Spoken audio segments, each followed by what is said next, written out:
Stand By, Stand by Chris Ryan. 1. That night the dream came again.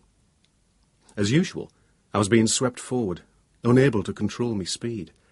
I felt as though I was on a roller coaster at a fairground, accelerating bumpily through the cold, dark air. But why were no other passengers riding with me? Why was I alone in this freezing night? The ride was very rough. Okay, I thought. The track's buckled, but I can handle it. And I clung tight to the side rails to stop myself being flung out. Then something began to drag at my left arm, holding it back as if that side of the carriage was being left behind. "Let go, dickhead," I told myself. But my fingers wouldn't unclamp from the rail. Pain ripped through me. I thought, I'm going down here. I'm going to get torn in half. The cold was horrendous. The air pouring past me was so frozen it was searing me skin. When I opened my mouth to yell, it drove a fierce pain into the roots of my teeth so that I had to clamp my lips shut. Then, over the black horizon ahead came a gleam of light. I was hurtling towards that bright rim, the rim of the world. All too well I knew what I'd see beyond it. Up and on I went, faster than ever, my arm being torn in half at the elbow. Then, in a split second, I was over the top and into the light, diving towards an operating theatre as big as an airport. A wall of heat rushed up to meet me so that in an instant I was pouring sweat, like down in the sands of Abu Dhabi. Brilliant lamps blazed onto the table, and life support equipment was ranged alongside. Drips, oxygen cylinders, white dishes full of instruments. Attendants in green gowns and masks were waiting, ready. And in the centre stood a tall surgeon with a hypodermic syringe the length of an AK-47. The point of its gleaming needle levelled at my eye. I longed for a gun so that I could drop him at a distance, but no, I was going in close. "Bastards!" I roared as I hurtled down towards him. "Bastards! Bastards!" I woke up. Kath stood in the doorway, the light from the landing shining on her straight, fair hair. In the background, Tim was crying. "Geordie," she said, quietly, "are you all right?" Yeah. I tried to turn over, but I found I'd got the bedclothes wound around me, so I was trussed like an oven-ready chicken. Kath came across and put her hand on my forehead. "You're soaking. Better change the sheets. I'll get you a clean pair." "I'll be okay, thanks. What time is it?" "Just after 3. She sat down on the edge of the bed, silhouetted against the light. With one hand she drew her dressing gown tight around her neck, and with the other she smoothed out the top sheet. "What time did you get to bed?" "I'm not sure, maybe 1:30. "How much did you drink?" "Not a lot, 2 or 3 more scotches." She knew perfectly well that I'd been hitting the booze far worse than I admitted, and going to ridiculous lengths to cover up. She knew that alcohol was becoming a serious problem for me, and several times she'd pleaded with me to seek professional advice. Now she asked, "What happened? Was it the dream again?" "Yeah. Was I making a noise?" "I thought someone was killing you. You were yelling at the top of your voice. It woke Tim." "Oh, I'm sorry. It's all right." "I meant to ask, did you hear any news about when Tony's coming over to do selection?" "Oh, he'll be here in June, I think. Why?" "Just wondered." I knew what she was thinking. That Tony had been my salvation in Iraq and might again act as a stabilising influence when he arrived in England. He might help me get the whole Gulf experience squared away. Possibly she was right, but how could anyone know? "Arm hurting?" she asked. "No, it's comfortable." "Headache?" "A bit." "Take some paracetamol, then." "Okay." She punched a couple of tablets out of a pack on the bedside table and handed them to me, together with a glass of water. I propped myself on one elbow to get them down. "Thanks. I'll be fine now." "Sleep well, then." She ran her hand over my hair, got up, went back to the door and closed it softly. Soon the kids stopped crying, the landing light went out, and I heard the door of our bedroom click shut. our bedroom. I should have been sleeping there, in our big double bed. The fact that I was on me own summed everything up. The recurring nightmare was my excuse for sleeping alone. I said I'd move out to the spare room because I didn't want to keep waking Kath with me bad dreams. But beneath the surface, something far deeper had gone wrong. My sheets were clammy. Like most guys in the regiment, I sleep naked, so I got up, rubbed myself down with a towel, opened the window wider and let the cool night air flow in round my body, drying it off. I listened as the wind rustled through the oak tree at the back of the house. An owl hooted, close and loud. Lucky bird, that it should have so little to worry about. A mouse or two a night was all it needed to be happy, and it had no idea of war, no idea of captivity, no idea of death. After a while I went back to bed and lay staring upwards with the sheets pulled under my chin. I knew full well that my troubles stemmed from what had happened in the desert and in that shit-heap of a hospital in Iraq. I thought of Tony, good, tough guy that he was. Tony, who had shared my captivity and done so much to get me through it, with his indomitable spirit and unfailing sense of humour. His proper name was Antonio Lopez, but ever since he could remember he'd been known by the easy abbreviation. As a SEAL, a member of the American Sea, Air and Land Special Forces Unit, he had been through far worse ordeals than I had, especially when that operation had gone tits up in Panama. He had come out of the Gulf very much in one piece, and now he was about to take the selection course in the hope of joining the regiment for a 2-year tour. Was I so much inferior to him that I couldn't stand the strain? I kept thinking back to what it had been like before, between me and Kath. If anyone had asked, I could have answered truthfully in one word: brilliant. We'd met 4 years earlier, and we'd been delighted to discover that our 25th birthdays were both coming up within a week of each other. Now, lying in the dark, I remembered the day we found the house. We'd seen a photo in an estate agent's window and arranged to borrow the key.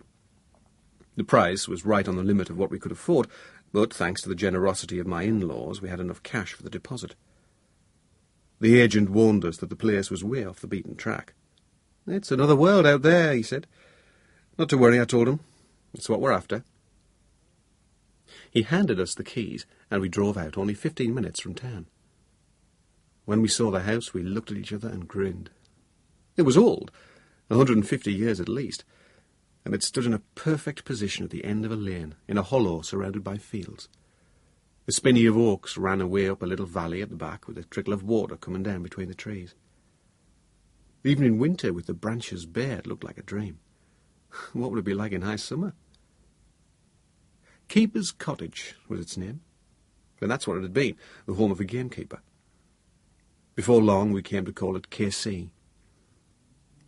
Over the years, the brickwork had mellowed to a soft red, typical Herefordshire, and the previous owners had worked hard to restore and improve the house so that we were able to move straight in. Outside, the garden had gone to seed, but Kath, who had green fingers, got stuck into that as soon as spring came.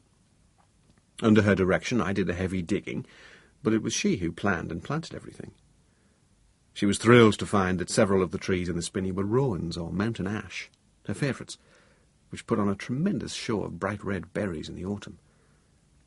The place and its associations reminded me of my childhood home in the north, where as a boy I was forever ferreting rabbits and walking the hedgerows. In KC we were as happy as anybody could have been. It was the first time that either of us had lived in a house without a number, in our eyes a big plus, as it made us feel we had the edge over our friends living in towns. The house and rooms were exactly the right size for us, neither too big nor too small. The place was so private that in summer we could sunbathe stark naked on the lawn. Kath got a vegetable patch going and grew some cracking beans, peas, potatoes and lettuces and herbs galore. We ate so many fresh salads that our ears started turning green. In winter we were as snug as squirrels, because I got permission from the neighbouring farmer to collect firewood from the spinney, and in the living room we kept a Norwegian log burner on the go day and night. The stove had a back boiler for boosting the hot water. If I opened up the draught, I could get the tank boiling. The footpaths and woodland tracks were ideal for running, and I could do my physical training, at home just as well as round the camp. Soon I had 2 circuits worked out, one of 6 miles, one of 8. Kath talked of getting a horse, if we could persuade the farmer to rent us a paddock, and after the baby had arrived. Tim was born, on time, in the county hospital in Hereford. I watched him come into the world, holding Kath's hand and trying to share her pain. He weighed 8 pounds 2 ounces, and once he was cleaned up we could see he was going to have hair even fairer and eyes even bluer than his mother's.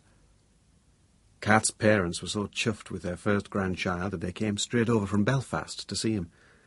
They stayed in the cottage, and Meg helped with the baby for a few days, until Kath got her strength back.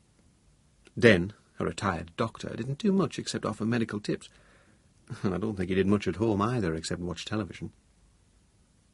So we carried on, happy with each other. In the summer of 1990 I went to Africa with the squadron on team training. We were away 2 months, but I got back to find everything just the same, and Kath and I carried on where we'd left off. It was only when Saddam invaded Kuwait and D's squadron were deployed to the Gulf that things began to go belly up. Leaving was tough. Before we flew out from Bryce Norton at the start of January 91, Kath and I had some emotional moments trying to plan a future for her and Tim in case I didn't come back. The house would be hers, of course, and she would be free to sell it if she wanted. But I told her it would be my wish that she should marry again, and that the kid should be educated as well as she could afford at some fee-paying school if no good state school was available. Such thoughts brought with them many tears, but we did our best to look the future in the face. Next day we were gone. Before the war started, I was able to phone Kath from time to time from the R&R centres established in the desert, and everything was okay.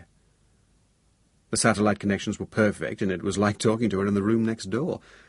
But once we deployed across the border into Iraq at the end of January, there was no chance of further communication, and it wasn't until the 9th of April, when members of D's squadron were reunited in Cyprus on our way home, that I spoke to her again. And as it turned out, during those 10 weeks, in the desert, in hospital, in prison, I'd been through quite a bit. On the line to Akrotiri, Kath sounded very much herself, worried about me, lively, loving, full of news about Tim. It was I who had changed. Like everyone else, I looked forward to getting home. For weeks I'd yearned to be back in England. Yet, when I reached Hereford, there was something wrong. I didn't go straight home. I didn't want to. Couldn't face it. To my shame, I went out on the piss with a couple of the single lads who lived on the block. All they wanted was to have a few beers and go downtown to see if they could pick up a girl for the night. For me, things weren't so simple. By the time I reached the cottage, I wasn't making much sense. Kath looked terrific.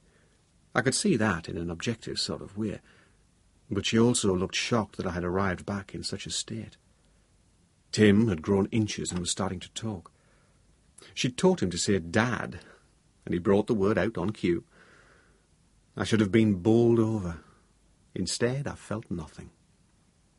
It was extraordinary, but I didn't even feel randy. By then, the other guys would have been randy as hell. During the flight, they hadn't been able to stop talking about how they were going to screw their bollocks off the moment the Herc touched the tarmac. I should have been the same, but I didn't seem to fancy Kath anymore.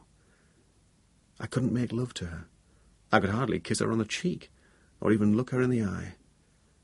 As for telling her what had happened to me, I just explained a bit about my arm and skirted round the rest. She was hurt, of course. Although she played it down, she couldn't conceal her worry and unhappiness. I think she hoped that time would heal the trouble between us, whatever it was, and after a while things would return to normal.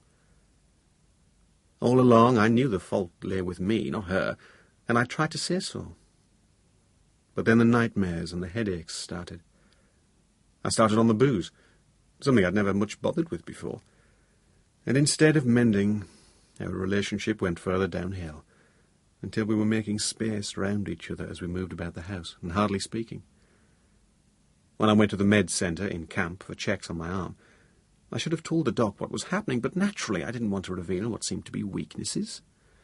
Like everyone in the regiment, I wanted to get sent on operations. That was the whole point of my life. To admit one had psychological problems was the surest way of missing some good trip, or even of blighting one's career completely and being put on the back burner. When the head shed offered us the services of a shrink, nobody wanted to go near 'em. The paracetamol was starting to take effect. Slowly my head eased and some of the anxieties fell away. I heard the clock in the living room strike 4, and that was all. Next day was brilliant and bright, a glorious May morning. When I came into the kitchen, sunlight was already streaming across the table, and Tim's face plastered with porridge was such a sight I couldn't help smiling. But I felt terrible, hung over from the mixture of drinks that I'd poured down myself the night before. As always, Kath had made proper coffee, and as I got myself a cup, I announced, "I've come to a decision. I'm going to see the doc." "Great!" Kath's face lit up. "We'll see what he says. It can't do any harm." "That's right. If I don't like it, I don't need to take any notice." I was soon away, driving into town. She'd gone back to her job at the bank in the mornings and was putting Tim into a Tots play school. At lunchtime, a friend gave them both a lift home, so all I had to do was drop them off on my way to the camp. At Stirling Lines, named after David Stirling, who founded the SAS as a long-range desert group in Africa during World War II, the usual 2 MOD plods in uniform were on the gate. As I drove towards them, they recognised me, waved and raised the barrier. In the car park, I found myself next to a mate from D Squadron, Pat Martin, who was just locking his Scorpio. "Hi, Pat," I said.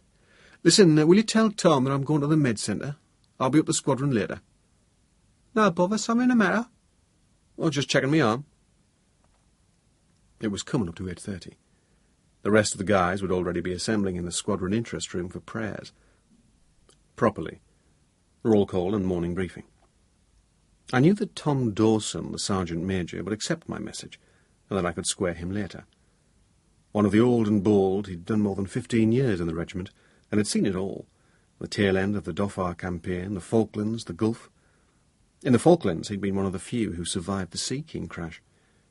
17 members of D and G squadrons and half a dozen others were killed when the chopper went down in the sea on a cross-decking sortie. He'd told me he too suffered nightmares. He'd been unable to sleep in a dark room with the door shut. If ever he woke to find the door closed, he'd leap up in a frenzy. His own experiences had made him sympathetic, and I knew he'd support me. I headed straight for the med centre, hoping that Tracy Jordan would be on duty. There were 2 girls who took turns at the front desk, week on, week off. Sheila was small and dumpy, about as lively as a suet pudding, but Tracy was something else. Nearly 6 feet in her socks, with wild, coppery curls, tied in a top knot that made her look even taller. She was all arms and legs, and at 23 or 4 still seemed like an overgrown filly. She was quite a well-known figure about camp, because she was athletic, and was often to be seen running with a girlfriend in the lunch hour. Rumour had it that she was a demon at squash. Apart from being fit, she could stand in the centre of the court and scoop the ball out of the corners without having to move very far. I knew practically nothing else about her, but I'd often noticed that her eyes carried a hint of suppressed merriment. This, combined with a tendency to make mildly piss-taking remarks, made a lot of the guys fancy her. But she'd rumbled the bonk-and-be-off tactics of the regiment long ago, and stuck to a boyfriend from outside. All the same, reporting sick was less of a drag if Tracy was on duty. My luck was in.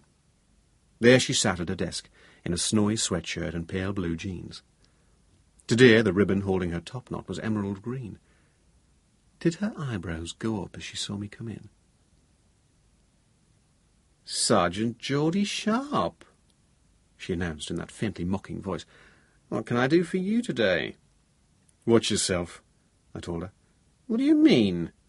She wriggled her slim little behind around on her chair in mock indignation. "Just that," I said. "I need to see Doc Anderson." "Major Anderson's off. It's Captain Lester." "Okay, then. There's anyone ahead of you. Take a seat. Shouldn't be long." She rummaged in a filing cabinet for me documents and handed me the brown manila packet. It didn't worry me that Anderson was away. I'd never got much change out of him. Maybe this new guy would be better. I waited a couple of minutes, Then the light above the door changed from red to green, and I went in to find a young, fit-looking man with prematurely grey hair cut very short. He took a quick look at the outside of my packet and said, "Hello, George." "It's Geordie," I told him. "Me Christian name's George, but I never use it. Everyone calls me Geordie. Me accent now."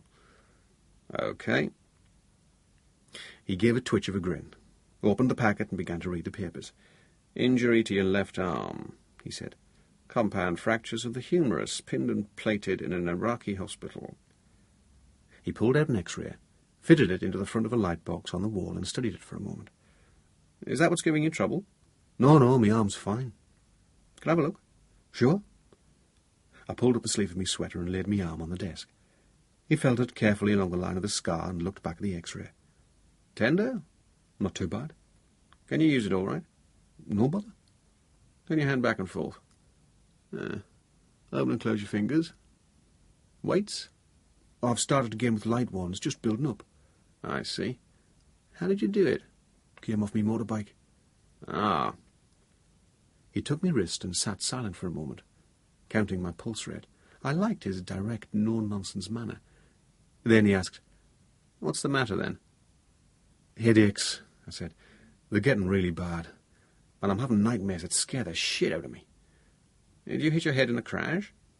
"No, not that I know of. My head never gave any trouble at the time. This only started recently." "Have you been taking anything?" "Only the odd aspirin and paracetamol." "You sure you haven't been concocting things out of your med pack? Some of you fellows are buggers for self-help, I know." No, I don't touch any of that." "What about booze? "Well, Are you drinking a lot?" a bit. "How much?" Too much." OK. He put me on the couch, brought out the stethoscope and listened to me heart. Then he took my blood pressure with the old arm clamp, looked into my ears and shone lights in my eyes. As he was working, he said casually, "How did you come to fall off the bike?" "It was at night. We were 150 kilometres inside Iraq, behind enemy lines, hitting the comms towers and blowing up fibre-optic lines. Then we were on the lookout for mobile Scud launchers. That night the squadron was asked to move up and find a new line-up position in which to hide the following day. I was wrecking forward on a motorbike. The ground was very rough, a lot of rocks, loose gravel with sudden deep ditches. We started to see lights in the distance ahead, vehicles moving, and were accelerated to cut them off. I dropped into a bloody good hole, never saw it, and the bike came down on top of me. Smashed me arm against a rock." "Then what?" "Well, if you're interested." "Sure." "The guys picked me up and splintered the arm as best they could. Not a pretty sight. One end of the bone was sticking out through the muscle. They put me in the back of a Land Rover and called for a medevac. The head shed in Saudi was coordinating rescue efforts with the Americans. They sent a message to say that a joint operation would be diverted to pick me up.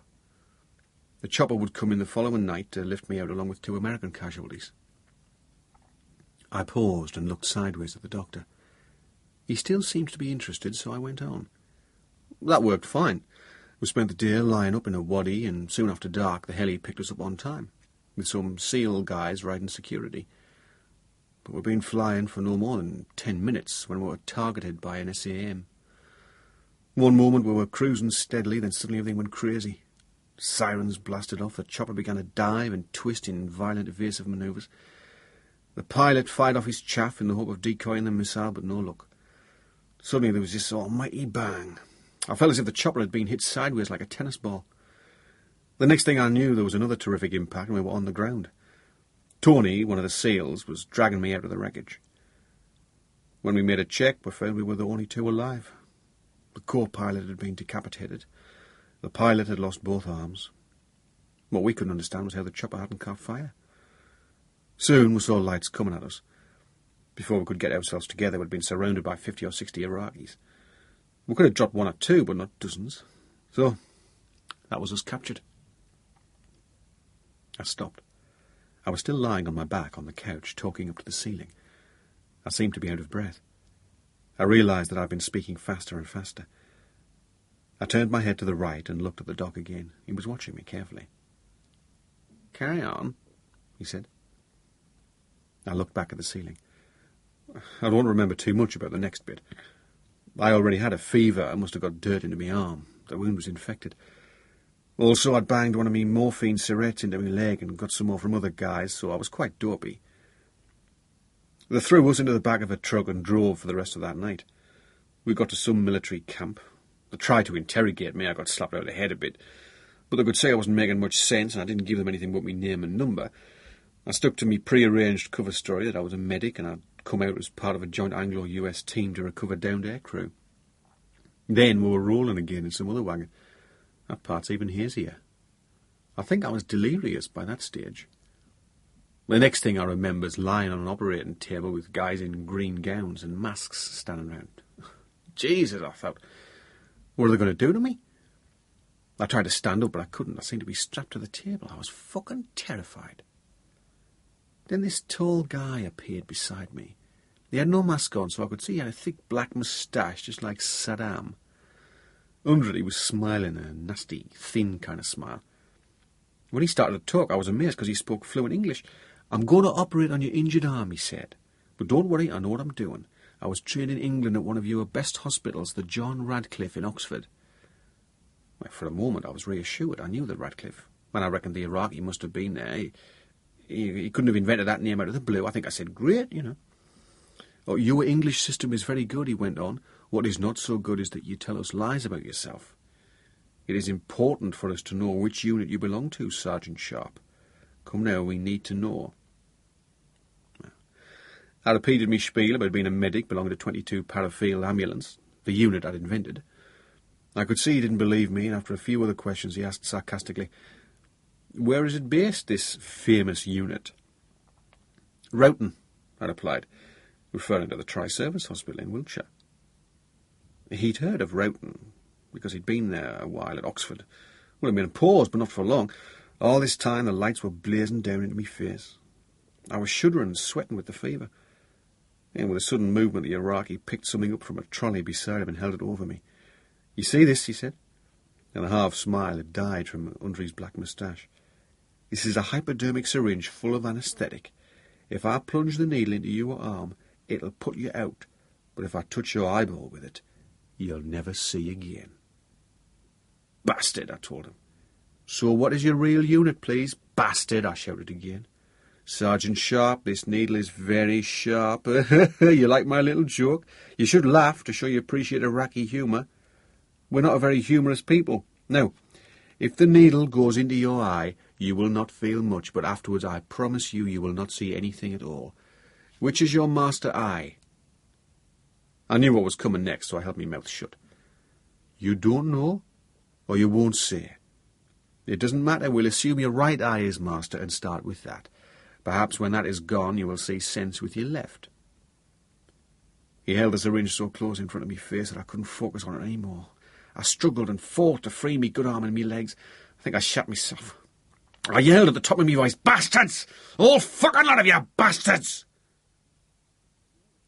A noise somewhere close to me brought me back to Hereford. A loud knock had sounded on the door, which now burst open. Tracy's head appeared in the gap. The saucy look had gone from her face, and she was looking quite scared. "You lot all right in here?" she asked. "I thought the doc was getting attacked." "It's okay," Doc Lester smiled. "The devils are coming out of him." Tracy withdrew, and I apologised for making such a noise. Once again I was soaked in sweat. "Go on," the doctor said again. "He did it 3 or 4 times. I don't know what happened in the end. Whether I passed out or whether he stuck the needle in my arm. I came round to find the operation done and my arm in plaster." "Whoever he was, he did a good job," said the doc. "Plated it, too. The X-rays show a perfect union." "If I ever see him again, I'll make the shit fly out of him." Doc Lester took me wrist again and counted. "Your pulse rate's gone from 64 to 180, he remarked. He looked once more at the X-ray. "And then you were in jail?" "Yeah, 2 weeks or so in the hospital, then 5 weeks in one prison or another, eating crap and feeling like death." "But no torture?" "Well, it depends what you mean by torture. There was no systematic interrogation. But every now and then the guards would give us a kicking or a beating, and they'd hit us around with whips. There was one who'd come and tap on me plaster cast with a wooden stick harder and harder till I yelled. The worst thing was that we hadn't a clue about what was happening in the war or anywhere else. The Iraqis kept giving us a lot of shit about how the coalition was losing, but we never heard any proper news. Who's we?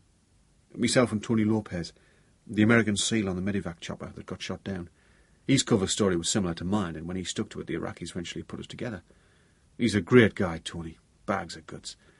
As it happens, he's coming here on selection any time now. The doctor thought for a minute, then asked, "So now you're getting headaches. When did they start?" "A couple of weeks ago. Also, I started getting this recurrent nightmare. It's always more or less the same, a version of that scene in the hospital." "I'm not surprised." The doc got up and walked to the window, looking out. "I think you're suffering from delayed shock. It's stress brought on by what you went through. People in our profession are starting to talk about something called post-traumatic stress. It's to do with the after-effects of wounds and captivity, though nobody knows much about it yet. Have you seen a shrink?" "No, they offered us one, but none of the guys fancied it." "How about taking your troubles home? Have you talked to your mum, for instance?" "I don't have one." "Or your dad?" "No, I'm an orphan." "Oh." He picked up a sheet of paper from the desk and looked at it again. "I see. I'm sorry." "No sweat." "What about your wife?" "That's the trouble." I sat up. "This is it, Doc. I can't talk to her." "Why not?" "I don't know. It's not her fault. It's mine. She hasn't changed, but I have. Could they have given me something in the prison?" "Like what?" "Something that would put me off her. That would kill me sex drive. Bromide or something." The doctor laughed, but not unkindly. "If they did, they've got drugs the West has never heard of." "So what's happened then? I don't even fancy her anymore. She gets on me nerves. Everything she says or does seems to jar. I used to love her, but now I don't." "As I said, it's all down to delayed shock. The stress is catching up on you." "So what can I do about it? The worst of it is she's busting herself to look after me, but that only seems to make things worse. I don't want her around the place." "You need a break. Do you have any children?" "One. Tim. He's coming up for 3. "Does your wife have a family?" "Yes, they're across the water near Belfast." "Could she go and stay with them for a while?" "Well, I suppose so." I thought about it for a moment and asked, "You mean we have a trial separation?" "Well, that would make it into a bit of a drama. I wouldn't call it that, just call it a break. You could try it for 2 or 3 weeks. It will give you a chance to sort yourself out. Meanwhile, I'll give you something to take, 2 a day." He scribbled out a prescription and handed me the chit. "Take it easy," he said. "You'll be okay in a while. Try and ease off the booze as well. That'll help." "Thanks, Doc. Thanks for listening." "It was a pleasure," he said. "I enjoyed hearing your story." I stood up and headed for the door. "That'll be $57.50, Tracy said as I came out. "I'll send a cheque." "Seriously, are you okay?" She uncrossed her long legs and stood up. She was almost as tall as me. "More or less, I've been getting these headaches." She came and stood close to me, looking into my face. "It's what happened over there, isn't it?" "I guess so." "Well, I'm sorry. I hope you're better soon. You probably need time to get over it." "That's what the doc said." "Good luck, then." "Thanks, Tracy. Your medicine's as good as anybody's." I was going to give her a peck on the cheek, but at that instant the telephone rang. After so much emotion, my Spanish course seemed deadlier than ever. There were 8 of us studying, and the bait was the possibility that a team job might come up in Colombia, where the forces of law and order were fighting the drug barons in the war against cocaine. The thought of a trip to South America was certainly an incentive, but when it came down to the nitty-gritty, Jesus Christ, or as they would say down there, Jesu Christo. There I sat, struggling to concentrate on the strange words and pronunciation, while all the time my mind was on Kath and what I was going to tell her. What would my mates in the squadron say if she went home? Would they write me off as a wanker? I suppose we could invent some problem. It was true that our mother was going soon into hospital for a hip replacement. It would need looking after for a while afterwards. Our instructor was a flabby-looking major from the Education Corps, with thin, fair hair and a Poncified accent. He could speak Spanish all right, but it was quiero hablar this and mas despacho por favor that until me headache was worse than ever, in spite of Doc Lester's magic pills. I stuck out the day, but only because the thought of facing Kath was worse. When I got home that evening, I didn't say much at first. I repeated what the doc had told me about delayed reaction and the after-effects of stress, But I waited until Kath had tucked Tim up in bed before I nerved myself to put the knife in. I was just going to get another scotch, but stopped myself. She was standing at one of the units in the kitchen, chopping vegetables on a wooden board. I sat down at the table behind her and said, "Kath, I've had an idea." "Oh, yes?" I told her what the doc had suggested.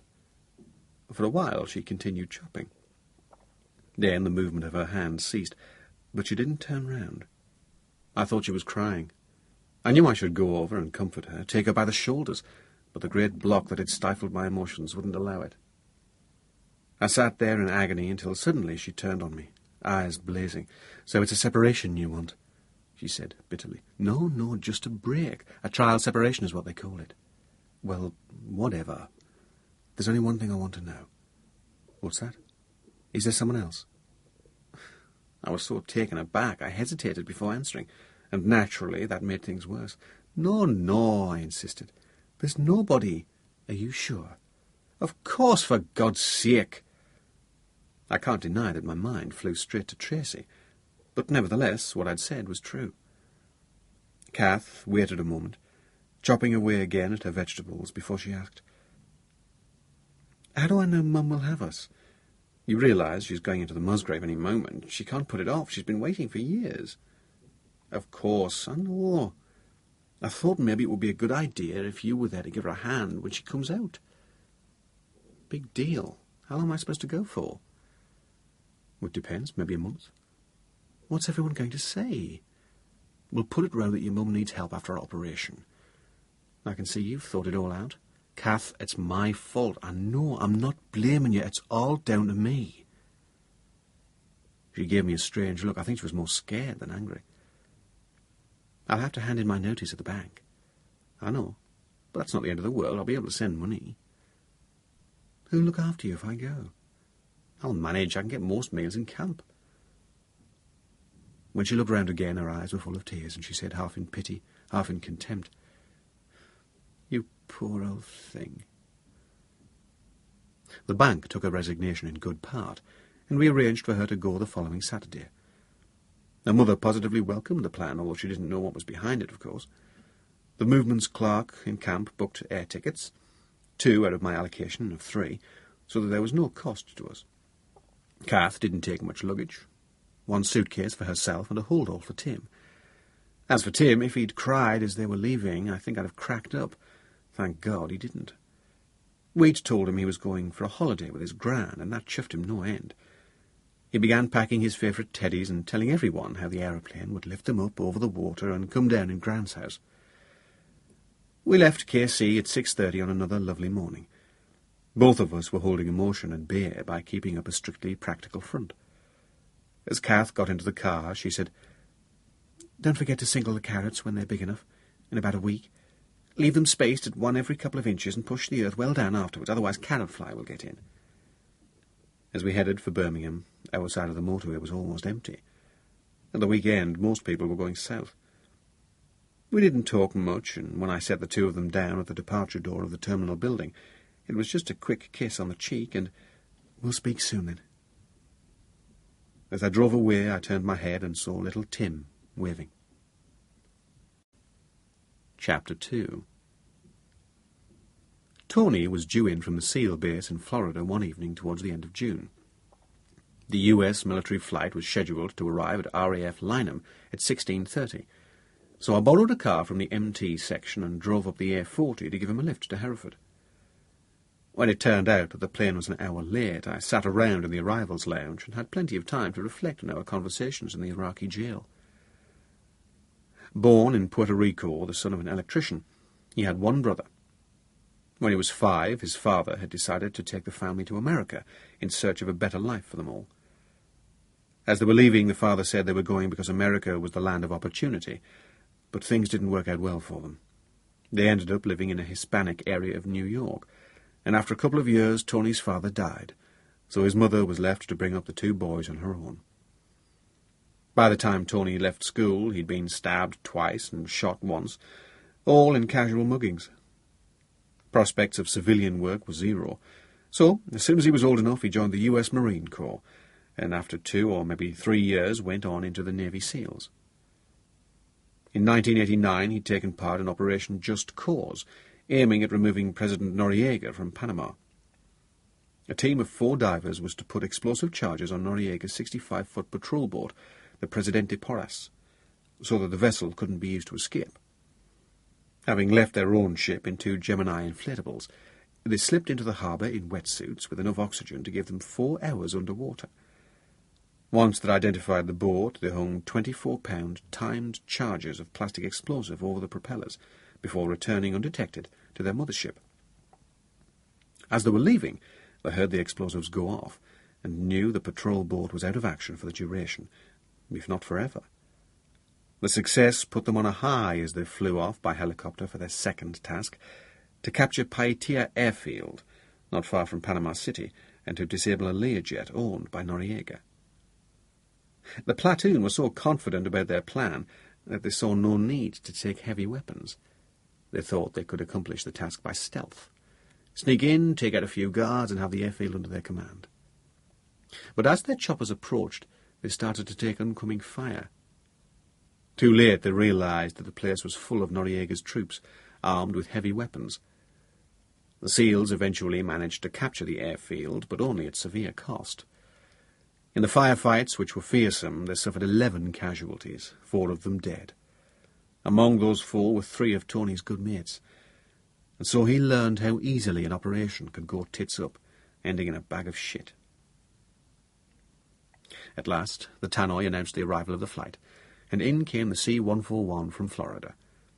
A few minutes later, Tony burst out of the customs exit with a pack on his back and a big holdall in his left hand. When he saw me waiting, his face lit up. "Well, I'll be damned!" he exclaimed, hammering me on the shoulder with his free fist. "You were looking good," I said. "You too!"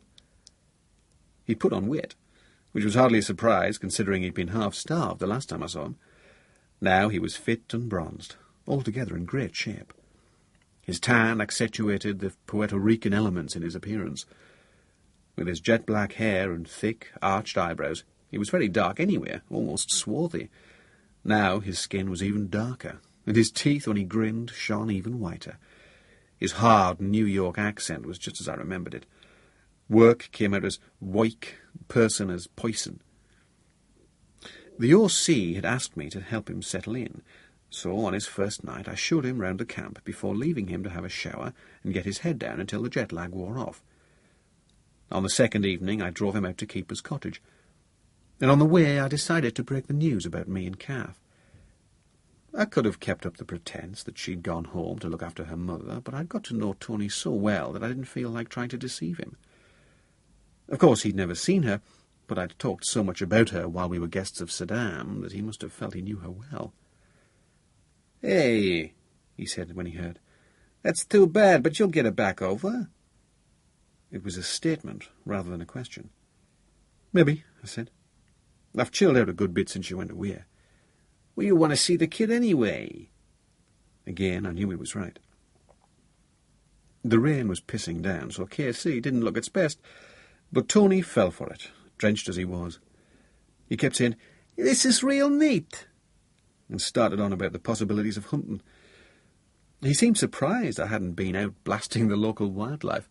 "Why, I bet you could hunt squirrels right in back here," he said, looking up at the oak spinney. "Oh, aye, there's plenty of them. Rabbits, too." "Who's the gardener?" he asked, surveying the unkempt forest of vegetables.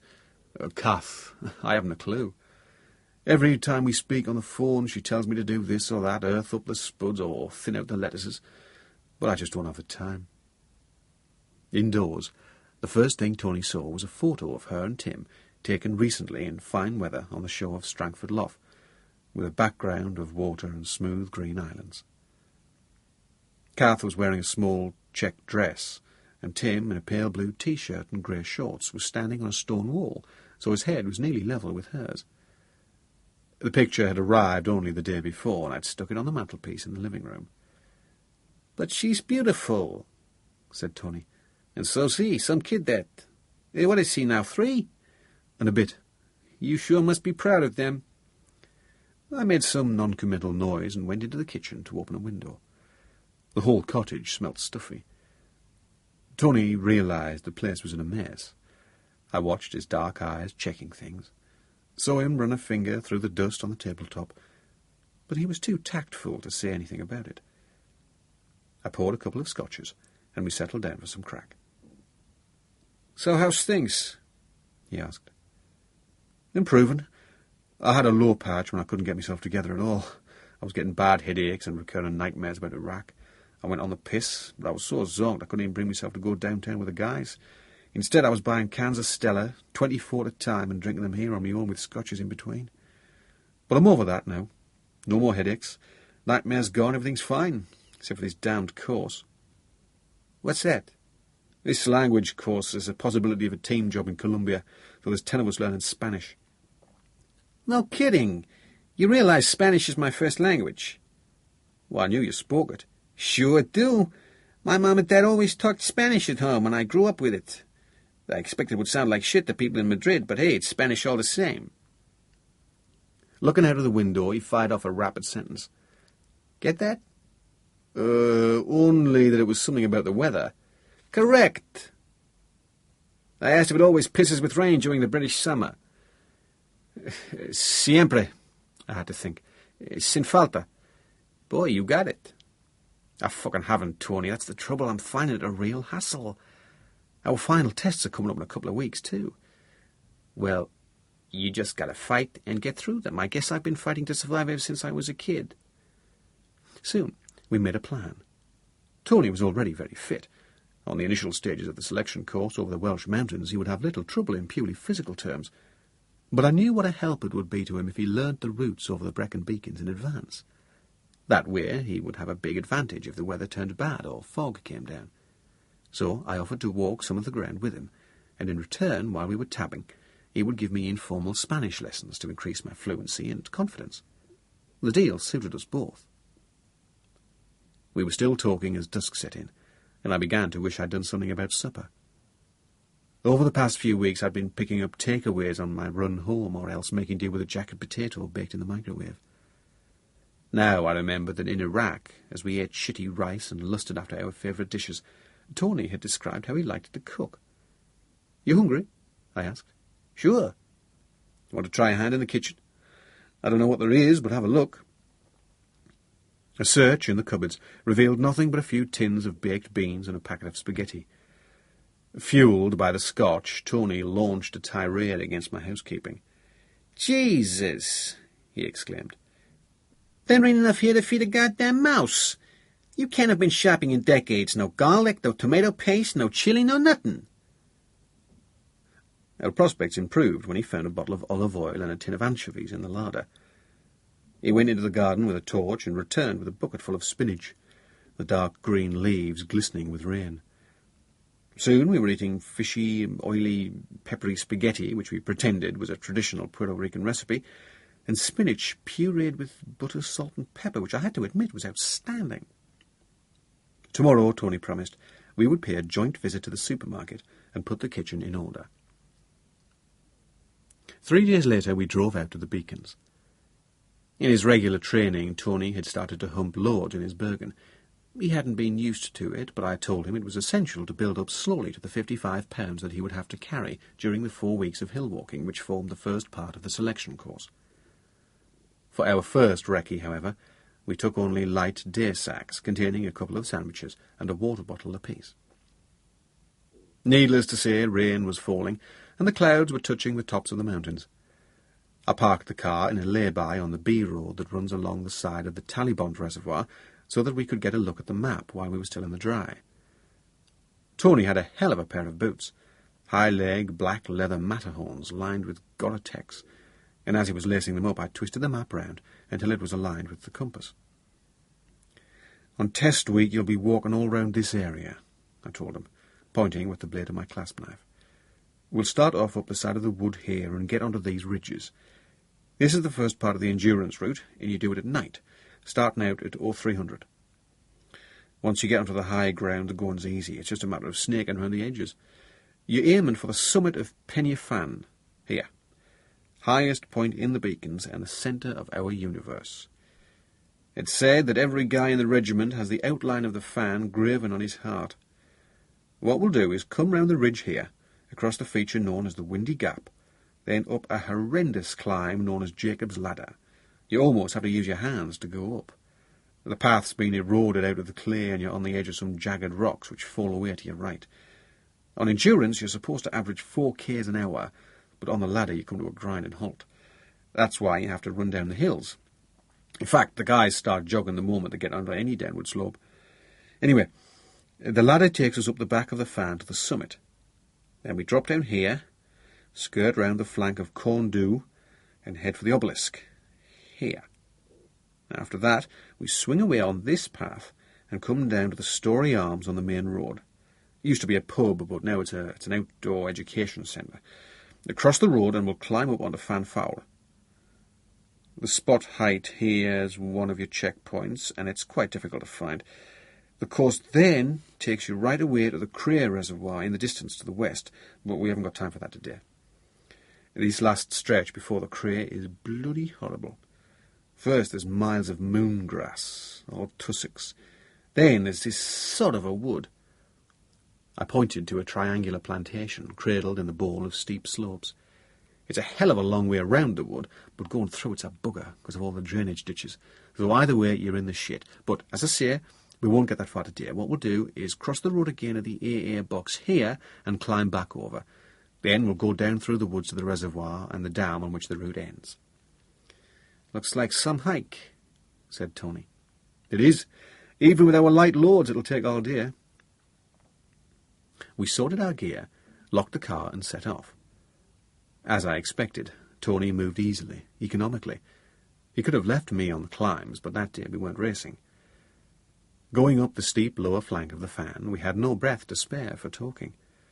Tony's only utterance was one sudden good-humoured outburst. "Nothing but rain, stone walls and goddamn sheep!" But then, as we came out onto the ridges, the weather began to break. The rain stopped and the clouds parted, and we started to see great green slopes sweeping away below us on either side.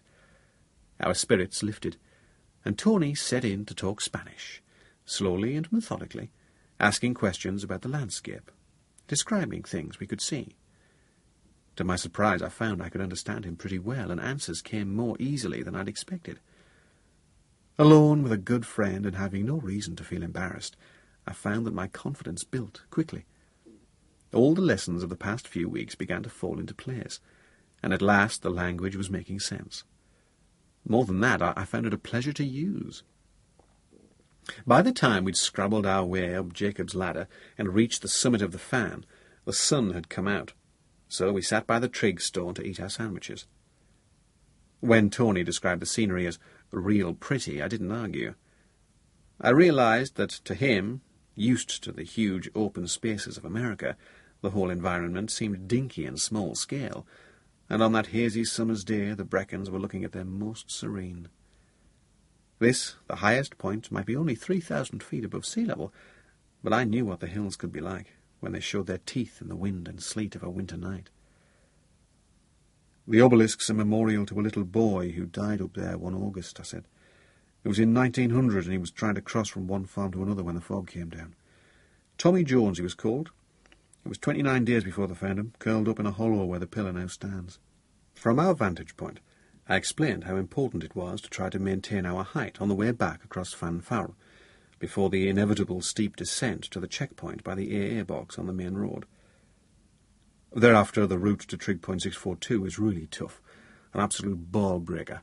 Whichever way you go, you can't avoid fierce climbs and drops. We could just make out 642 in the distance to the south. I told Tony that the stone bears a brass plaque in memory of Tony Swetsey, a member of the SAS killed on the Everest expedition of 1984. And so we went on again and kept going for the rest of that hazy summer afternoon. Tony had been allotted a room in camp, but I suggested he might like to spend some nights in the cottage, an offer which he took up with alacrity. Apart from providing cheerful company, he raised culinary standards no end, as baked beans on toast gave way to steaming paella and chili con carne. He had a heavy hand with the Tabasco, but that suited me fine, and one evening I was inspired to retaliate with the one sure weapon in my armoury, a curry as hot as Hades. We went up to the Brecons several more times, and spent a couple of weekends walking some of the other routes, including point-to-point and pipeline. We also went over the course for the heavy carry deer, and with every outing I was improving my fluency in conversational Spanish. The language course was a tough one, especially for guys like us who were used to a mainly physical existence. Our facilities were good. We had videos, audio tapes, and a separate audio lab for making tapes of our own if we wanted. But the hours were long, and the lessons demanded a high level of concentration. We kicked off at 9 a.m., with the desks in the classroom set out in a horseshoe shape.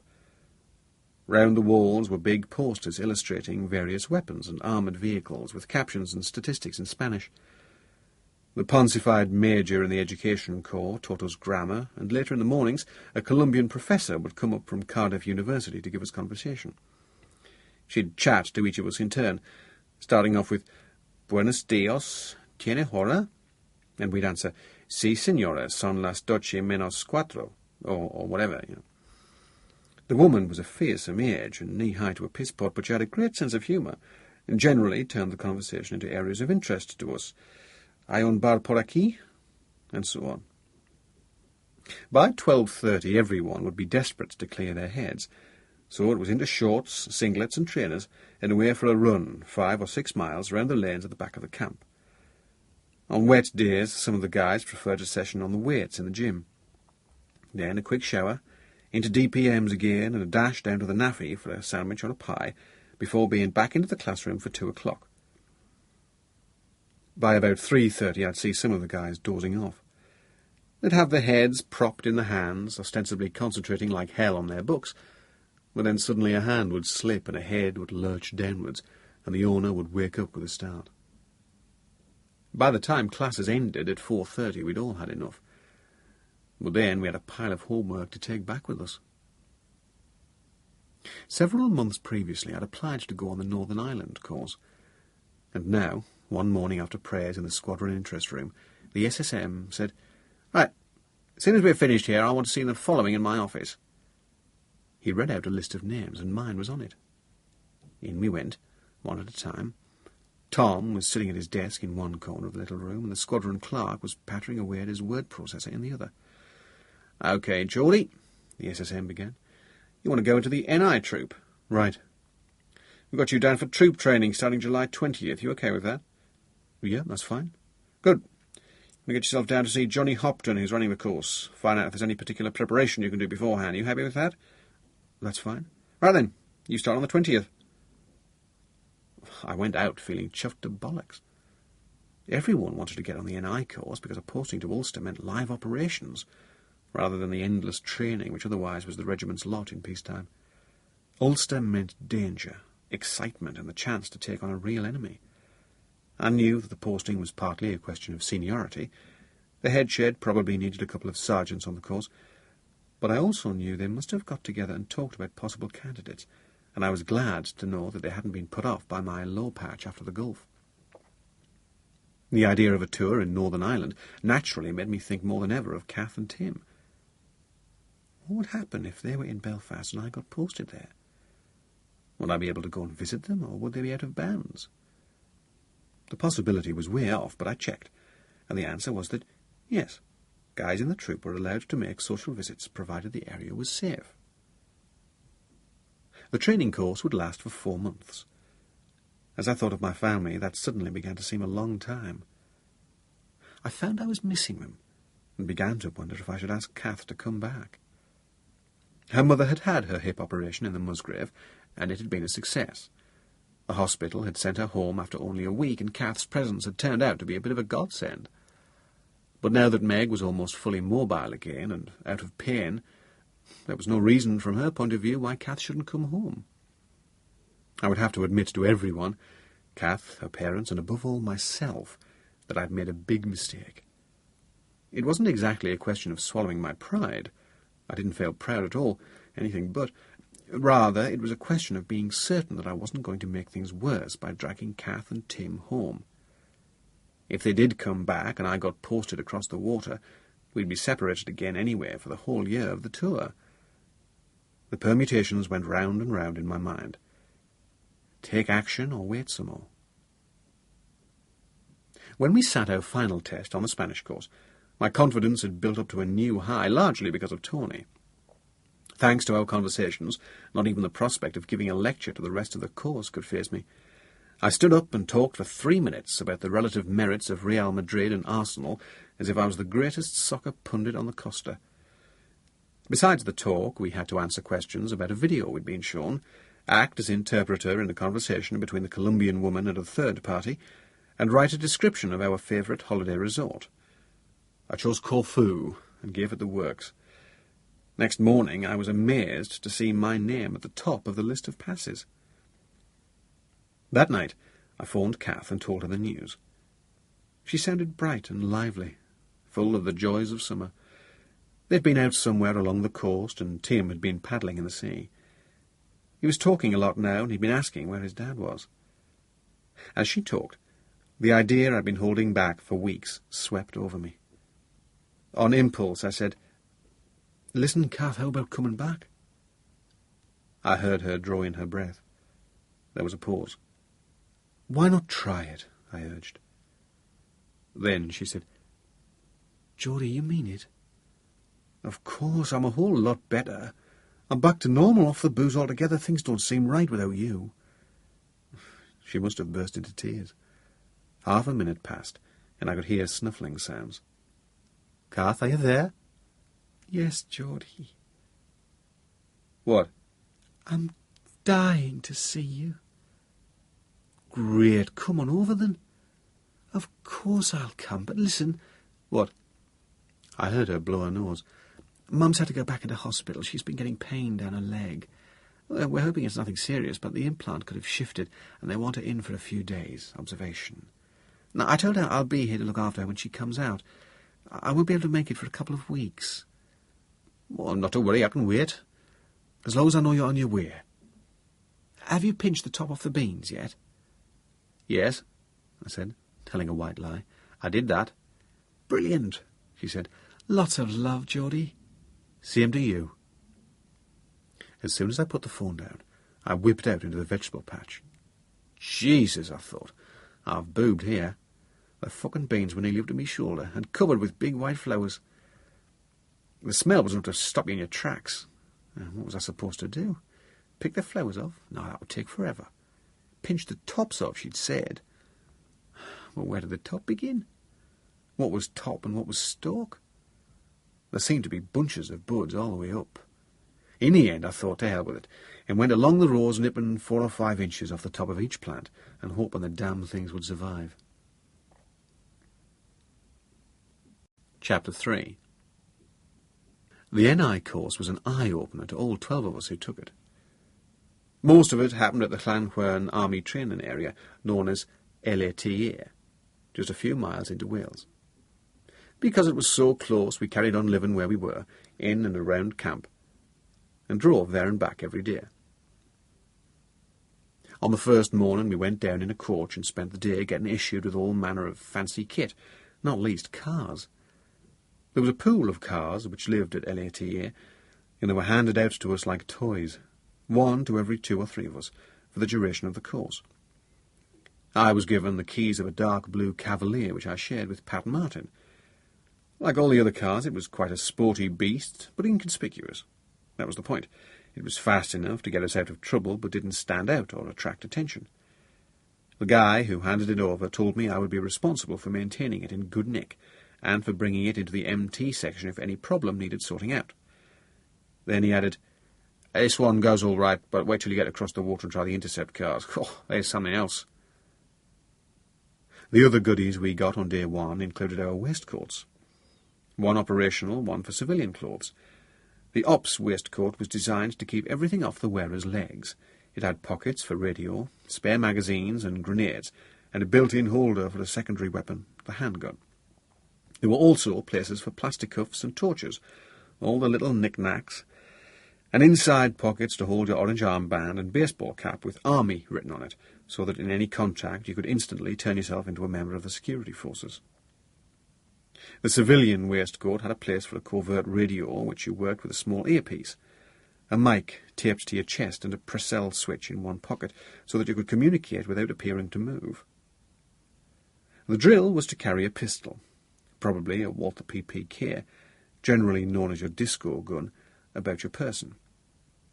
If you wore a T-shirt next to the skin and another shirt over it, a bit loose, nobody would spot anything. Most of LATA lay on one side of a main road, shielded from passing traffic by a high wire fence and an evergreen hedge. As somebody gleefully pointed out, the designers of the fence had screwed up, tilting the 2-foot overhang of barbed wire inwards rather than outwards, as if its function was to stop people getting out rather than vice versa. "It's like it used to be in East fucking Germany," said Pat as he surveyed it contemptuously.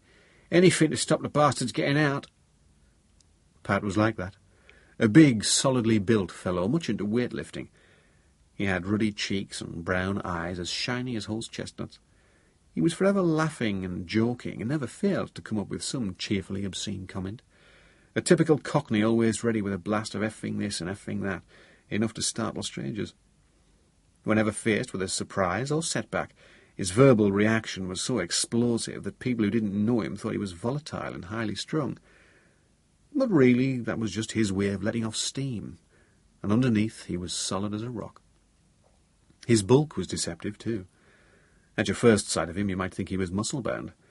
Far from it, he could do 100 metres in 11 seconds, as well as being able to throw small guys over walls and such like. A very useful attribute when you're on the counter-terrorist team and things get physical. He and I hadn't had much to do with each other before the course, but at LATA we teamed up and found we could work well as a pair. The training area itself consisted largely of rough fields running up to meet Prescott's Wood, a big stand of trees that covered the sides and top of a rounded hill, with a road winding through it, ideal for ambushes and illegal VCPs, vehicle control points. The fields looked more or less like neglected farmland, but they included a few surprises. There were several ranges, outdoors and in. The Garrowback, for instance, was a 2-storey building which had the walls of its rooms lined with steel sheets and rubber matting, so that live rounds would go through the rubber and drop down without ricocheting. The course began gently with sessions on lock-picking. These took place in a special room packed with locks of every kind, door locks, padlocks, everything, plus a key-cutting machine for us to use to manufacture our own. Outside we learnt to open cars with a Slim Jim, a long sliver of metal like a ruler with hooks on it, and small sections cut out. Something else new to me was photography. We were taught to use cameras with short focus lenses for recording serial numbers of weapons and such like, and also telephoto monsters for taking covert long-range pictures of people who might be players. We developed, printed, and blew up our own shots in the darkroom on site. At the same time, we did exercises like Kim's Game, in which we were each given a bunch of mugshots to study, and then, in a live parade, asked to identify any of the faces we'd been looking at. It was drummed into us that our lives might depend on recognising a key player at a key moment. A more active pursuit was fast driving, for which the police came down and took us out one-to-one. Most of us were already pretty competent, but we all got sharpened up. We put in big mileage on narrow country roads, such as we'd be using in Ireland, and learned to drive fast but safely.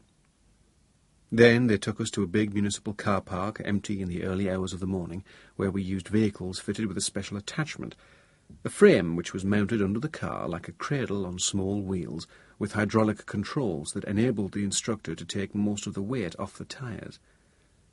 My teacher had a dial with a scale of 1 to 5, and at 5 the Cavalier became like a turd on black ice, spinning at the slightest provocation. Here we learnt J-turns, yanking on the handbrake to spin the car in its own length. The best session, though, was on the mornings the police took us to a breaker's yard, and we bought a load of old bangers for about 50 quid apiece to practice ramming. To get out of an illegal VCP or knock a hostile vehicle off the road, you need to know what you're doing. And for half a day we behaved like lunatics in full-sized dodgems, hammering the shit out of each other.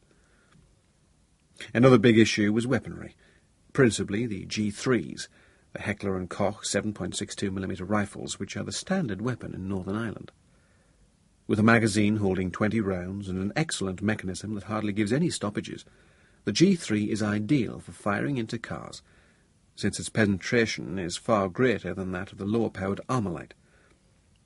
The longs, rifles are known as longs, pistols as shorts, at LATA were numbered with white paint on the butt, and I got number 7, which I always reckon is lucky for me. Each of us also got an HK-53, a smaller, neater rifle, .556 caliber, good for tucking under the front seat of a car, and a SIG, probably a Sig Sauer P226, a 9mm pistol, accurate and reliable, and not prone to stoppages. We were told to carry weapons on exercises, just to get used to them, but at night they went into a lock-up in a classroom, and it was the duty sergeant's job to make sure they were secure. At that time, the situation in Ulster was pretty bad, and almost every day there was news on TV or in the papers of another atrocity.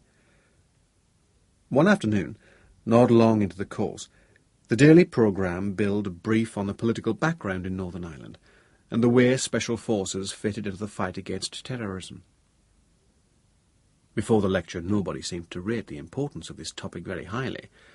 The afternoon was fine and hot, definitely not the sort of conditions for sitting in a porter-cabin classroom, and a couple of the lads tried to skive off on some pretence.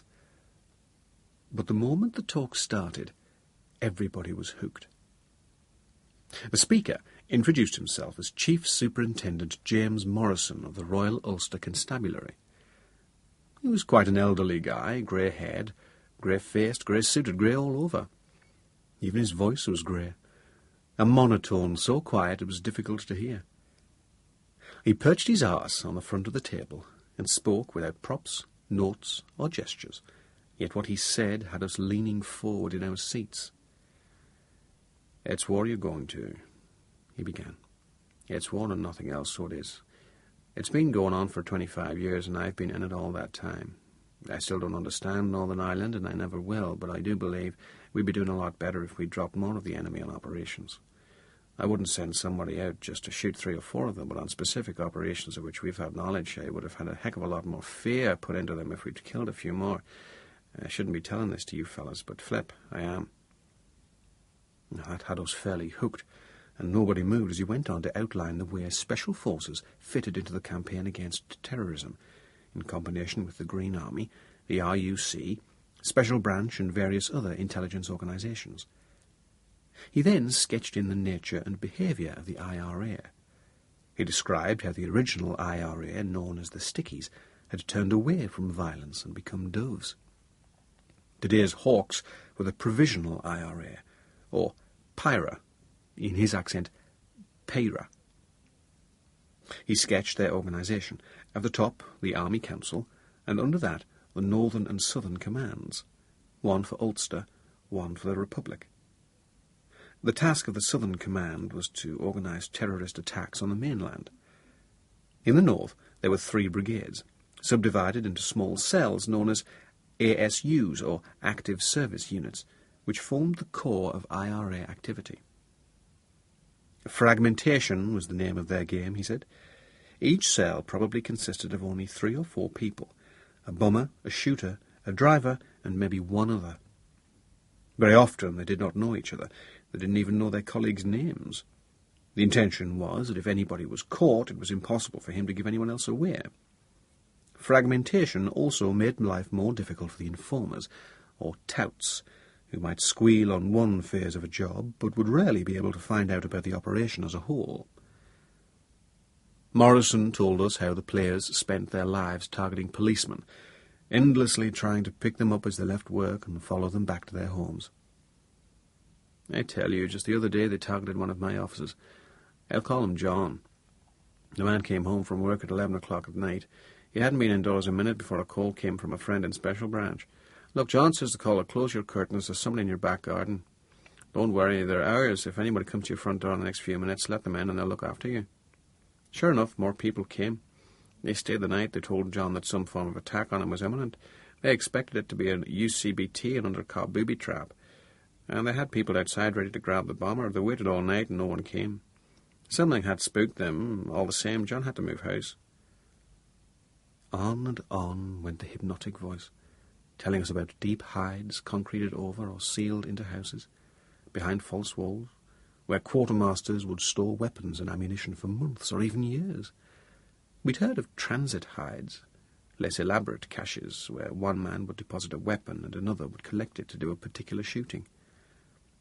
He told us how the IRA staged burglaries to decoy the police into killing areas, and how they themselves would never risk firing a rifle or a rocket from a position that didn't afford them a clear escape route. There's another thing as well now, they're into drugs. I know this won't really concern you guys, it's the business of other agencies, but you'd better be aware of it. The payer always needs money for weapons and explosives and whatever, and as you know, there's tremendous money in drugs. So they're into narcotics too, bringing in drugs from the south and distributing them on. The chief paused, looking round at all of us, and then said by way of summing up, "Oh yes, they're the most cunning bastards on earth. They're good bastards in their way, and Flip, you underestimate those feckers at your peril." He stopped and everyone sat silent. Then a voice asked from the floor, "Do you hate them?" "Hate them?" The speaker seemed to reflect for a moment, then his voice grew suddenly louder. "Yes, I truly hate them, the murdering, treacherous, lying bastards. I've seen one of my young officers cut down by them in the prime of his life. I've heard his little boy asking when his daddy's coming home and somebody telling him his daddy won't be getting up anymore because he's there in his coffin. When that happens to a family, it's terrible, and don't you ever forget it." The speaker was staying that night in the officers' mess in camp, and after the talk he was invited there for a drink. We drove back to Hereford, showered, changed, and piled into the mess for a couple of beers and some polite conversation. With no particular motive, merely to socialise, I asked the chief if by any chance he'd met my father-in-law, who was quite well known as a GP around his area of East Belfast. It turned out that the two hadn't come across each other, and there was no connection. But in the long term, that chance contact was to have far-reaching effects. The brief on Northern Ireland had brought the course into sharp focus, and when we began doing car drills for VCPs and ambushes, the guys went into everything with new fervour. Reg Brown, our new instructor, himself from the regiment, drummed into us the fact that when we drove towards a normal VCP, dressed in civilian clothes and in a civilian car, the green soldiers manning the barrier would naturally take us for Irishmen.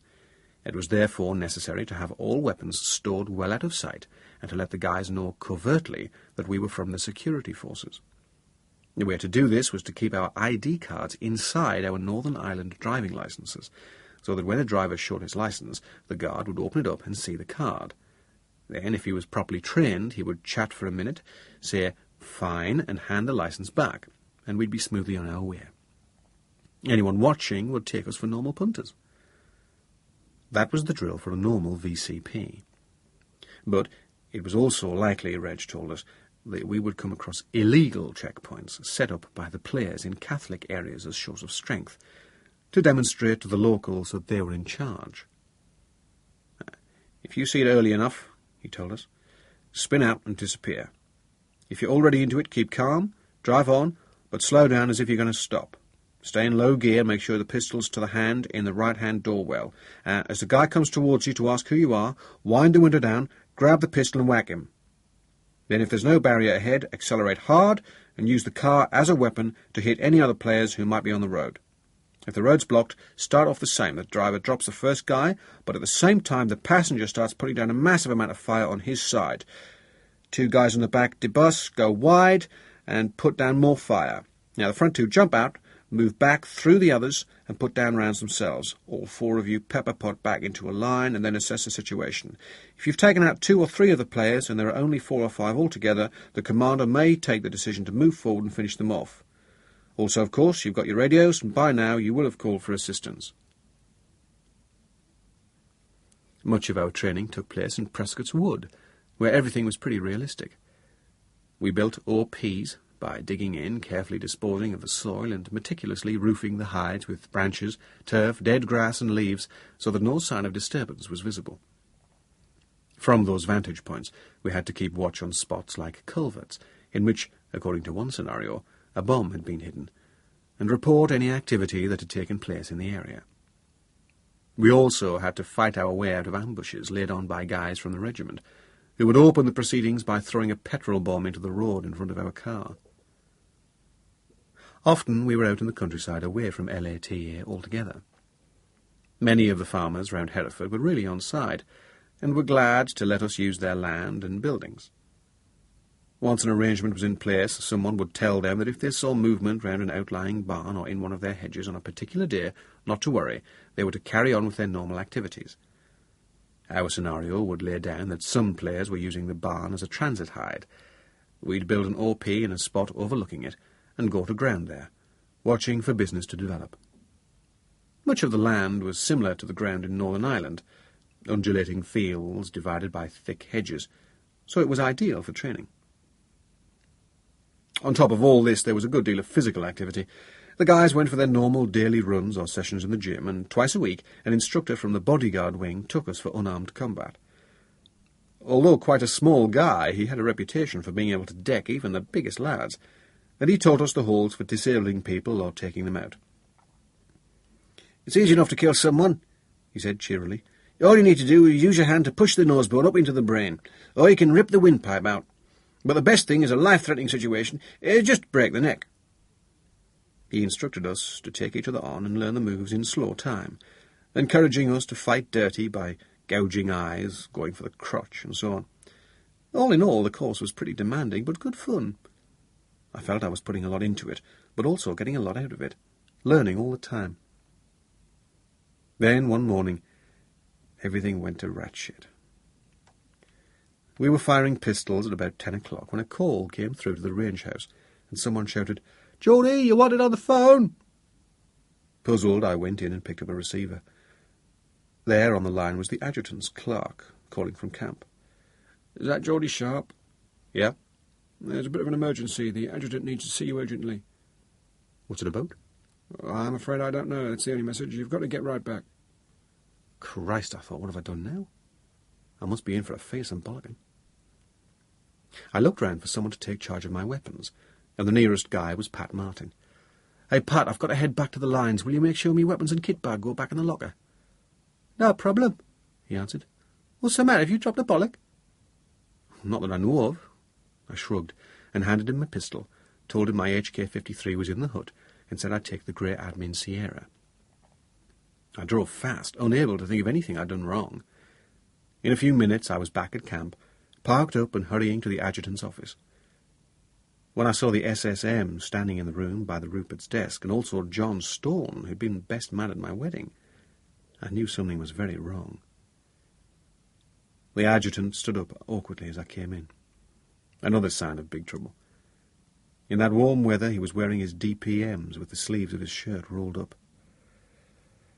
"Sit down, Geordie," he said, waving at a chair, and then, "Listen, I'm afraid I've got bad news for you. Your wife's been killed." "Oh, no." I remember I sat forward with my elbows on my thighs, my hands clasped tight together. "Yes. We got a signal an hour ago. A bomb went off in a shopping centre in Belfast this morning. It seems to have been an own goal. The bomber was blown to pieces, but he took out 5 civilians as well." My ears heard the words the adjutant was saying, but my brain hardly seemed to take them in. My mind and body had gone numb. I could not move or speak. I sat and stared at the front of the desk just ahead of me as if I had turned to stone. "The rest of the course is being informed," he went on. "We want you to take a couple of days off to make up your mind what you'd like to do." My voice came back in a kind of croak. "What happened?" "She'd gone shopping. That's all the information we have so far. She was outside on the pavement when the explosion occurred. She was killed instantly. Can't have known anything." "What time was it?" Just after 9:30. "What about the kid?" He was at play school." "Thank God for that." I put my face in my hands. "You'll need time to chill out," the adjutant was saying. "There's no pressure on you to complete the NI course. After this, you may not want to go over there at all. If that's what you decide, everyone will understand. You don't have to go on the operational tour. If you'd prefer it, you can go back to the squadron, and we can look up for a posting elsewhere. See how you feel in a couple of days." "She was coming back," I said bitterly. And then again, before I could stop myself, I almost shouted, "She was coming back!" "I know, Geordie. Everyone knows that. Everyone's with you. He cleared his throat and went on. As I say, a couple of days off. If there's anything you need, help with organising the funeral, come and tell us. Get it sorted out with the boss and SSM. Now, John can give you a lift home. I took a deep breath to get hold of myself, then stood up and nodded to the adjutant. John put a hand on my shoulder and steered me towards the door. Outside, he said, "Will I take you back?" I nodded again and walked blindly to his car. As he drove, I noticed how tanned he was and asked where he'd been. Africa was the answer. Just come back from an exercise in Botswana. What was it like? He began to answer, but I could hardly listen. I realized I'd only asked the question in an attempt to keep my mind off my private horror. I seemed to be short of breath and had to inhale deeply to steady myself. At the cottage, John came into the kitchen with me and said loudly, "Let's have a brew. Where's the kettle?" "There," I pointed. "There's milk in the fridge." Then I sat down at this table, staring out of the window, straight into the vegetable garden, mind in a whirl of guilt and remorse. The kettle began to sing, and presently I heard John say something. "What was that?" "I see you've got a bottle of scotch. Would a quick one help?" No, tea'll be fine." I shivered with cold. When John handed me a mug, I piled 3 spoonfuls of sugar into it, and as I drank it, I felt a hot flush rising through me. "Jesus Christ," I said. "Why her? Why did it have to be her?" John shook his head and looked down into his tea. Then, noticing the strange kit in one corner, he said, "Whose is that?" "Oh, it belongs to Tony Lopez, the SEAL guy who's trying to join the squadron. He's been staying here." "Oh, that's the guy who was in the nick with you." "No, that's him." "How's he doing?" "Oh, terrific, one of the best." "Will he pass selection?" "Oh, he'll walk it. He's fitter than the rest put together. He's got most of the necessary skills already. He's been in the jungle, for instance." "He must be crazy to leave the SEALs. Train in the sun, all the assets you want. Does he realise what hard work he's letting himself in for?" "I don't know. It's only for a couple of years." "Rather him than me. I dread the thought of walking over those hills with a 55-pound Bergen." John looked at me and said, "You'd better phone Kath's parents." "In a minute." My mind flew to the spacious house in Helen's Bay, a safe and smart residential resort a few miles northeast of Belfast, on the shore of Belfast Lough, with its big gardens and handsome trees and stunning views of the sea. Kath's mother always kept the family home immaculate, never a speck of dust, never a cushion out of place. I'd always supposed that this obsession with cleanliness had something to do with the fact that Kath's father, Dan, had been a doctor. Often in the past few weeks I'd wondered what Tim had made of it, dropping bits of food and scattering his toys about the fitted Wilton carpets. I nerved myself to make the call. Then I said, "Better do it," and went to the telephone. A strange voice answered, a man with a strong Belfast accent. "Who's that?" "Sergeant Harris, RUC. "Can I speak to Mrs. O'Brien?" "I'm sorry, she's not just very well now." "Dr. O'Brien, then." "Who's calling?" "His son-in-law." There was a pause before Den came on, sounding very shaken. "We can't believe it," he said. "We just can't take it in." "Me neither. How's Mum?" "Oh, she's in shock. We've given her some sedation." "Look, I'll come over as soon as I can. Tomorrow, probably." "Thanks, Geordie." "Den, where is she?" "Who?" "Kath." "Browns are collecting her from the hospital." "Browns?" The funeral directors." "Have you seen her?" "No, she was the damage was pretty bad. They identified her from her credit cards and driving licence." "Oh, God, what about Tim?" "He doesn't know yet, Geordie. Are you all right?" "More or less. I've a friend with me here at the cottage. I'll be there tomorrow. Give me love to Mum." "So I will." I rang off. Little by little I felt anger starting to burn inside me. Once again I heard old Morrison, the RUC chief, saying, "I hate those bastards. I truly do." And suddenly I too felt hatred for the IRA, furious personal hatred for the man who had sent the bomber on his murderous errand. Fuck them! I said, so loudly that it made John start. "Oh, the IRA, whoever killed her, I'll get that bastard somehow if it's the last thing I do." The next 2 days were a nightmare, and I stumbled through them as though I was half awake. The only mercy was that delayed shock seemed to be numbing my sensibilities and keeping grief at bay. Early on the Tuesday morning, I drove up the M5 to Birmingham Airport, exactly as I had on the day I sent Kath off. The head shed had fixed me up with an open return to Belfast, but I had yet to collect the ticket. Moving on autopilot, I put the car in a long-term park, walked to the terminal building, found the ticket desk and checked in, all in a mechanical, unfeeling way. It was only when I reached the security check and some dickhead challenged me about where I was going that I really came round. There must have been something about my face that made him pick me out. Suddenly he was demanding to know my name and address in Belfast. When he asked the purpose of my visit, I gave it to him straight in the most hostile voice I could manage. "I'm going to bury my wife." That stopped him in his tracks, but he was such a turd that he didn't have the grace to apologise. He just said, "All right," and moved me on. The plane was only half full, and the flight seemed incredibly short. Nevertheless, it gave me time to think through the security implications of my visit. Kath and I were married in Hereford. The wedding had never been reported in the Northern Ireland papers, and nobody over there knew that she'd been associated with the British forces. In the list of bomb victims, her name had been given as Mrs. Sharp, a Belfast housewife. Again, there'd been no mention of her husband. If anyone asked my profession, I would tell them I was an aircraft fitter, working in Bristol. Provided I didn't stray into the hard areas of West Belfast, there should be no trouble. In 40 minutes, we had landed at Belfast City Airport, and I was walking out through the funny old-fashioned building which looked as though it dated from the 50s. I grabbed a taxi and gave the driver the address, dreading the moment of arrival and yet wanting to be there quickly. It was Tim who saved the day from being a disaster. Too young to know what had happened, he was carrying on as normal. When he saw me come in the door, he took one look and ran at me with a yell of, "Dad!" I held him up against me, a hefty, warm, live bundle, bigger than I remembered, and found that dealing with him diffused the tension of seeing Kath's parents again. All the same, I was upset by their appearance. They had both put on 10 years. Meg, in particular, looked frail, and when I had to kiss her on the cheek, she was all bones. She was still limping a little, but in a different way from before her operation, and claimed that her hip was now fine. It was just the leg muscles that needed strengthening.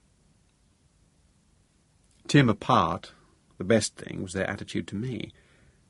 They could easily have blamed me for the tragedy. In fact, they went out of their way to show that they understood the problems our marriage had been through, and that they didn't hold it against me for behaving as I had. Whenever I made attempts to apologize, they brushed them gently aside. In the evening, after tea, Den asked about Kath's financial arrangements, whether she'd made a will or had any life insurance. I couldn't answer his questions because she had always been the family banker, and I'd been so stunned by the news of her death that I hadn't had time to check. That afternoon, he and I went to Brown's, the undertaker's, to make arrangements. The middle-aged man on duty did his best to put us at our ease, but he threw me completely when he asked how we proposed to carry Kath's coffin out of the church after the service. "I take it you'll be one of the bearer party," he said. "But me? I thought you people took care of that." "No, sir. It's the custom here for the family to provide the bearers." "That's right," said Den gently. "Most people do that." Well, I was left struggling. I couldn't face the thought of being so close to her, of carrying her remains. "I'm sorry," I said. "I don't think I can do that." "It's all right." Den raised a hand as if signalling to the undertaker that he would deal with the point in a moment, and went on to ask about the service at the crematorium. I felt terrible, burning with shame that I couldn't do the decent, normal thing. Then I heard the kindly voice asking if I would like to have a tree for her. "Where?" "In the cemetery at Roselawn. Many people do have trees as memorials rather than a stone. We can arrange to have one for you." I thought for a moment. I'd never liked big, heavy gravestones. A living memorial seemed a better idea, so I said, "Yes, please." "What kind of tree? We have beech and ash saplings newly planted." I was going to ask for an ash, but at the last moment I remembered the trees that she had loved in the spinney behind KC. Could it be a rowan? A mountain ash? "Yes, of course. We can arrange a rowan. And would you like to have a plaque at the foot?" "Yes, please. What wording would you like on the plaque?" I closed my eyes to concentrate and cleared my throat. "In loving memory of Kathleen Sharp, from George." Then I added hurriedly, "No, from George and Tim." The day of the funeral was as tough as any I could remember. After breakfast, I drove Meg and Tim to the play school he'd been attending, and we dropped him there. All he'd been told about his mum so far was that she had gone away for a few days. At some point we would have to break the news to him, but it seemed better to wait until we had all a chance to get hold of ourselves. The church service was set for 11:30 in the morning, but members of the family began arriving at the house an hour before that.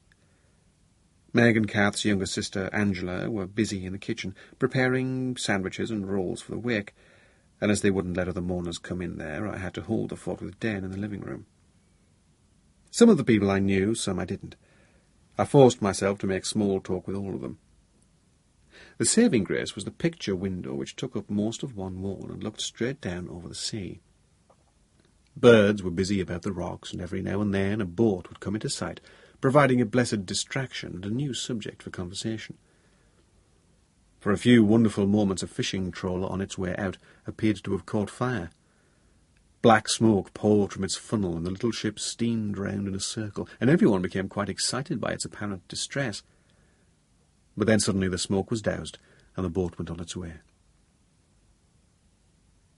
At last it was time to go. 2 big black Daimlers took the main family party, with the rest following in vehicles of their own. At the church, the coffin, covered with flowers, was already in place on trestles at the head of the aisle. I found myself consciously trying not to think of what lay inside it. Suddenly, I saw the bodies of the pilot and co-pilot of the helicopter that came down in the Iraqi desert, their limbs twisted and ripped off. I told myself to remember what she'd been like, but I found that small things were irritating me. The church was much too big for a congregation this size. We filled only the middle of the first few pews. The priest was young and nervous and kept stumbling over his words. The first hymn was one I'd never heard of. But then, in what seemed like no time at all, we'd sung, "O God, our help in ages past," and the bearers were lifting the coffin onto their shoulders to carry it down the aisle. To my shame, I didn't even know them. Cousins? Friend of the family? Whoever they were, Den had recruited them, and they all looked fairly young. Along with everyone else, I stood and waited till they had cleared the church door. Then we were back into the funeral car and following the hearse out of the city, up to the Roselawn Cemetery high on a rounded hill. We drove through an impressive pair of gates and into the biggest graveyard I'd ever seen. Hundreds upon hundreds of tombstones and other memorials, set in straight lines over the hillsides, with neatly mown grass all round, and the road sweeping back and forth between. There were also thousands of trees, mostly young, planted in copses and bigger stands, the ground beneath them covered in wood chips to keep down the weeds. I saw several places where I would like Kath's Rowan to be. At the top of the hill we came to the crematorium, a low brick building set among sculpted grass banks and beds of flowers. The fact that everything was so perfectly kept seemed to make it more of an ordeal rather than lessen it. There was a short delay while we waited for the party ahead of us to clear. Then it was our turn to file into the plain little chapel. As if from a great distance I heard the priest say, "Man that is born of woman hath but a short time to live, and is full of misery. He cometh up, and is cut down like a flower. He fleeth as it were a shadow, and never continueth in one stay." It was all I could do to endure until the end, the dreadful moment when the coffin descended through a hole in the floor, and Kath was gone. Outside again, looking down, I realised that the cemetery had a huge view over Belfast, lying below us to the northwest. At the back of my mind, I felt it was wrong that my thoughts should be turning so swiftly from the past to the future, but that is what they were doing. Whoever he is, he's down there somewhere, I told myself. And wherever he is, I'll get him. Chapter 4. There was no question of my quitting the course. On the contrary, I couldn't wait to rejoin it. Early on Friday morning, I nipped into camp and left a message for the adjutant, saying I was back on side, then got myself straight down to LATA, determined to make up whatever ground I had lost through being away. For the first couple of days, the guys treated me rather strangely.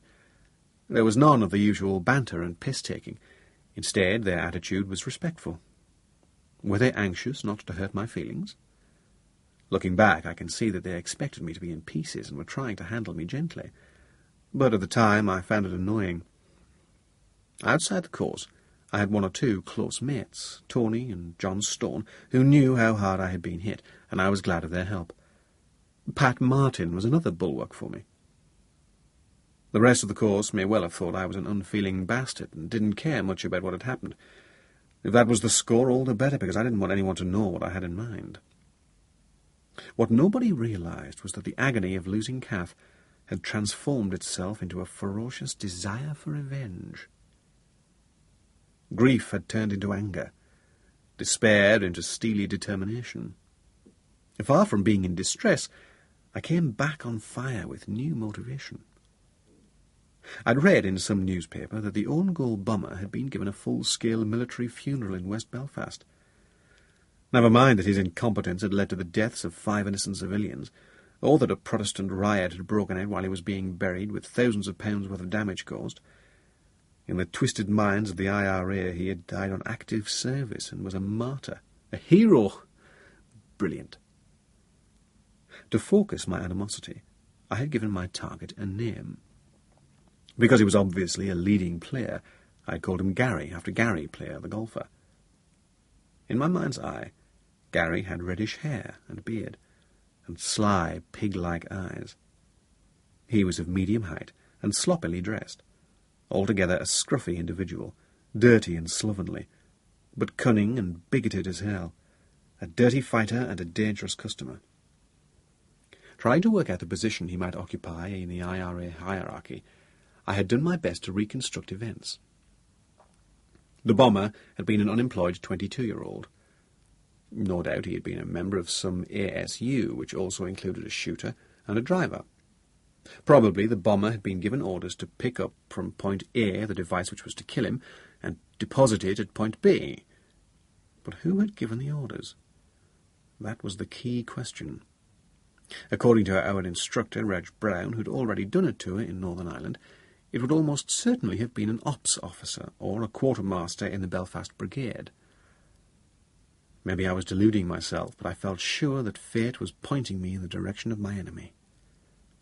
Already we were into August. Provided I got through the rest of the course okay, I would be posted to Belfast in October, only 2 months off, and then for a year I would be on the man's doorstep, trained, armed, and furnished with every pretext for taking terrorists out. When, in the middle of August, Loyalist gunmen killed 7 people in 8 days, and the IRA responded in kind, I persuaded myself that nobody would notice one more, apparently sectarian killing. On the domestic front, things were under control, if not great. After a family discussion, we had agreed that it would be best for me to leave Tim with his gran. Meg had pulled up again after her operation and said she could manage. When I came across in the autumn, at least I'd be able to see something of the kid. In England, there was no one to look after him. At Keeper's Cottage, I'd left Kath's things exactly as they were. Clothes, shoes, hats, a few bits of jewellery. I could have given everything to Oxfam, but somehow I didn't want to. So I shut the wardrobe doors, left her dressing table as it was, and deferred action indefinitely. At the end of August, a £1,000 bomb went off outside the RUC station at Market Hill in County Armagh. Miraculously, no one was hurt, but the explosion further sharpened our eagerness to get across the water. Down at LATA, we were into the most fascinating part of the course, surveillance, or the art of following a target either by foot or by car without being seen. In this, for the first time, we became fully aware of the role that was going to be played in our lives by the shadowy organisation known as the DET, short for Detachment. The name referred to the undercover intelligence-gathering unit that worked alongside our guys across the water. Whereas our role was reactive, theirs was passive, watching, spotting faces, gathering information, learning about the enemy. The DET was made up of guys drawn from all corners of the forces. Within the SAS they were known as WALTs. Some had come from the regiment, but others were from all sections of the British services, and as far as work went, the whole lot kept themselves very much to themselves. In Belfast, our guys shared a canteen and bar with them, and we were told that they were friendly enough off-duty. At LATA, whenever I saw some of them, I noticed how totally unremarkable they looked. I'm sure they'd been picked partly for their anonymous appearance, and for the fact that they had no distinguishing features. They were neither too tall nor too short, neither too fat nor spectacularly thin. None of them was particularly good-looking, but no one was all that ugly either. They all seemed to be uniform and neutral, so that they would blend effortlessly into a crowd anywhere in Northern Europe. And if you saw a couple of them in a car, you wouldn't look twice. But we soon realised that they were highly trained and an indispensable weapon in the fight against terrorism. Until we tried it, I don't think any of us had realised what an elaborate business surveillance was. A team of 8 or 10 men or women tracking a single target, all in immediate touch with each other by covert radio, all speaking a special language. The radios were secure, and scrambling devices made it impossible for outsiders to listen in. The jargon wasn't designed to baffle anyone. Rather, its aim was to achieve economy and precision, to cut down time on the air and eliminate misunderstandings. Thus, Bravo was any man, Echo any woman, Charlie any car, Foxtrot meant on the move on foot, Mobile in a car, Complete signified that a person had gone into a house or a car, getting a trigger meant getting your eyes on the target or the place where he was last seen. To give us an idea, the instructor set up a scenario on the magic board, the big sheet of white enamelled metal that covered most of the front wall of the classroom. Switching on a projector, he put a blown-up street plan on the board and placed a few magnetic counters on it. One was black, the target, and the others white. Also on the plan were some coloured spots, red, green and blue, with numbers on them. Each of these, he explained, was used to identify a particular area. It was far easier and quicker to say Green 1 than the crossroads at the intersection of River Street and Upper Richmond Way, or give the place's grid reference. "Now," he began, "the most important guy in any surveillance operation is the one running it from the ops room. He sat there with all his radios on, a couple of helpers and a blown-up map of the area you're in. One big plus about this part of your training is that it gets you shit-hot on the radio. You've got to be really slick in reporting the target's movements. If you're slow, you're too late, he's gone round a corner, you've lost him. Now, what happens if the target goes to ground in a house? Well, it's up to the controller to bring people in to box the site." He moved 4 white counters onto street junctions around the black blob. "There you are. You sit on corners in cafes or bars waiting for the target to reappear. If you do your job properly, he can't get out of the box without one of you seeing him. If you think he's seen you, the golden rule is peel off. Tell everyone else and get lost. Things go tits up when somebody thinks he's okay and carries on. If you do that, all you manage to do is confirm to the target that surveillance is on him, and he may go to ground for weeks. OK, then, listen to this." He switched on an audio tape, a hissly, crackly recording of a live operation.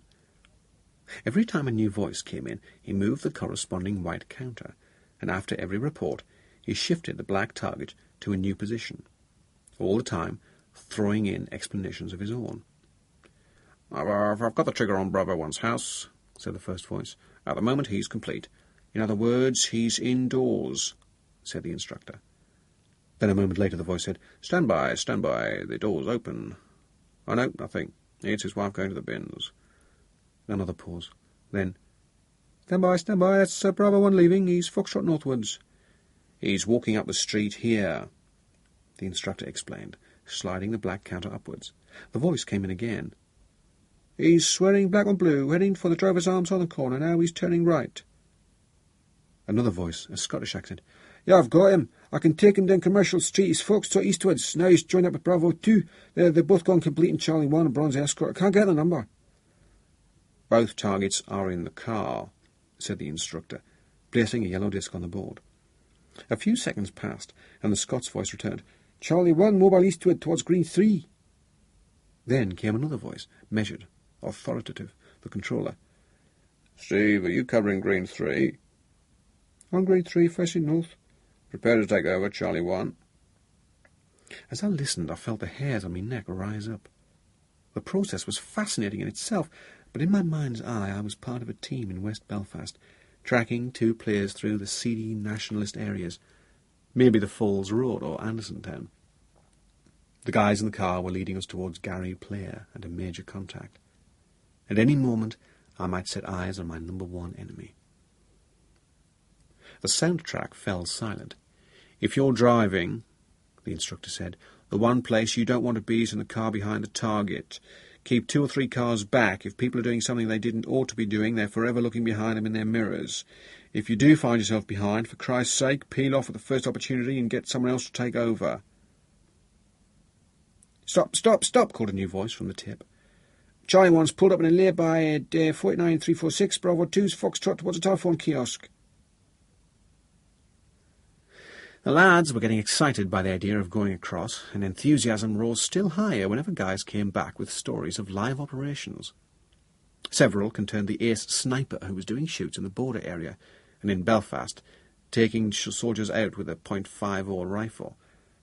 A fearsome weapon that could put a round straight through a man's chest, flak jacket and all, at 500 or 600 metres. The sniper was highly skilled and well organised. From the way he operated, the Det concluded that he had been trained in America. He had a lot of dickers, lookouts, who would check that an area was clear before he ventured forth. Then, if all was well, he'd come out and do a shoot on an army patrol. The only man known to have survived an attack from him was a soldier who'd been on patrol in West Belfast. The incoming round hit his SA-80, which he was holding across his chest. The weapon disintegrated, and parts of it, or of the .5 bullet, flew upwards, ripping chunks out of his face, but at least he wasn't killed. The regiment had set out to get the sniper by staging a come-on, posing as a Green Army patrol. The idea was to egg him on and keep him on the air so that the radio specialists could DF him and find out where he was based. It was dicey as hell, but it nearly worked. A few of the regiment guys dressed up as ordinary soldiers and went through the motions of mounting a patrol. As they came into the target area, through their earpieces, they could hear a dicker commentating on their progress. "OK," said this Ulster's voice. "There's a patrol coming down the road. They'll be in your field of view in about 30 seconds. The sniper did not answer. There was a pause and a sudden change of emphasis. "Jesus," said the Ulster voice. "There's something wrong here. They've got the wrong feckin' weapons. They've got G3s, not SA-80s. The fellows are older as well. They don't look like squaddies at all." The sniper realised immediately that the patrol was an SAS one. All he said was, "I'm pulling off." With that, he fell silent, and the attempt at DFing him failed. That wasn't the end of it, though. The regiment tried again. This time they went to the lengths of taking a black fellow over to make the patrol look still more realistic. They carried SA-80s so that everything seemed pucker. It was quite an elaborate operation, with some guys airborne in a chopper, and others deployed on the ground around the periphery to block the sniper in if they got a line on where he was set up. Again the patrol was listening out, as the dickers commentated on their approach. But this time, to their consternation, they heard the shooter say, "Right, I'm ready to fire. I'll take out the second fecker from the front." At that, they did a bomb burst, and every man hit the deck in a different direction. Then they upped and ran like stags all over the place. They didn't collect back at the emergency rendezvous for more than an hour, and by then the gunman had once again melted into the night. Of all our training, it was the range practices that I enjoyed most. Partly it was because I had become quite good with a pistol, but beyond that, in putting down live rounds, I felt I was getting closer to my objective than on any of the rest of our activities, realistic though they were.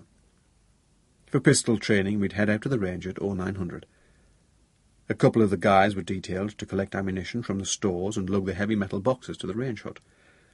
One man would go around putting up the red flags to show that live firing was in progress, and the rest of us would sort out the targets. The range had high stop banks of soil thrown up in a horseshoe shape so that you could fire at targets round 3 sides of it. Old railway sleepers were set into the ground, with holes drilled into them so that targets could easily be set up. We'd start by firing off 2 or 3 magazines just to get comfortable.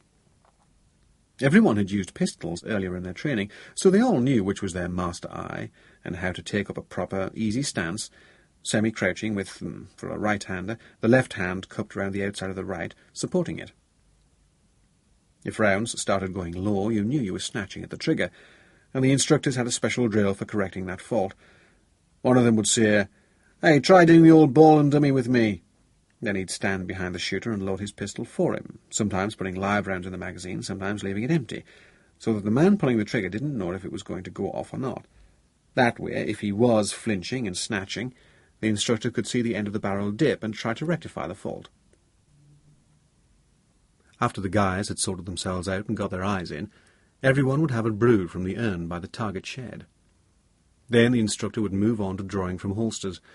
He'd line up the lads in front of the targets and call, "Up!" Everyone would draw, fire a quick double tap, then reholster the pistol.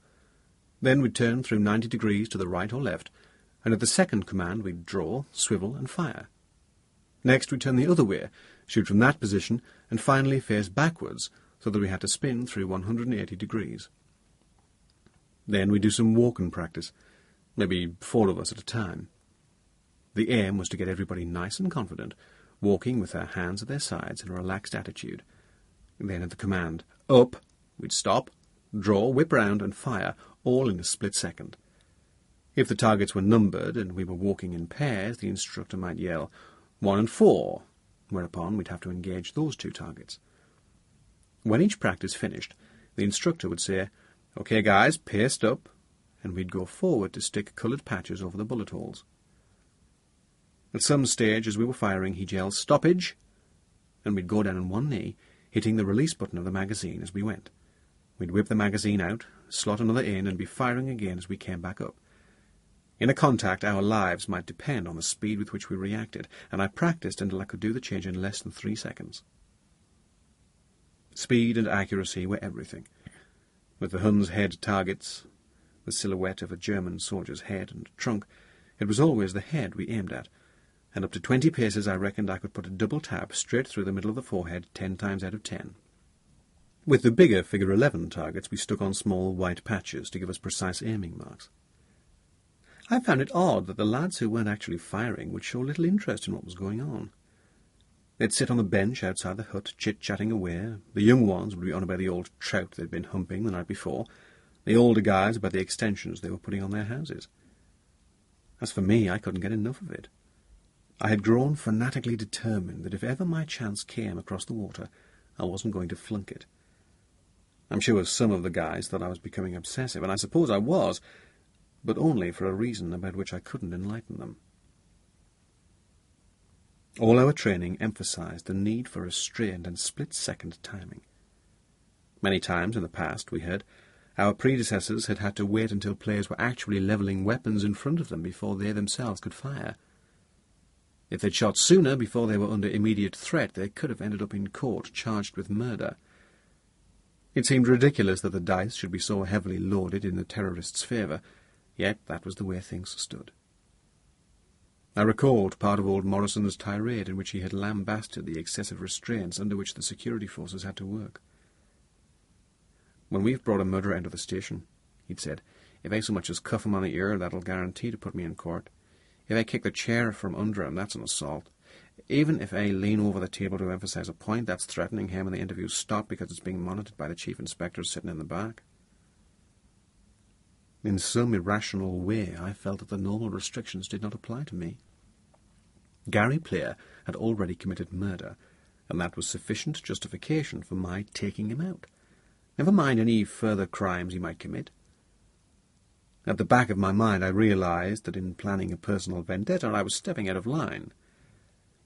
The essence of any SAS operation is teamwork, and here I was trying to crack something on my own. Working solo, without mates to cover my movements, would expose me to a far greater risk of getting shot or captured. Normally, working in pairs, you cover each other, and you can shoot your way out of trouble. Alone, without a partner, I could easily end up in the shit. I never really faced up to the thought of what might happen if I was captured. Very few of the guys ever did. Deep down, they knew perfectly well that if the IRA got them, they would be whipped south of the border and would probably never see the light of day again. They would die, but not before they had suffered unspeakable tortures. For this reason, some of them privately admitted that if things looked really bad, they'd shoot themselves. But most preferred to believe that they would come out fighting. I was one of that majority. Apart from survival, there was also the little matter of identifying my victim. How in hell was I to find out who he was? And even if I did discover his name, how was I to track him down? Such was the force of my anger that I had no doubt I would find him somehow. One morning, a couple of weeks before the end of the course, I was due to have my arm checked by a specialist in the Tri-Service Hospital at Roughton. By then I was so hyped up that the thought of losing half a day's training quite pissed me off. But I scented possible compensation in the fact that Tracy might be on duty when I clocked in at the camp med centre to pick up my x-rays. She was.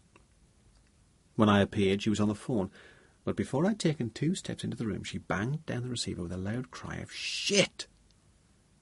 "Something the matter?" "It's our effing landlord. He's throwing us out." "That's tough. What happened?"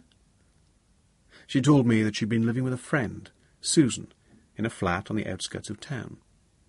They had no proper security of tenure, and now the owner of the house was going abroad and wanted to let the whole place as a single unit. He'd given the girls a fortnight to pack their bags. Listening to Tracy talk, watching her, I thought she had changed. Her face was lit up with indignation, but she seemed more mature, less wild and tarty than I remembered her. Maybe I was influenced by the fact that she'd been very sweet about Kath the first time I'd seen her after the disaster. In any case, I now felt sorry for her. Even so, it wasn't until I was in the minibus halfway to Roughton that the idea hit me. For some time I'd been worrying about what would happen to Keeper's Cottage when I went to Belfast. Tony was about to go off on the jungle phase of his selection course. In any case, he wouldn't want to live out in the country on his own while I was away. I could simply lock the door and go, but I didn't want the place to stand empty for months on end. So why not offer the house to Tracy and Susan? I didn't know whether or not Susan had a car, but Tracy certainly had one, and could easily commute in and out. As long as being out in the wilds didn't spook them, they could live in the cottage rent-free, look after things till I got back, and give themselves time to find permanent accommodation elsewhere. At Roughton there was the usual delay. A backlog of patients had built up, and I was told I'd have to wait half an hour, so I went down to the corridor to the payphone and called the med centre's reception. "Hi," I began. "It's me, Geordie." "What's happened now? Left your head behind?" "Listen, I've had an idea about a place for you and Susan. You can have my house. It's going to be empty from the end of the month for the best part of a year." "Where is it?" "Off the Madley Road, about 4 miles out." "How much do you want for it?" "Nothing, I just need to have it looked after." "Well—" I could practically see her squirming her neat little arse about in her chair. "I'll tell you what, I could pick you up tonight and take you both out to have a look. Susan as well. You'd both better see it. It's pretty much out in the wilds on its own. What do you think?" "Are you sure?" "Of course, I wouldn't be ringing otherwise." "What time, then?" "We at 1. I'll be back up from LATA at about 7:30, say 8:30. What's your address?" She gave it and then said, "There's no strings attached to this, are there?"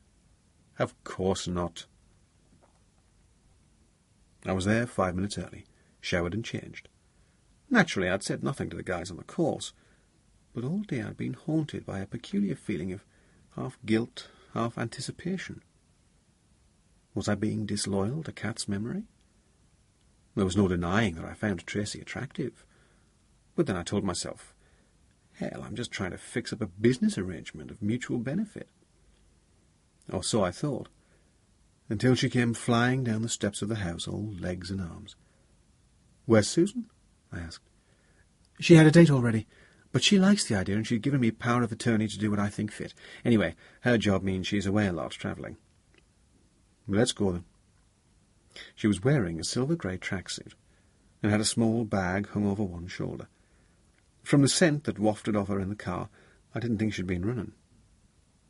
I had a good look at her profile for the first time, and saw that it matched her manner exactly, being rather pert and perky. On our way out, she asked about Tim, and I explained he was with his gran in Belfast. "Is he okay?" I turned to look at her, and saw her looking steadily, seriously back at me. "I think so. Look, he's so young." "That's right." She fell silent for a couple of minutes. But then, as I turned down the lane to the cottage, she exclaimed, "God, you said it!" "What? Buried away? Do you mind that?" "I don't know. I've never lived in a place like this." When we got out of the car, she shuddered and said in an aggrieved voice, "It's dark." "What did you expect? It's night time." "I mean, there are no lights anywhere. This is the country. You don't have lights in the country. Don't need any if you eat plenty of carrots you can see in the dark." "You're kidding." "Honest? There could be people lurking about out here." "What sort of people?" "Rapists, homicidal maniacs." "There are far more of them in towns. This isn't the environment for people like that." For a few seconds I thought she was going to throw a wobbly, especially when an owl sounded off close by. But in fact things went the other way. Once inside, she responded strongly to the place. She was a city kid, all right, but her mind was open, and she was prepared to learn and adapt. She loved the house, saw the mess, gave me a mild bollocking, and said she'd take over, and set straight in to clear up the kitchen. "Hey," I said, "you can't do that." "Stop me." "You better have a drink, then. Glass of wine?" "Thanks." One thing very soon led to another. She offered to cook something for supper. I suggested that we go out to the pub in the village, which served a reasonable evening meal. She said, "No, that would be a waste of money." Suddenly I heard myself say, "You mean the waste of an opportunity?" The next thing I knew, we were in the bedroom, and I saw an immensely long flash of thigh as she pulled off her jogging pants. "Jesus," I cried, "this is crazy. I haven't any... "I have." She made a grab for the little bag she'd brought with her. "Isn't that the Boy Scouts' motto? Be prepared." In the morning, as we sat having a cup of coffee in the kitchen, I said, "I should never have brought you here like this." "I'm glad you did." "I feel guilty." "Why? You're on your own. You've got no one else." "No, but it's so soon after Kath." "You never messed about when she was alive." "No." "I've been worrying about you for weeks." "You didn't show it much." "How could I?" "I know." She shook her head and put a hand over mine. I looked up into her face and said, "Somehow with you I feel myself. I feel normal. Comfortable, like." "Same here." She smiled, producing tiny creases down her cheeks. "What will people think, though?" I asked. "They won't think anything. They needn't know. I've spent the night here, as long as we don't walk into work wrapped around each other." "Jesus, no. I'll run you home round the back way and go in on my own." "And then," Tracy went on with her own line of thought, "when Susan and I move in, it'll look like a straightforward business arrangement." "What about when I come back?" "Tonight, you mean?" No, from across the water." "I'll be waiting here for you." "You mean that?" "If you want me." The course ended with 2 big exercises, one out in the country and one mainly in town. In the first, we were told that a bomb had been planted in a certain culvert under a country lane out in the middle of a large estate. According to the scenario, command wires had been spotted running up a hedge to a firing point in the corner of an old quarry. Good intelligence had been received to the effect that terrorists were coming back at night to detonate the bomb when a vehicle patrol went past. I was detailed to command an operation to take them out. There was no time for an on-site recce. For an hour we pored over the 1 to 50,000 ratio map, planning covert approaches to the spot marked as the target. Then, as dark was coming on, we bust out to a drop-off point, tabbed in across country over the back of a hill, and prepared to lie up in wait. In the last of the light we found the command wires and traced the top end of them to a drain beside a gate post, where the fence coming up from the culvert reached one corner of the quarry. It was a filthy night, pissing with rain. The gate post was nearly at the summit of the hill, and from it we could look down on the lane which ran along the contour below us across our front. Having set the rest of the patrol to cover us, Pat and I worked our way down the command wires to make sure they were connected to the device. Crafty bastards, the terrorists had coupled them up to the barbed wire, so that for most of the run the fence itself would act as a conductor. That way no extra wires were needed, and there was nothing unusual to be seen. At the bottom end we picked up the special circuit again, and followed it to an old milk churn under the little bridge. That was good enough. Back near the firing point I deployed 2 pairs of guys, left and right, as cut-offs, in case Pat and I, the killer group, missed the players and they tried to run out sideways. Then we settled into a small hollow 30 metres from the gate post. There were a couple of more obvious hiding places closer to the target, but the depression was just deep enough to cover us, especially in the dark, and it wasn't the kind of feature that would attract anyone's attention. I set the bipod of the G3 on the front of the dip and wriggled it around till it was at a comfortable height. As the night wore on, our hollow gradually filled with water, until we were lying in a couple of inches of liquid mud. The moon was 3/4 full, but because of the clouds its light was very faint, and I wished we'd had time to set out ambush lights. In the event, I had to keep switching on the kite sight of my G3 to get a good view of the culvert area. In the grey-green glow of the sight, the fence posts along the road showed up clearly, but when I looked with the naked eye I could scarcely make them out. I was finding it hard to concentrate. Half the time my mind was slipping away to Tracy, the way she'd wrapped her long legs around me, first round my waist, then around my neck. What a night! And how fantastic that she was hell-bent on taking root in the cottage. To bring myself back to earth, I tried to imagine that I was no longer in the safe, soft Herefordshire countryside, but in some god-forsaken corner of Ulster with fanatical murderers lurking behind every hedge, and Gary Player himself coming to detonate the bomb. Our magazines might have been loaded with blanks, but all the other details of the exercise were as real as could be. We knew the det trainees were out as well, tracking the alleged players, but apart from occasional checks on the comms net, nothing happened until about 2:30 a.m. By then, the rain had cleared, and the night had gone very quiet.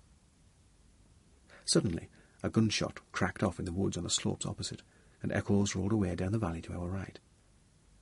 I had my radio in the special pocket of my ops waistcoat down the left side of my chest. 2 small throat mics were held in position either side of my Adam's apple by a choker of elastic. The Pressel switch, or transmission button, was a small rubber dome clipped onto the front of my windproof smock. If ever I found myself so close to the enemy that I couldn't speak, control would interrogate me through my earpiece, and I would answer by using different numbers of presses, 1 for no, 2 for yes, which came across at the other end as quick bursts of static. Now I gave it 1 blip to alert control. 0 Alpha, came the voice of the boss, who I knew was in a command vehicle a couple of miles down the road.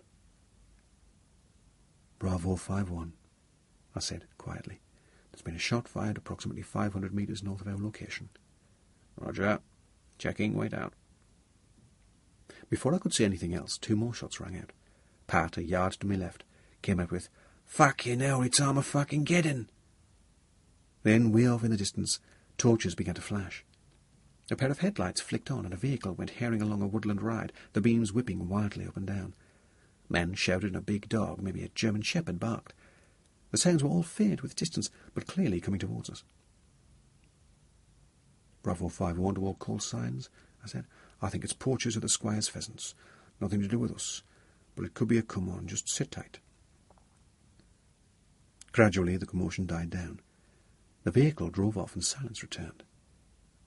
A few minutes later, I picked up some movement below. I nudged Pat and brought the butt of the G3 up to my shoulder. But all the kite sight revealed was a fox, padding up the hedge towards us. The animal came right to the firing point, stopped, sniffed and cocked its leg against the gatepost. Then it turned through the gate and disappeared to our left. "Well, I'm buggered," muttered Pat.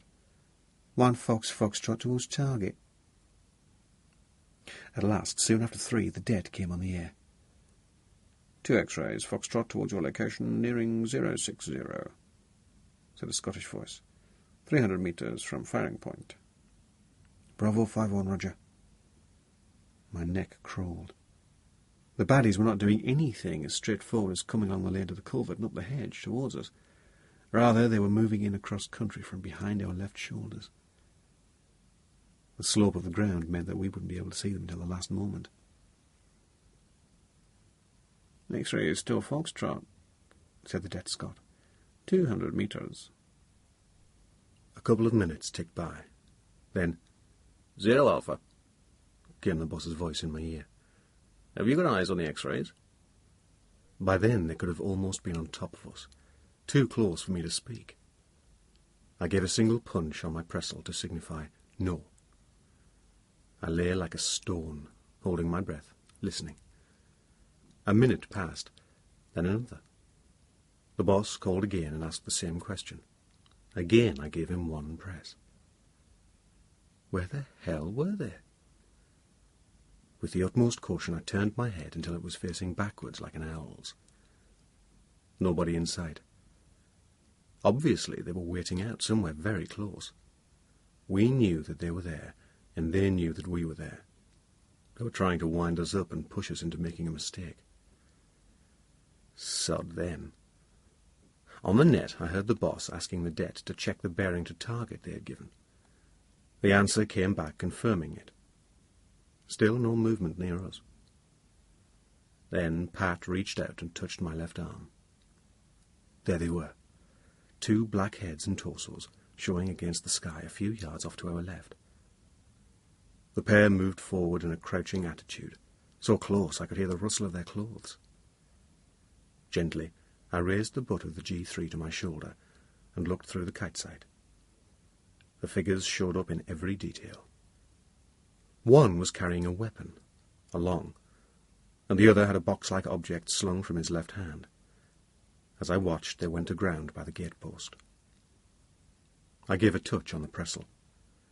0 Alpha, said the boss. Have you got X-rays on target? 2 presses. Are they armed? 2 presses. How far off are they? Less than 30 metres? 2 presses. 20 metres? 2 presses. 3 patrol Charlie's mobile direction target, said the dead voice. Have you got eyes on them? 1 press. But a moment later I saw them, 3 Land Rovers driving on sidelights up the lane. This, for me, was the moment of decision. Yes, I told myself, these 2 guys were definitely a threat. The patrol was within seconds of passing over the culvert. The terrorists were on the firing point. If we didn't drop them immediately, they'd detonate their bomb, possibly with disastrous results. Stand by, I whispered to Pat. I sensed, rather than saw, him bring the butt of his weapon up into his shoulder. My own rifle sat steady on its bipod. I pushed the safety catch forwards to automatic. Then, at the top of my voice, I yelled, Army! Army! Army! Halt or fire! Instantly the pair split, one running right, one left. At the first moment I let rip at the right-hand figure with 3 short bursts. Pat did the same at the left. I was aware of flame spurting from the muzzle of his rifle. Both players went down and lay still. I gave mine another burst on the ground to make sure of him, waited a few seconds, and got back on the radio. Bravo 5-1, contact. 2 terrorists dead, no casualties ourselves. Checking the area. Wait out. We had a quick look round, made sure none of the other guys had seen anyone. Then I reported. No other terrorists on target, and asked for the QRF, a Green Army team, to move up to the pre-arranged rendezvous. I deputed Pat to meet them and explain exactly what had happened. Then I saw that the rest of my team got the hell out. The instructors had hammered into us the fact that in Northern Ireland a crowd gathers immediately at the scene of any incident, and it's bad news if locals see the faces of any members of the Special Forces. Soon we were away back to base in a couple of the Land Rovers that had acted as the threatened patrol.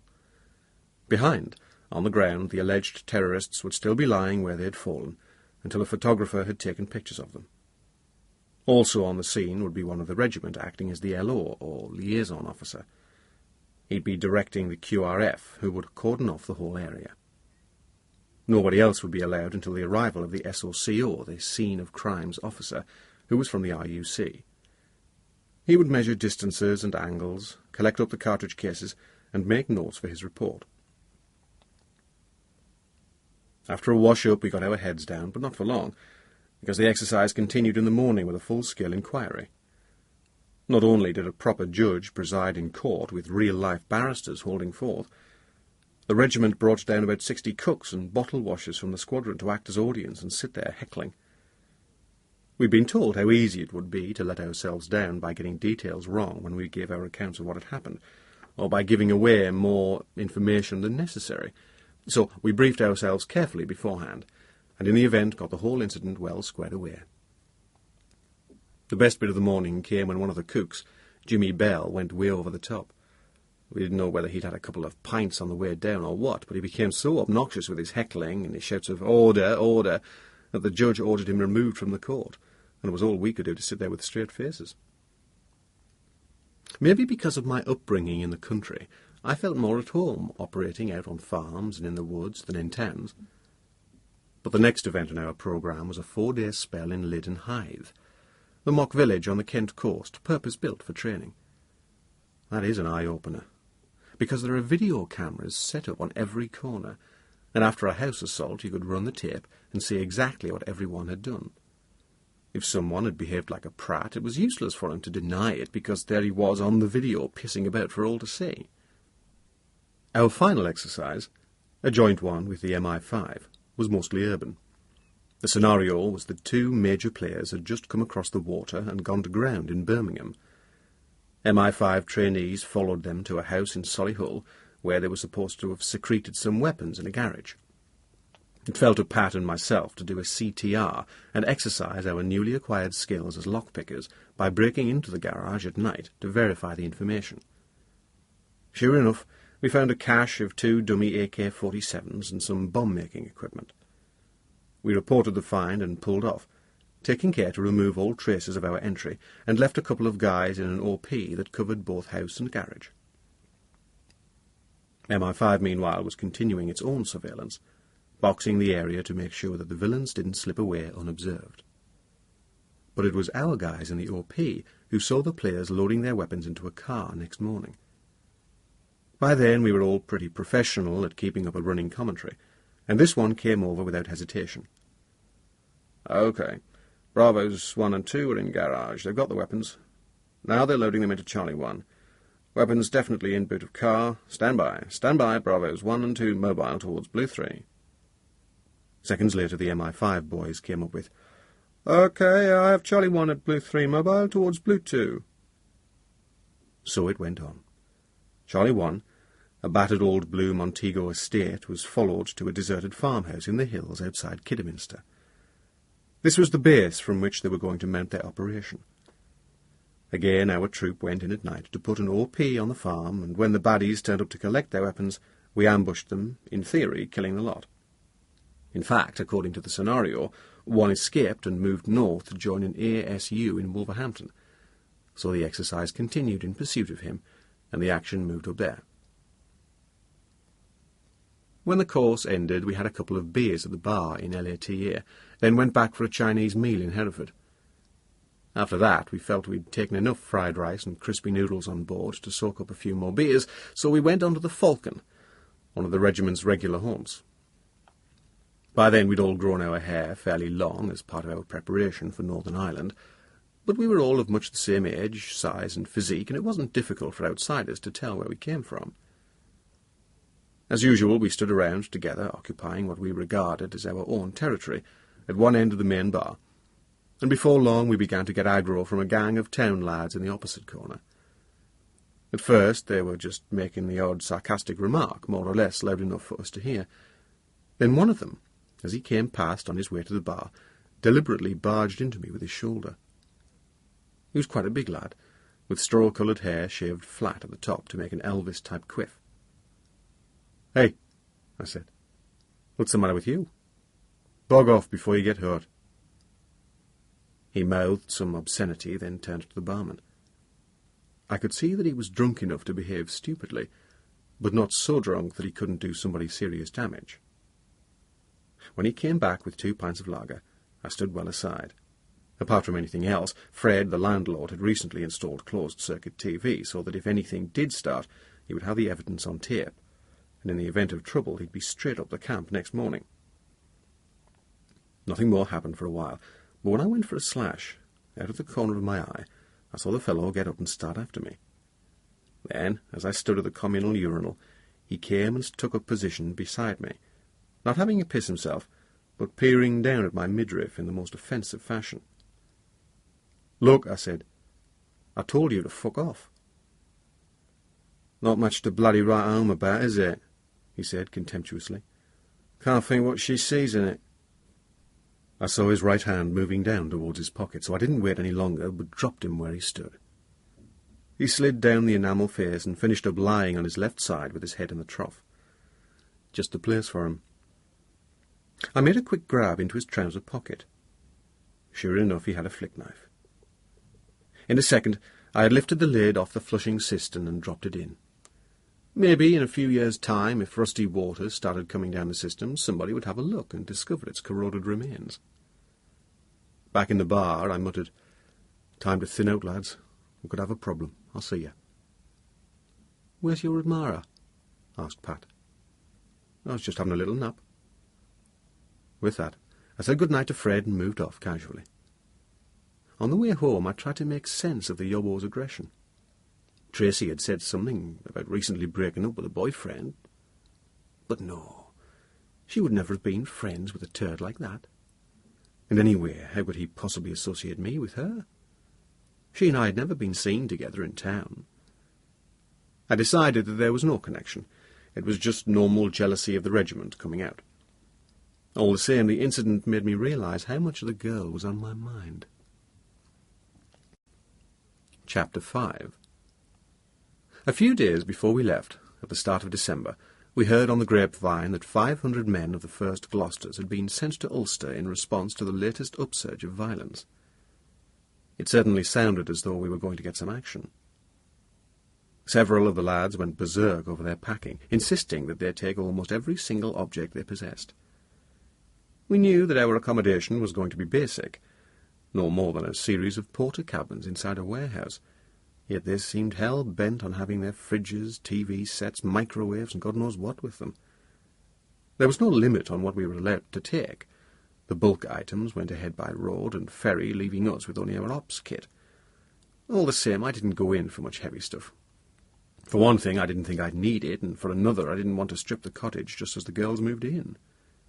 In the end, all I took was my Technics stereo system minus the speakers, because I reckoned they'd piss off my neighbours in a close-quarter environment, and in any case I'd recently invested in a pair of Stax headphones, whose sound quality put the speakers in the shade. A puma came into camp on the Monday afternoon and lifted the 12 of us away over the Welsh mountains.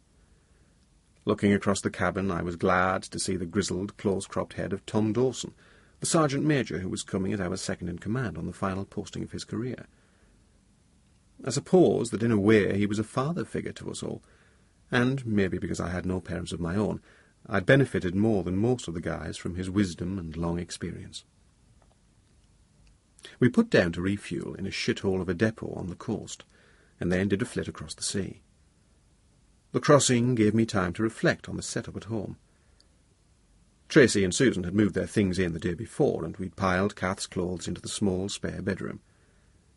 The 3 of us had spent that night in separate rooms, as proper as could be. In the morning I'd shown the girls how to work the central heating system and how to manage the wood-burning stove. I'd amassed a big store of logs, so they had plenty of fuel. For God's sake, don't burn the place down, I told Tracy. That's the only rule. At that stage, I don't think she'd said anything to Susan about her long-term plans. All Susan knew was that they had somewhere to live for the next few months. But when we were alone for a moment, Tracy said again, "When you come back, I'll be waiting for you." That gave me a big kick, of course, but I was still disturbed by the speed at which everything had happened. Kath had been killed on the 28th of July, and we were now only just into December.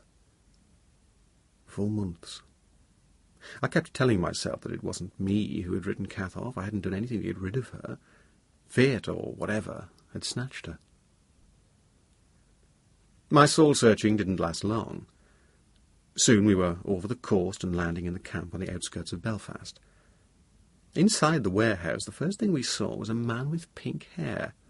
"For fuck's sake!" cried Pat. "What's this, a pufters convention?" But an old SAS hand, who'd been there for a couple of months already, assured us that it was only one of the det guys who'd tried to dye his fair hair brown, but had got the mixture wrong. The senior wrangler explained that it was perfectly legitimate for members of the det to change their appearance for cover purposes. This fellow, however, was going to have to stay out of sight for a few days until he got himself sorted. Apart from the pink head, our immediate surroundings weren't that cheerful, but Pat and I got cabins next to each other and soon settled ourselves in. Some previous occupant of mine must have been a freak for Pirelli calendars, because it was tits and bums on every wall. Rather than rip them down and have bare cream-coloured panels all round, I left them where they were, gradually persuading myself that in some respects the June bird looked remarkably like Tracy. The best that could be said for our setup was that everything was under one roof. Not only our cabins, but also the briefing room, armoury, MT depot, canteen, bar, showers and bogs were situated within the warehouse. To me it had a claustrophobic air, but the guys who handed it over to us assured us that you soon got used to it.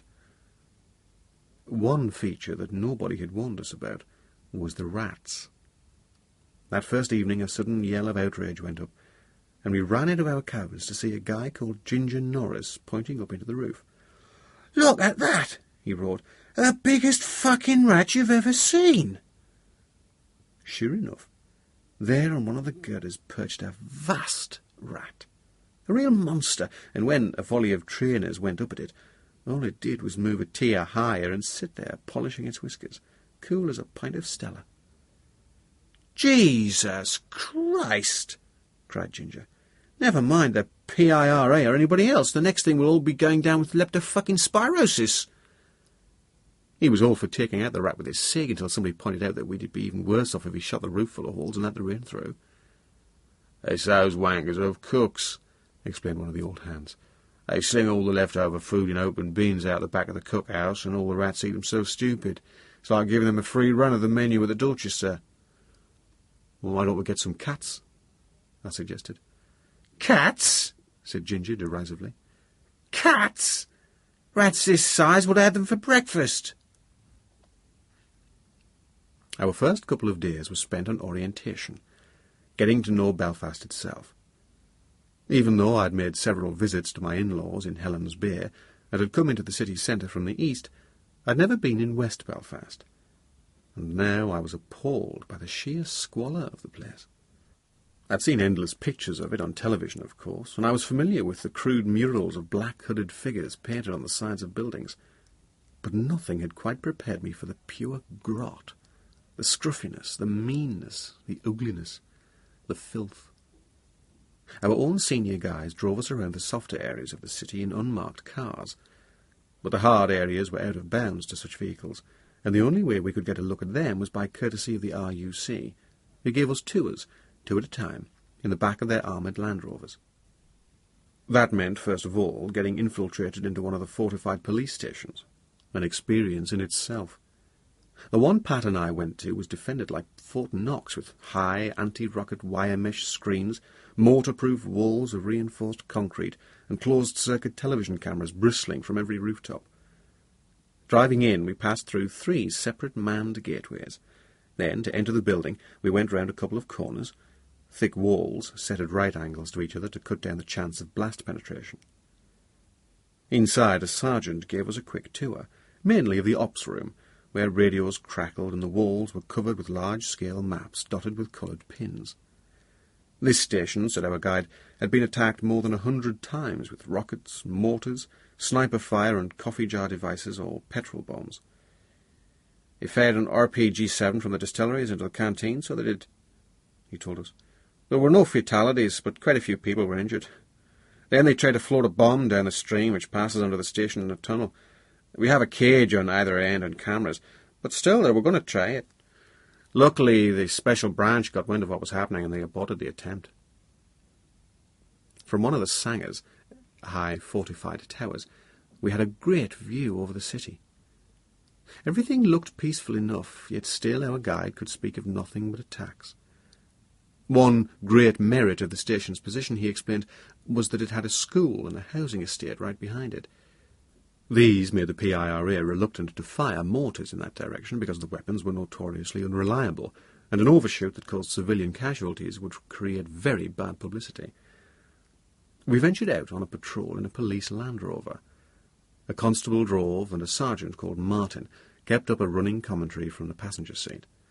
We crouched in the back, craning forward to peer out through the armoured glass of the windscreen, with a third RUC man scanning through the small aperture in one of the rear doors.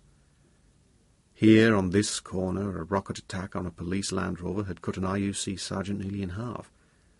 Here, a lad had tried to throw a bomb over the wall into a police station, but he dropped it and it blew off his arm. Here, on the Falls Road, was the infamous Rock Bar, where members of the PIRA would meet for a pint. Here they had staged a burglary on a library, and as a policeman approached to investigate, they'd opened up on him with an M60 machine gun. Here was Rose Cottage, inhabited by a harmless old pensioner. Under the pretence of befriending him, IRA men had offered to decorate a room for him, and in the course of doing so they'd built a false wall shortening the room by about 5 feet and creating a major weapons hide, later discovered by the Royal Marines. We were patrolling as a pair, in company with a second vehicle, never far from it, in case one or other suddenly needed help. Martin was frequently on his radio. 6-5, Roger, we're just going to Sebastopol. We're passing Berlin. Every now and then our partner vehicle would drive past in the opposite direction, as the pair wove intricate patterns through the sordid, run-down streets. Again and again Martin said, "The whole of this road is divided. Green nationalists on one side, orange Protestants on the other." But he kept emphasizing that most of the population was perfectly normal. There's so many decent people here, the proportion of bad ones is very small. Nevertheless, he agreed that he was constantly on the lookout for familiar faces, trying to spot known players and work out their patterns of movement. And after an hour I felt the entire place was poisoned by hatred. Back in the station, Pat and I went off to have a piss. The nearest gents was tucked away on the floor below, and Martin came down to show us the route, leaving us to find our own way back. As we emerged, a man in civvies was coming along the corridor towards us. Quite an old guy with grey hair, and as I glanced at him I felt a prickle of recognition. In the same instant his face gave a flicker as he recognized me. "Hello," he said. "I know you, surely." "Yes, we met in Hereford." It was Chief Superintendent Morrison, the RUC man who'd talked to our course at LATA. "Geordie Sharp," I said, "and this is a colleague, Pat." We all shook hands, and Morrison said, "Have you a moment for a chat? This is my office right here." He pointed at a door behind us. Instinctively I said, "Do you want to go on up, Pat? I'll be with you in a couple of minutes." Pat got the message and thinned out. The chief ushered me into his office, large but bare, and gestured at a chair in front of the desk. "Take a seat. Just come over." "That's right. Well, I hope you have a successful tour." I wasn't quite sure what he meant by that. Was it just innocent good wishes? I said, "Thanks." He started fiddling with a glass paperweight. Then, looking steadily at me across the desk, he said, "I believe you lost your wife in the Queensfield bomb." "That's right." "I'm so sorry. I know it was an own goal, but there's no consolation in that. Very likely the device would have killed even more people if it had gone off to where they meant it to."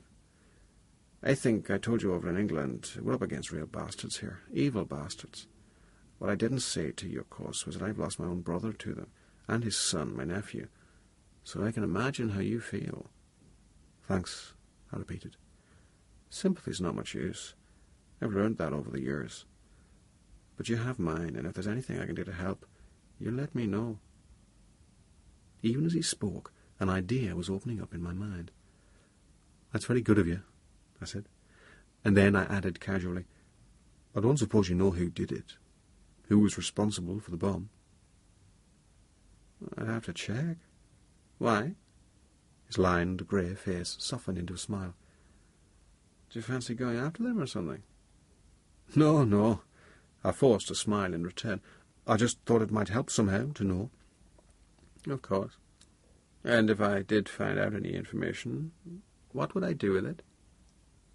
Well, maybe you could send it care of my father-in-law. That would be the safest. I gave him the address in Helen's Bay. Good enough. And now maybe you'd better rejoin your colleague. I'm pleased to have seen you again. I went back to the ops room feeling like a conspirator, busy with my own thoughts, only to find that the others were talking about a subject of intense interest to me, the way in which leading players protected their houses.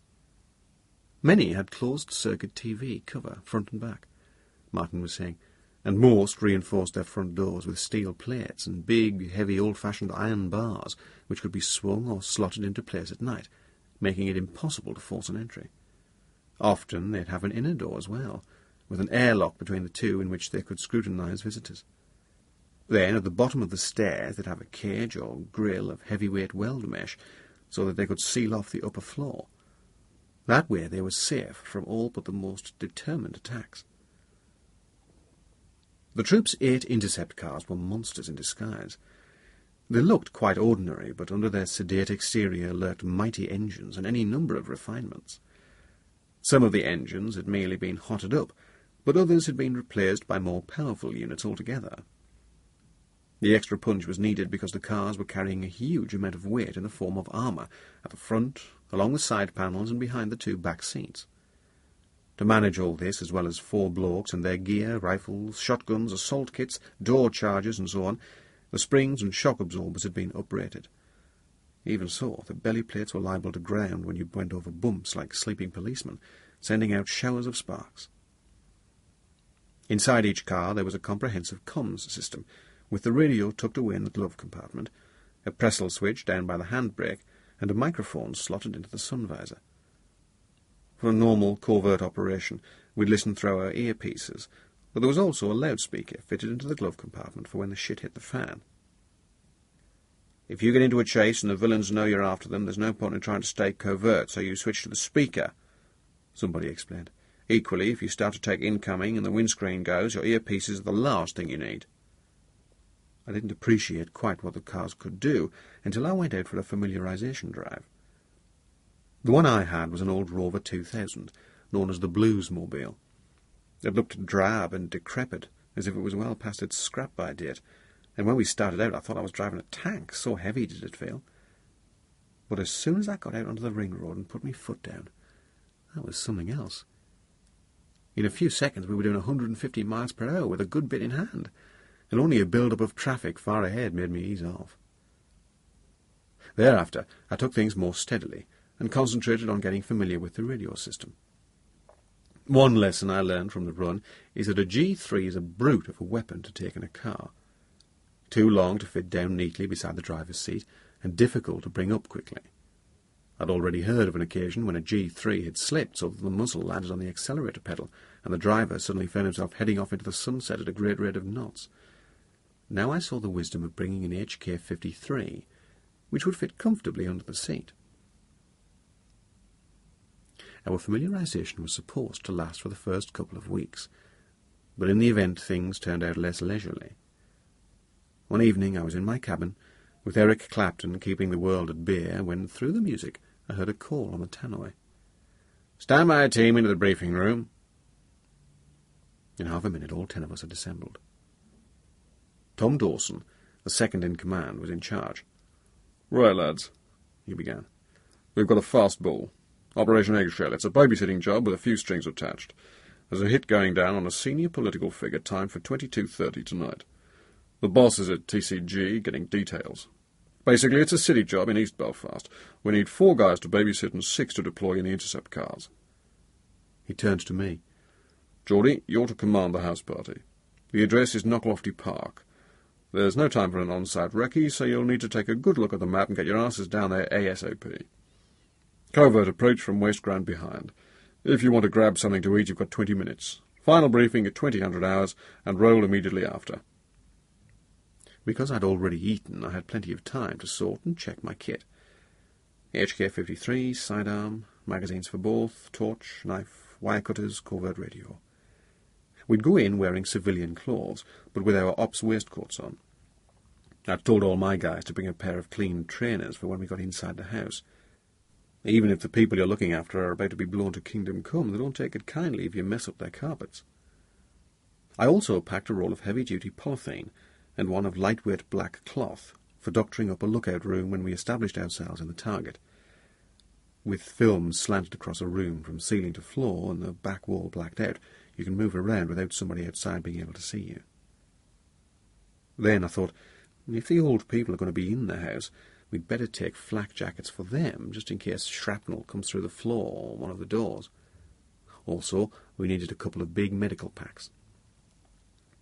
At 2000, the boss, Captain John Mason, was still down at TCG, so our final briefing came from Tom.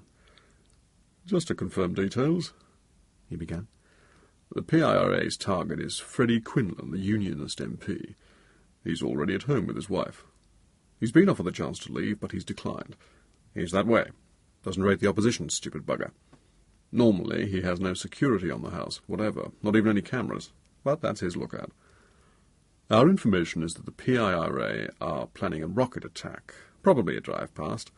They'll launch an RPG-7 to take out the front door, then follow up on foot to finish off anyone who has survived. That means your guys, Geordie, will want to be upstairs with the family. At the same time, it's vital that you preserve an impression of normal activity. The curtains will be drawn, but we want people to move around the house naturally for as long as possible, okay? I nodded, and he went on, pushing a large-scale town plan across the table towards me. Your covert approach will be through wasteland behind the house. It's the former grounds of a mansion gone to seed. We'll get you dropped off here. He pointed with a pencil. And it'll only be a short walk in, 300 metres to the outside. Between the edge of a park and the back garden is a wooden panel fence. Don't go over that in case the players have eyes on from behind one of the adjacent properties. Get under it or through the bottom. The back door of the house will be open for you, okay? Again I nodded.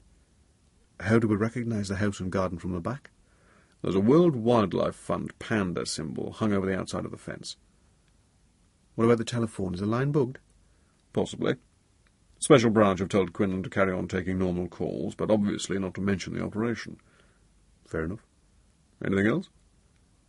A rocket will probably blow the hell out of the electrics and leave the house dark. We'd better take some ambush lights as an emergency backup. Good thinking. Tom went on to brief the car teams and the QRF. I listened with half an ear, studying the map. The old park or garden showed up as a sizable green blob in the middle of massed trees and houses, but there was nothing to be learned about it from where we were. The drop-off point was on the far side of the park from our destination, so all we needed to do was cross the waste ground in an easterly direction. As soon as Tom finished, the signals corporal went through his own plan. The boss's call sign for the night was Zero Alpha, and our house team was designated Hotel 1. We were also assigned a chatter net on a different frequency, so that if necessary we could talk to each other without cluttering up the main channel. Our car units were Mobile 1, Mobile 2, and so on. The house was designated the Target, the back door was red, and the front door white. Some of our guys would have mounted an OP in a garden across the road. That party had the call sign Whiskey. The Det, with various Delta numbers, were already out on surveillance. A few minutes after 8, a grey van pulled into the warehouse. The legend on the panel said Belfast Gas Board, Engineering Department, and the vehicle had a big sliding side door, excellent for an unobtrusive exit. My house team piled in and set off. With a pair of ambush lights and power pack, my Bergen was going to be quite a burden, even though we were going on such a short operation. I'm sure Pat spoke for all of us when he said, "I don't like the thought of this fucking rocket coming in." "Neither do I told him. "But as long as the house is reasonably substantial, we'll be okay upstairs." Peering forward through the windscreen, I said to Titch, the driver, "You will bring us in with the door on the curbside, won't you?" "No sweat." 20 minutes of twisting and turning through the city brought us to our objective. "Here's the park now," said Titch. "I'm just running down the side of it. The lay-by's a couple of 100 yards further on. Stand by the bus." The moment he stopped, I hit the handle, slid the door, and was outside, landing in a shallow puddle. I took a quick look round. It was pretty good. A smallish recess at the edge of the suburban road, screened by bushes. Some traffic was passing, but none very close. Immediately behind us were the old iron railings of the mansion's grounds, topped up by 2 strands of barbed wire. Rather than risk getting hung up, I cut through them, peeled them back, and went over the railings, quickly followed by the other 3. Titch had got out and opened the bonnet of the van. I saw him peering about under it with a torch, tugging at electric leads as if checking for a fault. As soon as we were clear, he slammed the bonnet shut and drove off. I was pretty sure that nobody had seen us. Inside the park, it was like being on an island, dark and peaceful, with the city traffic roaring and grinding round in the distance outside. As I waited for my eyes to acclimatise, one of the dead guys came up on the radio with, "Delta 2, a digger's just walked down the street past 8. "Sounds like the job's going down okay," I whispered. "We'd better get in there." Round the perimeter of the park ran a belt of mature trees, some of them pines. The air was full of the smell of evergreens and ivy. Once through the trees, we came out onto open grass. At the edge of the cover, I paused for a look round. Away to our left, a couple of 100 yards off on the crest of a rise, stood the old mansion, dark as dark, a heavy-looking Victorian building with turrets and pointed eaves. The grass we were on must once have been a lawn, some lawn, 3 or 4 acres at least. We moved swiftly across it, towards more high trees on the far side. Ahead of us, between the trunks, lights were showing, the backs of the houses in our target road. The ground beneath the second belt of trees was choked by undergrowth, diabolical bramble bushes, 5 or 6 feet high, interlaced with elder. Rather than crash through the thicket, we tried to pick our way between, only to find ourselves on the edge of a flooded area, perhaps an old pond. Pulling off, we made another approach, and soon came to a 6-foot wooden fence along the backs of the gardens. A quick cast to the right brought us face to face with the reassuring black and white shape of the panda badge. "Pity to carve this up," I whispered, feeling the wooden panels. "It's okay," answered Jimmy Adair. "There's a drain running under it." He'd found a kind of culvert, and with a few jabs from a collapsible shovel, we enlarged it enough for us to wriggle through. The back of the house was only 10 metres off. Whitewashed walls, several windows, the back door conveniently screened by a projecting outhouse. A light was showing upstairs, but the curtains of that room were drawn. We stood in the shadows by the fence. I held in my Pressel switch and said softly, "Hotel 1, on red now." "0 Alpha, Roger," answered the boss. As promised, the door was open. We slipped into a short corridor and locked up behind us, shooting home the bolts at the top and bottom. A smell of cooking hung in the air. We took off our boots, stacked them in a neat heap, and put on our clean trainers. Then, leaving the others to cover me, I went quietly forward, HK 53 at the ready, past the kitchen, and into the hall. The TV was on in one of the front rooms. I knocked on the door, pushed it open a foot or so, and showed myself in the gap. The woman saw me first. A small, elderly person with white hair swept back in a bun. She gave a bit of a cry and stood up. "It's all right," I said. "We're here to look after you." The husband was a fierce-looking little fellow with curly silver hair, dark eyebrows, and thick-rimmed glasses. He was wearing a fawn cardigan and matching slippers like any retired professional. As soon as I saw him, I recognised his face from news bulletins and the papers. From the darkness of the hall, I asked him if the front curtains were fully drawn. "Sure there are," he said, testily. "That was the first thing your people told us. You've got the old blackout blind pulled down as well." As he came towards me, he said, "This is ridiculous," but not in a voice that carried much conviction. I caught a trace of whisky on his breath. He was easily old enough to be my father, so I didn't feel I could give him too many orders, still less pull him around physically if he became difficult. I was glad to find that his irritation was only bluff. When I assured him that the threat was not only real, but imminent, he agreed to move upstairs. "What I don't understand is this," he said. "If you know they're coming, why the heck can't you intercept them before they get here?" The trouble is, we don't know where they're coming from. And we have other units outside. With a bit of luck, they may get to the villains before they do any damage to the house. But we can't take chances with your safety. Before I could stop her, his wife switched off the television. Sorry, I said. We'd better leave that on. She gave me a look, but went back to the channel it'd been on. It turned out that the couple slept at the back of the house, the room in which we'd seen the light, and had another set in their bedroom. As quickly as we could, we got them safely in there, and told them that if they needed to go to the bathroom, they mustn't switch on any more lights. Here, I said, getting out the flak jackets. If you don't mind, put these on. They're a bit heavy and uncomfortable, but they could just save your lives.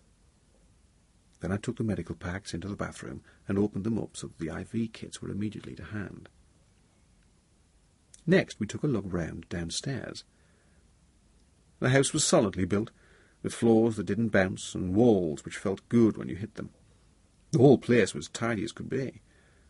I found it hard to believe that the shit was about to be blown out of it. The front door was locked and bolted, but only medium strong, and it had a half-moon of frosted glass above it. The thought of an RPG-7 rocket coming through it was not amusing. The weapon was developed by the Russians more than 30 years ago in the depths of the Cold War, for the express purpose of taking out British or American tanks. Though extremely simple, it was capable of destroying any armoured vehicle, let alone an ordinary car or somebody's front door. The chances were that if one came through into the hole, it would blow out the back wall of the house as well. The only firefighting equipment was one ancient-looking extinguisher, but I put this ready just inside the kitchen. Luckily, the stairs started from the back of the hall and came forward towards the front, so that if we did get a rocket through the door, the main blast would be directed through the kitchen and out of the back door rather than upwards. "Let's get our boots out of the line of fire anyway," said Pat, and we shifted them into a scullery. Upstairs again, I saw that the landing ran across the back of the stairwell. Kneeling behind the white-painted wooden banisters, we could cover the whole of the hall. If any assault party tried to follow up a rocket, we could take them out from there, no bother. I checked all the doors, and once I'd got the layout, I detailed Jimmy to remain in the back bedroom with our hosts, in case anyone started trying to come through the rear window. In the front bedroom on the left, facing forwards, we slung a sheet of polythene at a 45-degree angle, fixing it to the walls with drawing pins bought for the purpose so that we could look through the window without being visible from outside. To complete the optical illusion, we pinned our thin black cloth over the rear wall, cutting out background reflection. Hardly had we done that when Pat, who was looking out, said, "Hey, there's someone coming." In the patchy illumination of the street lamps, we saw a young man in what looked like jeans and a black donkey jacket walk past from right to left. He was trying to maintain a nonchalant appearance, but we saw him take a sideways glance at the target. "One of their diggers, I bet," said Jimmy. Sure enough, a moment later the det came up with, "Delta 2. That same digger's gone back the other way." "Hotel 1, I called. "Established on target." "Roger," answered the boss. "Stand by." I was still new enough to the game to be surprised by the immediacy with which our team's voices jumped out of the night. I knew that the boss was miles away at the desk, and that the det guys were spread out all over town, but from the speed with which people came up on the air, they might have all been in a tight ring around the target. I decided that when or if the attack came, we'd go to ground in the blacked-out bedroom and close the door. Then, immediately after the explosion, we'd whip out onto the landing so that we could drop anyone who came into the hall below. We therefore constructed a kind of shelter out of the 2 single beds, tipping them on edge and tilting the tops inwards against each other like a tent, with the mattresses on the floor to give some protection from below and room for us to crawl in so that we had cover in case the ceiling came down. Then I set the 2 ambush lights out, one on either side of the landing, so that if anyone fired up at them, the rounds would go well clear of our own position. I ran the wires round the landing so that the switch was at the point where I intended to be. Waiting was no joke. We'd turned up the sound of the TV a bit so that we could hear it burbling away, and the ever-changing light from the screen flickered out into the hall. Occasionally one of us went down to open or close the living room door a bit, so that any watcher would see it change in the light showing through the frosted glass over the front door, and conclude that Quinlan and his wife were in and out of the room. When I went down for the last time, I left the door shut, as if they were both in the room. Each of those trips downstairs made my hair crawl. What if the players had given the deck the slip and were lining their rocket launcher up at that very moment? In fact, we had plenty of radio chat to keep us abreast of the situation. At 22:15, the same dicker made a third pass. He'd taken the trouble to go round in a big circle so that he came by in the same direction as on his earlier appearance, and gave the casual impression of being another walker going the same way. But the Det knew him too well, and reported a definite sighting. After that, though, no other pedestrians showed, and we guessed the strike was coming up. Our intercept cars had taken up strategic positions in surrounding streets, in case the hit car escaped immediate ambush, and they too came on the air occasionally, with call signs India 1, India 2, and so on. From time to time, I briefed our landlord on the latest situation. At 22:20, the lady of the house offered us a brew made from an upstairs kettle, which we gratefully accepted, one at a time. "So long as you don't damage anything," she kept repeating. I promised her that we'd be as careful as we could, but said that I couldn't vouch for our friends on the other side. Minute by minute, the time ticked on. My mind was flying round in circles.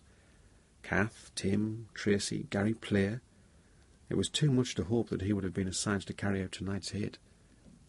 Almost certainly he was too senior to take part at the front. He'd be sitting back safely at some command post. But by God, if any player appeared down there in the hall, there was only one way he'd ever leave the building, and that was feet first in a bag. Then, at 22:35 came the call we'd been expecting. Delta 3. Suspect black Volvo mobile towards target. Sunroof is open, so anticipate drive-past rocket attack. Estimate time to target 1 minute. Roger, answered Delta Control. Then it was our boss. 0 Alpha. Assault imminent. Confirm prepared. Hotel 1, I answered. Roger. Delta 2, came a Welsh voice. Confirm Volvo mobile to target westwards down Craven Avenue. Estimate 30 seconds. 0 Alpha to Hotel 1, said the boss. Stand by, stand by. Hotel 1, Roger. I nipped into the back bedroom. On the floor, please, I said. They're coming. There was something pathetic about seeing the old people go stiffly down onto their knees in the double mattress, then lie flat, tucking themselves in against the flank of their own bed. Jimmy yanked another mattress off the bed so that it covered them, then lay down on the outside of the pair, a human wall. I dived into the front bedroom, closed the door, and laid my HK-53 along the wainscoting, where I could put my hand on it in the dark. The other two guys were already on their backs in the makeshift Sanger. I don't know how many seconds passed. I imagined the Rocketeer climbing to his feet in the passenger seat, head through the sunroof, opening, bracing himself as the wagon swung round a corner. In my mind I saw him bring up the awkwardly long launcher and settle it into his shoulder.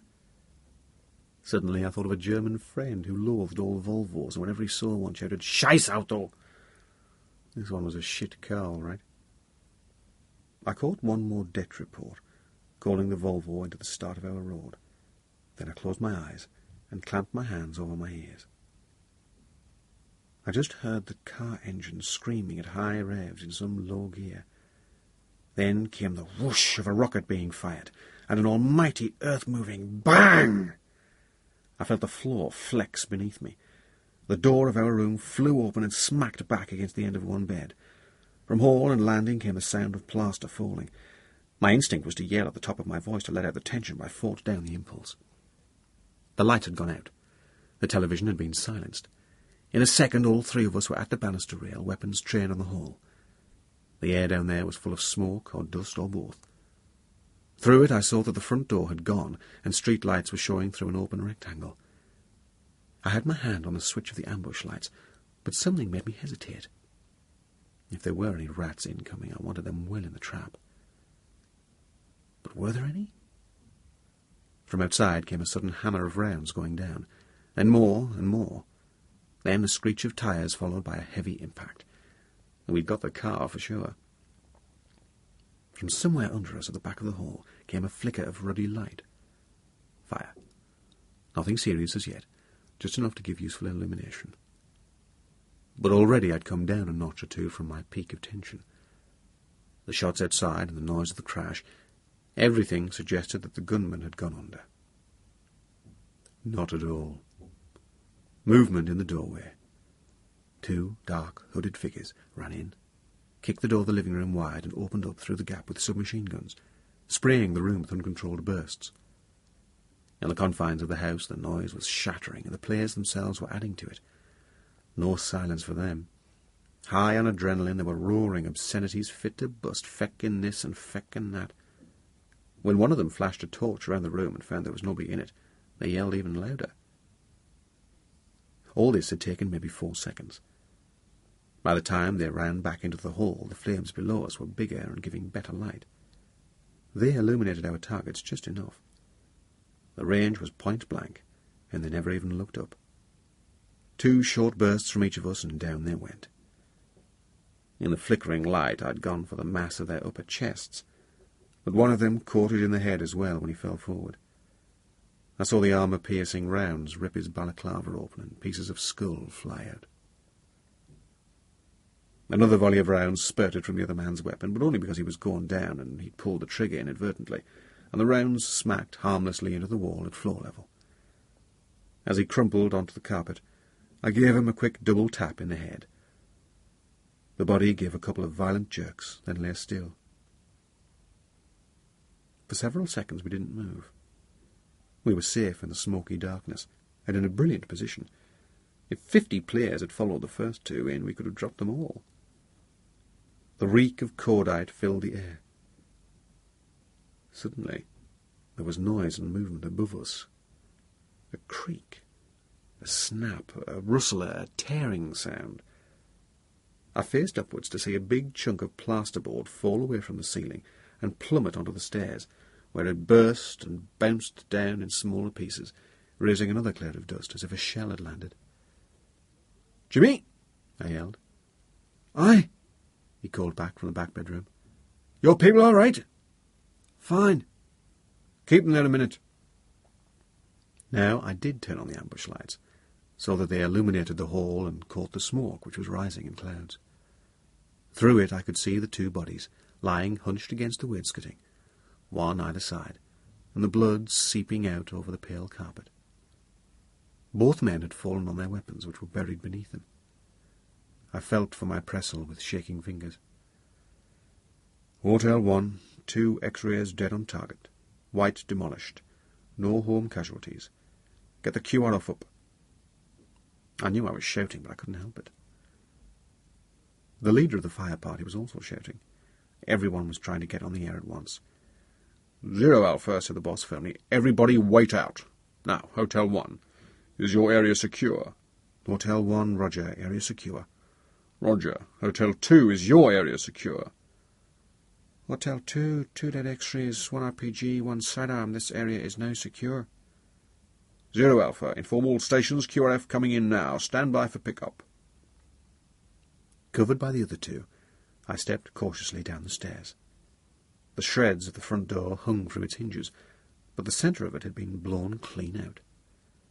Cold air was wafting in through the hall, and carrying with it the rising wail of an ambulance or fire engine. My immediate concern was to stop the house burning down. Luckily, it turned out that the only things on fire were some old newspapers and magazines, and the extinguisher, ancient as it was, soon put them out. The Quinlans were amazingly resilient. They stumbled out of their bedroom, looking like startled owls, white-faced, hair on end, eyes wide. "So long as you don't damage anything," the old girl had said. Now their hall and everything in it had been destroyed. Pictures had been torn from the walls and blown into a heap of shattered frames and glass at the far end. The grandfather clock had been reduced to matchwood. 2 chairs and a table were fit only for the fire. Plaster and paper had been ripped out of the walls in horizontal strips. The kitchen also was a wreck. I suppose the old people were in shock, but they seemed incredibly philosophical about the damage. With their directions, using our torches, we found the fuse boxes and trip switches in the kitchen. But the system must have suffered major damage because it wouldn't come alive again. Perhaps it was just as well. All of a sudden, Pat began to laugh. "No fucking damage," he gasped. "Fucking roll on." He was laughing so much he had to sit down. In a couple of seconds I was helpless as well, doubled up in hysterics. I knew it was a reaction to release of tension caused by an excess of adrenaline, but that didn't help me stop. I realised that the Quinlans must think us incredibly callous or crazy or both. But again, that was no deterrent. Only when an RUC officer stuck his head round the door and said, "What's so bloody funny, then?" did we manage to pull ourselves together. The QRF arrived, cleared the street and cordoned it off. Suddenly the house was full of people, among them a couple of firemen and the scene of crimes officer, who began taking measurements and statements, and chalking onto the landing carpet the positions from which we'd fired. A photographer took pictures of the bodies. They weren't looking all that pretty. One had the skull split clean down the middle over the cranium. The armour-piercing rounds had opened up his head like a melon. Grey brain was showing through the gap, and the scalp had slid over to one side, crumpling the face into folds. The eyeballs were bulging out of their sockets. Brain and blood were spattered over the wall behind. Both terrorists looked very young. As the bodies were being bundled into bags, I asked the RUC man if he knew who they were, but he shook his head. "From the Lisbon ASU, by all accounts," he said. "Beyond that, I've no idea." Back in the warehouse, we held a big debriefing. It turned out that our own reactive OP had nailed the Volvo, killing both the driver and the guy who fired the rocket. They'd captured not only the rocket launcher, but 2 AK-47s and a couple of sidearms as well. At first, we were baffled about how the 2-man assault party had escaped detection and where they'd come from. The car had not stopped or even slowed down, so they couldn't have been in it. The mystery was solved by a search of the front garden, which revealed that they had lain up in the shrubs either side of the front path. They must have slipped in there immediately after dark, before our surveillance was in place, and stuck it out for nearly 5 hours. In any case, the bag for the night was full, and everyone was really chuffed that the operation had gone down. After the wash-up, we all got into the bar together, RUC, the Det, and us, for a few celebratory beers. By then, the Det and the RUC between them had identified the dead terrorists, but the names meant nothing to me. Among those celebrating was the guy with pink hair. When I got close to him, I began to think I'd seen him somewhere before. "Listen," I said, "I'm sure I know you. Where could it have been?" "2 para," he said immediately with a grin. "Aldershot."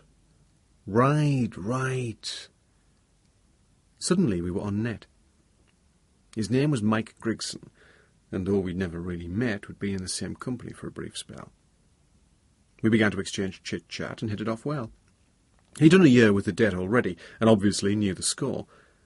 For the past few days we'd been taken off outside duties and given some role in the head shed until he was fit to appear in public again. "What went wrong?" I asked. "Duffed up the fucking mixture, didn't I?" he said cheerfully. "That's the trouble with being fair-haired. I stand out in a bloody crowd. I was trying to do something about it. As for myself, I couldn't make out whether I was on a high or a low. One moment everything seemed terrific because it had all gone according to the book. The next I felt terrible at having killed or helped to kill 2 people. Yet perhaps the worst thing was the realization of how difficult my self-appointed task was going to be. A major operation with all the stops out had accounted for 4 lowly paddies. How was I ever going to get near Mr. Big on my own? A couple of pints later, I bought Pink Mike a drink and asked casually, "So, who were those players tonight?" "Nobody much. Rank and file from the Lisbon ASU." "Had you seen them before?" "The 2 in the car, yes. The driver and the Rocketeer, not the others." "How'd you recognise them?" "We're out looking for them all the time. That's our job. Besides, we've got dozens of mug shots in the ops room. Covert pictures, but some of them pretty good." "Could I have a look at them sometime?" "Well, you're not supposed to, really. But maybe we could fix it. Why?" "I'm just curious, that's all." Chapter 6. 10 days or so after that, just before Christmas, I had the evening off and drove out to Helen's Bay to see the family. It was easy enough to get away. All I had to do was clock myself out and enter my business as socialising. I booked out one of the admin cars on the wall chart in the ops room, a dark blue 2-litre Sierra with the call sign Tango 4, and marked up my destination and time out, which was 17:35. The car had normal covert comms. In the event of an emergency while I was out in the vehicle, the head shed would still have the means to recall me in the form of a bleeper which I carried in my trouser pocket. If that went off, I was to contact base immediately. The device had a switch that could be put onto pulse, so that if a call came in a tight situation, you could feel it rather than hear it, and no one else's attention would be attracted. As an extra precaution, I took along my Walter PPK. There seemed practically no chance that I would need it, but out there you can never tell. It was already dark when I pulled out of the base and set off northeastwards. The rush-hour traffic was heavy, and to make matters worse, the bypass had been closed. At the time, I assumed it was the result of an accident, but later I heard that there had been a punishment shooting incident, which had left vehicles strewn all over the main road. Rather than be late, I took a risk and cut through a hard area, which I knew was out of bounds. I realised this was a stupid thing to do, but I thought I could get away with it for once. My luck was out. Travelling down the Falls Road, I saw a street protest ahead. 20 or 30 people with placards were demanding political status for prisoners.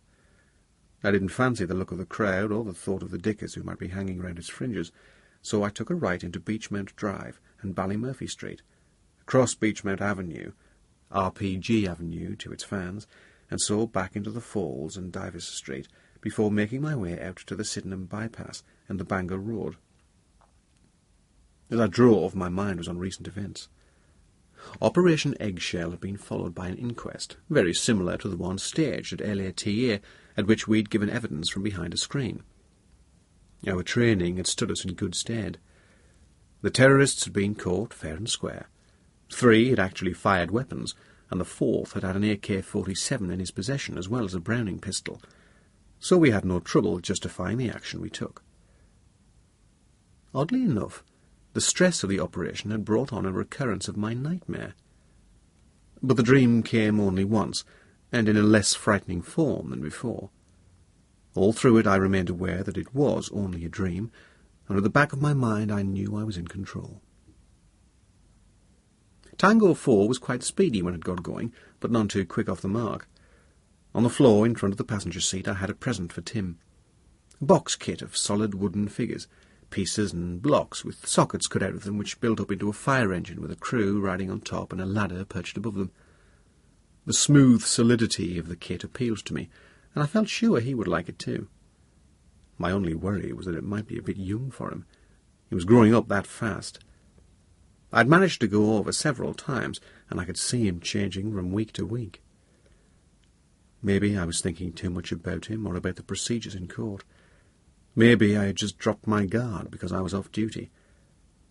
Either way, I had reached Holywood, only a few miles short of my destination, before I became aware that I was being followed. For some time I'd been half noticing an odd pair of headlights behind me, the left-hand or curb light showing much yellower than the right. Sometimes there were 1 car behind, sometimes 2. Suddenly I realized that they had been there for an unhealthy length of time. I thought, shit, I should never have taken that shortcut. Whoever they are, they must have picked me up in West Belfast. Ahead, on my left, I saw the bright lights of a line of shops facing onto the main drag, but set back from it in a small road of its own. I flipped on the indicator, pulled in and cruised slowly along, peering out sideways as if in search of some particular shop. Several had closed already, but a few were still open. The uneven lights copied my move. The car came into the lay-by and crawled along, hanging back. Out on the main road again, I accelerated hard, only to see a big roundabout ahead. I went into it fast, using gears and engine to brake. As I decelerated, the lights closed rapidly from behind. Instead of going straight on, as I'd been planning, or turning off, I held the gear lever in second and kept the car in a tight right-hand turn, tyres squealing all the way around. Glancing to my right across the mound of the roundabout, I caught a side-on glimpse of my tail. Under the street lights it looked a sickly mid-green and pretty much beaten up. An old banger. It could have been a Cortina, but I wasn't sure. There were two guys in the front. As I popped out on the Bangor road again, the lights were still behind me. No doubt about it now. Bloody hell. My neck began to crawl. I was after them, or rather one of them, but also they were after me. What were they trying to achieve? The simplest explanation was that they hoped to find out where I was going. That ditched my evening's programme for a start. Maybe the registration number had been blown and they'd picked me up from that. Like all the troops' cars, this one had 5 or 6 sets of plates for use in different areas. But still they could have recognised the number I had on that day. Another possibility was that I'd been spotted as I came close to the demo in the Falls Road. Or maybe they were just two dickers at large up to their usual bullying tricks. If they spotted a car which they thought was new to an area, they might easily harass it purely to annoy the driver. They might also try to overtake and stop me just for the pleasure of telling me to fuck off. The worst scenario was that they were organised players with colleagues up ahead, and that they were already trying to position a second car for an ambush. I felt for the Pressel switch of the radio down by the gear lever and called, "Tango 4. 0 Alpha, the desk answered. Tango 4. I'm out past Holywood and getting a hard follow. Can you help with a backup? Roger. What's your location? On the A2 inland from Helens Bay, heading eastwards for Red 7, just past Craigavad. Roger, stand by. Then, a moment later, I have 2 Indians on orientation, training not far south of you. Are you sure you've got a tail? Absolutely. I've just done a 360 round a roundabout, and they're still behind me. I don't know if they're trying to lift me or what, but I can't get rid of them. Roger. Keep heading for Red 7, and whatever you do, stay on the main. Roger. Red 7 was the next big junction ahead on the outskirts of Bangor, the seaside town. I could either carry on into the town or hang a right, heading south for Newtonwoods. My instinct was to keep out of built-up areas until I got help. The Indians were our intercept cars, and once they were in support, things would be different. On my own, I didn't fancy getting lost in a maze of side streets. Even to be held up at traffic lights would be bad news. Above all, I didn't want to get caught in a cul-de-sac. For the time being, I drove steadily, to show no sign of panic. A few seconds later I called, "Tango 4, proposing to turn right at Red 7. 0 Alpha, replied the desk. Affirmative. Turn right and right again at Red 8. Roger. Confirm 2 Indians mobile towards you. What make of car are we looking for? It's a crappy old banger. Mid-green, could be a Cortina, but I'm not sure. I'm identifying it from its uneven lights. The curbside headlights yellow, the outer one white. You can't mistake it if you get ahead. Roger. As I drove with one hand, I was holding the map over the wheel with the other and trying to check my route. It was dangerous and difficult because the interior light tended to dazzle one and reduce forward visibility. Still in the mirror, I could see the lights 2 vehicles back. I thought I'd better stand down my in-laws before things got any hotter. I felt for my mobile phone, dialed, waited, and got Den. "Hi, Den, it's me, Jody. I'm sorry, but I've had a call out. I'm going to have to postpone my visit." Oh, that's too bad. Tim was really looking forward to it. I know, so was I. Tomorrow, maybe. Everything all right? Yeah, everything's fine. Are you in a car? That's right. Why? Well, it sounds noisy. It is. Look, I'll speak to you soon. Sorry about this. Give Tim a hug from me.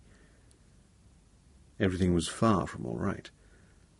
I came to Red 8, another big roundabout, and took the main road to the right. The lights stayed with me. Tango 4, I called. Passing Red 8 now. Roger, came the answer. You've got Red 9 a mile ahead. Hang another right there for Newtonheads. Confirm 2 Indians closing on your location. Roger, and thanks. So far, I hadn't heard the desk talking to the intercepts, who must have been on a different net. But suddenly they switched over and came through loud and clear. The first thing I heard was India 1 calling his location as Red 16. I recognised the voice. It was Matt Matthews, a long, thin Yorkshireman. I couldn't get a proper look at the map, but as far as I remember, that was the junction in Comber, a small place 5 miles south of Newtonheads. Then he confirmed. India 1 mobile towards Red 15. That was in the centre of Newtonheads.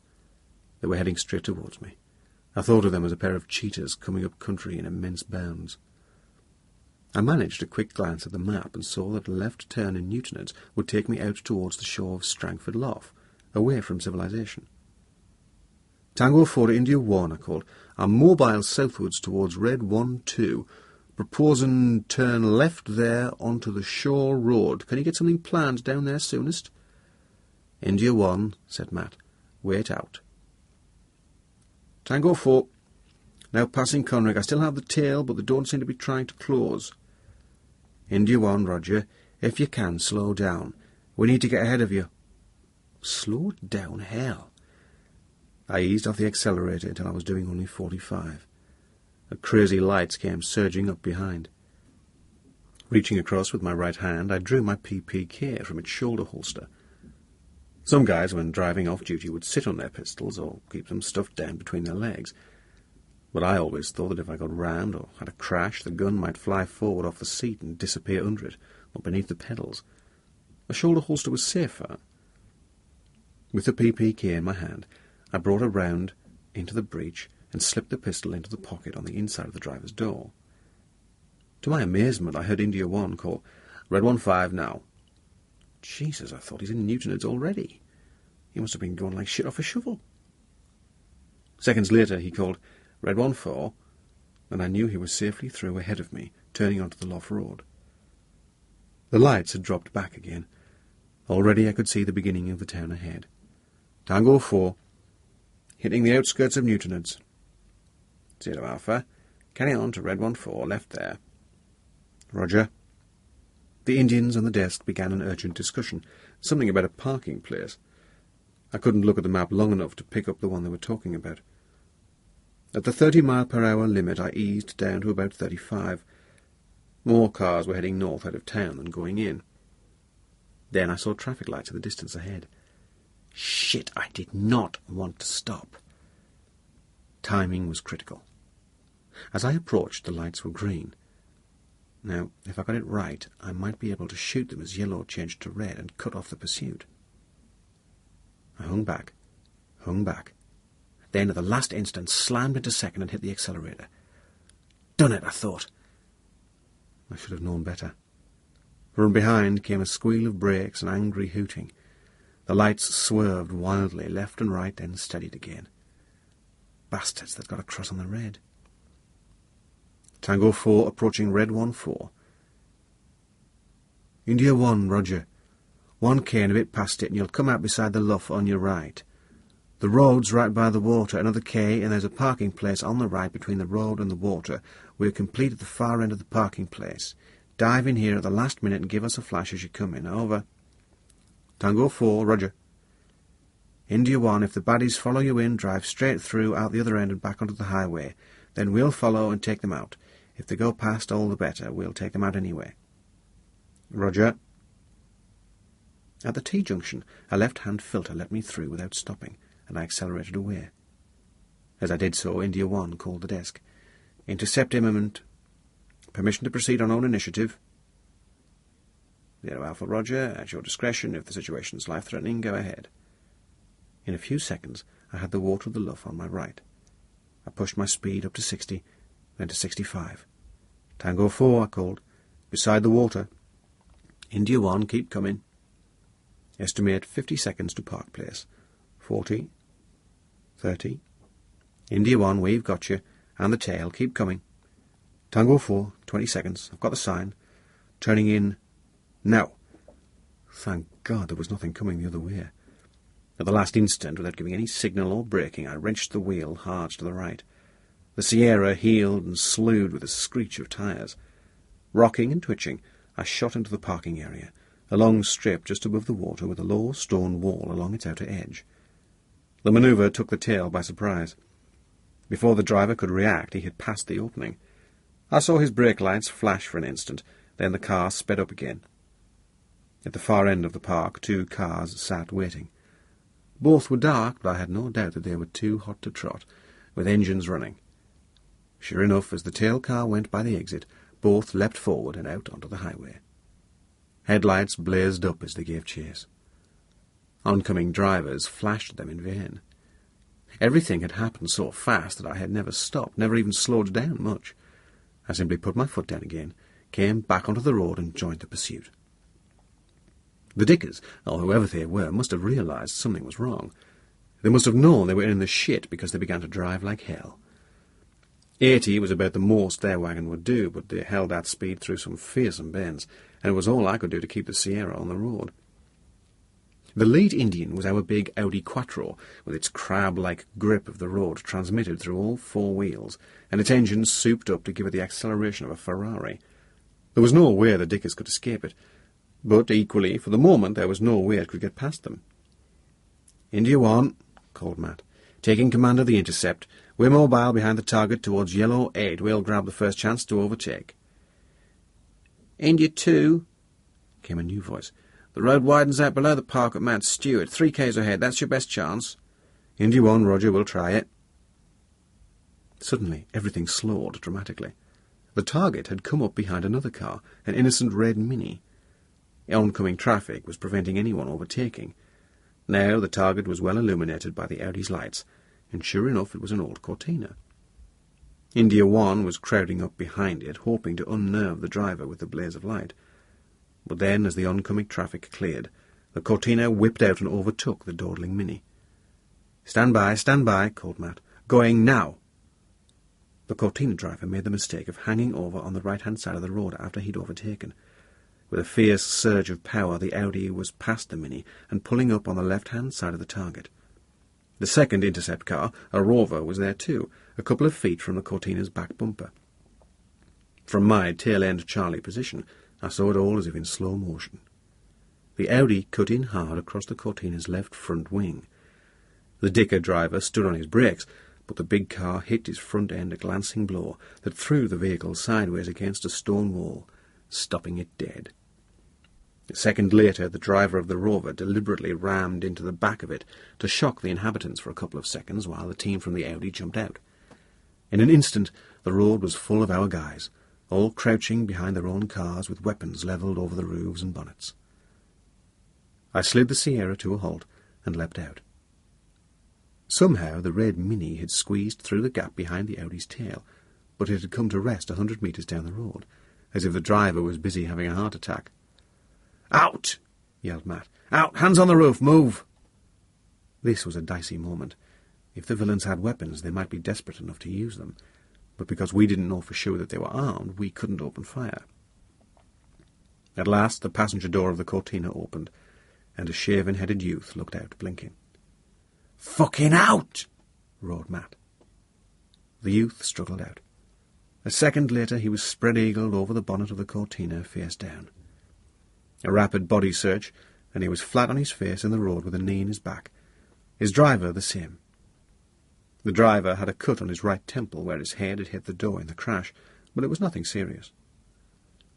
A preliminary search of the car revealed no weapons, but while it was going on I vaulted over the wall to have a look beyond.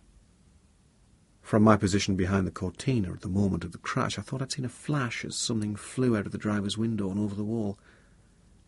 Sure enough, My foot now hit something heavy, and up came a Luger 9mm automatic. I was about to yell out that I'd found it, but a sixth sense made me hold my tongue. In that instant I realized that the weapon could come in handy. I'd already worked out that if I did manage to close in on Gary Player and drop him, I must make it look like a sectarian killing. Therefore, it would be brilliant to use a weapon that was common among the players. If the forensic boys managed to establish what kind of pistol had fired the fatal round, there'd be no chance of them tracing it back to me. On the contrary, if it had been used in previous shootings, it would probably be traced back to the IRA, and the police would conclude that the latest murder was the result of internecine feuding. And so, instead of crowing about my discovery, I stuffed the Luger down inside my waistband and hopped back over the wall. Matt was taking no chances. Through the head shed he called out not only the RUC and the liaison officer, but also a flatbed truck so that the car could be taken away for forensic examination and a thorough search. At the least it would yield fingerprints. At best it might turn out to have secret compartments with weapons, traces of explosive or other incriminating evidence in them. In any case, the Cortina was undrivable, as its right front wheel had buckled under the impact with the wall. The Audi, in contrast, had suffered nothing but superficial dents. We drove back to base in a discreet, well-spaced convoy, with the Sierra in the middle and the intercept cars fore and aft. That was the last journey the Sierra would make for the troop. Now it had been blown. It would have to be binned, at any rate from Ulster. The only future for it was to be sent back to England and used as a range car. The intercept cars would probably go in for a paint job. The entire incident had lasted less than an hour. We reached base without further trouble, but I found that in the warehouse the atmosphere wasn't very sweet. "Hey, Geordie," said one of the senior guys, as I was going to dump kit in my room, "you want to watch yourself? This place has been in fucking uproar since you sent the balloon up. You sure you hadn't been somewhere you had no business to be? Better get your story right or you'll be deep in it." The wash-up was pretty hostile. The sergeant major couldn't make out how I'd been picked up. As far as anyone knew, the Sierra hadn't been blown before I took it out. There was a strong suspicion that I'd been somewhere out of bounds, but I denied it strenuously, inventing a fictitious route round the edges of the city. I think I got away with it, but the debrief left me with the feeling that I'd almost dropped a colossal bollock. It also left me disturbed by the fact that I'd been forced into telling lies, something that I never liked doing, least of all to my mates. Yet another worry was the sheer number of the enemy. The bastards seemed to be everywhere, with nothing to do but lurk about and look for targets. The one big consolation was that I hadn't led them to my in-laws' home. To have done that would have been a disaster of the first magnitude. As soon as things had settled, I phoned them and got Meg. "I'm really sorry about that," I began. "What happened?" "It was just that a job came up suddenly." "Well, it's a bit late now. Tim's asleep already." No, I wasn't meaning I'd come out now. I was only calling to apologise. I had a present for Tim, too." "You couldn't help it, I'm sure. There's always another day, but you ought to come and see him more often. He's getting to be a bit of a handful." "Oh, like what?" "Oh, he doesn't always want to do what I tell him. He's inclined to lose his temper, too. I'm not saying I can't manage him, but the more he sees of his father, the better it will be." She broke off for a moment and then added, "By the way, a letter came for you." "Really? What is it?" "I don't know. It doesn't look very exciting. A small brown envelope type, that's all."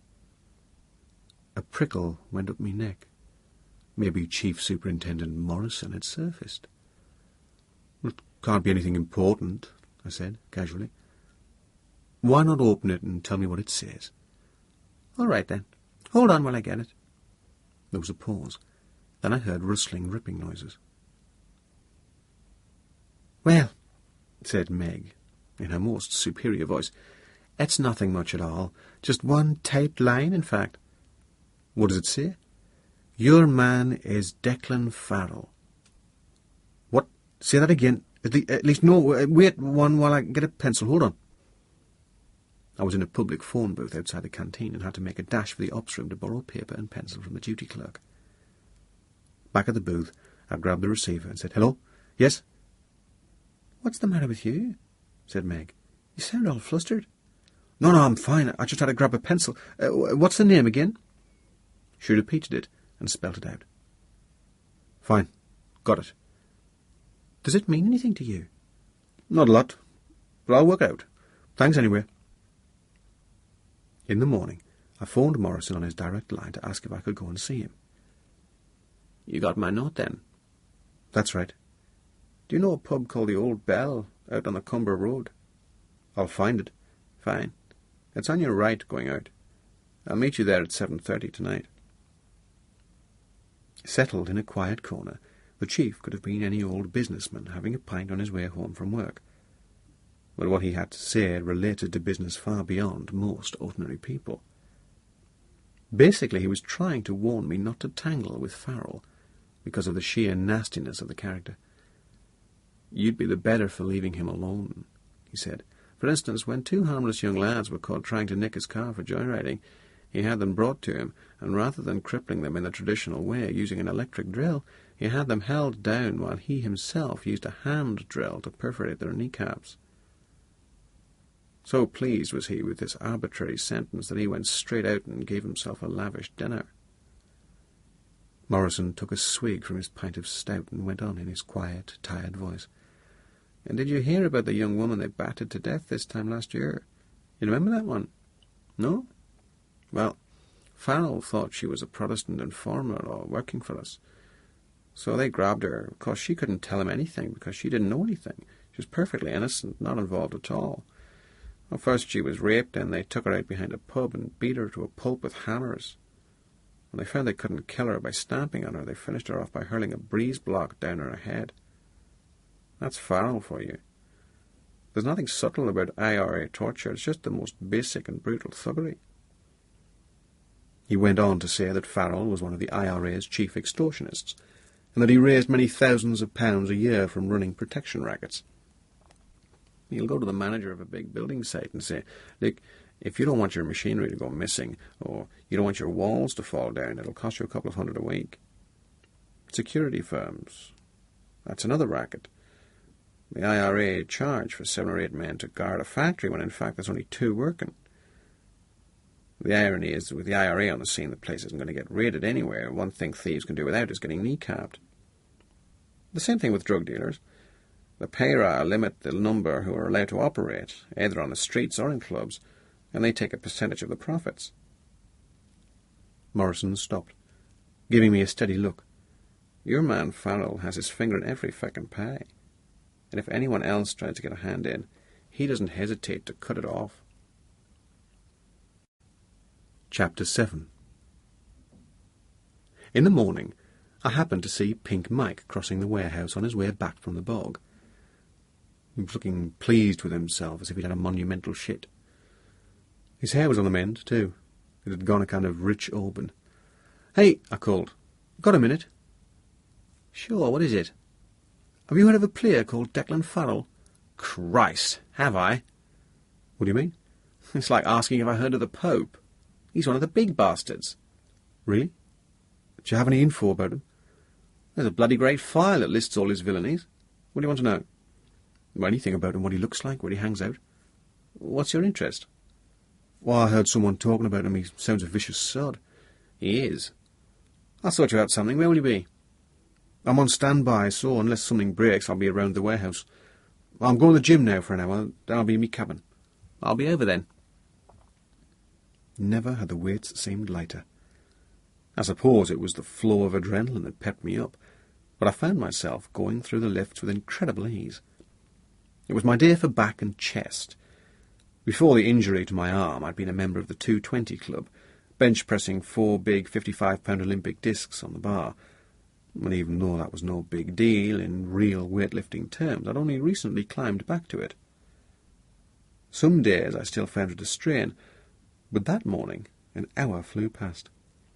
Then I did 20 minutes on one of the stationary bikes, and after a shower and a Dobie session in the laundromat, I was bouncing around the cabin when Mike reappeared. Under one arm, he He was carrying a rolled-up towel, out of which he produced a big brown envelope. "For Christ's sake, be careful," he said, handing it over. "This stuff is highly classified. It's not supposed to leave our ops room. The most up-to-date sheet is missing because Box have borrowed it, but everything else is there. I'll come back for it after lunch." With him gone, I closed the door and pushed a wedge under the inside, silently praying that we didn't get a call out in the next hour. Then I opened the envelope. The first things I saw were 2 photographs, mugshots taken with a telephoto lens, but well focused, good, clear pictures. I stared at them in consternation. I'd been seeing Gary Player in my mind so clearly that I had his likeness firmly in my head, and this wasn't him. It took me a few moments to sweep away the figment of my imagination and concentrate on reality. In place of the scruffy, tousled, sandy-haired fellow I'd invented for myself, here was someone dark and definitely good-looking in his 30s. Far from having thuggish Neanderthal features, the face was rather distinguished. High forehead, thick eyebrows, dark hair well cut and neatly brushed back, and a strong, square jaw. The eyes were dark as well, and even in those unflattering photos, lively. At some stage, the nose had been broken and left with a slight flattening at the bridge, but that only added to the appeal of the face. If the man's appearance disconcerted me, the notes on his career and character gave me still more of a shock. Terrorist suspect number 608. Name Farrell, Declan Ambrose. Date of birth 1958. Place Foothill Park, Anderson Town Road, Belfast. Education Christian Brothers School, Glen Road, Belfast. 8 O-levels, 3 A-levels, B. Queen's University, Belfast. Second-class degree, Mechanical Engineering, 1979. Rugby, trial for University, 15. Wing forward. Religion, Catholic. Height, 6'2". Build, broad shoulders, good figure. Appearance, tends to dress well, wears suits. Weight, 210 pounds approximately. Distinguishing features, nose broken while boxing as a boy, flattening at bridge. Limps slightly on left foot as a result of car accident. Politics, fanatical nationalist. Cover occupations, has sometimes posed as consulting engineer. Finances, no special sources known. Aliases, Seamus Malone, has also used the name Fern. I had to read these details several times to make them sink in. No more on this. On the contrary, he was far better educated than me, with 3 A-levels and a university degree. Bigger, too, an inch taller and a lot heavier. A physical sort of guy. He'd played rugby almost at university standard. A boxer as well. A big, strong fellow. Aggressive by the sound of it. Sure enough, the accompanying notes described him as aggressive, assertive, likes to throw his weight about. In his youth much given to fighting in public. In the margin somebody had added in pencil, still likes a fight.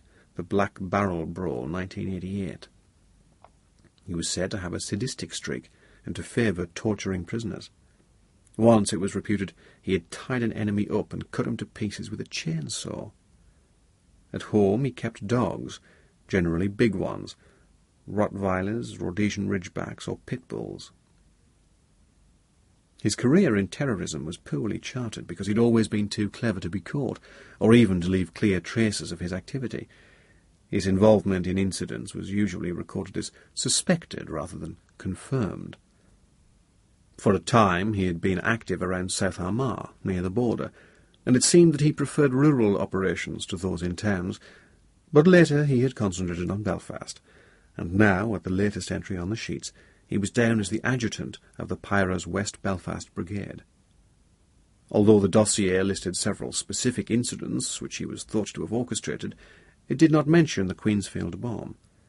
This, I assumed, was because the incident had taken place after my last sheet had run out, and it would appear on the page which Mike had said was missing. I didn't stop to think why Box, our name for MI5, should have borrowed it. I just assumed they were investigating some aspect of Farrell's career.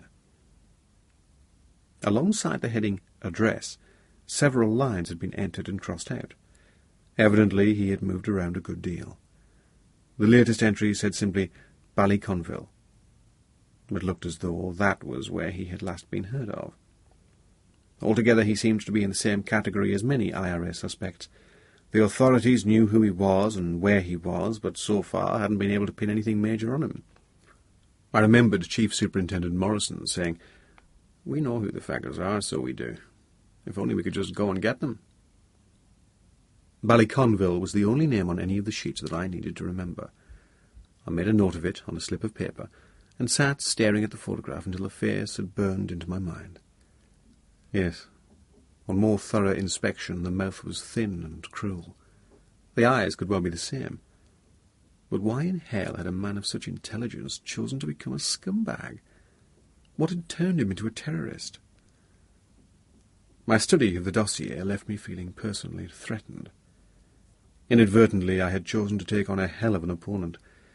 Farrell sounded a powerful man in all senses of the word. Yet, in a way, all his attributes only strengthened my feeling of enmity. Before I'd known anything about him, I'd hated him. Now I felt jealous of him, too. It was a useful combination. I got the file back to Mike, without incident, and went straight to the big gazetteer in our ops room. It gave several Ballyconvilles, but there was one which stood out from all the others as the most likely. A village on the back of the hills just to the north of West Belfast. From there anyone could drop onto the motorway and in less than 10 minutes be safe in the Republican fastnesses of the Falls or the Ardoyne. Before I could do any more research, another operation came up. Once again, through a tout, the Det got wind of an attempt to shoot a prominent unionist. This one a farmer who served as a part-time volunteer in the Ulster Defence Force. Like Quinlan, he had openly defied the Pyra for years, and lived in his isolated farmhouse with very little security. Now, when the tip-off came, it was clear that he urgently needed a team of babysitters. At the same time, we got word that the weapons for the shoot would be deposited in a transit hide some 10 kilometres from the target. The hide was in an old barn, part of a property that had been on the market for a year or more. Because we didn't have a precise date or time for the shoot, the head shed decided to put an OP on the barn so that we could keep an eye on what was happening and warn the babysitters when the villains were on their way. There was also the chance that we might catch them in possession of weapons when they returned from their hit. Guess who was detailed to man the OP? Yours truly. It didn't worry me because I enjoy that sort of job. What did worry me a bit was when I heard that I'd got to take a Det guy in with me because the head shed wanted some experienced observer to get a good look at this particular bunch of terrorists, to see if he could identify any of them. Some of the Det boys could be real tossers when it came to any sort of hardship, so when I learned that my companion was to be Mike Grigson, I was relieved. Having been in the Paras, he knew how to carry on in an OP, and could look after himself. At the preliminary briefing, the boss detailed Pat Martin and myself to carry out a preliminary recce of the place. It turned out that the property consisted of a semi-derelict cottage as well as the barn, and ran to some 6 acres. It was out in the hills southwest of the city, and as we pored over the map on the ops room table, I found myself thinking that a shite-hawk could fly over the mountains from here to Ballyconville in 5 minutes or less. "One pass only," the boss was saying. "There's so little traffic down that road it's not worth risking a second look. There could easily be eyes on. Just a straight drive past, don't even slow down." "Right," I said. "What do we know about the house?" "It's up for sale. The agents say it's empty, but we're not sure. Somebody could be using it." "If we want to do a thorough recce," said Pat, "why doesn't one of us put on a suit and pose as a potential buyer? Get the keys from the agents and go along all pucker." "Good suggestion," said the boss. "But again, it's not worth the risk. If there is a player inside, he'll probably have a video lined up on the entrance. There's iron gates across the approach, secured with a padlock and chain. While you're tinkering with that, they'll get a nice film of you from which they can take mugshots for their files." "Normal OP, then," I said. What's this? Looks like a wall or hedge around the farmyard." I pointed to a faint mark on the 1 to 25,000 map, a dotted line which seemed to define the property. Could be a ditch as well.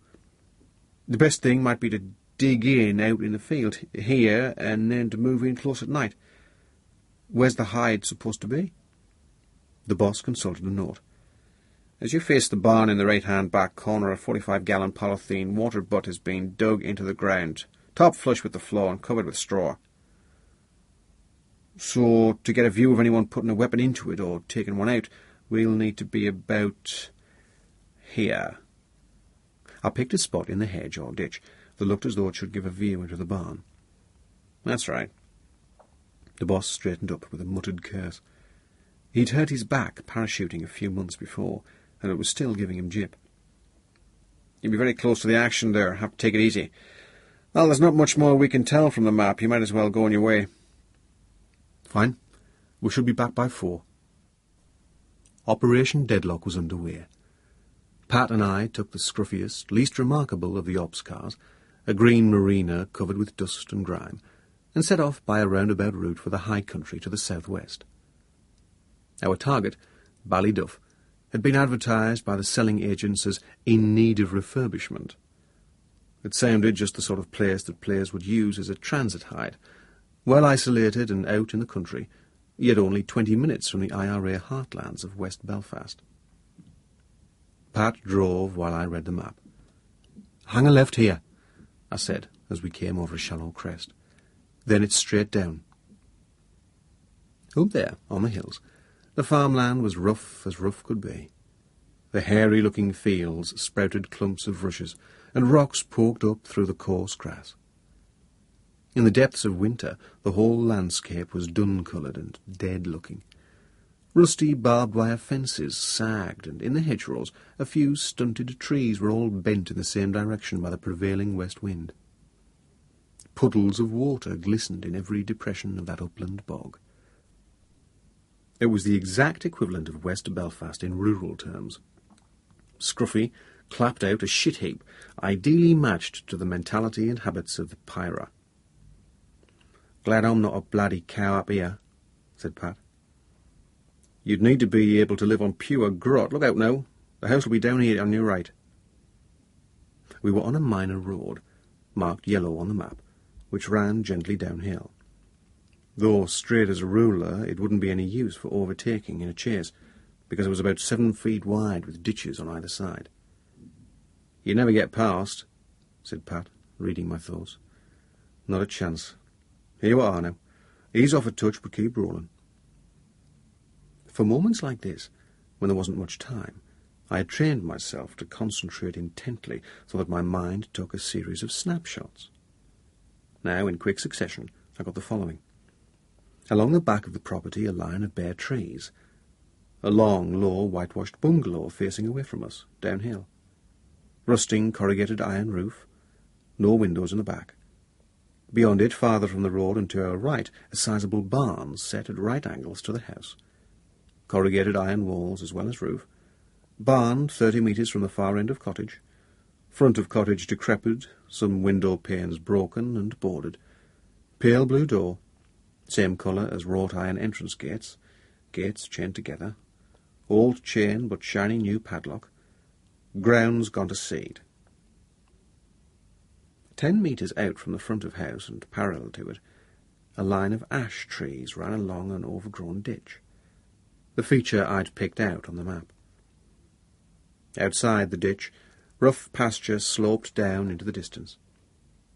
Maybe there was a stream across the bottom. In 4 or 5 seconds we were past. "Notice anything particular?" I asked.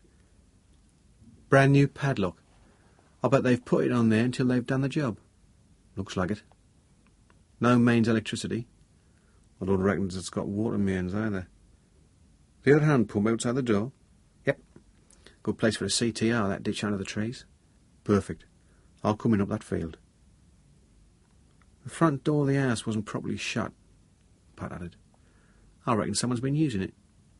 Then he mimicked a lardy-dar estate agent's voice as he quoted derisively, "In need of refurbishment.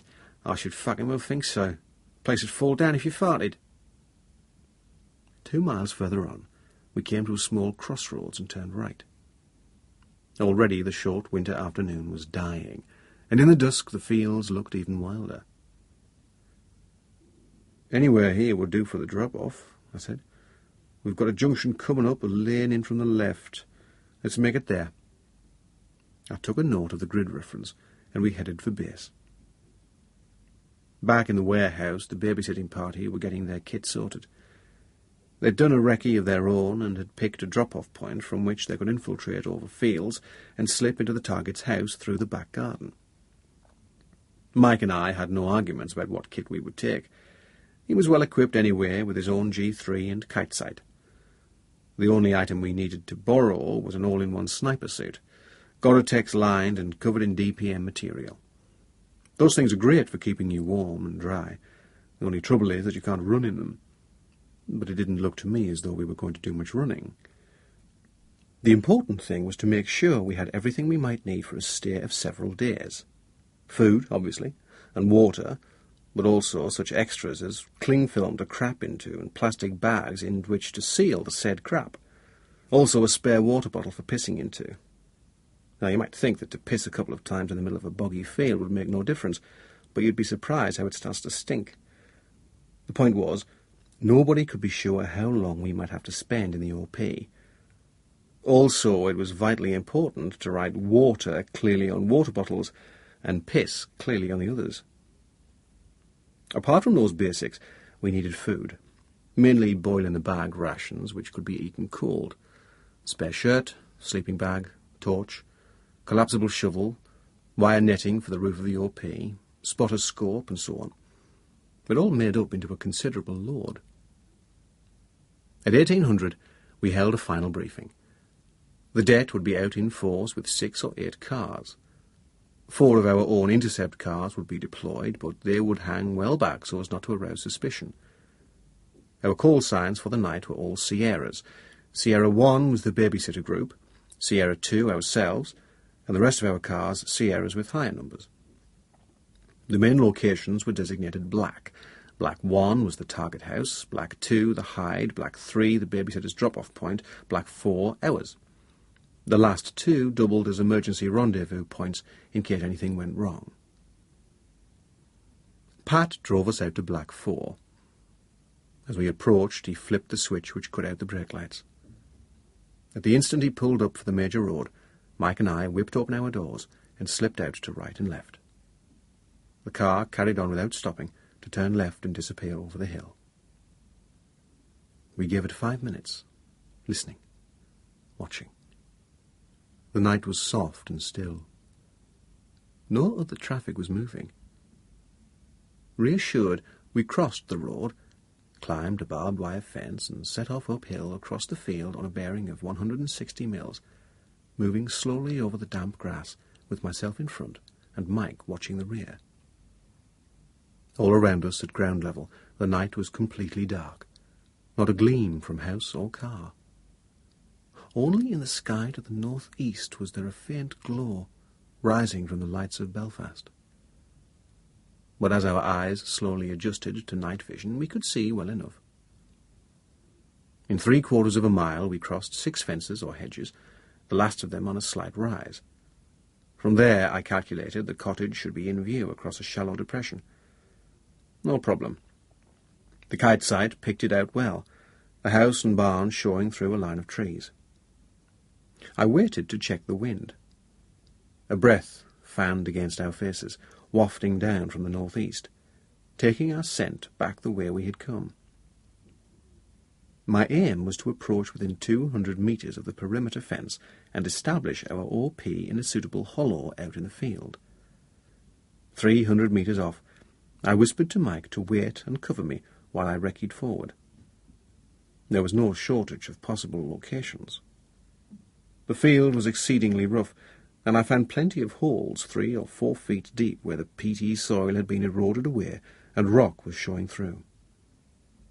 I chose a depression with a front wall of rock some 2 feet high, topped with peaty soil and tussocks of grass, and went back to bring Mike up. The site was almost a natural slit trench. Working as silently as we could, we pitched a sloping roof of wire netting, anchored it with pins top and bottom, and covered it with sods of turf sliced out of a nearby hollow. Some handfuls of long dead grass scattered over the top completed our roof, which tapered down almost to ground level at one side, leaving room at the other so that we could roll out sideways. At the top of the front wall, in the centre, I cut out a notch of turf to make a lookout aperture. Safe as Fort Knox, I told Mike. We'll call the place that.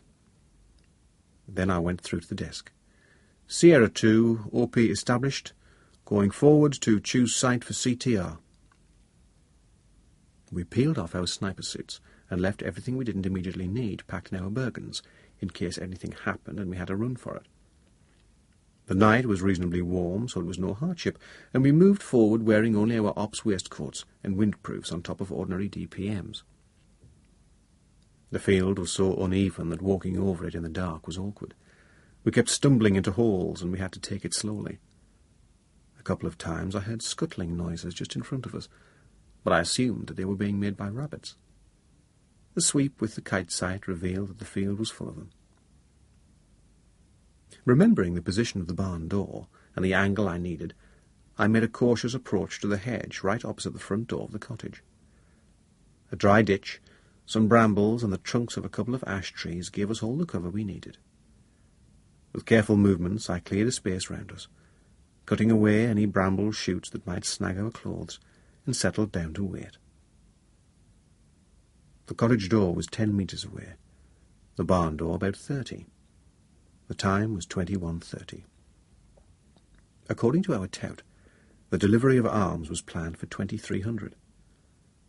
As close into the target as that, I didn't want to speak, so I waited for the desk to come up and ask if we were in position, and replied with a couple of jabs on my pressel. The minutes ticked slowly past. I heard the reports of the dead guys moving round, but there seemed to be no enemy activity. Then, at 22:10, Delta 4, who was somewhere down the lanes behind us, came up with, "Stand by. There's a vehicle mobile towards Black 2. Soon its headlights appeared, but they went straight past the gates at speed. A moment later I froze.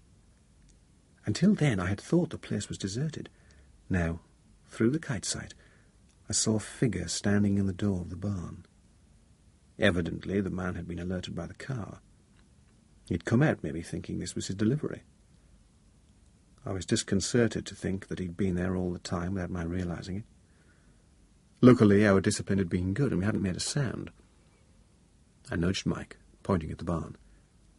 As if reading my thoughts, the desk came up with, "Sierra 2, do you have X-rays on target?" And I gave him another double touch on the press-L. "How many, more than one?" A single press. The desk began to ask more questions. It was impossible to answer them by buzzes. I reckoned the barn was far enough away for it to be safe to speak softly, so I got my head right down in the ditch and pulled the hood of my windproof round so that it was covering my face. That way my throat mics were unimpeded, but my voice wouldn't carry any distance. I explained what was happening and was told to stand by. The drop-off time came and went. "As usual, the paddy factor's operating," Mike whispered. Yes. The paddy factor, the sheer unreliability of the players, made our job even more difficult. Clever and cunning as the bastards were, they could also be totally undisciplined. Already in my short time in the province, I'd heard of one case in which two men were on their way to murder a policeman but decided to drop into the pub for a pint to stiffen their morale. 6 pints apiece later, they were still in the bar, pissed as owls, the mission forgotten. Another time, two fellows heading for a shoot had an argument with each other. They ended up fighting each other to a standstill, and again the mission went by the board. So, tonight, maybe our crowd wouldn't come at all. Well past midnight, the man in the barn emerged for a stroll. He walked right past us, 3 meters away, and onto the gates, where he took a piss. The night was so still that we could hear every drop falling. Then he fiddled with the padlock. Whoever might have put the new lock on, he had the right key. Dropped the chain and pulled the gates open one at a time. Hinges squealed and metal scraped over the gravel of the drive. That done, the man came sauntering back to pass us again and return to the barn. I guessed he was a guard, a kind of dicker, stationed there to make sure nobody else approached the place. I reckon he was quite dedicated, as he'd been hanging around for hours in the dark and had never showed so much as a gleam of light. As if his little promenade had stirred the weather, the wind began to blow, drifting down the hill into our faces and swirling round the cottage. In a few minutes it had become quite gusty, and I was glad because the noise of it made me feel less exposed. At last, at about 1:30, the det reported another vehicle heading our way.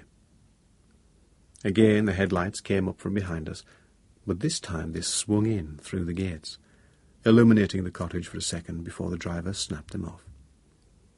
He came past us on sidelights only, a van, and rolled on until he was almost inside the barn.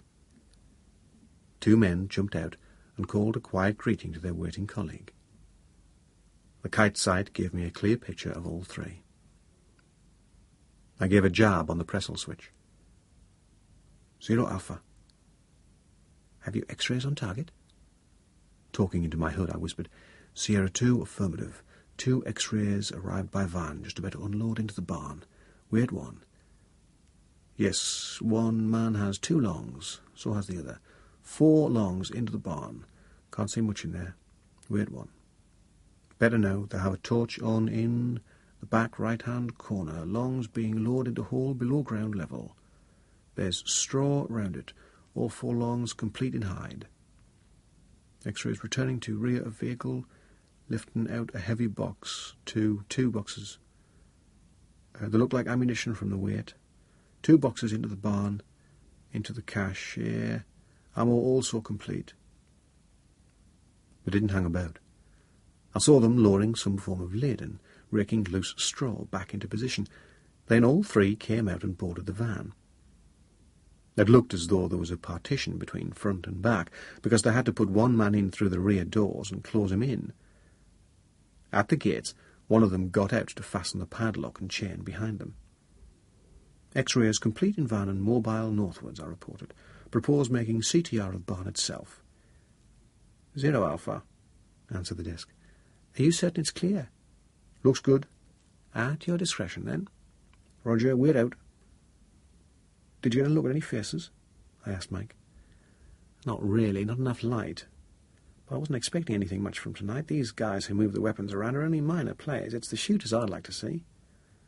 Well, hang on here and cover me while I suss out the barn. If anything happens, start putting rounds through the roof. Then RV back at Fort Knox. Switch to the chatter net for the time being. I was pretty confident that everyone had gone, but I took no chances.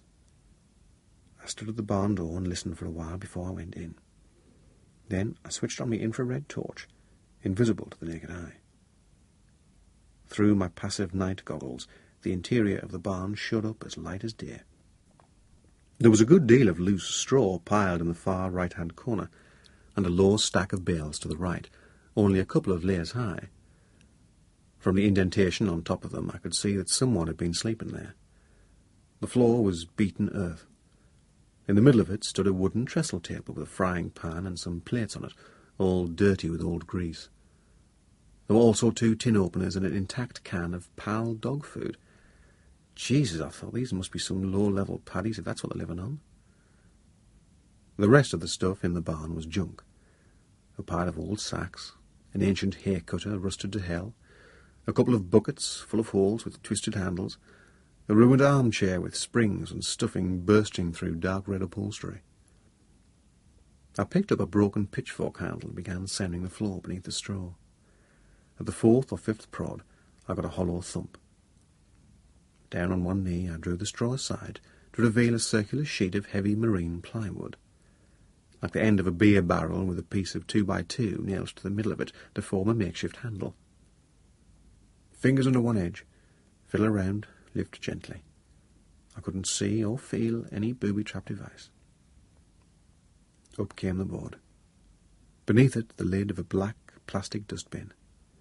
Up came that, too, and there, glinting in the torchlight, were 4 AK-47s, standing on their butts, muzzles uppermost. Beside them, 2 black ammunition boxes were stacked end on end.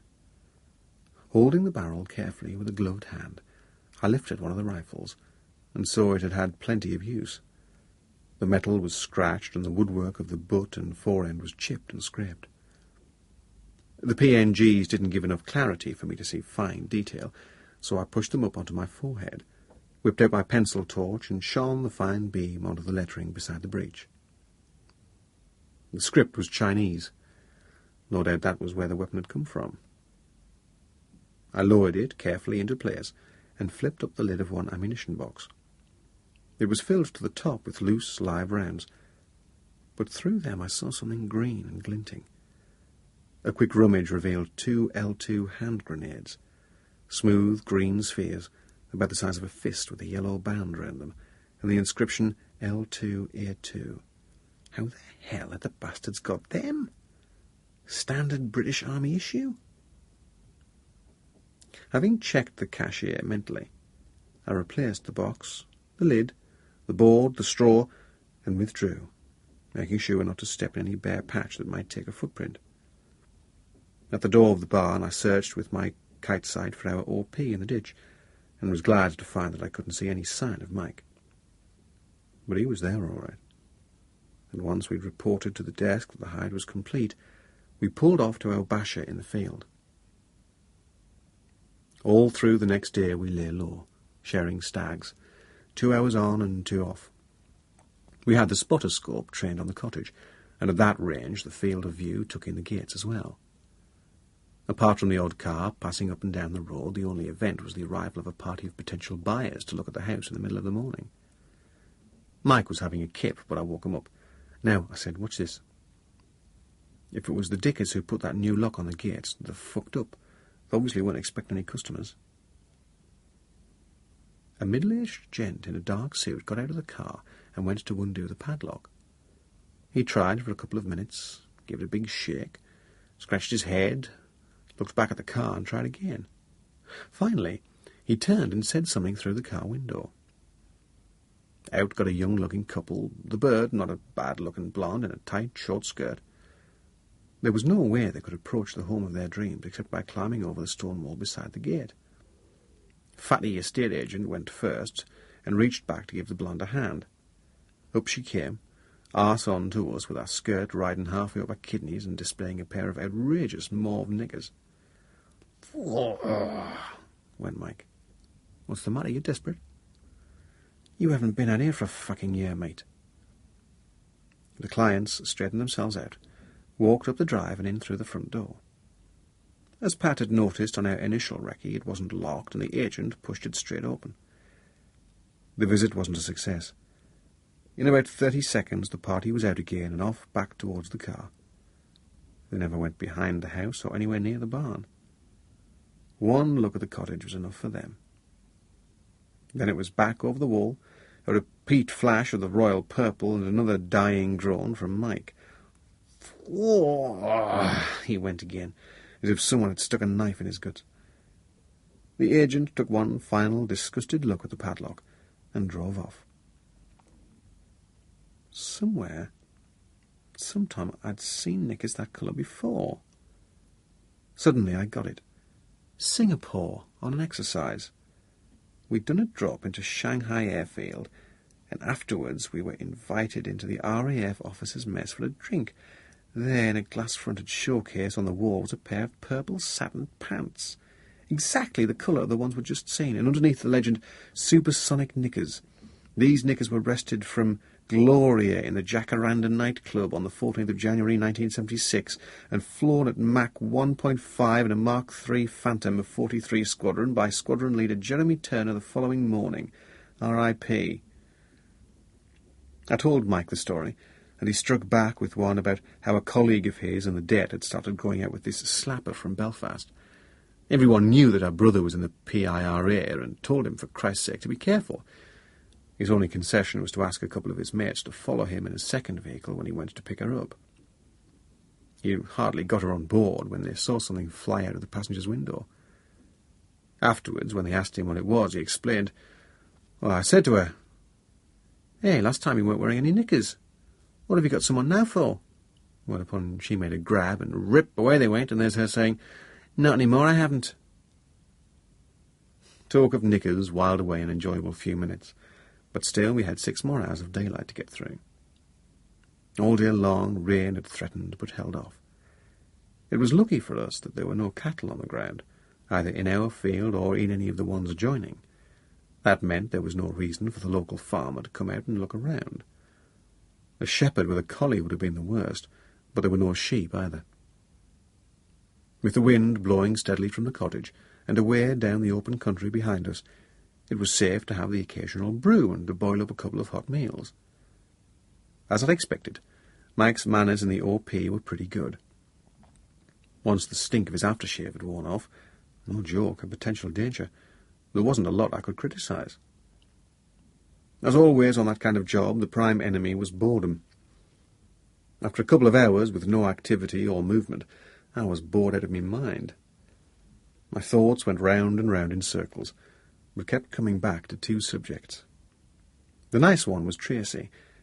The less pleasant was the edginess in my mother-in-law's voice. It wasn't like her to be as sharp as that. At least when Mike and I were both awake, we could chat. As casually as possible, I brought up the subject of Declan Farrell. I pretended I'd heard about the chainsaw incident earlier from someone else, and wondered what sort of a man he might be. He must be a right hard bugger to do a thing like that. Oh, he is, Mike agreed. He's supposed to have a filthy temper. I don't know how many people he's kneecapped.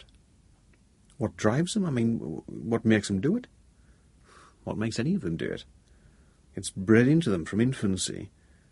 You've heard those street kids of 3 and 4 effing and blinding. You've seen them throwing stones at the patrols. It's in their blood. They grow up knowing nothing else. Have you ever seen Farrell? Well, a couple of times. He's quite an impressive-looking guy, I have to admit. But he'd never actually do an operation now. Too senior? I don't know. They've lost a lot of lower-grade operators lately. They may be thin on the ground. Besides, he likes getting involved. Also, he's that arrogant, he might come out just to show the lads how things should be done. If they've fucked up on the last couple of jobs, and they have, he might fancy giving a lead himself. You don't think he'll come tonight? Could do, why? You scared? I forced myself to laugh. No, I'm just curious. Suddenly I realised I'd used that expression before, and disciplined myself never to use it again. There was no change of plan during the day. Every time the desk came through, the message was the same. NTR. Nothing to report. In the absence of any more news from the touts, we assumed that the shoot would go down at 2200 that night. On that dull winter afternoon, soon after 5, we moved forward again to take up the same position in the ditch. I noticed that the wind was dropping and the temperature falling, but paid no particular attention. From the net we knew that the babysitting team had stayed in situ like us, and that the det were moving out into the country again. So were our intercept cars. Across a wide area of the countryside the trap was being set. This time the players were early, and where they came from nobody could say. We got no warning. Somehow they eluded the net. Suddenly, at only 21:20, there were lights coming up the road from behind us. I managed to put a call through while the vehicle was still at the gate, and somebody was undoing the lock. But then, as it cruised in past us, we had to go quiet. This time it was a car, an old 2-litre Rover, superficially similar to our own Interceptor. The driver swung round to the right beside the end of the cottage, then backed out and came forward again to stop, facing the road, almost in front of us. Close as we were, we couldn't see the registration number, which looked as if it had been deliberately caked with cow shit. 4 men got out and slammed the doors, not bothering to keep the noise down. I guessed they'd all had a couple of pints. Then one opened the boot, lifted out a bundle, and all 4 walked across to the barn. Seconds later somebody struck a match, and a gas pressure lamp hissed into action. A harsh yellow glare flooded the inside of the building. One of the men seemed to realise that they were being careless, because he came back to the threshold looking to right and left and said loudly, "This feckin' barn's supposed to have doors on it too. Whatever happened to them?" "Bollocks to the doors," said another voice. "Get feckin' changed." From the bundle somebody sorted out long black garments, and all 4 began to pull them on. In Mike's ear I whispered, "Recognise anyone?" He nodded twice, staring intently. "Farrell?" He shook his head. In a minute or so, The 4 men were encased in black from head to foot. One of them had opened up the hide and was handing out the rifles and loaded magazines. I heard magazines clicking home. I felt my heart going like a hammer and took a couple of deep breaths. Jesus! I had the G3 set on automatic and levelled at the group, 30 metres off. I could wallop them all. One man, the shortest in the group, walked round the other 3, giving them a cursory inspection. Then he doused the lamp and all 4 walked to the car. The moment they were rolling, I got on the radio. Sierra 2, 4 X-rays of collected weapons and ammunition from Black 2, 4 AK-47s, now complete in dark green Rover 2000, mobile northwards from my location. 0 Alpha, answered the desk. Roger. Fuck it, I gasped. Why didn't we drop the bastards? I know. It drives you up the bloody wall. Mike stood up and shook himself as if to throw off the weight of frustration. Then he called, Delta 8. Those 4 X-rays, 2 unknown to me, but the others are Eamon O'Reilly and Jonty Best. Over. For the next half hour, all we could do was listen as the hit team moved in erratically on its target. We heard the det cars reporting the rover forward from green 5 to green 4 and green 3. From there, it was only 400 or 500 metres to the target, but for some reason the players veered off into open country and disappeared for 20 minutes. Then, at last, they were picked up again, heading back to green 3. This time we reckoned the rate would go down within the next few seconds. But then came an unexpected twist. Instead of stopping at the farmhouse, the assault vehicle went straight past. One of the intercept teams requested permission to take it out, but the head shed refused. The desk wanted to let things develop and see what was going to happen. Mike and I waited tensely, wound up on full alert. I imagined all our people being in the same state, some in the farmhouse as I'd been a few days back, some in an OP outside the house, most in cars, all poised to react. Had something spooked the players? Time and again a job collapsed when they took fright at the last moment. Maybe they'd spotted one of our cars lurking in a strange place. Maybe they'd seen something at the house itself. We listened out, expecting to hear a report from the agency monitoring CB radio, which normally caught what the players were saying to each other. Half an hour went by. Then suddenly somebody picked up the rover again, incoming towards the farmhouse, apparently making another run. This time the desk decided on action, and scrambled 2 intercept teams to take it out before it reached the target. After a quick manoeuvre, they trapped it by the simple expedient of placing one car to block the lane ahead of it and sending another up behind. Then came another twist. The trapped rover wasn't carrying the hit team. The 2 men in it were unarmed, dressed in ordinary clothes, and claimed to be on their way home from a session in the pub. A preliminary search of the car revealed no weapons. The vehicle seems to be completely clean. Consternation. Was this the hit car emptied out? Or was it a look-alike decoy? Suddenly, as I listened to the exchanges, I realised that the desk was calling me, asking again if I'd got the number of the car we'd reported. Sierra 2, negative, I replied. The desk ordered the 2 men to be brought in for questioning, and the car detained for forensic examination. Was that it for the night, then? Not for us. It was Mike who saw the lights coming at high speed from the north. "Look out," he said. "They're back."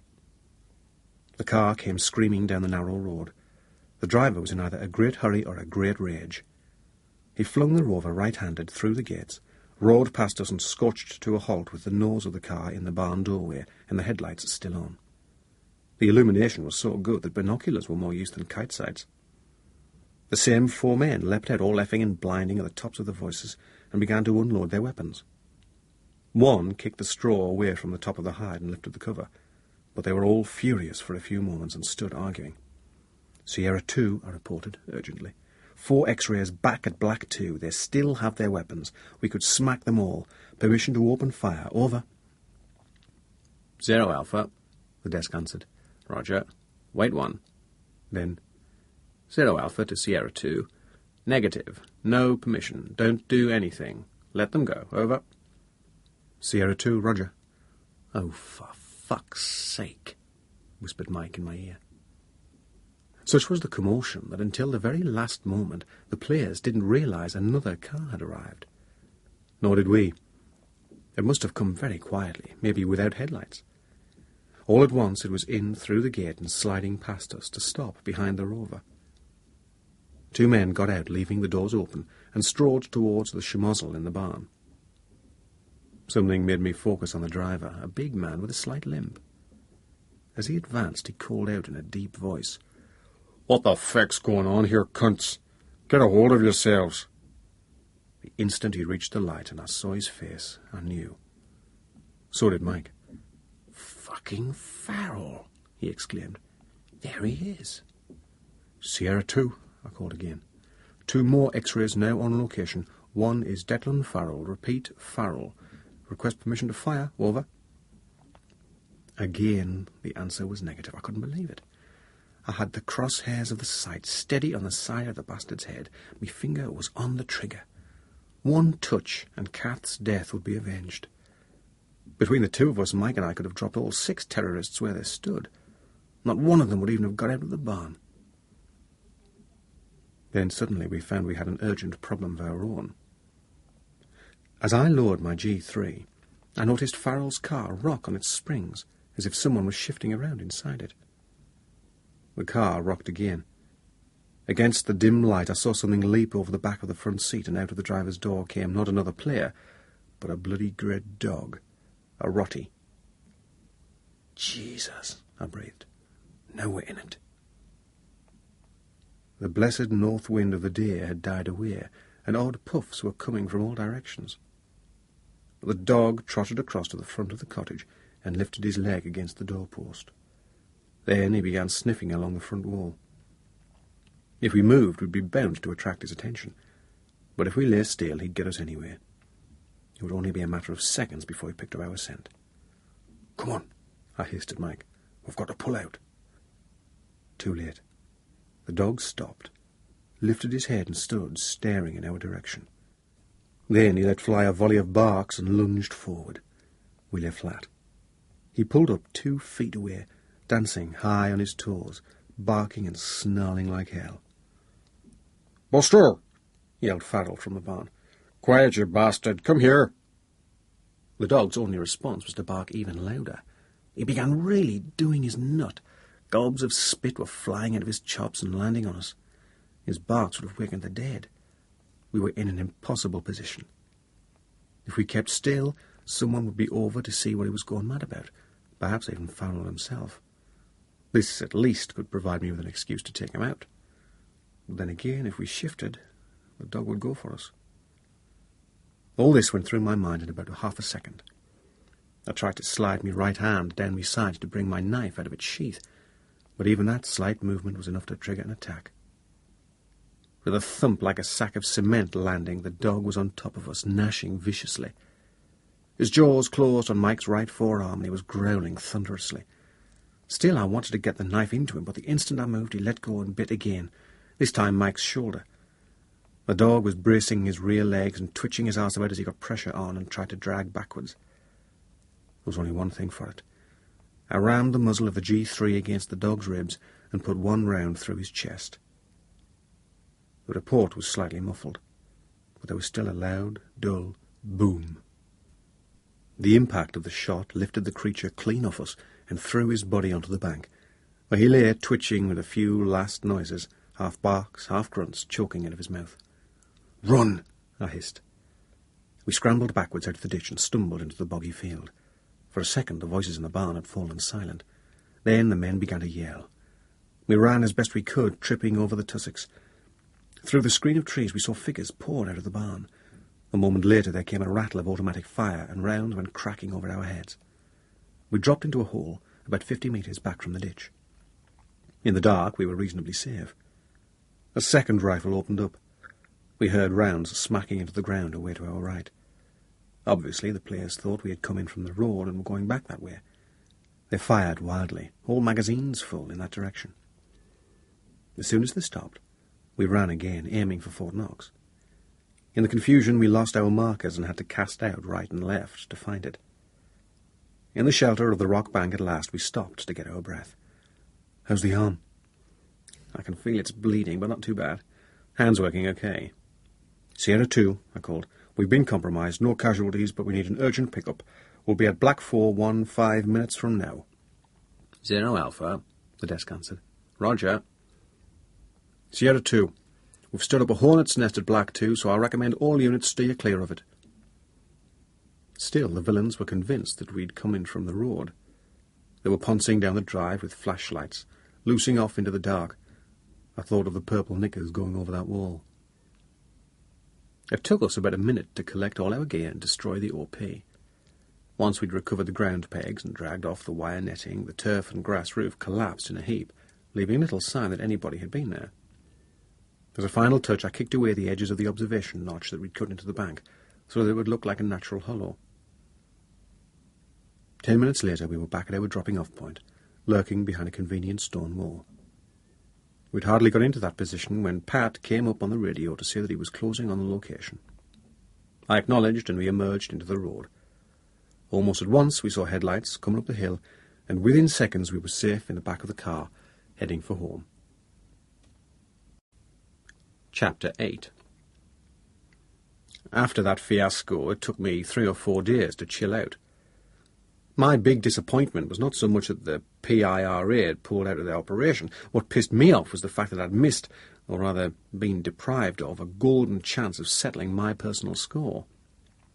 The whole business could have been squared away. If Mike and I had opened fire, we'd have had little trouble afterwards establishing that we'd used reasonable force. Having been faced with 4 armed men, we would have had no difficulty in maintaining that our lives had been in jeopardy. The wash-up didn't provide any clues as to why the players had quit, but it did reveal why the desk had forbidden us to shoot.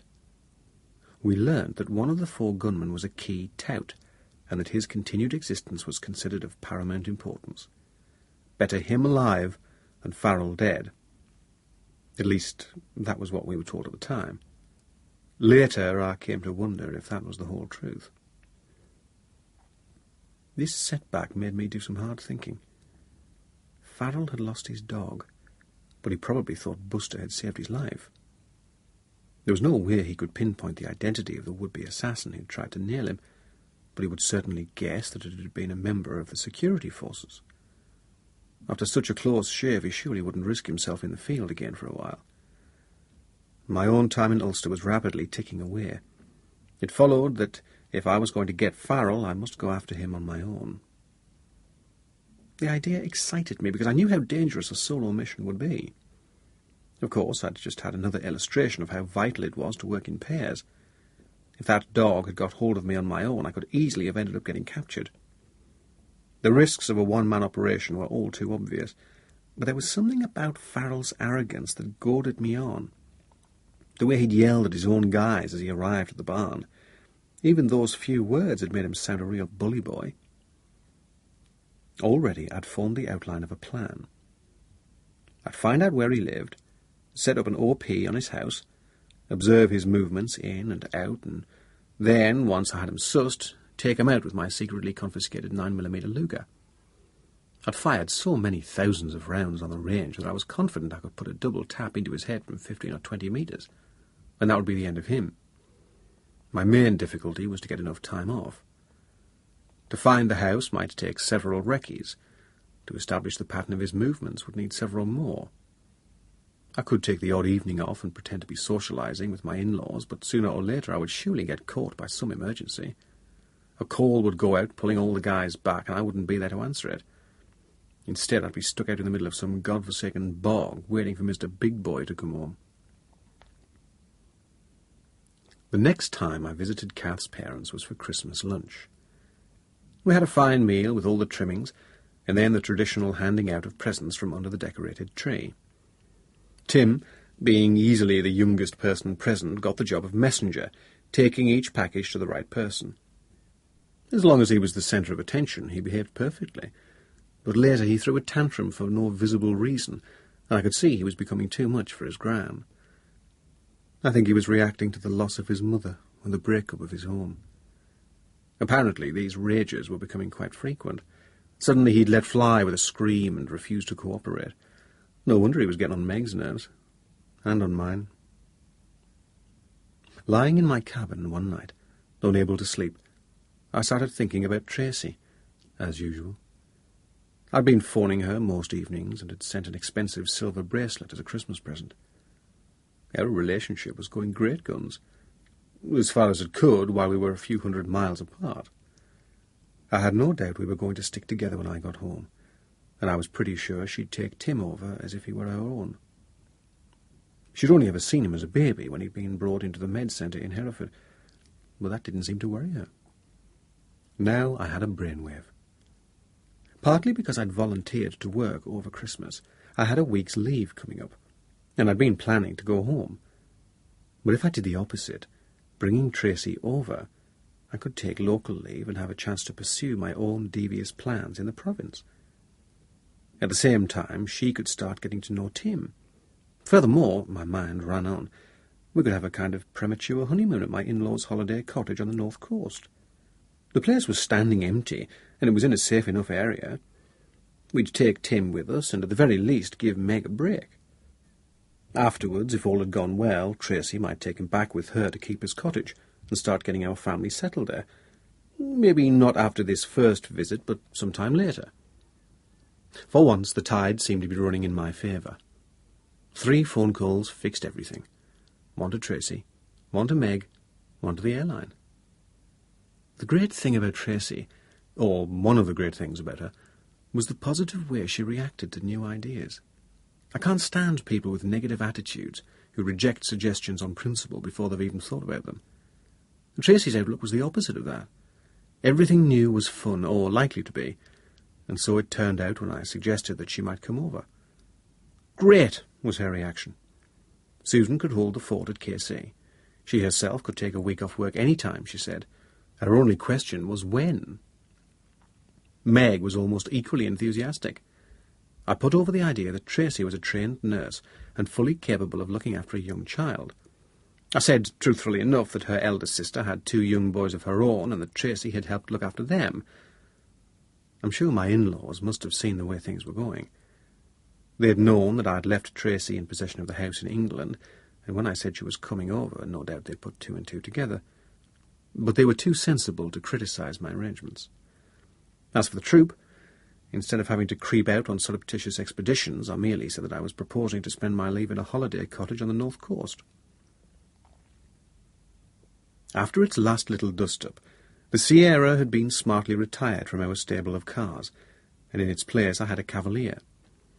This time I drove with one eye permanently on the rear mirror, and once I'd come off the M2 at Junction 4, I made a couple of unnecessary stops, one at a garage to buy some peppermints, one in a lay-by to check under the bonnet for some imaginary engine fault. Satisfied that I had no tail, I headed up round the edge of the hills towards the village of Ballyconville. The place was so small, and when I saw it my heart sank.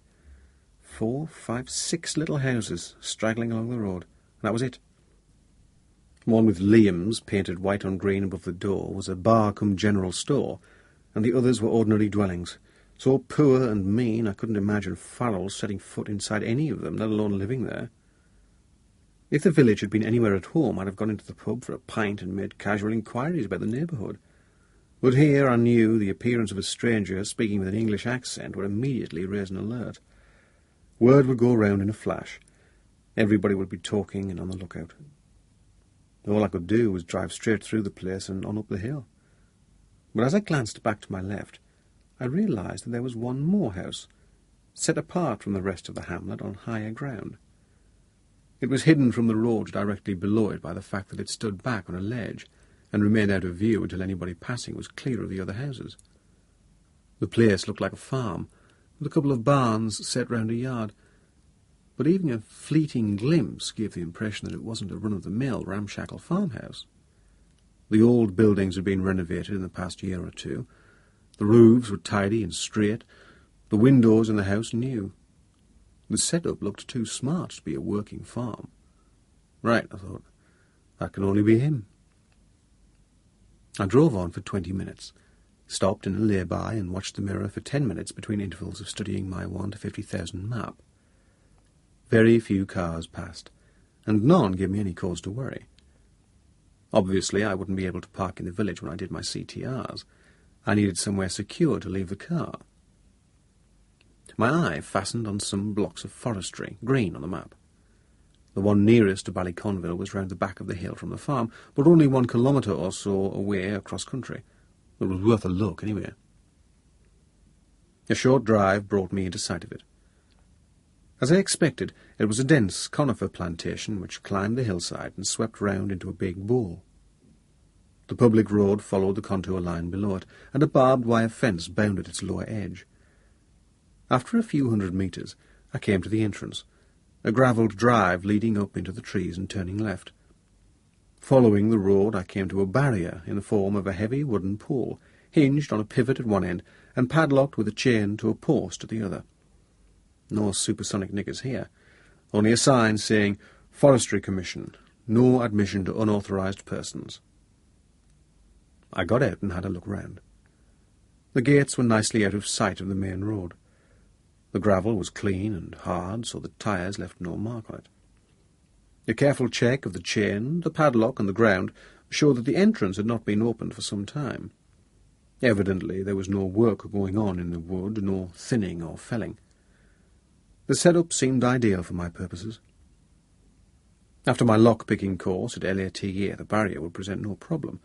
Once inside, I could drive up to a convenient point in the forest, hide the car, and go in round the shoulder of the hill on foot.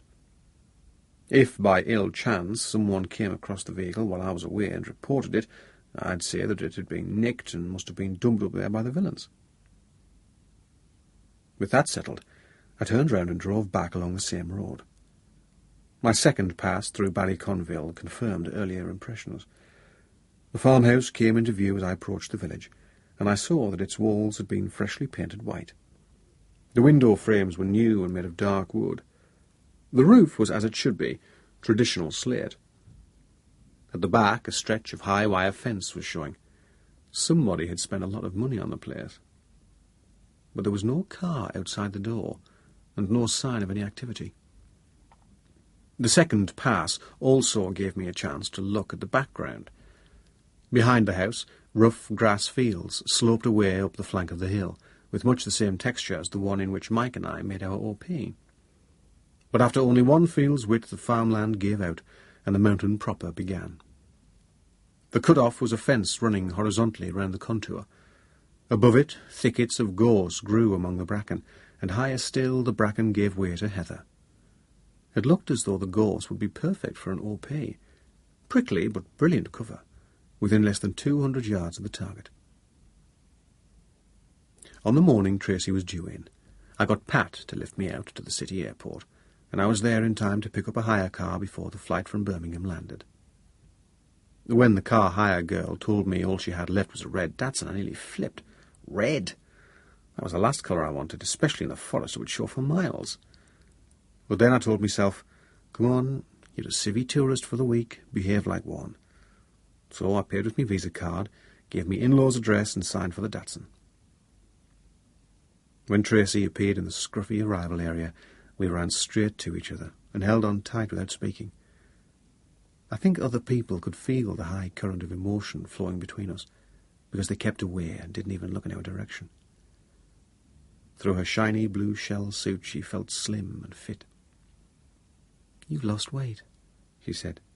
"I know. Things are pretty tense over here." "It suits you, though." "Good." This was her first visit to Belfast, and as we headed out for Helen's Bay, I explained that we were already on the north-eastern edge of the city, well away from all the nasties in the west. The holiday cottage, I said, was even farther from the centre of the troubles, so that there was no need to worry. Tracy went over big with both my in-laws. She said all the right things and made an immediate hit. Den told her she was too thin and said she should eat more.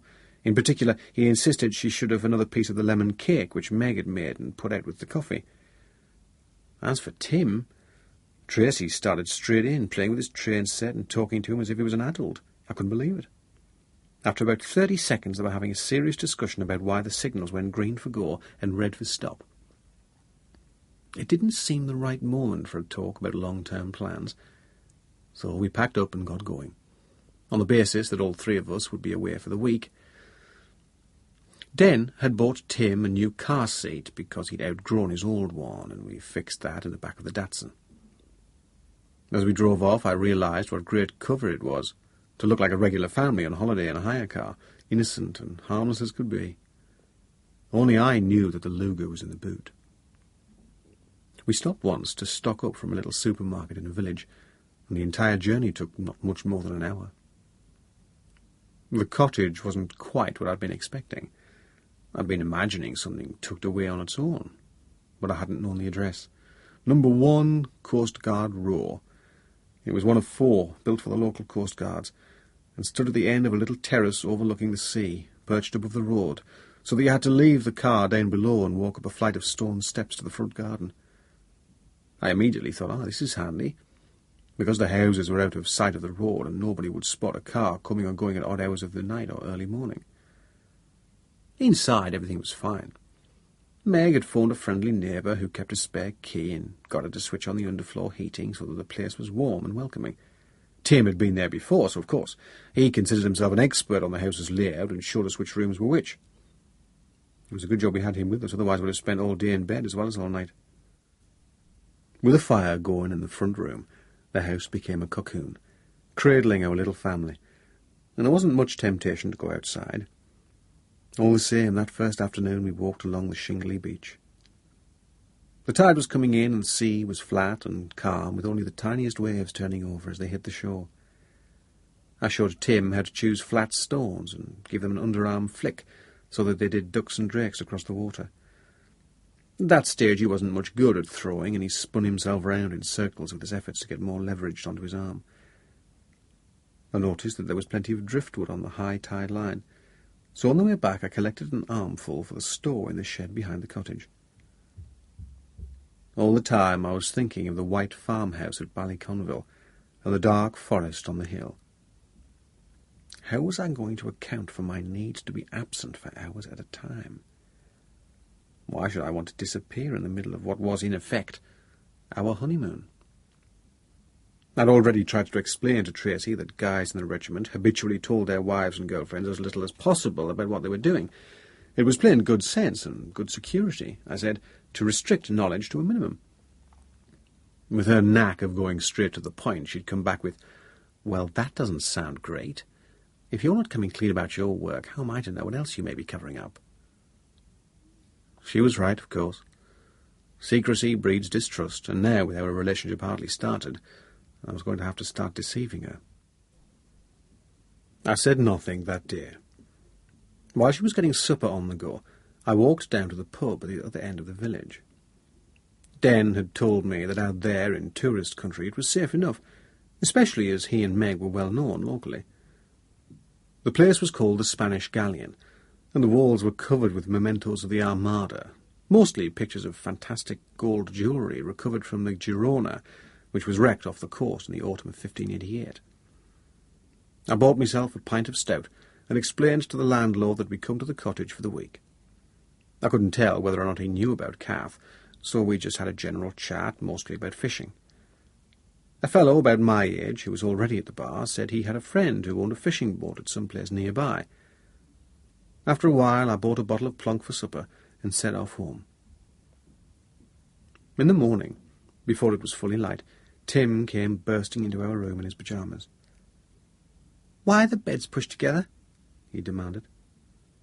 "So that we can have a cuddle," said Tracy. "Gran and Grandad don't have them like that."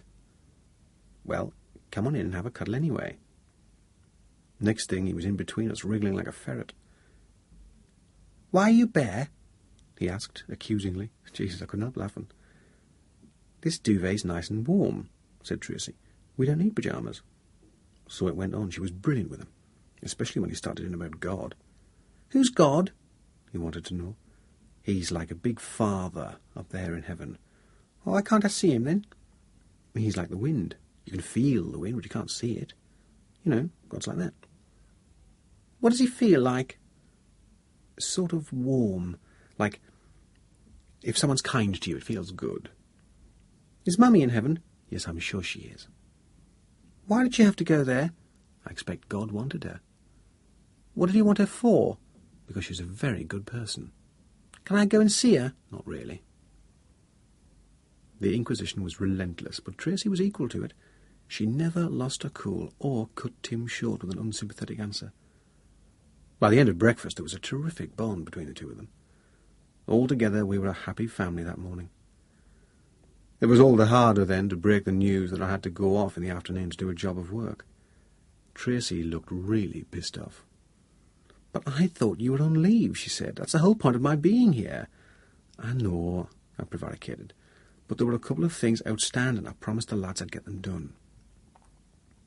She knew I was being deliberately evasive, but because of the earlier conversations we'd had about security, she didn't press for more information.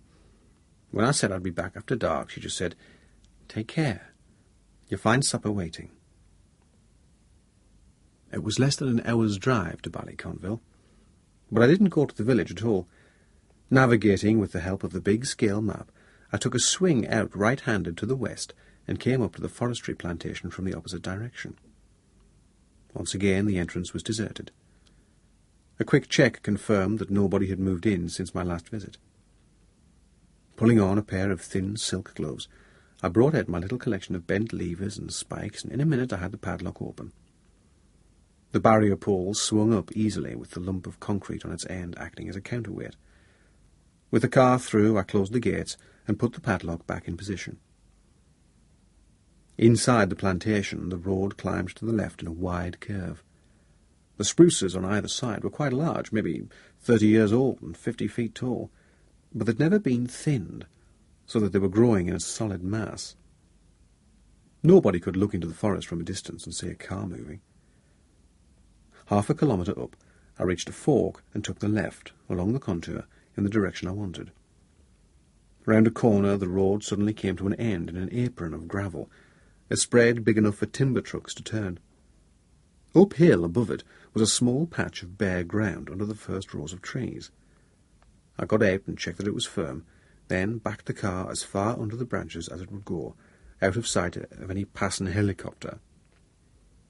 I'd thought about cutting branches and covering it completely, but decided that if I did it, it would be too obvious that someone had tried to hide it. Instead, I relied on an element of bluff. On the front passenger seat, I left a book that I'd sent away for, Field Guide to the Birds of the British Isles. I'd taken some stick when that arrived in the warehouse and was opened by security in case it was a bomb. You know, there's only one kind of bird that Geordie's interested in, and so on. Very witty. Now, I hoped it might come into its own. I locked up, settled me day sack on me back, and went off along a fire break that continued the line of the hard road. It felt odd to be moving operationally in the open without a G3 or a covert radio. It felt even odder to be on my own, without at least one partner in immediate contact. All I had in the way of equipment, apart from the Luger and the kite sight, was my knife, wire cutters, secateurs, a torch and a pair of binoculars. While planning the sortie, I'd thought hard about borrowing one of the troop cameras so that I could take pictures of Farrell, develop them myself, and make certain I had the right man. After a while, though, I'd abandoned the idea. One problem was that I couldn't take a camera away for a whole week without its absence being noticed, and in any case I knew well enough what Farrell looked like. What with Pink Mike's photos and our live sighting of the transit high, there was no chance I could mistake him. Heather and rough grass had grown across the ride, but along the middle a narrow path had remained open, and the going was easy. About 200 metres from the turning place, it bent to the right.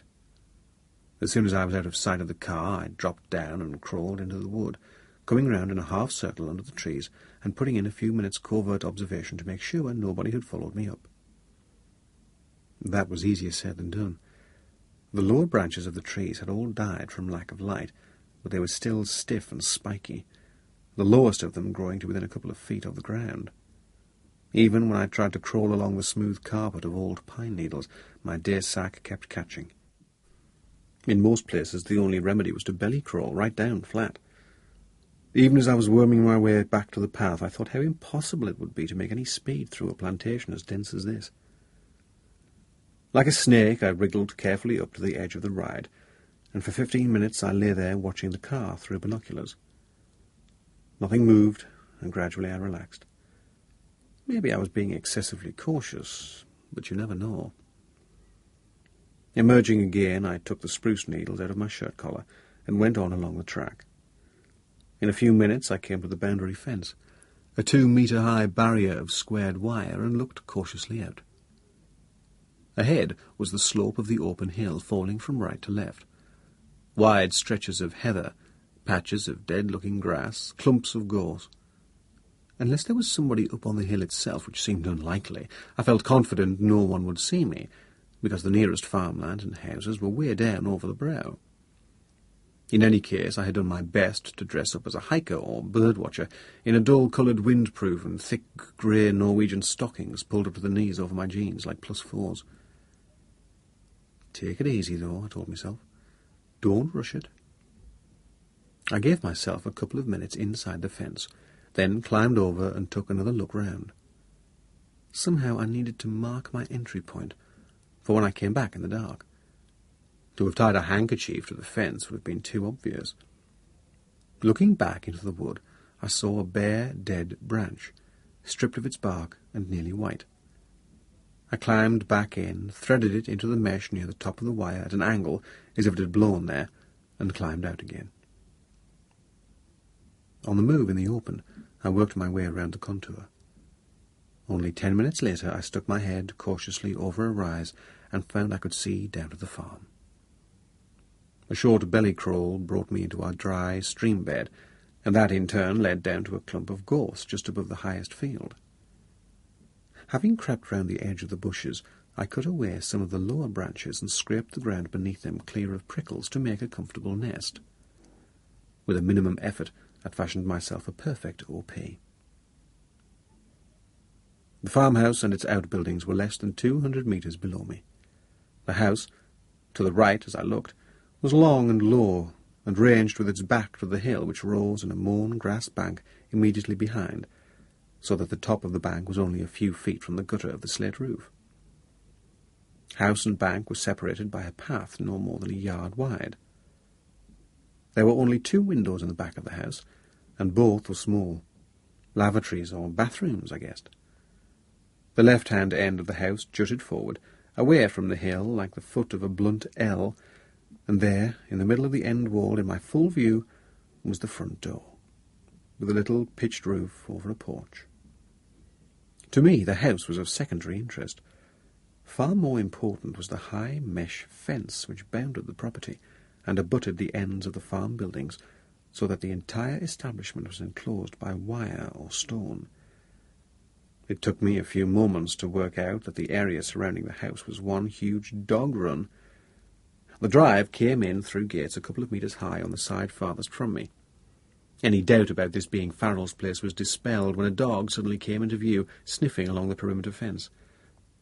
The animal was a hefty-looking Rottweiler, no doubt the partner of the late and unlamented Buster. Scanning for details, I spotted a video camera on one corner of the house, covering the approach, and what looked like a security light high on the wall. At first I imagined that the light would be activated by infrared sensors, but then I realized that if a dog was loose in the compound outside, the system would drive people crazy by popping on and off all night. There appeared to be nobody at home. Certainly there was no car standing outside. Then, as I lay watching, I heard a cow bellow, and I realized that at least one of the barns was still in use for its original purpose. That was a surprise. From the high standard to which the outbuildings had been renovated, I'd assumed that farming had gone out of the window. Then I thought, maybe keeping cattle is a form of cover, a pretense of normality designed to draw attention away from other activities. The afternoon passed slowly. At about 3:30, light rain began to fall, so I pulled on my waterproof. The temptation to doze off was strong, especially after our energetic sessions during the night. To stay awake, I kept trying to work out how I would drop Farrell if or when he came home. By far the easiest would be to get him with a G3 or a hunting rifle from up the hill, above the compound and outside it. But since I couldn't sneak a G3 out of the warehouse or lay my hands on a hunting rifle, I was going to have to go in close and use the Luger. Because the dog was constantly on the move around its patch, That was going to be difficult. I tried to measure the distance between the porch where Farrell would probably get out of his car and the nearest point of the top fence from which I'd have a clear view of him. 25 metres at least. I'd want to be closer than that to make sure. At least the Luger was in good shape. When I first got it, I saw that it was old, but in immaculate order, as we generally found with PIRA weapons. Someone had really looked after it, but all the same I had stripped it down, cleaned it thoroughly, and given it a good oiling. One afternoon, when a gale was blowing and the noise of the wind was enough to cover the shots, I'd managed to take it out into an old gravel pit and put 20 or 30 rounds through it, so I knew it wouldn't let me down. And just after 4 o'clock there came a surprise. Up the drive wandered an old crone, a real bog peasant with a black scarf round her head, an ancient overcoat nearly down to her ankles, buttoned-up boots and smoking a pipe. The dog ran to meet her, and as she let herself in through the gates, it jumped up with its paws on her shoulders. She gave it a kiss and slipped it some titbit, after which it went with her as she headed into the farmyard. Through the binoculars I watched her take the pipe from her mouth and put it down on what looked like an old stand for milk churns. Then she disappeared into one of the sheds and came out with a bucket. A steel gate clanged as she went into the open-fronted barn, presumably feeding the cattle in there. Later she brought an armful of hay across the yard and dumped that in the same area. All the same, the dog was at her heels, clearly glad of her company. Then she picked up her pipe and vanished round the far side of the house, where I guessed she was feeding the dog. Finally she went back through the gates. This time I saw that they opened automatically, presumably worked by pressure pads under the road. Darkness fell soon after the old girl had disappeared down the hill. I wanted to move in closer, but the wind was dangerous. I could feel what there was of it eddying past me from above, and after our experience of the transit site, I didn't want to blow things by stirring up the dog, so I stayed where I was and waited. My reward arrived just after 6 o'clock. Headlights came blazing up the hill, and a car swept in towards the gates, which opened in front of it. I saw the Rottie rush out and leap around the car as it cruised forward and pulled up outside the door. On went the security light, and out got 3 men. I saw straight away that the driver was Farrell, but I could make nothing of the other 2. The car was a Mercedes estate, and before any of the men entered the house, they opened the tailgate, took out some heavy-looking suitcases, 2 apiece, and staggered across to the nearest outbuilding. From the way they were buckling at the knees, I could tell they had a fair weight on board. When they reached the outhouse, Farrell produced a bunch of keys with which he unlocked a door. Once the suitcases were stashed inside, the men went over to the house, and soon several lights were showing as they settled down inside. That was enough for one day of my campaign. I'd established that the farmhouse was Farrell's and that he was using it.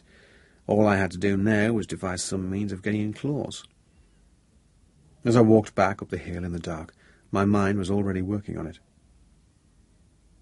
At the forest gate, I put on my gloves again to close the padlock, once again leaving it cocked at a particular angle, so when I returned I would see if anyone else had been through. In bed that night, we were still lying entwined with Tracy's back towards me when she said, "Geordie, what are you doing?" I was half asleep and muttered, "What?" "Out there with that gun." "What gun?" "The pistol. I found it under that pile of clothes." "Oh, that. I need it for self-protection, that's all." She went quiet for a minute, then said, "You're going after someone, aren't you?" I tried to keep myself relaxed. If I let myself tense up, she'd be bound to feel it. I was in a real spot. If I tried to bluff it out, she'd know I was lying. She had a tremendous sense for that. And if I did start telling lies, I'd undermine our relationship right at the beginning. "Don't worry," I said. "It'll be all right." "It's the person who killed Kath, isn't it?" "Trace." Now I did tense and pull away from her.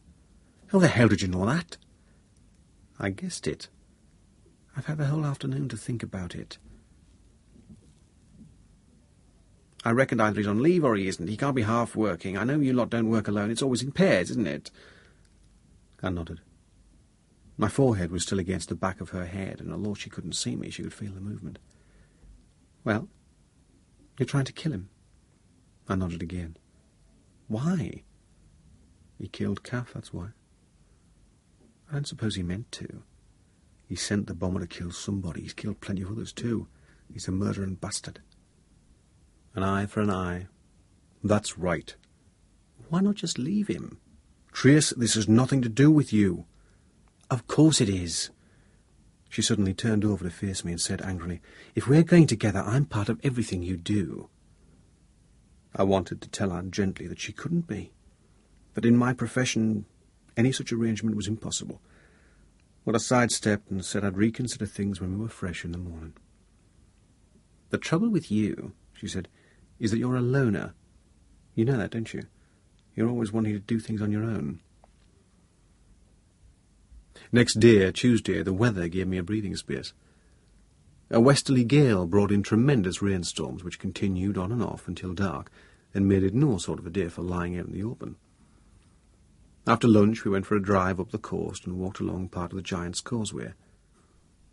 Tim loved the amazing formations of rock like chopped-off pillars and jumped tirelessly from one to another until another storm drove us back into the car. I suspected Tracy thought she'd won the argument. Although I hadn't made any definite promise to lay off, I didn't seem to be taking any further action. In fact, my mind was working full-time on the problem of how to get in close on Ballyconville farmhouse. Wire cutters would see to the perimeter fence all right, and if I came along the back of the house between the grass bank and the building, I could position myself at the corner, only 2 or 3 metres from where Farrell had got out of the murk. But what about the ruddy dog? If I bought a pound of steak or liver and doctored it up, there was little doubt that the Roddy would wolf it down. But if I put the dog under before Farrell returned home, he'd immediately notice something was wrong if the beast didn't run out to greet him. Worse still, it might freak out in front of the house where he'd be bound to see it. And what if he arrived back with a couple of other guys as he had before? Would I have to take out them as well to make me get away? When Wednesday dawned fine, I decided I would have to have another go. Tracy was upset, of course, and we had our first real row, but I limited the damage by promising that I was only going on another recce, which was true up to a point. I needed to check Farrell's movements at least once more before committing myself. This time I started later, and didn't reach the forestry gates until 1600. I took a careful look at the padlock, decided it hadn't moved since my last visit, drove through and up to the same parking space. Once again I saw nobody on my way to the OP, and I was there in time to watch the old peasant lady going about her evening business. The dog was loose as before. It followed her about, and from the pattern of their movements I reckoned she fed it at the same place, out of my sight.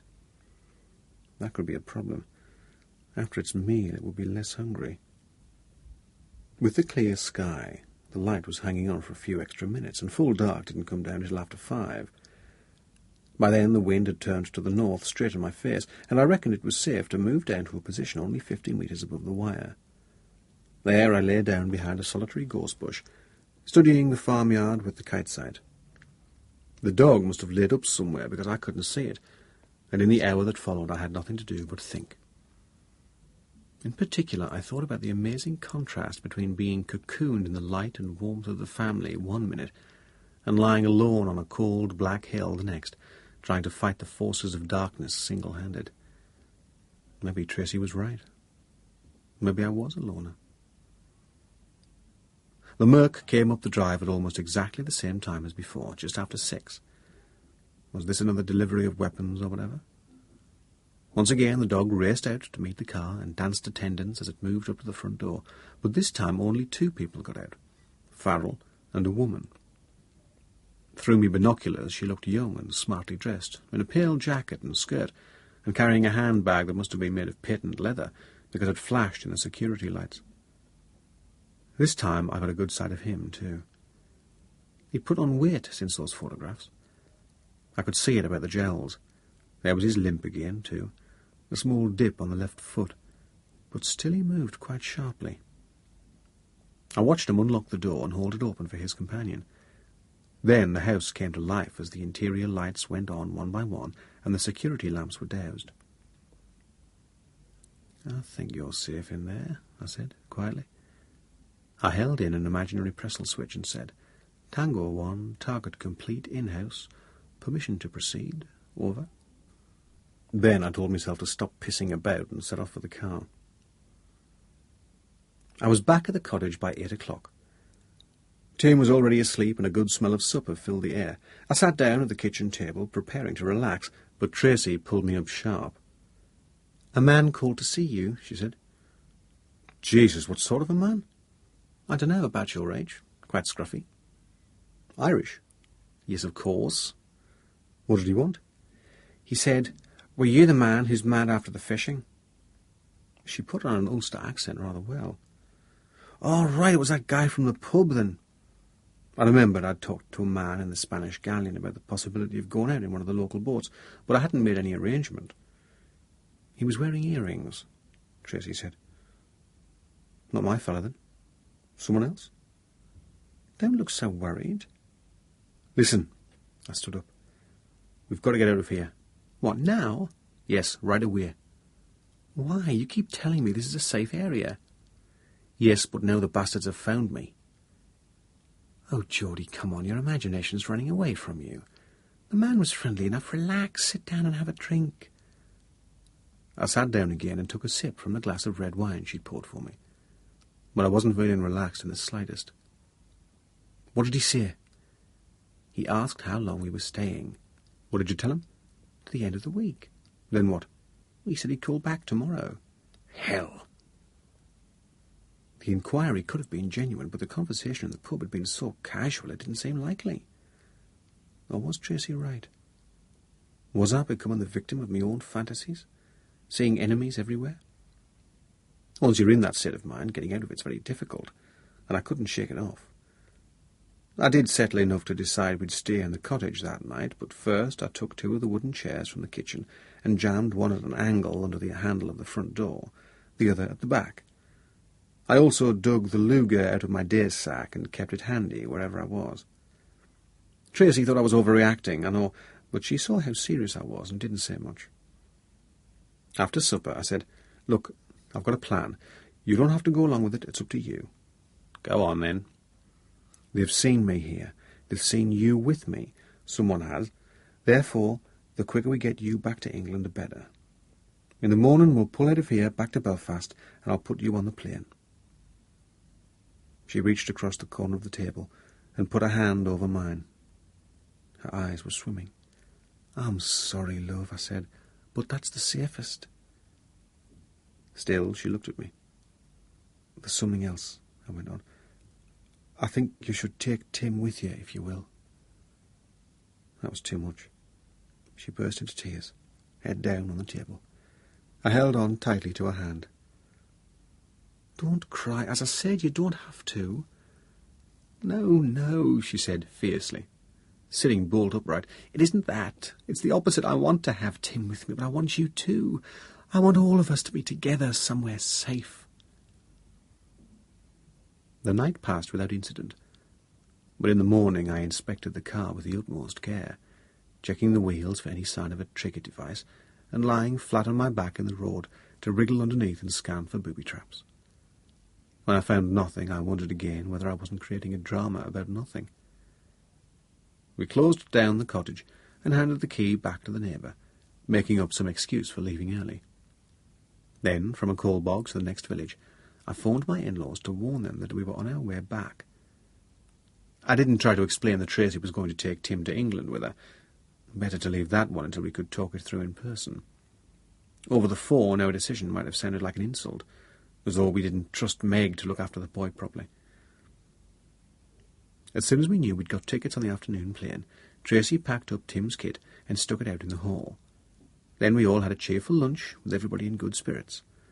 Far from there being any tears, Tim was thrilled by the prospect of another flight, and of going back to Keeper's Cottage.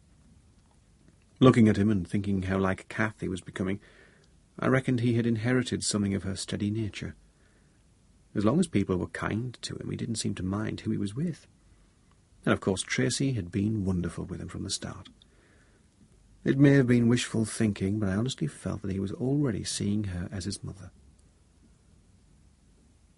With only 3 days of leave left, it was hardly worth my going to England. On my way to the airport, I promised not to go chasing after personal enemies any more. From now on, I said, I'd just keep my head down. It was 2:30 when we reached the terminal for the 3:15 flight. I helped them check in and waved goodbye as they disappeared into the security area, with promises I'd phone that evening to make sure they were safe home. As soon as they'd gone, I hustled back to the short-term car park. I'm afraid I'd told Tracy that I was going to turn the hire car in and get one of the guys in the troop to come out and lift me back to camp. In fact, I never went near the car hire office. I drove the red Datsun out of the airport and headed straight for Ballyconville. Chapter 9. I reached the forestry gate without incident. This was later than either of my previous visits, and by the time I'd parked the car in its usual spot, dusk had thickened among the trees, which didn't worry me. If Farrell ran true to form, he wouldn't be home for at least another hour and a half. On the way over, I'd bought a big steak from a village supermarket and stopped in a lay-by to doctor it. I slit it open to form a sandwich and gave it a good filling of barbiturate powder.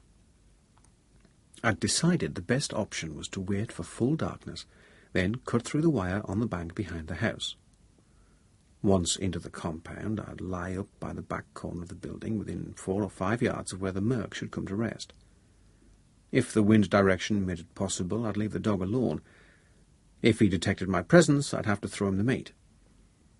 When I fired the shots to drop Farrell, the dog might come for me, but if necessary I could drop him too. I just hoped that the boss didn't come back with a whole troop of admirers. The snag about the Luger was that I only had a single magazine holding 8 rounds. Once I'd fired them, it would take maybe 20 seconds to reload. If Farrell had that bird with him, it would be tough on her, but that was just too bad. With the shooting over, I'd be back through the fence and away. If the dog came for me at that point, I could still try the meat, and if he ignored it, I could whack him with a bullet. All this was going through my head as I locked up the car and did a mental check. Pistol, spare rounds, knife, torch, binoculars, wire cutters, meat. With everything either about my person or in my day sack, there was no reason to wait any longer. But at the last moment I realized I was shivering with excitement or anticipation, or both. I said to myself, chill out. Taking a deep breath, I set off along the forest track between the high, dark trees. The wind was light and in my face. As far as I could tell from this distance, that meant it should be blowing from the house to the hill. That was good. I was nearly at the forestry fence before I sensed something wrong. Suddenly I got a strong feeling I wasn't alone. I stopped. I hadn't heard or seen anything, but a message had reached me somehow. I stood still, the blood pounding in my ears. Sniffing the air, I smelt nothing except the clean breath of the spruce. My normal senses produced no evidence of trouble, but my 6th sense was saying, look out, loud and clear. I took 1 step closer to the edge of the ride, and again stood still, invisible in the blackness, waiting to see if anything moved.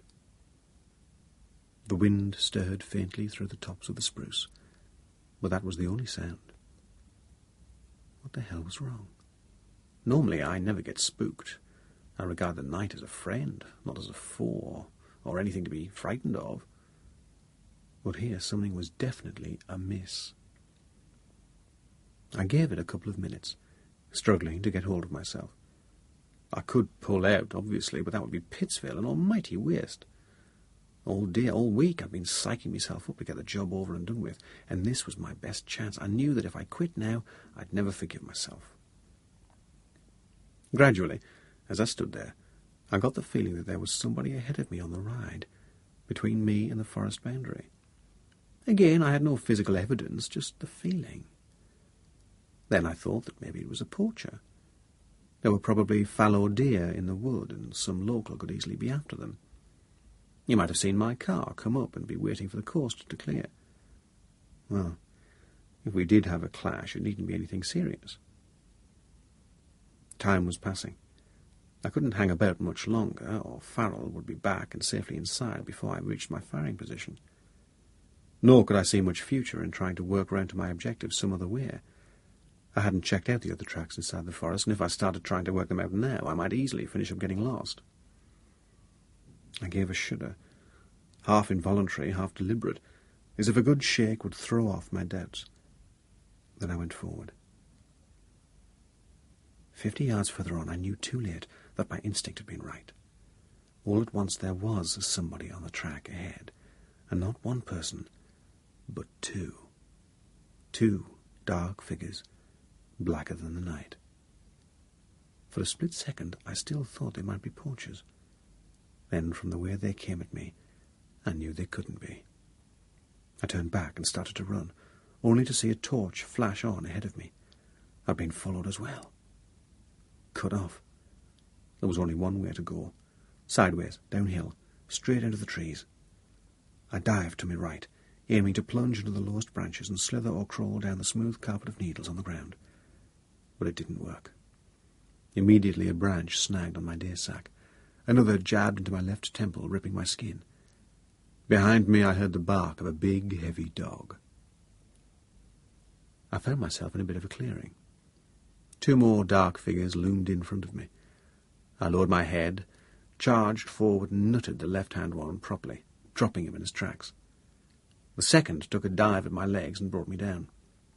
I kneed him in the crotch and hit out with my left fist, struggling to get at the Luger with my right hand. Then a heavy animal came crashing through the trees, and a second later jaws closed on my right ankle. Suddenly there were men all round me, hammering at me with sticks. I tried to shield my head, but took some damaging blows about the neck. My shoulders and kidneys got a battering, and I couldn't get up because of the dog. I started to feel sick. Then a torch blazed down into my face, and a voice said, "Okay, coming out of it." I tried to get up and run, but somebody else crashed into me from the side, knocking me back to the ground. Next second I was face down in the pine needles with a knee in me back and another guy sitting on my head. For a few horrible moments I was shitting myself. I thought I'd been grabbed by the PIRA.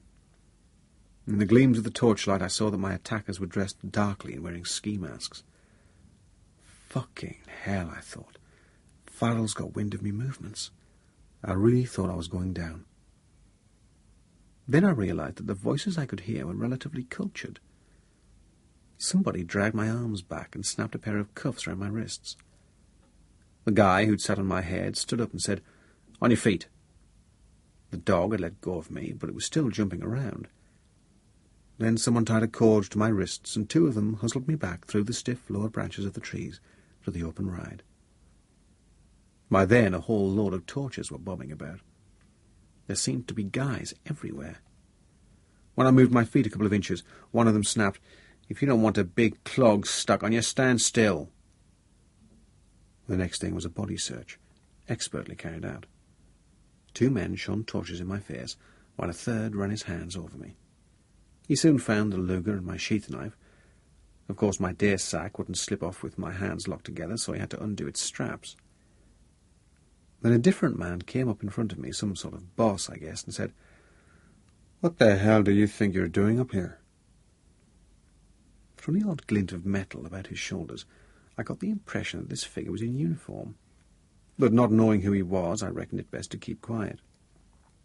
Then, behind him I saw something white, and a second later two fellows dragged a big bag down over my head. At the top end was a hood with an elasticated drawstring, which settled tight around my face, leaving my vision clear. The bottom end was pulled in close round my knees with my arms and hands inside. I felt humiliated to be trussed and bundled like that, but it gave me a clue about the identity of my captors. Those white bags are what the RUC used to cocoon prisoners, so that traces of explosives or gunpowder or blood or any other telltale substance aren't rubbed or washed off on the way to the station. I'd been lifted not by the PIRA, but by some arm of the security forces. Probably HMSU, the Headquarters Mobile Support Unit, the RUC's equivalent of the SAS. "Look," I said, "nobody in particular. I don't know who you guys are, but I'm SAS. SAS, said an Ulster voice incredulously. With a fucking Luger. Bollocks, think of something better and get moving. A shove in the back started me off along the ridge towards where I'd left the car. A man with a torch lit the way, but on the uneven track, and with my hands behind me, it was difficult to balance, and I kept stumbling. Ahead I saw headlights sweeping up the hard road, and by the time we reached the turning place, several vehicles had assembled, the gargle of radios burbling out of them. At the back of a long wheelbase Land Rover, someone yanked open the door and propelled me in, telling me to lie on the floor. 2 other guys climbed in and sat on the side benches, one with his boots right in my face. The door slammed, and immediately we set off downhill.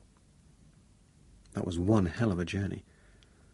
I was getting my right shoulder, elbow, hip, and ankle well battered on the bare steel of the floor as we went over bumps, but more agonizing was the mental torture I was suffering.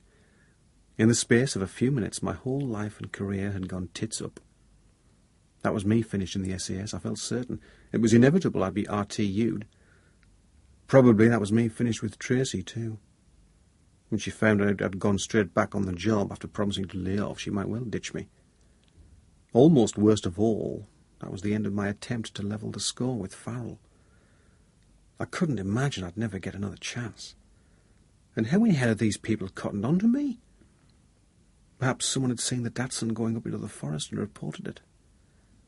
I wasn't going to show weakness by asking more questions. In any case, I was sure nobody would answer if I did speak. I felt certain we were heading back into Belfast, and after half an hour I began to see orange street lamps above us as I peered up through the back window. There was a good deal of stopping and starting at traffic lights. Then we went slowly through 3 successive pairs of high mesh gates into what I guessed must be a police station. The driver backed fast up some sort of ramp and came to an abrupt halt. The back door was opened from outside. My 2 escorts scrambled out and dragged me after them.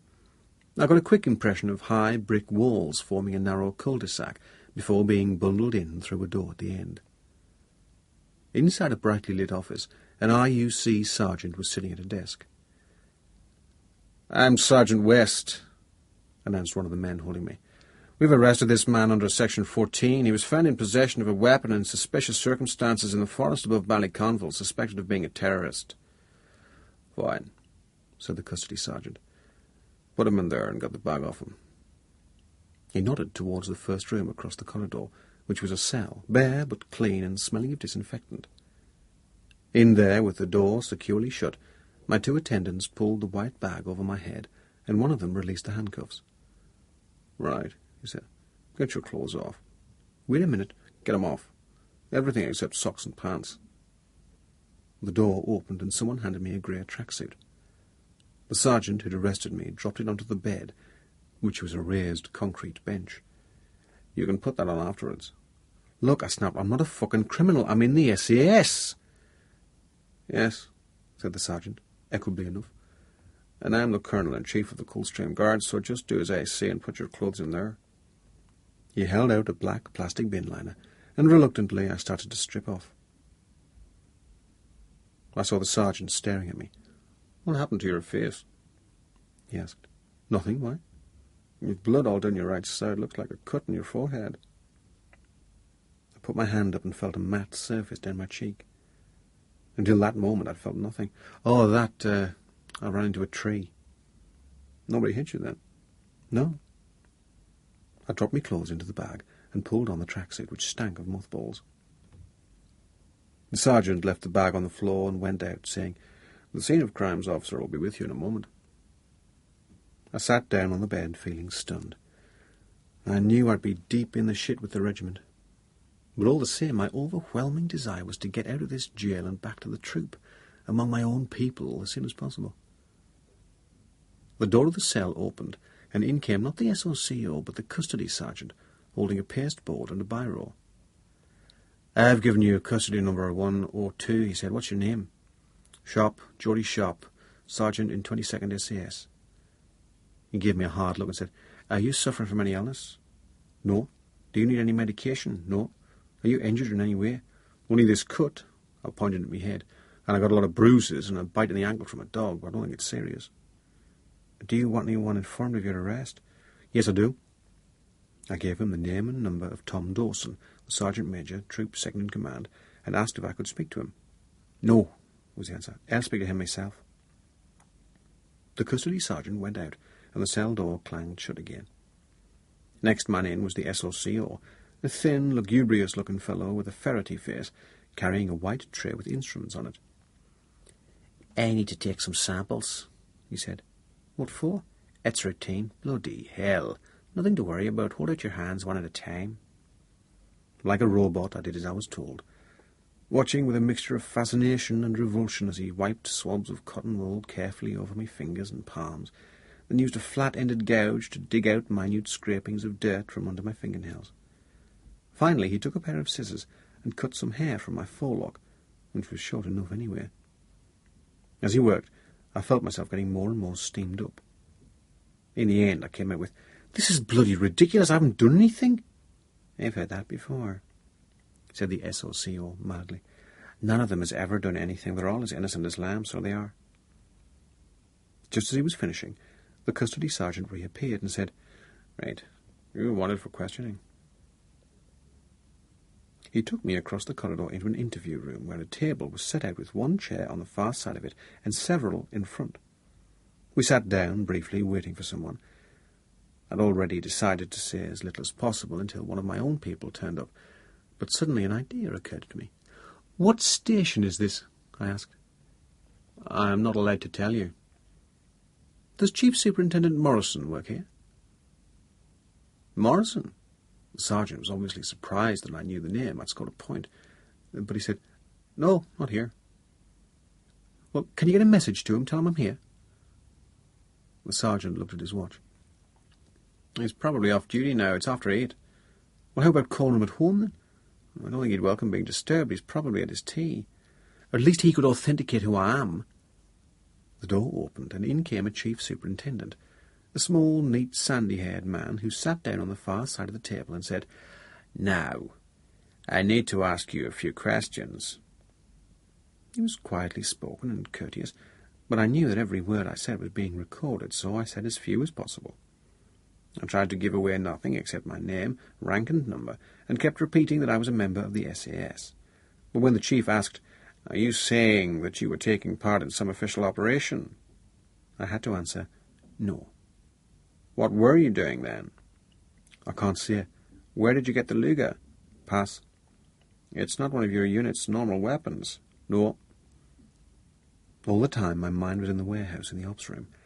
I kept thinking of the consternation that news of my arrest must be causing, the acute embarrassment at having one of the guys go off his trolley. I hoped to hell that someone was already on his way across to rescue me. Further, I hoped it would be Tom rather than Peter Ailes, the troop boss, whom I hardly knew. That wasn't his fault. It was just that he spent so much time at TCG liaising that the guys in the troop saw very little of him. After a while, the chief ran out of questions, so I asked a couple myself. "What's happened to the hire car?" "Don't worry, it's to be taken care of."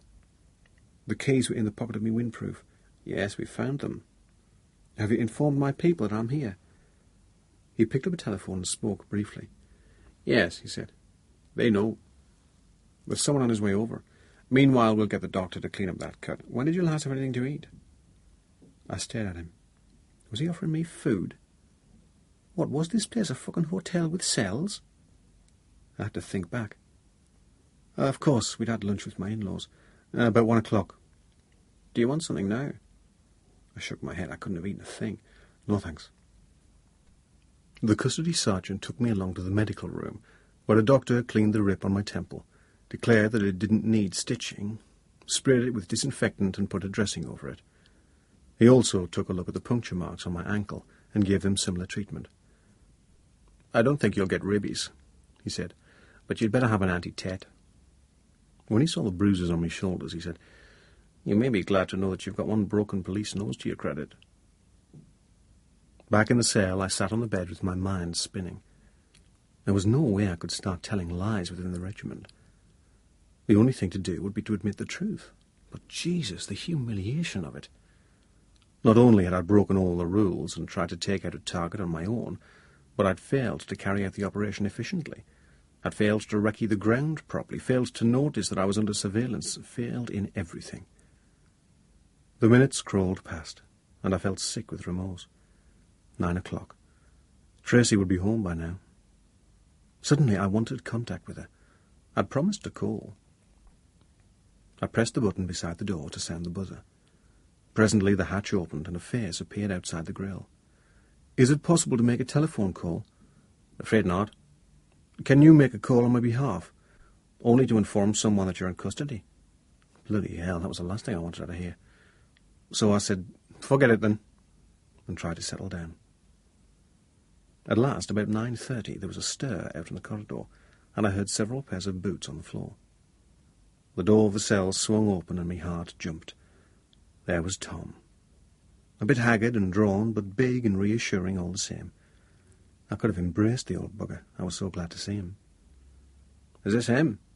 asked the custody sergeant. "It is." "Do you want to have a word with him?" "Sure." They ushered Tom into the cell and closed the door. For a few seconds he stood looking at me as if I was a ghost. Then he said, "For fuck's sake, Geordie, what's this about?" I glanced round the shiny yellow walls. "Tom, I can't talk in here. I'm sure the place is bugged. For Christ's sake, get me out." "Yes, but what the bloody hell have you been doing? You've dropped a king-sized bollock, I can tell you. The shit's hit the fan in a big way. You're a fucking disgrace to the regiment." That was the nearest I'd ever heard Tom come to shouting. Then he calmed down a bit and said, "Don't worry, we're going. You're not under arrest. Well, what the hell have you done?" "Nothing. I haven't killed anybody. I haven't threatened anybody. I haven't damaged any property. Nothing." "What's the problem, then?" "I'll tell you when we get out of here. There's one thing, though." "What's that?" "The bastards of here have entered me into their records. I saw them doing it. We'll need to get the entry erased." "Don't worry, that's in hand. This has gone right to the head shed in Hereford." "Already?" "Yep. They're closing everything down in double time. If any mention of it gets out, you'll really be in it. Meanwhile, I've got to take responsibility for you. Let's get you out of these fucking pyjamas for a start." Tom banged on the door until someone opened it, then called for my kit to be returned. While I was dressing, he went out to deal with the chief superintendent. I don't know what arrangement he made, but somehow we got things well enough squared away to take me with him. The hire car was still on my mind. I felt in the pocket of my windproof and found that the keys had gone. I had visions of the Datsun sitting in the wood for weeks, and a phenomenal bill from the hire company winging in my direction. But when I mentioned the problem to the custody sergeant, he said the same thing as before. The car had been dealt with. Tom had brought 2 vehicles for mutual backup, but as I rode back across the city in his company, we couldn't talk, because the driver was from the pool and possibly insecure. Only when we reached the ops room was it possible to open up. By then it was 11 o'clock. The boss had come in or stayed up specially to see me. He sat at a desk with me in front of him and Tom beside me, together with a clerk to take notes and work the tape recorder. I was relieved to find the atmosphere reasonably sympathetic.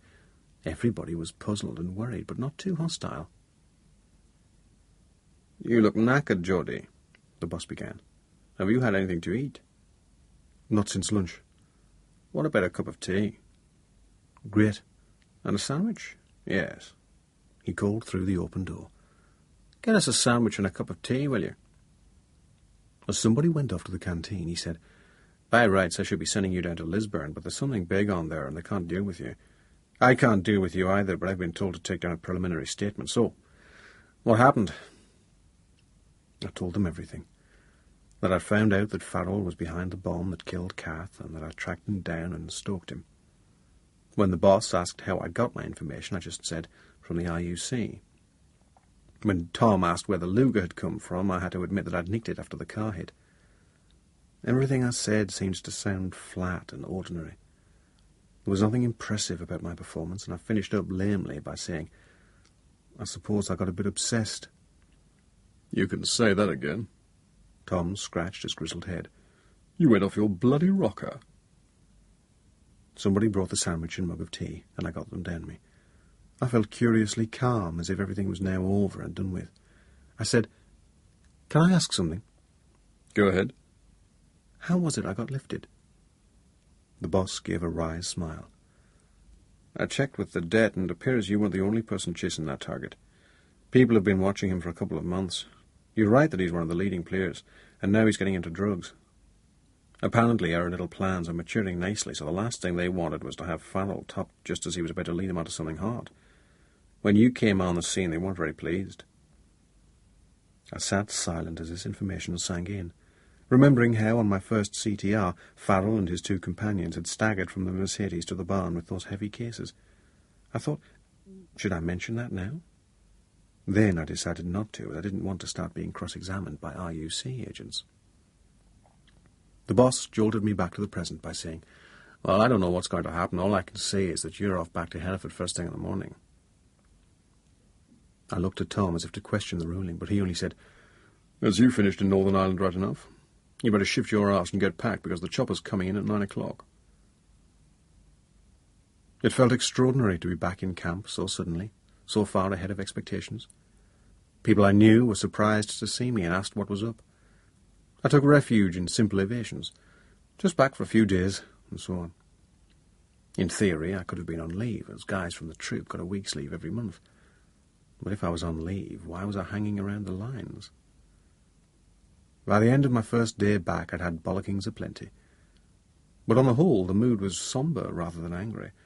There was no screaming and shouting, more puzzlement. When I went in on CO's orders, I was sat down and told how stupid I'd been. "Surely you realise by now that we do things in small teams," the colonel said. "That's the whole basis of the regiment." He had very clear, pale blue eyes that penetrated like lasers, and now I was getting the full glare. "What we do not do is bugger off and try to carry out idiotic missions on our own. For all you knew, for all the checking you'd done, we could have been running an operation of our own against Farrell. You could have ended up shooting some of your own mates, or vice versa. It's bad enough to have fallen foul of the HMSU. It makes us look a load of pricks. An own goal would have been that much worse." I nodded. There was nothing I could say. The CO leafed through some papers on his desk. "The pity of it is you were doing very well until then. I've got some positive reports here. You were making an excellent comeback after your various problems. Now you've gone and blown it." He put his thumbs to his cheekbones and his fingers to his temples, staring down at the desktop as though his head was aching. "If I RTU'd you, you wouldn't have a leg to stand on. Would you?" I shook my head. "By rights, you should be RTU'd. If a thing like this got out, it could do tremendous damage to the regiment. But, in view of what you went through in the Gulf and losing your wife, we are prepared to give you another chance. At the same time, to show I'm not condoning what you did, I'm putting you on a 3 months warning. As you know, any slip-ups during that period and you'll be out. Also, I'm going to fine you heavily. I've discussed your case with the director in London, and he's instructed me to fine you £2,500. I've got no alternative. Is there anything you want to say?" Again I shook my head. The fine was fearsome. A whole month's pay, which I knew would be stopped at source. That month had simply been nothing coming into my account. "You ought to take a week off while things settle down," the CO was saying. "You live out, don't you? Well, keep out of camp for that time. The most important thing is that nobody else should know what has happened. If you have to say anything, say there was a personality clash, as a result of which you had to come home. If what you did leaks out, that'll constitute an offence under your 3 months' warning. Understood?" Fair enough. "Don't forget, the bottom line is that you've got to pull yourself together properly. From now on, you're really going to be watched. If you want to survive, you'll have to get your finger out." By the time all that was over, it was early afternoon. I reckoned Tracy would already be back at Keeper's Cottage, so I phoned her there. She was amazed to hear that I was in Hereford. "What's happened?" she asked. "Come over for a day?" "For good," I said. "Things have changed a bit. I'll tell you when I see you. I'm heading out now." "Why didn't you phone last night?" "I couldn't. I'll tell you in a minute." It seemed incredible that I'd said goodbye to her at Belfast City Airport less than 24 hours earlier. Half my life seemed to have gone by since then. I was going to call for a taxi. Then I thought about me fine and changed my mind. After a while, I managed to press one of the cooks into making a diversion on his way home and giving me a lift. I even made him stop at a flower shop while I ran in. There I had to curb my natural extravagance again and forego the big bouquet that I fancied most. Hounded by the thought of my empty bank balance, I settled for 6 red roses. The first thing Tracy said to me was, "You went back after him, didn't you?" "Yes." "And you got lifted?" "How on earth do you know that?" "It's written all over your face." "It had better not be. I've been sworn to silence about what happened." "Well, you can tell me, anyway." I told her. The hardest thing was to admit that I'd deliberately deceived her about my intentions, that I'd been planning to go back on the attack even before she and Tim had left. Although I didn't see it, I felt it was nearly as bad as if I'd gone off and screwed some other woman the second she was out of my sight. All I could do was apologise and promise that that was the end of deception between us. Tracy was fantastically forgiving, even if there was a touch of the school marm in her when she said, "Well, that'll teach you to mess about." Then she took me to see Tim, who was playing in the sitting room. "Look," she called out cheerfully, "here's your dad come home. Isn't that lovely?" Chapter 10. All through the next week I was way up and way down. Part of the time I felt incredible relief at being clear of Northern Ireland, at having escaped from that cesspool of hatred and fear. It felt great to be away from the dark, horrible underhand warfare practised by the scumbags of the PIRA. At other times I was desolate at having let my mates down. I kept thinking of Pat, stuck over the water for another 9 months, and Mike, no longer pink or punk, but still bearing the scars of Farrell's rotty on his right shoulder. The fact that the head shed had been lenient with me didn't lessen my feeling of shame and degradation. Privately, I reckoned the mainspring of their attitude was fear that if they did get rid of me, I would start mouthing off about the regiment to outsiders. They'd calculated that it would be safer all round to keep me where I was. The last thing I wanted was to go back to my parent unit, the parachute regiment. For a couple of days I seriously considered leaving the army altogether, and to test the water about civilian jobs I phoned 2 guys who'd got out the year before. Neither was particularly encouraging. Both had gone into forms of bodyguard work, but both said that, although the jobs were well paid, they were also boring as hell. One was retained by an Arab sheikh, and although he spent most of his time twiddling his thumbs, he had to be prepared to take off for any corner of the globe the instant the phone rang. The other had signed up with a crazy Dutch family of millionaires who lived in mortal fear of having the 2 boys kidnapped. Father and mother were both nutty as fruitcakes, constantly feuding with each other, but it sounded as if the kids needed a shrink even worse than the parents. They refused to do what they were told, couldn't sleep in the dark, ate junk food at all hours of the day and night, and did nothing but lie around watching videos, the more violent the better. The idea of working for people like that turned me right off, and as I had no other ideas about what I could do, I decided I'd better stay put. More than that, I realised how much the regiment meant to me, how hard it had been to get in, how much I'd put into the years of training, how much I'd lose if I left. Before I'd gone off the rails, my prospects had been excellent, and now I became determined to do my best for myself, as well as repay the trust the regiment had put in me. That meant ditching all thoughts of becoming a rogue warrior and consigning my idea of revenge to the past. Besides, what would I achieve if I did drop Farrell? I'd have murder on my hands, and it wouldn't bring Kath back. 2 people in particular made me determined to soldier on. One was Tracy, who was emerging as more and more of a star with every day that passed. On the surface, she carried on as if nothing had happened, going into work at the med centre, taking Tim to the camp play school, cooking for us in the evening. But underneath the surface she was giving me phenomenal moral support. I know it sounds stupid, but I was amazed that someone of such slender physique and sunny personality could have such resources of strength inside her. It made me feel humble, first that I had made such a boob myself, and second that I had underrated her. My other saviour was Tony. As I'd predicted, he had sailed through selection and was now a fully-fledged member of D Squadron. He immediately heard on the grapevine that I'd come back and blew into the cottage for coffee on Sunday morning. There was no way I could conceal what had happened from him, so we went for a hike through the woods around one of my jogging circuits, and I told him the story. His reaction was positive, to say the least. Far from criticising what I'd done, he lamented the fact that I hadn't quite succeeded.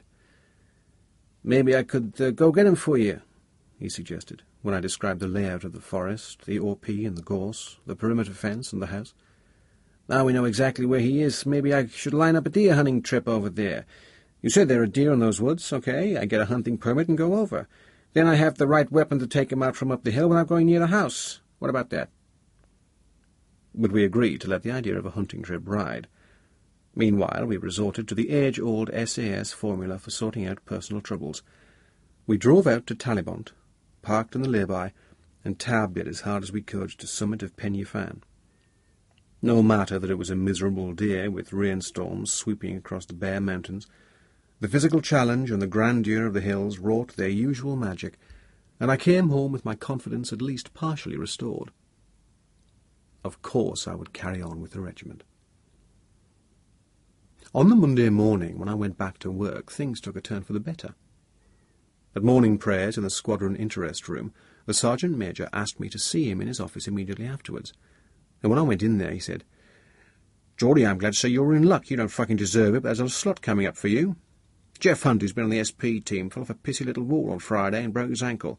That means we need a guy to take his place. You're a trained assaulter, so in you go." "Fine," I replied. "How long will it be for?" "There's 6 weeks of the squadron's tour left. After that, we'll find you something else." "Great." My enthusiasm wasn't just for show. I'd been dreading the possibility that they were going to make me ops sergeant, the worst job around, as it amounted to sitting on your backside in the ops room and being little more than tea-boy for the head shed, with endless paperwork. I was genuinely glad to go back into the special projects, or counter-terrorist team, for a spell. I'd already done one tour with them and enjoyed it, so it was no trouble to slip back into harness. The task of the unit was to respond instantaneously to any terrorist attack, such as the hijack of an aircraft or seizure of a building. Of the two teams, red and blue, one was always at 30 minutes readiness, with vehicles loaded ready to roll, and the other at 3 hours. In fact, the first team was often capable of taking off within 10 minutes of an alert. Life on the SP team could be quite exciting. If a call-out came, you could never be sure whether it was an exercise or a genuine emergency. One of the regiment's greatest ever hits, the siege at the Iranian embassy in London in 1980, began in just such uncertainty. On the morning of 30th of May, a former member of the regiment, Dusty Gray, phoned the headshed from Heathrow Airport and tipped them off that all the Metropolitan Police's terrorist dogs had suddenly been whipped away to London. It so happened that at that moment a major exercise was getting underway. According to the scenario, there had been a hijack attempt at an airfield in the northeast, and the SP team was about to deploy in response. Then in came this call from Dusty Gray. At first, the CO thought it was someone trying to take the piss and screw up the start of the exercise by feeding him duff information. But then he decided it was for real. Before any official notification came in, he said, "Bugger the exercise," and deployed the SP team to a holding location on the way to London. The result was that when the media later came and camped outside the gates to watch for warriors departing, they saw fuck all, until 6 days later when every television screen in the country showed our guys abseiling down from the embassy roof in the black kit and taking the villains out. 12 years on from that historic event, the terrorist threat remained much the same, and the headshed often sprang an exercise without any warning to keep the guys on their toes. In between, we were ceaselessly training. The 30-minute team had to stay within easy range of camp and train locally, but the rest were free to go up country and do things like practice aircraft entry and visit prominent buildings that might become targets for terrorist takeover. Being on the team meant that I could carry on living at home, because my address was easily within the 30-mile limit. At night, when the roads were clear, I could be inside the warehouse within 11 minutes. Like everyone else, I carried a bleeper wherever I went. If all the numbers appearing on its screen were 1, I knew it was a practice call-out. What we wanted was all the 9s. The real thing.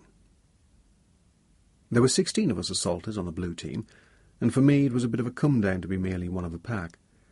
On my earlier tour, I'd been sniper team commander, in effect the third in command of the whole outfit, under the boss, a captain, and a staff sergeant. But any active employment was better than being stuck behind the desk in the ops room. We usually began our day at 8:30 with an hour's fitness training. Then we practiced abseiling, fast roping out of helicopters, climbing glass walls with suckers, entry into rooms, all pretty physical stuff. I enjoyed the challenge of getting really fit again, and put in extra hours at the gym. In that role you need all the strength you can muster. You're forever lifting people, pulling them about or restraining them. You're also carrying a lot of extra weight. Apart from the MP5 submachine gun and pistol, there's the body armour, Kevlar helmet and ops waistcoat, loaded with axe, stun grenades and ammunition. For all these reasons, upper body strength is a real asset. The other thing we did was fire pistols. We fired pistols until we were almost out of our minds. Hundreds of rounds a day. Sometimes at Hun's Head targets on the camp's own range, sometimes in the killing house, sometimes in the Garrowback down at LATA. It would have been easy to go stale, get bored of it, but I concentrated by imagining, still, that my target was Farrell, and telling myself that somewhere, sometime, all these practice rounds would pay off. Inevitably, our training was repetitive. We fast-roped until we could do it in our sleep. We practiced entry into rooms until it was second nature. I had an advantage coming towards the end of the tour. I hadn't been doing these things for such a long time. I could see that some of the guys were already bored witless. They'd begun to take outrageous risks, like urging the chopper pilot to go in at a higher speed when we were about to fast-rope down to the top of the building, or even dispensing with the rope altogether, jumping instead. This, apparently, was where my predecessor had come unstuck. The head shed had been led to believe he'd hurt himself jumping off a wall, but in fact he'd been attempting an unscheduled ropeless descent from a helicopter. With a month of the SP tour to go, a new buzzword suddenly started circulating. Columbia. A fastball job had come up. The squadron had been asked to send out a team at short notice to train the president's bodyguard. Columbia, said Murdo McFarlane, the red-headed jock in the canteen one lunchtime. Is that in Canada? Is it bollocks, Big Johnny Ellis said. That's Columbia with a U, twat. This one's in South America. It's a hotbed of drugs and fucking corruption. Cocaine pours out of it like water out of the Amazon. That's why old Presidente needs so much guarding. The drug barons spend their lives trying to top the bastard. How do you know so much about it? I asked. Have you been out there? No, I just saw a video. Spanish speaking, I suppose. Absolutamente. The gossip set me thinking. Maybe, with my good result in the Spanish course, I would be in with a chance of getting on board. A couple more days passed. Then up went a list on the orderly room notice board headed Operation Bluebird. The 10-man bodyguard training team, it announced, would be commanded by Captain Peter Black. Second in command would be Sergeant Geordie Sharp. Specially attached as interpreter and liaison officer would be Sergeant Tony Lopez, U.S. SEALs, now of D Squadron. The team would deploy via RAF Brize Norton on the 10th of March 1992, barely 3 weeks away. That meant we had to start sorting ourselves out straight away. On the day after the announcement, I had a preliminary meeting with the Rupert. I'd seen him about the camp, a tall, slim, fair-haired fellow, only 25 or so, but I hadn't had any real contact with him. Rumour reported that he'd been to Eton, that he seemed only a little the worse for the experience. Certainly he'd come from the Grenadier Guards. Whatever else, he was quite a physical sort of guy and ran like the wind. He'd played as a winger for the squadron's Rugby 15 and had scored a few good tries. Anyone who could do that and survive had my admiration, because the methods used in those matches are horrendous. Real caveman stuff. But I'd been warned about him by one of the sergeants in training wing, who described him as a flaming idiot, able to talk his way out of anything but lacking in any soldiering skills. On the range he'd proved positively dangerous. The safest place to be when he was firing a weapon was straight in front of him. Under the stress of using live rounds, his command and control went out of the window. On the other hand, when giving a briefing or appreciation, he could sound quite impressive. No doubt that was why he'd passed Officers' Week on selection. So, I had severe reservations about him. My antipathy was increased by a factor of which nobody in the headshed could possibly be aware. At a Christmas party in the officers' mess, to which civilian staff from the camp had been invited, he'd come on strong with Tracy and tried to take her back to his room. When she refused, he kept on at her, not just that evening, but on several later occasions as well, so much so that I almost went round and briefed him up to keep him away. The result was that when we met formally in the squadron OC's office, I was fairly cool. "Geordie," the OC said, Have you met Peter Black? He joined the squadron while you were away. He's going to command air troop. Aye, I said. Yeah, I've seen you around. We shook hands and sat down in front of the OC's desk. The boss then ran through the arrangements for the forthcoming team job. I was to be in command, and Black was to act as our liaison link between the British Embassy and the Colombians for administrative purposes. Peter, he said, Geordie's had plenty of experience, so if you have any problems, it'll be best to consult him first. I expect we'll manage, Black replied, but I could see the OC's remark had pissed him off. There were a few more general points to be settled, and when the boss had finished, Black and I went into the squadron interest room to work out details. He certainly had a posh accent, and his eyes were set rather too close together in his narrow face. "What do you know about Colombia?" he asked. "Fuck all, to put it bluntly." "That makes two of us," he grinned. "There's a briefing laid on for tomorrow, so we'll start learning then. You've been in the regiment more years than I have months, and you know a hell of a lot more about it, so I'm going to be leaning on you for advice."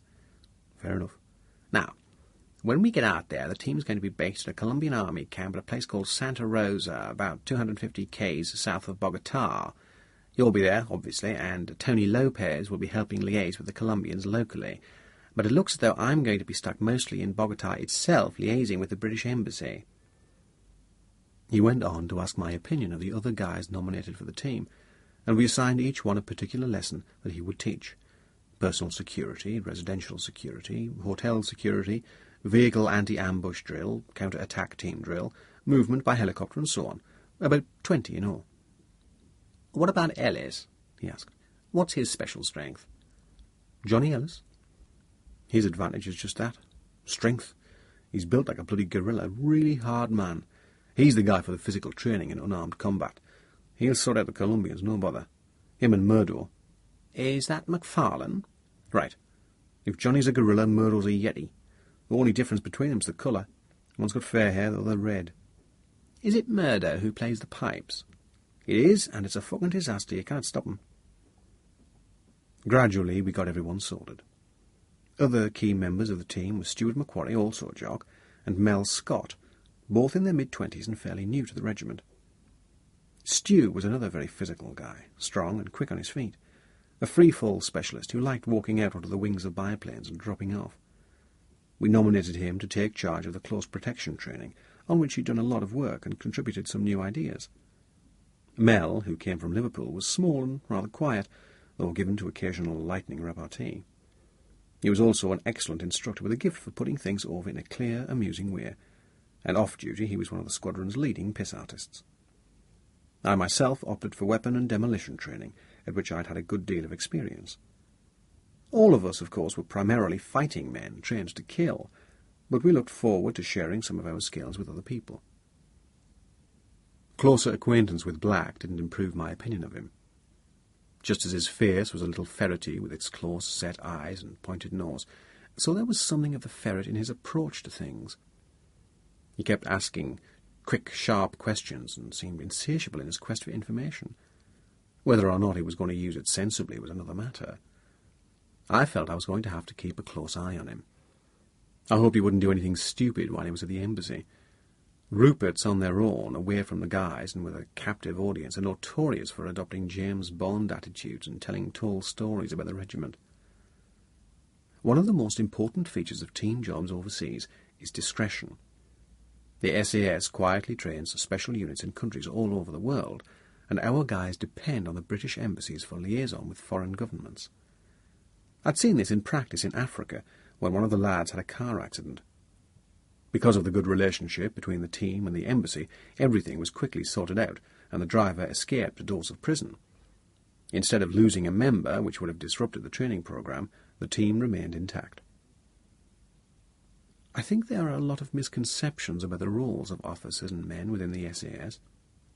In most regiments, the lower ranks automatically salute an officer as a form of respect.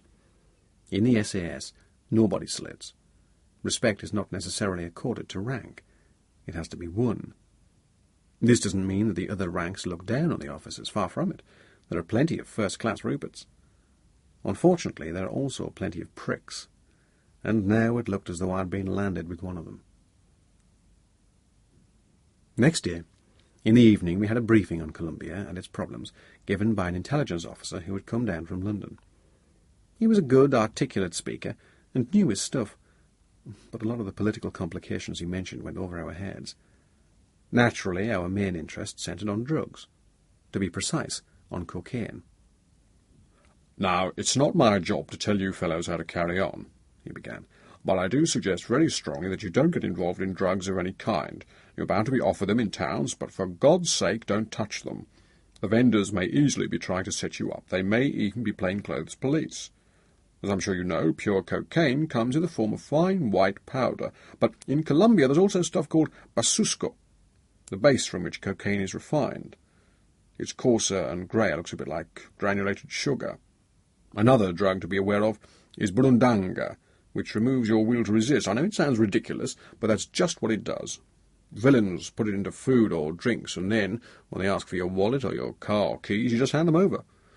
As burundanga has no taste or smell, the only way to make sure you avoid it is to keep reasonable company." He paused, took a drink of water, and went on. "Fortunately, you're going to be working with and for DAS, the secret police. They're by far the most powerful official organisation in the country. Everyone else lives in fear of them, and they do what they want, and they can even order the army about. They're a bit like the Gestapo in Nazi Germany or the Savak in Iran under the Shah. The sheer scale of the drug problem is difficult to grasp. If I say that Colombia controls 80% of the world market in cocaine, it doesn't mean much. But look at it this way. The drug barons are so rich and powerful that they have their own ocean-going ships, their own jet aircraft, their own islands even, for moving their products around the world. If they want to eliminate some enemy, they don't hesitate to blow up a civilian airliner in flight and kill everybody on board. 150 innocent people murdered, that's nothing to them, provided they get their man. On the ground, by the way, a favourite method of dealing with an opponent is to give him the Colombian necktie. They cut his throat and leave him with his tongue hanging out through the slit." That made all the guys pay attention. This was getting interesting. It reminded me of the day at LATA when Morrison began to talk about the PIRA and its methods. The drug business, our visitor went on, was controlled by a few regional mafias known as cartels. During the 1980s, the strongest of these had been the Medellin cartel, centred around the city of that name to the northwest of Bogotá. When the government tried to take it on, the cartel responded with a long-running campaign, during which the Minister of Justice, the publisher of the leading newspaper, El Espectador, and the Attorney General were all assassinated. When the President declared all-out war in 1989, government forces seized nearly 1,000 buildings and ranches, more than 350 aircraft, numerous boats, over 1,000 weapons and 30,000 rounds of ammunition. The cartel retaliated by downing an aircraft belonging to the national airline, Avanza, on a scheduled flight from Bogotá to Cali, with the loss of everyone on board. They also blew up the newspaper offices and police headquarters in the capital. Eventually, a colossal manhunt ended with the death of one of the Medellin leaders, Gonzalo Rodriguez Gacha, known as El Mexicano.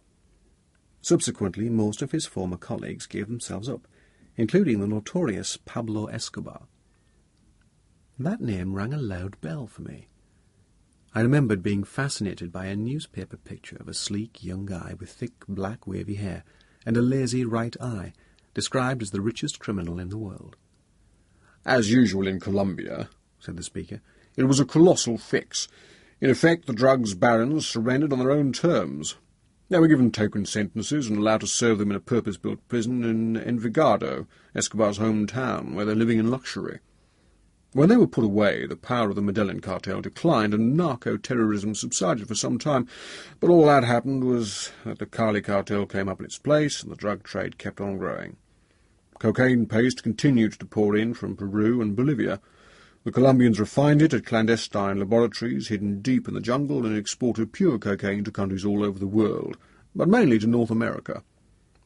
In the early days, couriers called mulas, that's mules, were used to smuggle the drug out in small quantities, but now that's all gone by the board. Today it's big time. The Cali cartel has developed a system of flying plane loads out to islands in the Caribbean, then holding ships destined for Europe. As I said, the scale of it defies imagination. In the mid-80s, Escobar alone was reckoned to be worth $2 billion. The funny thing is, he grew up as the happiest kid you could imagine in a strongly religious home. Well, then he got expelled from school and drifted into crime, stealing tombstones, stealing cars. Before he was 20, he was into contract killing. Then he started driving coca paste from the Andes to the laboratories in Medellin. He'd made so much money that by the time he was 30, he'd bought a hacienda for over $60 million. The irony of this is that at the height of his criminality, he was seen as a great philanthropist. He built hundreds of new houses for slum dwellers in his area, and they all thought he was a saint. A very complex guy, by the sound of it. With one hand he was building hospitals for the poor, and with the other he was having whole families assassinated. One of his favourite methods of killing a man was by forcing a red-hot spike into his brain. He paused, looking round at our group of 10, and then he added, "That's Colombia for you. Of course, none of this is directly relevant to your mission. You're not going to be fighting the Cali cartel or chasing Escobar." "At least I hope not," he laughed. "Apart from the drug cartels, there are a number of terrorist organizations battling for purely political ends. In other words, Colombia is not an easy country to govern. The president, Cesar Gaviria, has just announced an entirely new constitution, but that doesn't by any means guarantee stability. In fact, he has every need of a highly efficient bodyguard, and no doubt that's why he's called upon your regiment for assistance." The next couple of weeks were pretty hectic. I was still on the SP team, of course, and still training every day, half expecting a call-out. In the intervals, I was working out what we needed in the way of stores and equipment, and the other guys on the team were going up to the team tasks cell in camp to sort out the materials they would need for teaching the various lessons. Videos, slides, diagrams, paperwork, everything was stored in made-up packs stacked in pigeonholes that stretched from floor to ceiling. We also had a talk from the MO on the various filthy diseases to which we might be exposed. Yellow fever, typhus, tetanus, and rabies, to say nothing of AIDS. In the evenings there was a special refresher course in Spanish, and the teacher from Cardiff, who'd helped us earlier, came up a couple of times to give us a flying start. In particular, she put us right on some of the ways in which Colombian Spanish differs from the language on the mainland. For instance, the double L is pronounced as Y rather than LY, and that a C before an I or an E sounds like S rather than th. She also produced some cracking local expressions, like carayo, shit, yincho, pissed, and cabron, arsehole or jerk. Of course, Tony could have told us these and a lot more, but coming from old Maria, they made a great impression. I told everybody to get stuck into the Spanish because I knew that an important element in Operation Bluebird would be winning the hearts and minds of the Colombians. If we could communicate with them properly on a person-to-person basis and establish good relations, the chances of their government ordering British arms and equipment sometime in the future would be that much greater. We seemed to need a mountain of kit. For our personal weapons, we took MP5 Kurtzes, the short-barreled version of the submachine gun, as well as Beretta pistols, a couple of 53s and a couple of 203s, combination weapons with an automatic rifle in the top barrel and 40mm grenade launcher below. We also loaded up a terrific amount of ammunition, because we'd heard there was a shortage out there. Also, we'd heard that the Colombian Yundis, the ordinary soldiers, couldn't shoot for pussy and needed a lot of training purely in weapon skills. So I signed for pallets full of ammunition boxes, 7.62 rounds for their Galil rifles, and 9mm for the MP5s and Berettas, as well as a load of PE4 plastic explosive, and saw it all packed into steel Laken boxes, along with hundreds of targets in our personal heavy gear. If we'd known what was going to happen, we'd have taken jungle kit. But as far as we could tell at that point, we were merely going to spend 6 or 7 weeks in a reasonably civilized camp. I don't know what it was that made me pack my Magellan GPS, a handheld global positioning system that communicates with satellites and tells you your location on the face of the Earth to within a few feet. Maybe I thought I would show off the miracles of Western technology to our students in the jungle. The best feature of our preparation was that each of us got an extra payment of £3,000 in travellers' cheques, described as an overseas allowance that was in addition to our normal pay, a kind of bonus for going abroad. For me it came just in time, as the loss of a month's pay had left me struggling, and I put all but £500 straight into the bank. The money also consolidated the feeling that I was back in the fold. Several of the other guys also stashed their unexpected loot, but a couple kept all the money on them, determined to blow it in the night spots of Bogota and buy emeralds, which were rumoured to be incredibly cheap. They were the financially incurables. As somebody remarked, giving that amount of money to fucking Johnny is like giving whiskey to an Indian. When Johnny announced that in Bogota nightclubs the girls danced on the tables and didn't wear knickers, the place was in an uproar. What with the money, the promise of a hot climate, and the language, the lads were getting a bit above themselves. As they went about the camp, I could hear the most outrageous greetings. Buenas tardes, shitface. Como esta? And on your bicicleta, cabron.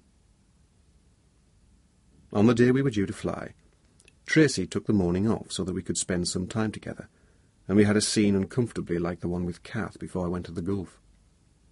"It's only for 2 months," I said, "and there's nothing dangerous about it. All the same, we'd better know where we stand. Don't get upset, but I've changed me will." "So?" "If I'm run over by a bus in Bogota, you get everything, including the house, except for Tim's trust fund. That stays the same." "That's fantastic. But, Geordie—" "What?" I saw Tracy looking at me in a peculiar way. "Don't do anything stupid this time. It's not fair on me and Tim." "Of course I won't." Still, she was looking at me with a strange expression. "Geordie," she said, "I want you to have this." She reached into the pocket of her jeans and brought out a blue velvet box. I took it and opened it. Inside was a little silver figure on a chain, small but heavy, and solid for its size. "Wear it around your neck," she said. "Who's it?" "St. Christopher, the patron saint of travellers. He'll bring you luck. He'll bring you back safe." "But where did you get it?" "I bought it, stupid." "You shouldn't have bothered." "I wanted to. Put it on." I slipped it over my head and gave her a kiss. "There's something I need to tell you," she said. "What's that, love?" "It's just that I seem to be pregnant." Chapter 11.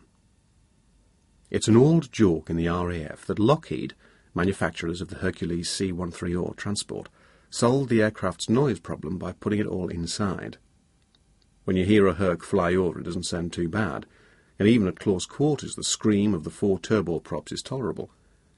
Inside the back, though, it's a different matter. The high, penetrating whine bores into your head, and after 7 or 8 hours, even earplugs and defenders can't keep it out of your brain. That was what we had to contend with. 3 consecutive marathon flights of 8, 8, and 5 hours, respectively. The pull-down seats along the sides of the fuselage are impossible to sit on for more than a few minutes, so the guys slung their parachute silk hammocks and crashed out in them, swinging along to the rhythm of the aircraft. Most RAF crews would have gone ballistic at people taking such liberties with their aircraft, but our particular crew was dedicated to Special Forces missions, and we knew several of them personally, so more or less anything went. It was also possible to make the odd comfortable nest among our Laken boxes. Looking at the steel trunks all padlocked and labelled and held down by heavy-duty netting, I reflected on the weight of the kit we were taking. The boxes of ammunition were 4-man carries, and many of the others weren't much lighter. From Bryce Norton the plane lumbered across the Atlantic to Gander in Newfoundland, where it went tits up on the runway so that we had to kill time while its load was transferred to another. The next hop took us to Belize, north of Panama, where it was stinking hot. Finally, we flew down to a military airfield somewhere in the west of Colombia, the flight being timed so that we came in at the dead of night when nobody would see us. After so many hours cooped up, the lads were pissed off to find that they weren't allowed to leave the aircraft. Instead, some immigration official came on board to stamp our passports. When we heard that we had to fly on for another couple of hours to a little-used military airfield way out in the country, the pilots were even more pissed off, as they'd never seen the place before and it had no proper runway lights. But in the end there was no problem, and we finally staggered out into the warm, tropical darkness at about 0400, just in time for a shower and a nap before breakfast. Daylight revealed that the camp was built on level ground, and that the perimeter fence enclosed a large area of maybe 50 acres. Beyond the wire, scrub had been cleared back for another 100 yards or so, and then dense secondary jungle took over. In the far distance, above the trees, we could see bare, rocky mountains. The buildings were all new, made of concrete and reasonably well finished, with mosquito screens over the windows, doors that fitted and showers that worked. The only trouble was, the place was alive with flies, big spiders and geckos. Instead of rats, as in Belfast, it was lizards, going like smoke up and down the walls, racing across the walkways and disappearing into holes among the rocks. We spent most of day one sorting ourselves out. We went for a run round the perimeter and did a bit of fizz to get the flight out of our systems. The dry season, known as the verano, was coming to an end, but the weather seems to be holding up. Early morning was relatively cool, but by 11 or so the heat had built into the high 80s, even though we were 3,000 feet above sea level. And for us, not yet acclimatized, the temperature was quite oppressive. That didn't stop the guys lying out after lunch and sunbathing in their shreddies. They'd immediately spotted the possibility of acquiring a serious tan. I also saw the possibility of getting seriously burnt, and I let it be known that if anyone was careless enough to roast himself, he'd be seriously fined. Because we didn't want to make ourselves conspicuous by wearing any kind of uniform, we decided to go for shorts and T-shirts, and that in itself presented a problem, as our necks and knees were glaringly white. Another plus was the big swimming pool, which we could use whenever we wanted. The canteen, which we shared with the Colombians, was an attractive, airy place, but at first most of the guys couldn't take the food at all. It seems to be beans and chilies with everything, and by the end of the day most of us were racing for the bog. As everyone was expressly ordered to put used paper into a bin rather than down the pan, the shithouse was not a place in which to sit thinking fine thoughts. Peter Black spent that day with us to see us in, and came with me and Tony to meet his opposite number, Captain Jaime Ortega. A smooth guy, dark and Indian-looking, with a pencil-thin moustache. He was all smiles as he ushered us into his office. The room was bare with whitewashed walls and a single big fan turning slowly overhead. The only decoration was a colour photograph, mounted and framed on the wall behind the boss's desk. It showed a middle-aged guy in a peaked cap with a red band, and about 300 weight of medals on his chest. Have a go, I thought. Break the ice. So, summoning my best accent, I asked, "Hey, El Presidente." Captain Jaime looked hellishly startled. He spun round as if someone had driven a pin into his arse, saw the photo and suddenly realised what I had said. The moustache spread out in a wide smile. Sí, El Presidente Gaviria. ¿Habla castellano? Un poco. Muy bene. That little exchange put him in high good humour, and with Tony interpreting, he gave us a very civil welcome to the base. I was pleased to find that I could understand almost everything he said, even if I got a bit tongue-tied when trying to answer questions. I heard him ask Tony how he came to have such fluent Spanish, and Tony kept out of trouble by saying that he'd learnt it as a child. The captain told us that the group he wanted us to train consisted of 42 DAS officers. Some were new to bodyguard work, but others had already been partially trained by the Americans. Suddenly he broke into English to say, "We no like Americans. British better. British tactic better." No doubt he meant it as a compliment. I was watching Tony's face and saw one eyebrow go up by about 2 millimetres. It was agreed that we would start training next morning. With the preliminaries settled, Black set off for Bogota in a Land Cruiser, together with his diplomatic bag, the radio codes, and so on. The drive was said to take about 4 hours. He told us he was going to be based in the Hostel Bonavento, a small hotel near the British Embassy in the northern quarter of the city. He reckoned he'd be spending a good deal of time at the embassy, in the office of the defence attaché, which had a direct satellite link with the UK. Since we had a portable SATCOM set with us, keeping in touch with him would present no problem. Training started on day 2. Startled out of their wits by Murdo McFarlane's reveille, the home team shambled out onto the barrack square at 0630, all shapes and sizes in white T-shirts with little DAS logos on them, and dark blue trousers.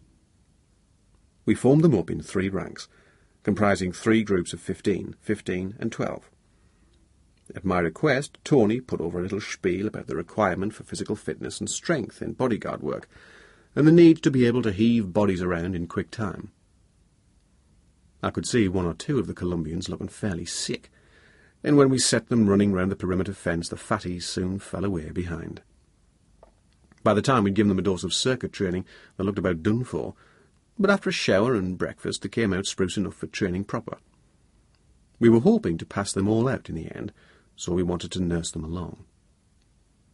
At an early stage, we explained to them that the team which eventually emerged would have two elements: the bodyguard itself, which would surround the president and give him close protection, and the counter-attack squad, which would range out ahead of him whenever he was on the move, making a show of its weapons and letting everyone know that it had real teeth.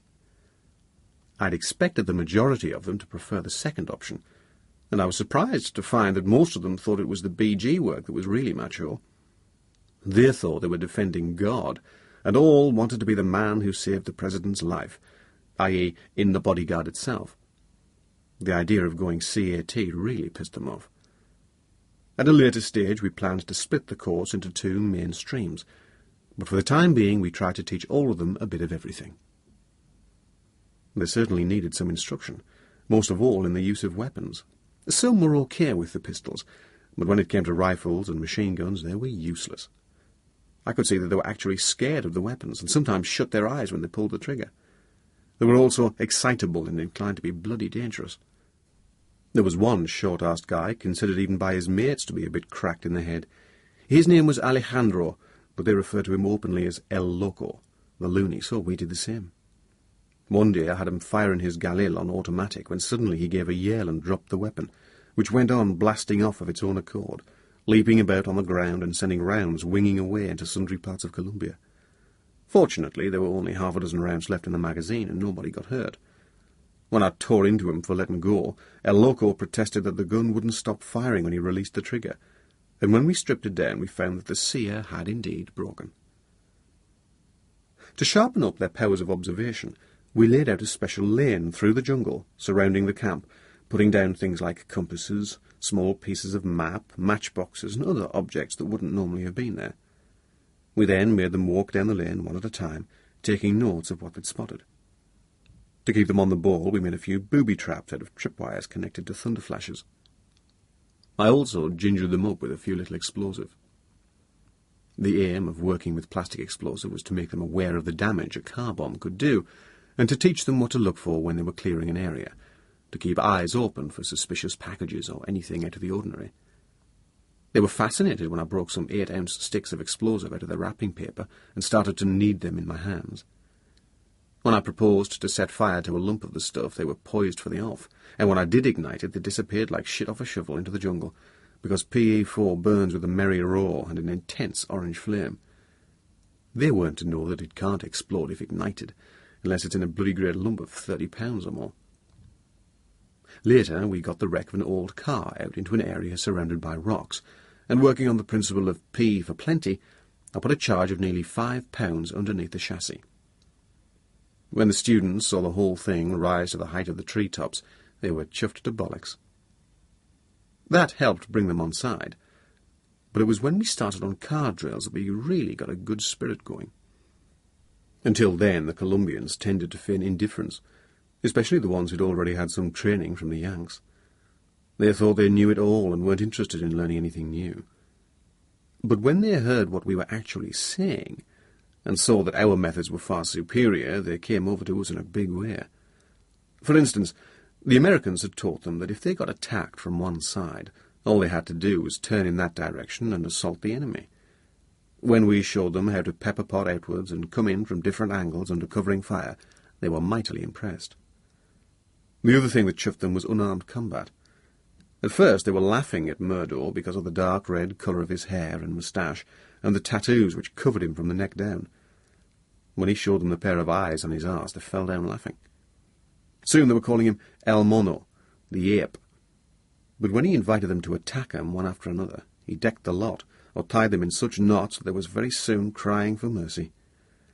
Then he started to divulge a few secrets of halls, and so on, and their respect for him became enormous. What they didn't realise was that Murdo was one of the few jocks never known to take a drink. To him, fitness was a creed, and his obsession with it gave him a strong practical interest in medicine. On this trip, he acted as our medic, treating several of the Colombians for minor injuries, most of which he'd inflicted himself. All this made him very popular with the locals.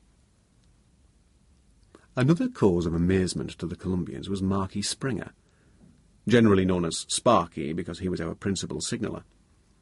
Over 6 foot tall, thin as a piece of wire and covered in dense black hair, Sparky looked like a bloody great spider. He didn't drink either, and unlike Murdo, he was fanatically mean about money. Tight as a gnat's arsehole, he hoarded every penny and never went out to celebrate. Yet he too was a first-class operator, able to turn his hands to many skills. Driving techniques and range work were taught by Stu McQuarrie, one of the ugliest members of D Squadron and a renowned piss artist, given to drowning his sorrows in case he should catch sight of himself in the mirror.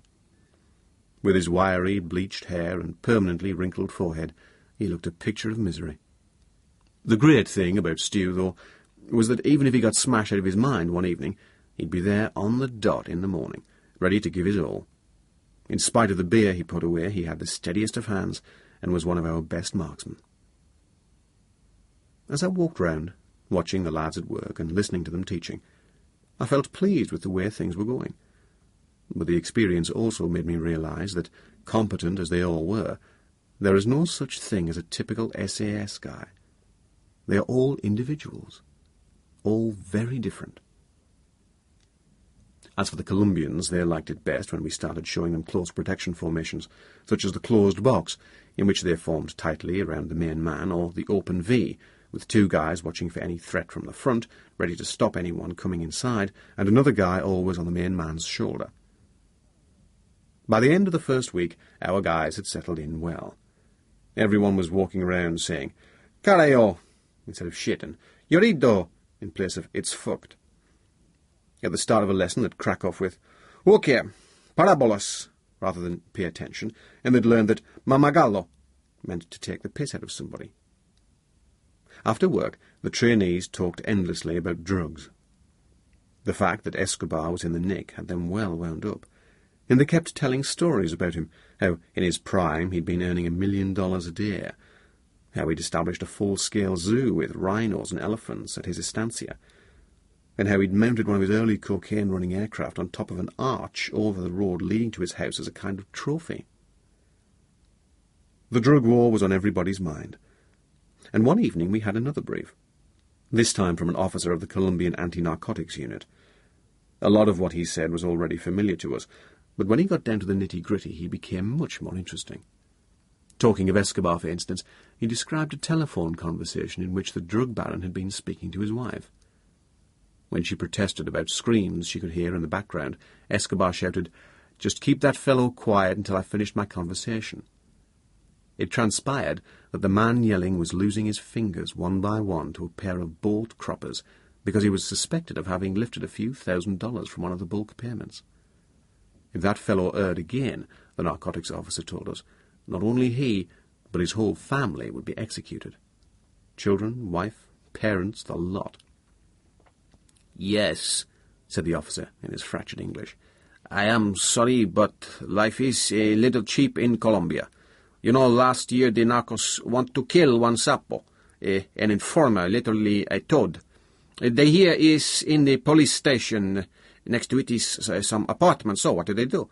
They bring a truck full of explosive, park it outside, big bang. End of police station. End of apartments. 1 informer dead. Also 200 other persons dead. Maravilloso." He also said that recently caught a notorious torturer called Gonzales, whose speciality was sawing off his victims' heads in front of their families. It wasn't that he wanted to conceal anybody's identity, just that he enjoyed dismemberment. We didn't have much in the way of entertainment, but while everything was relatively new, that hardly mattered. One advantage was that there seemed to be no threat from guerrillas or other nasties, so that security was totally relaxed. In the evenings we could stroll down the road to the nearest village, where there was a bar cum restaurant which served incredibly cheap meals. for the equivalent of about 50 pence we could eat to bursting point, and the local beer was about 15 pence a bottle. We could tell from the label that the stuff was brewed just down the road, and it cleared your gut like paint stripper, but you could get nicely wrecked on it just the same. For our first few days we reckoned the national sport must be cycling. Every time we went out of the camp we saw streams of fanaticos flying down the road like the clappers on racing bikes.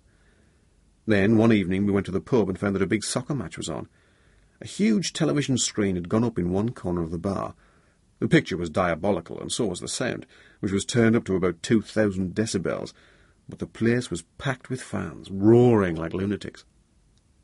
By the time the right team won, they were dancing on the tables. This led to a discovery that the nation was soccer mad, and that Captain Chaim was a keen supporter of the team he called Spurs.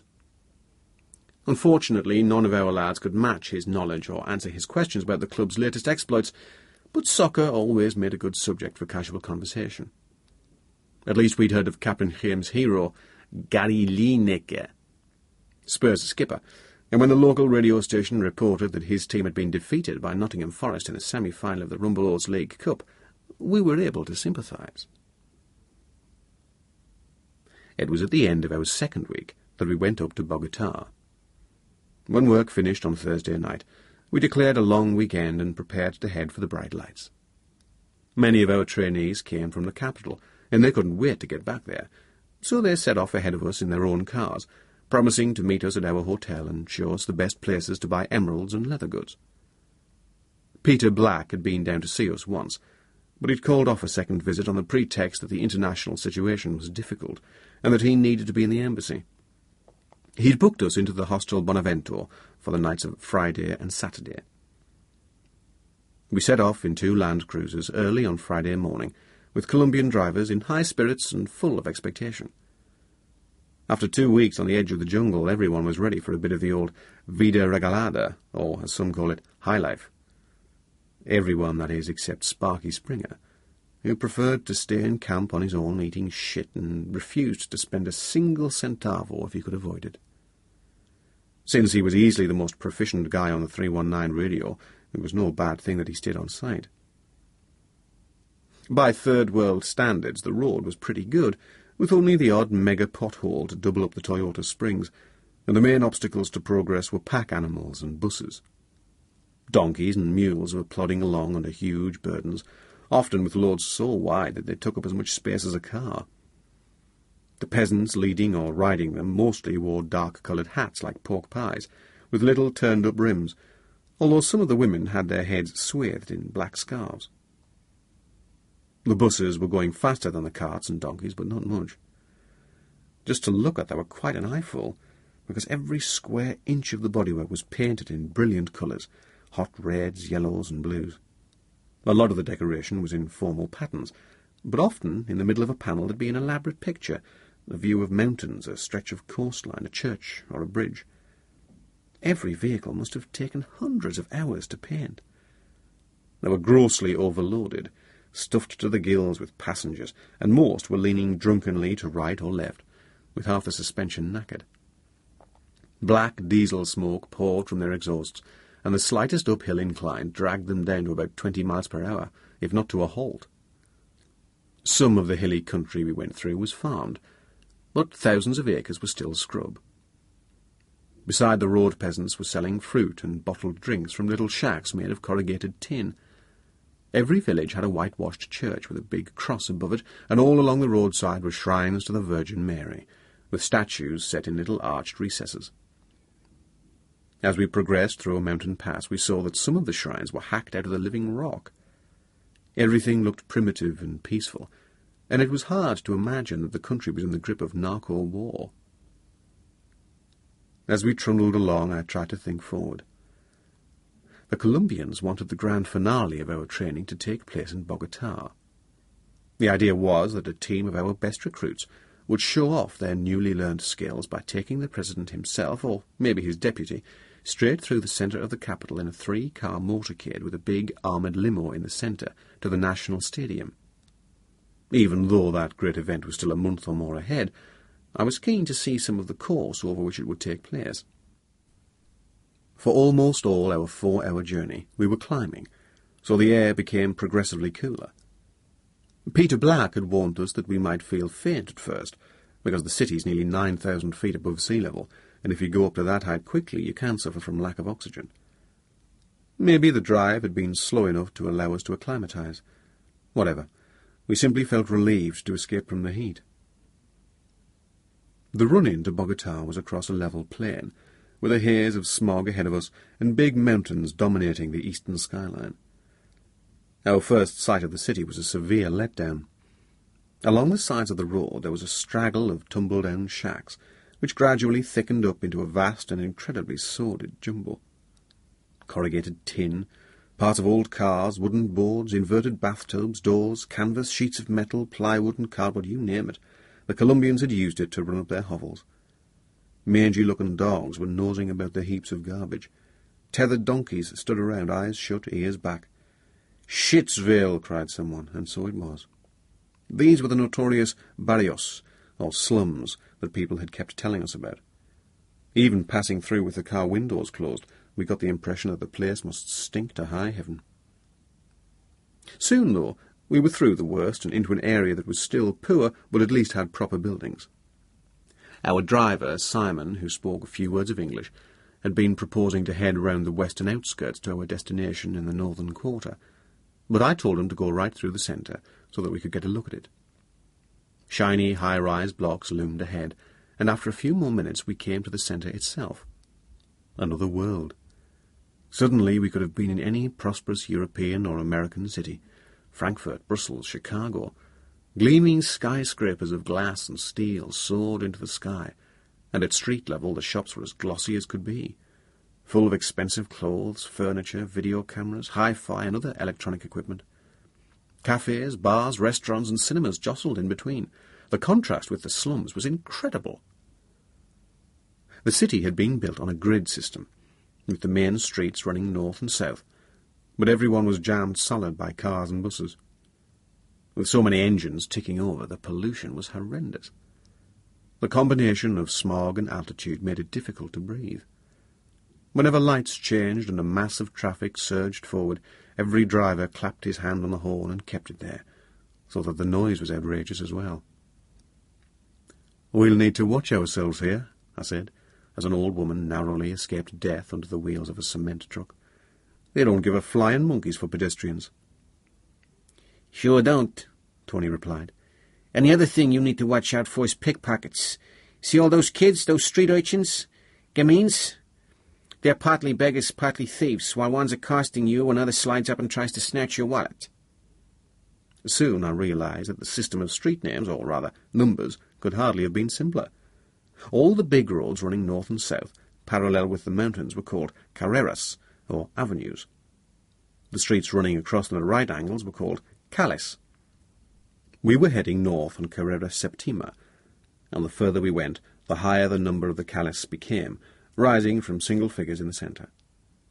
As we inched our way forward, Simon kept up a running commentary, pointing out sights of interest. On one corner, where crowds of people were milling about among some stalls on the pavement, he pointed and said, "This men's selling esmeralda." "Emeralds in the street?" "Certamente," said Simon indignantly. "Every day." I had a sudden vision of an emerald necklace flashing on Tracy's skin. Wouldn't green stones look fabulous on a freckled neck, framed by that chestnut hair? The Calais numbers kept rising, through the 20s into the 30s and 40s. Our hotel, the Bonavento, was way out on Calais 93, but conveniently placed within a few blocks of the British Embassy on 98. The further north we drove, the ritzier the surroundings became. From the number of big houses set back inside walled compounds, it was clear that we were entering the smart residential area of the city. There were also fancy-looking restaurants by the dozen. The Hostel Bonavento turned out smaller than I'd expected, and they tried to pack us 3 to a room, but I insisted that we got 4 rooms altogether. That meant one lot of 3 in 3 pairs, and I went into a room with Tony. We dumped our kit, had a wash, and went for a quick lunch. I'd already arranged to go round to the embassy at 2:30, and I wanted Tony to come with me. but I told everyone else that they could fix their own programs, provided they were back at the hotel and fit to travel in time for our return journey at lunchtime on Sunday. I think at the back of my mind I'd been hoping that the embassy would be a beautiful old colonial building, standing in the middle of a walled garden. Far from it. It was merely a suite of offices on the 4th floor of a modern tower block with the amazing name the Torre Propaganda Sancho. Having sat on our arses for 4 hours, we opted to walk round there rather than take a taxi. The air was thin, all right. Even tabbing at a normal pace made us pant. Because we'd heard that the Colombians clocked visitors as they went into the embassy, we'd decided not to turn up together, so a couple of blocks away we split, and I went on ahead. Inside the foyer of the propaganda tower, a receptionist took my details, gave me a visitor's badge, and directed me into the lift. "Embajada Britannica," said the elaborate gold writing outside the door on the 4th floor landing. I rang the bell and waited, not quite knowing what to expect. There was quite a long pause before anything happened, and I was on the point of ringing again when the security system clicked into life, and a woman's voice said, "Can I help you?" "Sergeant Sharp to see Captain Black." A buzzer sounded, and the door opened. Inside, waiting to receive me, stood an amazingly attractive woman, simply dressed in a white shirt and black skirt, with long, dark hair and a distinctly Spanish look about her oval face, olive skin, and black eyes. She was older than me, I reckoned, but not much. "Hello," she said, smiling and holding out an elegant hand. "I'm Louisa Bolton. I'm sorry to have kept you waiting, but our receptionist's off sick and I'm having to double." Her English was perfect, but with a slight Spanish intonation. I introduced myself and explained that Tony would be with us in a moment. Then I asked, "What do you do normally, then?" "Communications, that's my job." "Come in, anyway. Peter's with the ambassador for the moment. Will you have some coffee?" She led the way into an ultra-modern office, leaving a trail of some weird perfume behind her, and I perched awkwardly on a swivel chair among the fax machines, teleprinters, and word processors, while she went into a little annex and set a coffee percolator on the go. A plate-glass window gave a dramatic view of the nearby mountains to the east, with expensive-looking properties clinging to their lower slopes. On the opposite wall, the only decoration was a huge coloured print of a condor with its wings outstretched. The picture must have been 10 feet wide, nearly life-size. Soon, another delicious smell was mingling with the perfume, fresh, home-grown coffee. It was odd, but this woman was reminding me strongly of Tracy. Her colouring was quite different, and her legs weren't so long, but there was something about her movements and mannerisms that was familiar and enticing. I realized I was watching her with more than just professional interest. I gave myself a sharp mental bollocking, hands off. For one thing, Tracy had been fantastic in taking on both my house and my child. For another, I knew that any involvement with a member of the embassy staff might lead to serious complications, especially as I was still on a warning order from the regiment and needed to play everything straight. In a couple of minutes, Tony arrived and I introduced him. As Louisa organised cups and saucers, she asked questions about our journey up, and we answered politely. But all the time I was thinking, there's something going on here. It was that one word which had tipped me off, the way she'd referred to the Rupert simply as Peter. In a flash of intuition, I felt certain he was humping her. Why else would she refer to him in that familiar way, by his first name only? That was why he'd suddenly cancelled his second visit to the camp. He'd got straight into a leg-over engagement and was having too good a time in Bogota. I wondered if I ought to have a word with him straight away, tell him to screw the nut. This was his first team job. In the past, plenty of jobs had been ruined by one guy not being able to keep his pecker in his pants.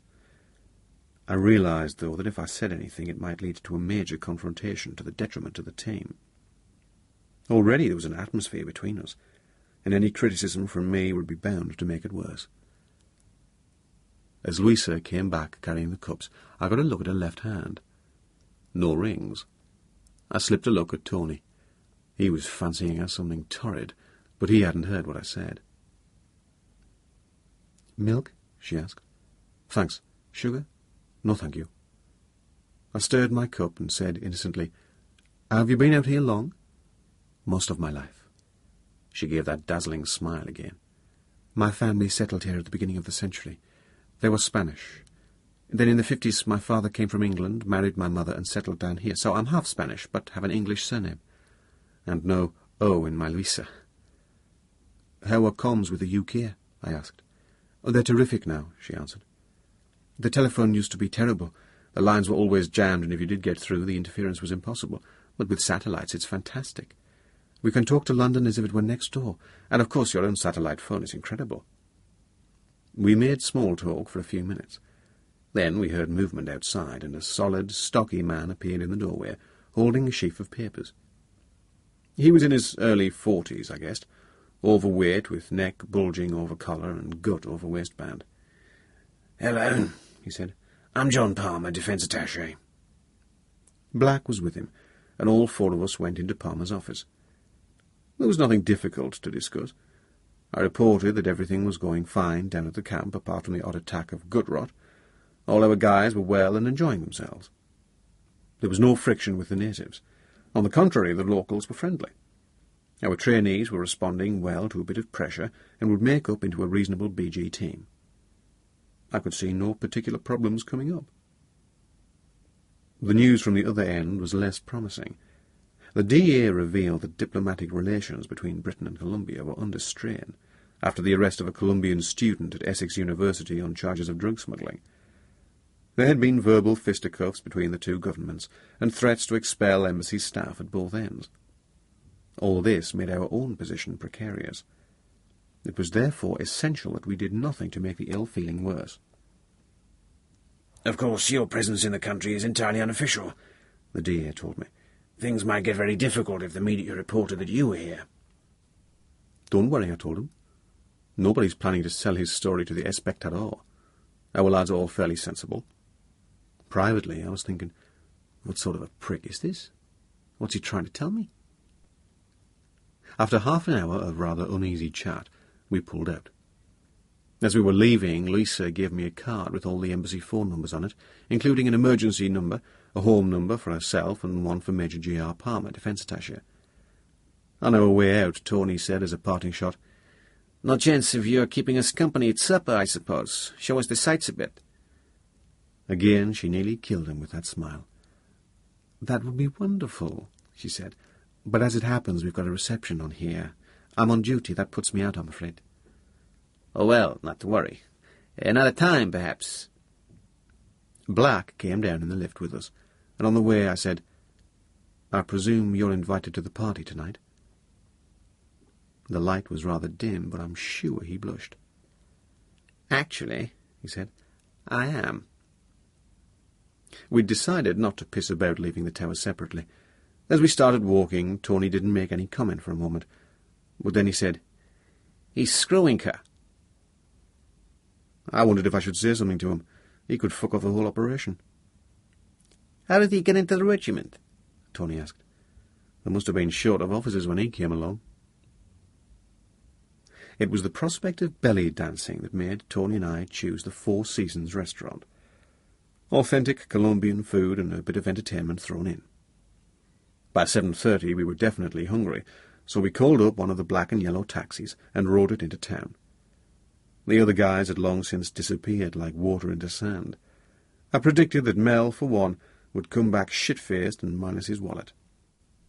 Our own idea was probably much the same as everyone else's, to have a good meal, suss out the belly dancing, and then head on for some of the hotter night spots.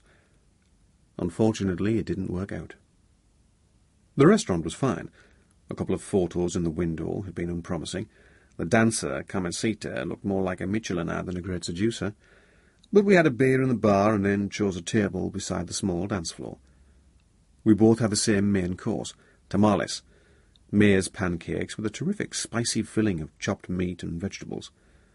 The filling was delicious, but so hot that we needed several more drinks to swill it down, and we hit the Carlsberg specials. We were just sitting back, anticipating that action might soon start up, when the thunderbolt struck. Our table gave us a good view of everyone who came in and out, but I wasn't paying much attention. A party of 4 men sat down at the table next to ours. Then, looking straight past Tony over his left shoulder, I froze. Hey, Tony was leaning forward. what's the matter? You look as though you've seen a ghost. I have. Let's get the hell out of here. Forcing myself to move my hand casually, I signalled a passing waiter and made motions for him to write out our bill. But when I picked up my glass to finish the beer, my hand was shaking, because there, barely 10 feet away, sat Declan Farrell. What is it? Said Tony. You look real sick. You've gone as white as paint. Talk in Spanish, I muttered. Talk about football, anything. He looked at me as though I was crazy, but he started in. I hardly heard what he was saying because I was desperately trying to collect my wits. It's okay, I kept telling myself. You're in no danger because Farrell has never seen you. He's never set eyes on you. He hasn't a clue what you look like. If you don't do anything crazy, he can't possibly pick you out. Reason told me that Tony and I were not particularly conspicuous. Plenty of other people in the restaurant were dressed like us in casual shirts and jeans. Farrell, in contrast, was wearing a smart, lightweight jacket and tie. One of his companions was the same. The other two had leather jackets and open-necked shirts. Without letting my eyes linger on them, I tried to assess who was who. All were dark-haired, Farrell as dark as any. I guessed the second tie-wearer, who had pale skin, was Irish, and the other two Colombian. With Tony still making the odd remark in Spanish, I got out my wallet and pushed it across the table. "You pay," I muttered. "I'm going to use the phone." The telephone was round a corner and in a kind of cupboard on the way to the gents. Private enough, provided nobody walked past. The equipment was modern, with one slot for cards and another for coins. I brought out a handful of change and surveyed it. The rate of exchange was about 1,000 pesos to the pound. 100 peso coins seemed about right for a local call, so I lifted the receiver, fed one in, and dialed Luisa's office number. I reckoned the reception would still be in progress, and I just hoped it was going on within earshot. The number rang and rang, 10, 20, 30 times before at last someone answered. A man. "Dígame." "Captain Black, por favor." ¿Quién? "Captain Black." "No consone." "Major Palmer, then." Momento. He put down the receiver, and through it I could hear faint party noises. My mind was in overdrive. Farrell being watched in Ballyconville because he was into drugs. Farrell staggering home to his outhouse with heavy suitcases. Farrell now in Bogota. Morrison's story was that the PIRA was into Colombia in a big way. I'd known they'd been taking percentages from dealers on the street in Belfast, but this was another league. Their involvement could be worldwide and might increase their power to buy weapons to a fantastic degree. At last someone came to the phone. "Palmer here, who's that?" "Geordie Sharp." "Who?" I repeated my name. "Sorry, old boy, I don't think I know you." Jesus, I thought. The guy's half pissed. Taking care to keep my voice even, I said, "We met this afternoon. Can I speak to Peter Black, please?" "Good God, yes, I know who you are, the SAS chappie. Up from the Savannah, what do you want?" "To speak to Peter Black urgently." "Black? Black, I'm not sure I can find him. Can't I deal with it? What time is it? Where are you, anyway?" "Please find him." I ground the words out as if I was speaking to a child. "Oh, all right. Hang on, then." The telephone began to beep.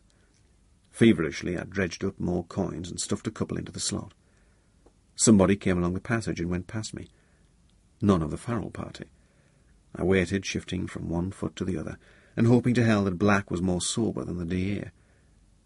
At last he came on the line. "Yes," he said. "What's happening, Geordie? Have you got a problem?" "Yes, a big one. The PIRA are in town." "Are you trying to take the piss out of me?" "No, I'm not. That's Farrell." "Bloody hell."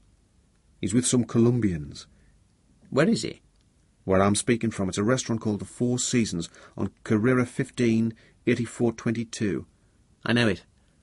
"Bloody hell." "Exactly." "Who are you with?" "Tony Lopez." "You'd better get out of there." "Don't worry, we're on our way back to the hotel." "OK. Where are the rest of the lads?" "Christ knows. They've gone on the piss all over town. You can't get them back? Not a chance. I want you all out of Bogota as soon as possible. Well, we can't go before tomorrow. That'll have to do. Will you alert Hereford about this? Of course. Great. I'll see you back at the hotel. I returned to our table slowly, loitering to see if I could overhear any conversation from our neighbours. Sure enough, one of Farrell's companions was speaking with an Ulster accent. That'll be fine, was all I got. But the fine came out as fine. Tony had already settled the bill. Everything all right? He asked. No, let's get a taxi. But where are we going? Back to the hotel. Don't you want to walk? Not now. What about the belly dancer? She can stuff herself. Knowing Farrell, I felt sure he would have dickers out on the street watching his arse for him, and I didn't want one of them to spot me. Even in the taxi, I thought it safer not to talk, in case the driver was a plant and could understand English. Not until we were back in our hotel room could I enlighten Tony about what had happened. Sure it was him? He asked. Absolutely, 100%. I'd know him anywhere. He was the big guy right behind you. You should have stuck a knife in his back there and then. We would have been lynched. What's he doing here? He's got to be trying to set up some big drugs deal, or buying weapons, or both. Both, probably. You don't think it's something to do with the fact that our guys are out here? Can't be. There's no way he could know about us. Well, what do we do? Black said he'd come round here to make a plan. Black never came. Tony and I had arrived back in the hotel at 9:30, and by 10 I was getting worried. The embassy was only 5 minutes' drive away. By 10:30 I knew something had gone seriously wrong. The hotel had no phones in the bedrooms. The only thing to do was to call from the one in the foyer. Luckily, by then there was nobody about. I put 100 pesos in the slot and dialed. Again there was a long wait, and at last a Spanish voice. I handed the receiver to Tony. He listened, then said, "Momento," and put his hand over the mouthpiece. They all went down to the restaurant. Who? The D.A., Black, and the woman. All together? Apparently. What time? Immediately after you'd called. Jesus, what the hell were they doing? Tony shook his head. Maybe they wanted to check Farrell out. They must have been crazy. You know what? I believe they've been lifted. Tony took his hand off the phone and said, "Momento, por favor." "We need to call Hereford," I said, "immediately. We can't do it from here. We need the secure comms in the embassy. Ask if we can go in and use them." Tony began to parley, but the guy on the other end, the night caretaker, said he couldn't admit us without permission from the duty officer. Eventually, after a lot of haggling, Tony got the name of the second secretary and his home number. I took back the receiver and dialed again. By then it was after 11. Probably the guy had gone to bed. But no, the call was answered immediately. "Edgerton," said a crisp, youngish voice. I apologized for disturbing him, then launched into an explanation, keeping everything as short as possible. Instead of asking stupid questions or prevaricating, he said, "I'll meet you in the foyer of the Embassy Tower in 10 minutes. "Thank God," I said to Tony. "Somebody's on the ball." Edgerton. The name seemed vaguely familiar. I'd heard it before, but for the moment I couldn't place it. Again, I didn't fancy walking. I felt as if the black spirit of Ulster had followed me 5,000 miles across the ocean and now infested the streets of the Colombian capital. So I got the night porter to call up a taxi and asked Tony to stay where he was in case the missing party turned up after all. "Sure," he agreed. "But know what? First I'll take a cab back to the restaurant just to make sure they didn't go in and have a meal. If Farrell's still there, he'll see you. I'll pretend I lost something, okay? Hey, I lost a book, my guidebook to Bogota. Maybe I left it there." "Take it easy, then, and call me at the embassy." Bill Edgerton was tall, thin, bespectacled, and in his early 30s. A scholarly-looking fellow with a long, pale, indoor face, but wonderfully quick to grasp the point. "Yes," he agreed immediately. "You'd better call Hereford. England's 5 hours ahead of us, so it's 4:15 a.m. over there. Is that all right?" "It'll have to be." I was carrying the camp emergency number in my wallet, and I knew the orderly officer would be on duty in the guard room. The call had hardly gone through before it was answered. Reception was perfect, and by a stroke of luck I recognised the voice. "Chalky, it's Geordie Sharp." "Fucking hell, I wasn't expecting you just now." "Well, listen, we're in the shit. Who's the duty officer?" "It's Bob Keeling." "OK, I need to speak to him." "Now? It's 4:30 in the morning." "I know, this is urgent." "OK, I'll wake him up." I waited a minute. In the pause I saw the guard room with all the lists pinned on the notice board and the bunches of keys on the hooks. Then, close at hand, I heard another phone ring. Edgerton picked it up, said a few words and put it down. "Your American colleagues checked the restaurant. They aren't there. The other party's gone as well." "Thanks." The secure circuit came alive again. "Yes?" Bob Keeling sounded sleepy and low. "Geordie Sharp in Bogota. There's been a lift. 2 British diplomats now at Owen Rupert. Peter Black." "Say that again." I repeated it. "Christ!" exclaimed Keeling, coming fully alert. "When did this happen?" "About half an hour ago." "I'll get the ops officer in right away." "Fine, you've got me number." "He'll call you back." I rang off and saw Edgerton staring at me. "Were you at the party?" I asked. "Yes, but because I was on duty I was only drinking orange juice."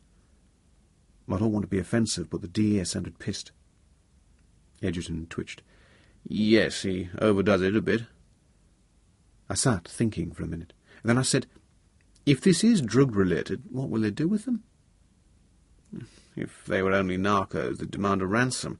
That happens all the time, but if the IRA's involved, I don't know. I've no experience of the organisation." "Where are they likely to take them?" "Out of town somewhere, probably into the jungle." "How do we track them down, then?" "Ah!" Edgerton gave a very slight smile. "Our sources of information are quite good. Unofficially, we're in touch with people known as sapos." "Toads," I said. "You've heard of them. For quite a small consideration from the slush fund, say 25,000 pesos, they produce very useful intelligence." Then he added, "Of course, it's nothing to what can be got from high-tech equipment." "Such as?" "You know how they found the laboratories at Tranquilla Nadia?" He saw that I wasn't with him and explained. "The biggest cocaine factory there's ever been. It had a dozen laboratories turning out over 3 tons of the stuff every month. The narcos practically built a town there for their workers. Houses, roads, landing strip, everything in the middle of the jungle. That was back a bit in the 80s, when the Medellin cartel was at its height. The United States Drug Enforcement Agency found the place by putting tracking devices into a couple of drums of ether, which is one of the agents used in the manufacture of cocaine. Satellites tracked the drums right down into the Amazon basin. You know a lot about this." "Well, I got interested." "Is it true that DAS really run the country?" "Well, you could say that. They're extremely powerful. Most people live in fear of them." "And you have contact with them?" "Very much so. The Commander-in-Chief's a personal friend. Why?" "I was thinking we may need their help." "You could get help from the DEA, I'm sure. They've got people here all the time. Also, there's the Colombian police's own anti-narcotics unit." "We need to keep this in the family. If some big organisation goes in with guns blazing, the first thing the narcos will do is top their hostages. Our own speciality is covert approach and surprise." Minutes ticked away. Then the secure line rang and I grabbed the receiver. "Geordie, you have a problem." Far from sounding annoyed at having been dragged out of bed, Alan Andrews, the ops officer, was all lit up. "Sorry to get you in," I said. "Not to worry. What is it?" "I'm in Bogota. We've got a fast ball. Peter Black's been lifted by the PIRA or by Colombians or both." I told him what had happened, cutting everything short. "I'll inform the director immediately," he said. "He'll be round to the Foreign Office as soon as they're in business. We'll get a squadron on standby." "Great. The question is, what do I do now? The earliest I can collect the guys together is tomorrow morning. I'd like to get everyone back to our training camp, but it's 4 hours out of town." "What time is it now?" 1:45. We're 5 hours behind you." "Wait one. I'll speak to the CO and call you back." 5 minutes later, he came on again. "I've talked to the CO, he said. "Recovery of the personnel is the #1 priority. Everything else has to give place to it. You'll have to suspend the training course or cancel it if need be." "Roger. We'll keep this phone manned from now on. It's the best comms base by far." "Good. The other thing is, this whole saga needs to stay under wraps. Officially, you aren't there. The diplomatic shit's already stirring over the guy at Essex University, so it's essential you keep your head down if you can." "That's fine by me." I rang off. "As I thought, they don't want the Colombians involved," I told Edgerton. "Is that going to make things awkward for you?" We'll have to see what happens. If the DA doesn't reappear fairly soon, we'll have to report his absence. But we can give it a few hours anyway. The ambassador's gone off for the weekend. If we can avoid having to drag him back, all the better. Listen, I said, this is really very good if you don't let me land you in it too. That's all right. I had a brother in your regiment, so it's a pleasure to help. Chapter 12. Edgerton announced that he was going to stay over, and called his wife to tell her. Then he revealed that there were a couple of bedrooms behind the offices, and offered me one of them. As this seemed a better option than returning to the hotel, I took it. Before I turned in, I phoned Tony again and brought him up to date. I said he should get his head down. I tried to do the same, but couldn't. I was half listening through the open door for the phone, half cursing the way things had gone to rat shit. In a way, it was my fault. If I hadn't recognised Farrell and reported his presence, nothing would have happened. On the other hand, I couldn't have ignored him and left him to carry on with whatever villainy he was engaged in. If the PIRA were into drug running to the extent of sending him to Bogota, it was really bad news for the province, and something that ought to be tackled right away. I think I lay awake most of the night, imagining various scenarios. But in fact I must have gone to sleep, because suddenly I became aware of Edgerton standing over me with a brew of tea. It was 6 o'clock in the morning. "Things are moving," he said. "We've had a police report of a disturbance outside your restaurant, so I guess that was it. Also, I made a couple of calls. They should produce results within an hour." "Brilliant. Is there a back way out of the building?" "Certainly. If you carry on down to the lower garage level in the lift, you can walk out of the pedestrian exit." "Great. I want to nip back to the hotel to square things away. Now that this has happened, there's bound to be someone watching the embassy, and I don't want to be seen." "Fair enough." By then it was mid-morning in England. I called Hereford again and was put straight on to the CO. "No positive news yet?" he asked. "No, but things are on the move. What do you advise about our location? I could send the team back to camp, but that's more than 4 hours out of town. I'd rather have them on hand in case I have to head off somewhere quickly." "I understand. Are they in a secure place?" "Reasonably. The hotel think we're hydro-engineers." "Keep them there for a moment, then. If you find out where the hostages have been taken, you'll need to set up a forward mounting base in the area and get your people into it." "Fine." "We've been looking at ways of getting a squadron out to back you up. It's been to Defence Minister and Foreign Minister level. We're just waiting for clearance from the FO. "Good. We're okay for the moment. I'm getting first-class support in the embassy." As Bill was temporarily out of earshot, I asked, "Do you know of a guy in the regiment called Edgerton?" "Don Edgerton, of course. He was a star. Killed on an exercise in Africa 4 or 5 years ago." "Oh, right. I thought the name was familiar. It's his brother in charge here." "Glad to hear it." I hung up and glanced at my watch. I knew that whatever might be said officially, ways would be found to get reinforcements out to us. Once the regiment's involved in an operation of this kind, obstructions tend to fall away. Then there was a good chance that on this Saturday morning Tracy would be at home. Worth a try, anyway. I dialed, and there she was. "Geordie, what's happening?" "Nothing. Everything's cool. I just got a chance to call." "Well, great. Where are you?" "In Bogota." "How's the weather?" "All right. Not as hot as in camp, but 9,000 feet above sea level." "What about there?" "Typical March, cold and wet." "How's Tim?" "On top form. He's got a friend here for the day, Alex Kirkby from the village." "Oh, great. Everything all right, then?" "Yes. Well, funny. A man rang last night." "What did he want?" "He just asked how you were enjoying yourself in the sun." "Nothing else?" "No. I asked what he meant, but he rang off." I felt a stab of anxiety. "What sort of a voice did he have?" "Nothing special. I couldn't place it." "Not Irish?" "I wouldn't say so." "Listen, if it happens again, call the police, okay?" "Okay." "And don't worry, it's probably just some nutter." I said goodbye and rang off. Although I'd pretended to be nonchalant, I was disturbed.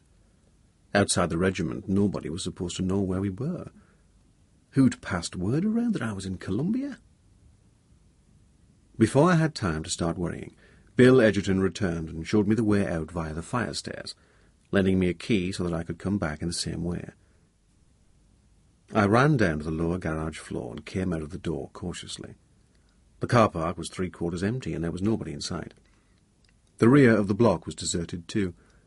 I turned to the right and set off, noticing for the first time that the building was flanked by a garden full of spectacularly bright flowers. I walked the short leg to the hotel without picking up a tail. Tony had dragged everyone out of bed, and I got them all into the room he and I had been sharing. Most of them were looking rough. As I predicted, Mel had lost his money. He still had his wallet, but he'd got so smashed that someone had nicked all his cash from it without him noticing. The only things he had left were some emeralds he'd bought from a guy in the street and stashed in a pocket of his jeans. At least he thought they were emeralds. The others reckoned they were bits of green glass. "Listen," I said, "the shit's hit the fan." I told him the score, then said, "We're to stay put for the moment. Then, if we find out where the hostages are, we'll go in and get them out. Meanwhile, I'm going to phone Captain Hume and tell him the course is suspended for a couple of days. I'm heading back to the embassy now. Tony will follow me to man the secure phone. The rest of you are going to have to stick it out here in the hotel, okay?" At the sniff of an operation, their hangovers fell away, and everyone gladly ditched their plans to buy leather jackets. Those could wait. I had a shave and a shower and got some breakfast down me, then grabbed a taxi to the back of the embassy. Egerton was certainly well organised. His wife had come in, bringing his shaving kit and some weekend clothes. "Progress," he began. "We've got a lead.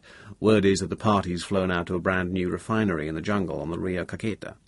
"Where's that?" "Oh, way down south in the Amazonas, near the border with Peru." "How do you get it there?" "Not easy. There are no roads. The only way is to fly." "Well, in that case, we're definitely going to need help from your friends in the DAS. Will your friend fix things for us?" "I think so." He picked up a telephone, dialed and began speaking rapidly in Spanish.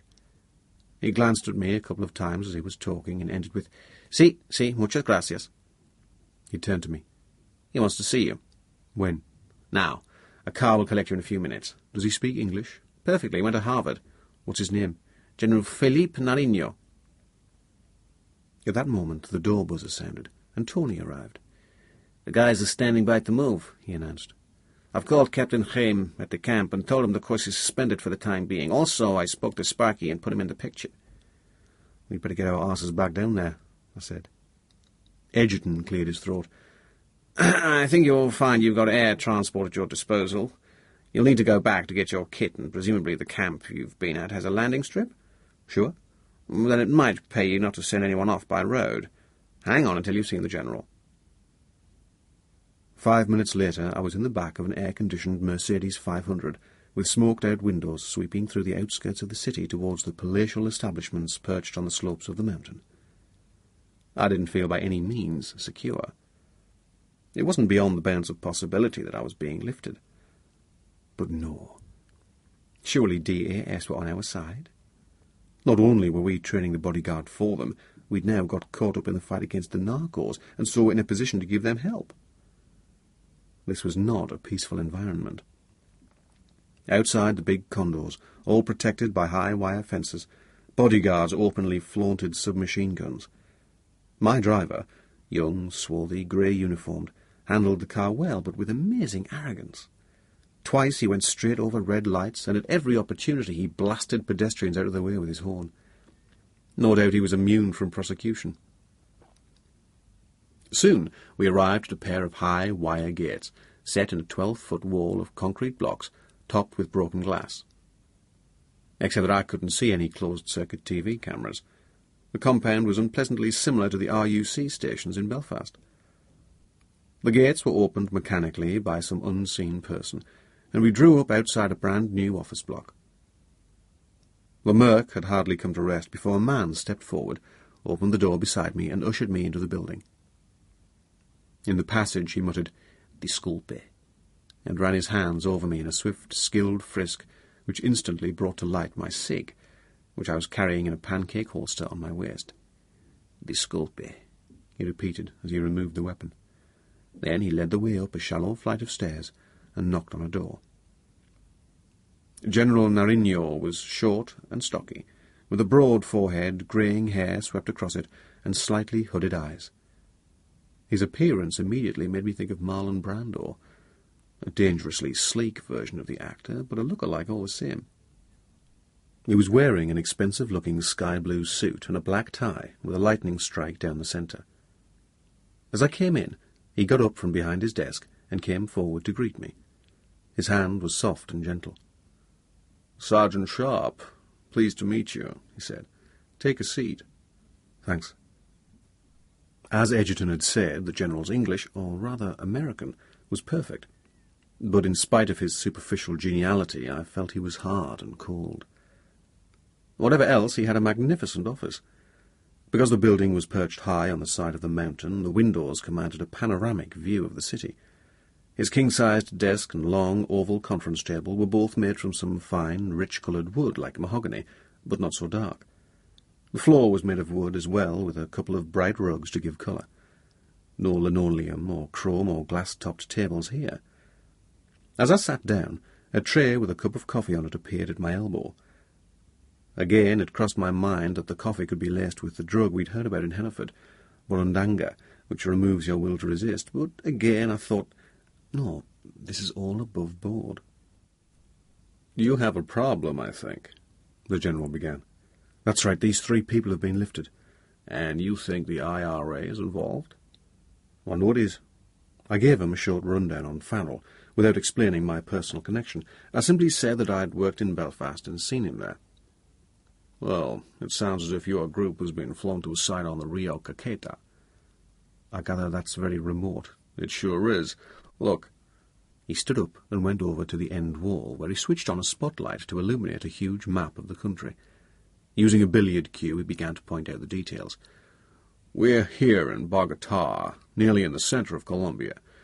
Away down south is this vast area known as Los Amazonas. It's part of the Amazon basin. As you can see, it's one hell of a size.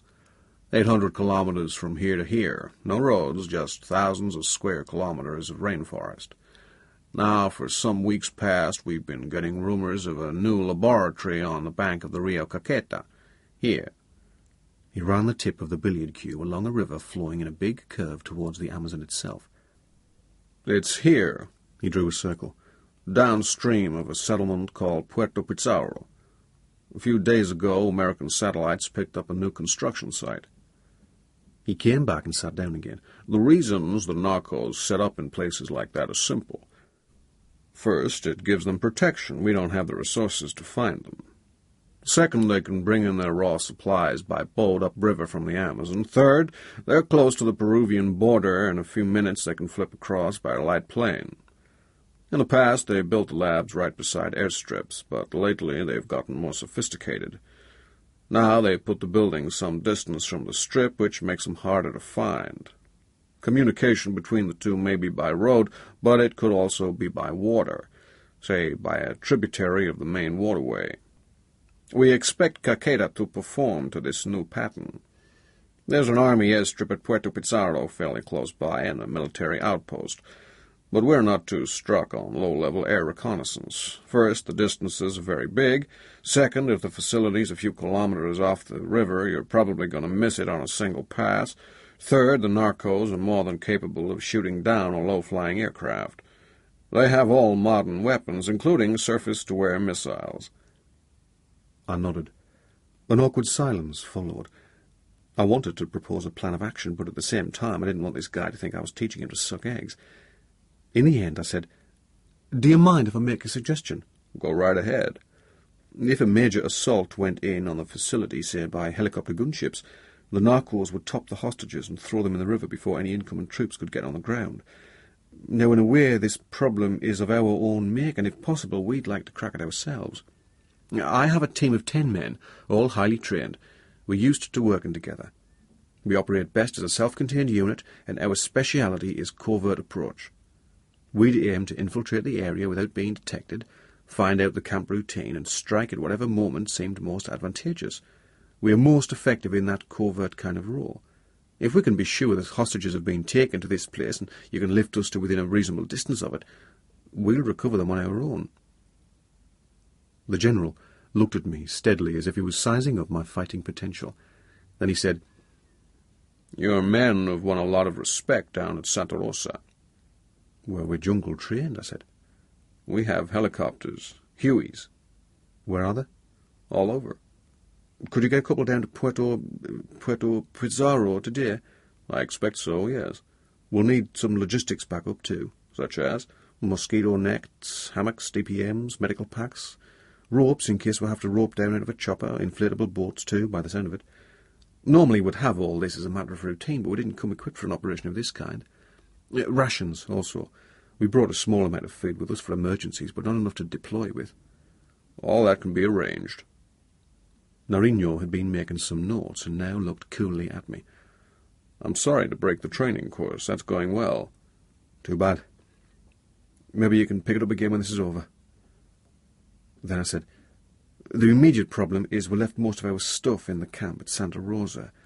We need to get back there fast to pick up our kit and weapons.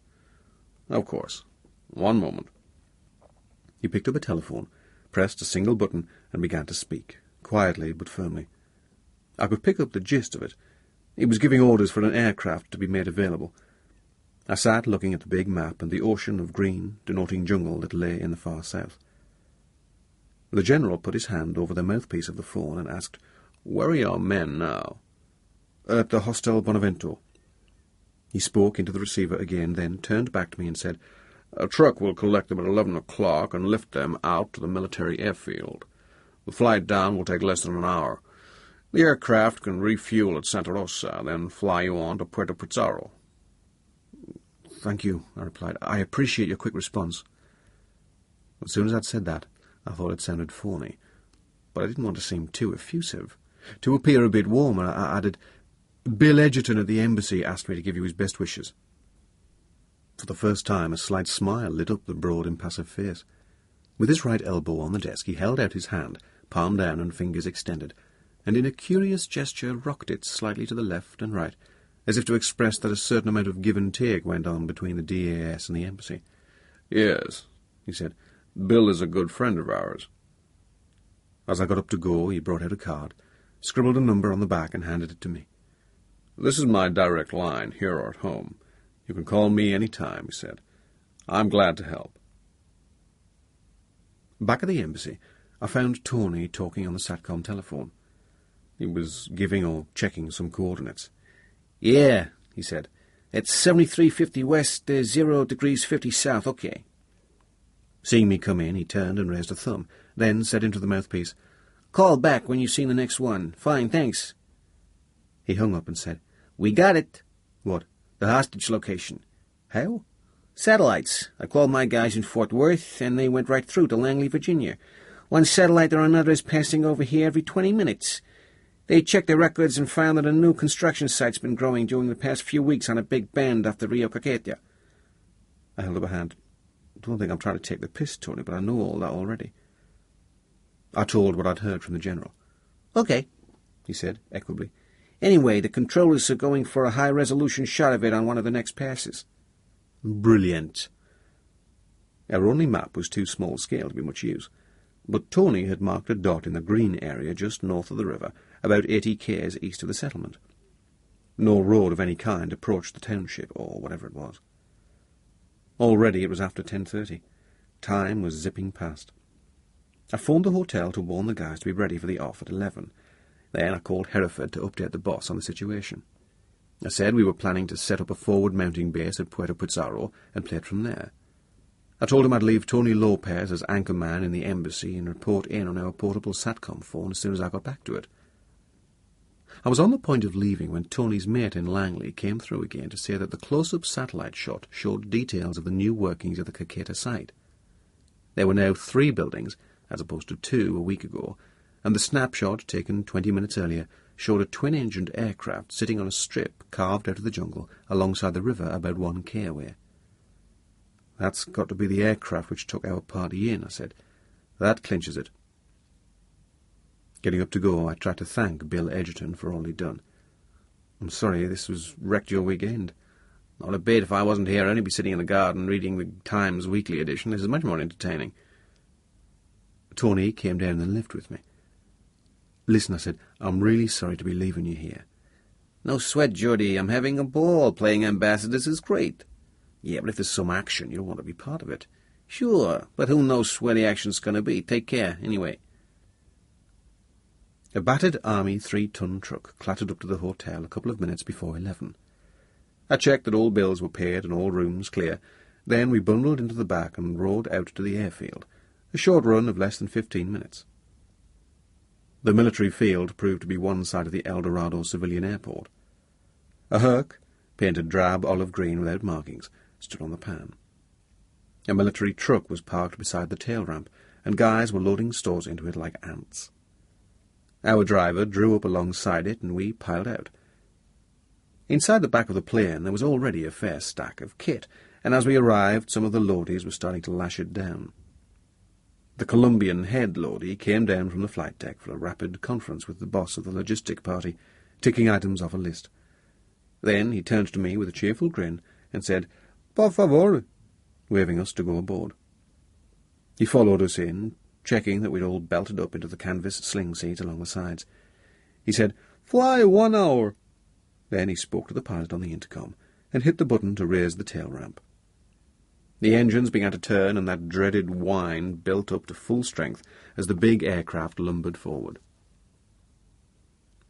The flight lasted no more than 50 minutes, but it gave me time to think. If we did manage to launch an operation against the new drugs complex, everything would depend on surprise. If the narcos got wind of a rescue attempt or thought an attack was coming in, they'd top the hostages for sure. This meant that we had to get in covertly, establish an OP, discover the routine of the place, and take the defenders by surprise. The pilot never bothered to gain any great altitude, and air currents coming off the mountains made the flight pretty rough. I was glad when the plane banged down hard on the dirt runway at Santa Rosa, and there was Sparky, waving like a lunatic from the edge of the strip. I thought he was taking the piss out of us for coming back early and spending all our money while he'd been hoarding his. Not at all. He was frantic for me to get on the SATCOM link to Tony in Bogota. "But I've only just left the bugger," I protested. "I know, but there's been a development. He says you're to call immediately." "Okay, guys." I looked round. "Leave the Colombian stores on board. Everyone get the personal kit packed up and ready for the off. We need to load all our ammunition and PA as well. Make sure we don't leave anything behind." "Are we coming back?" somebody asked. "Might be, might not. Depends how things go. Anyway, we're off in a few minutes." Sparky had the spike of the little dish aerial stuck into the ground outside our accommodation block. But the satellite had wandered out of range, and for a couple of minutes we couldn't make any contact. Then, having checked with his compass and reset the elevation, he suddenly hit it spot on.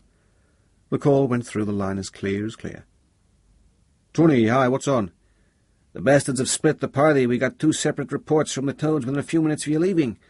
One party's gone to the Caqueta all right, but the other's in Cartagena." "Jesus, where's that?" "It's a port on the north coast." "Fucking hell, who's there?" "One Toad said that the Gringa and 4 gringos, 1 old and 3 young, have been taken to the Rio Caqueta." "That sounds like our party with a couple of pirate in tow." "Yeah, but listen to this. The other Toad said that a gringo con Cabellos Ribios had been put on board a ship at Cartagena." "Jesus Christ, fair hair, that must mean Peter the Rupert." "Exactly." "Do we know what ship it is?" "Yep. It's a cargo vessel called the Santa Maria de la Mar. 9,000 tons. Panamanian registered. It's making ready to sail for Amsterdam." "God almighty. They're trying to get him out of the country. The pirate must have found out he's from the regiment."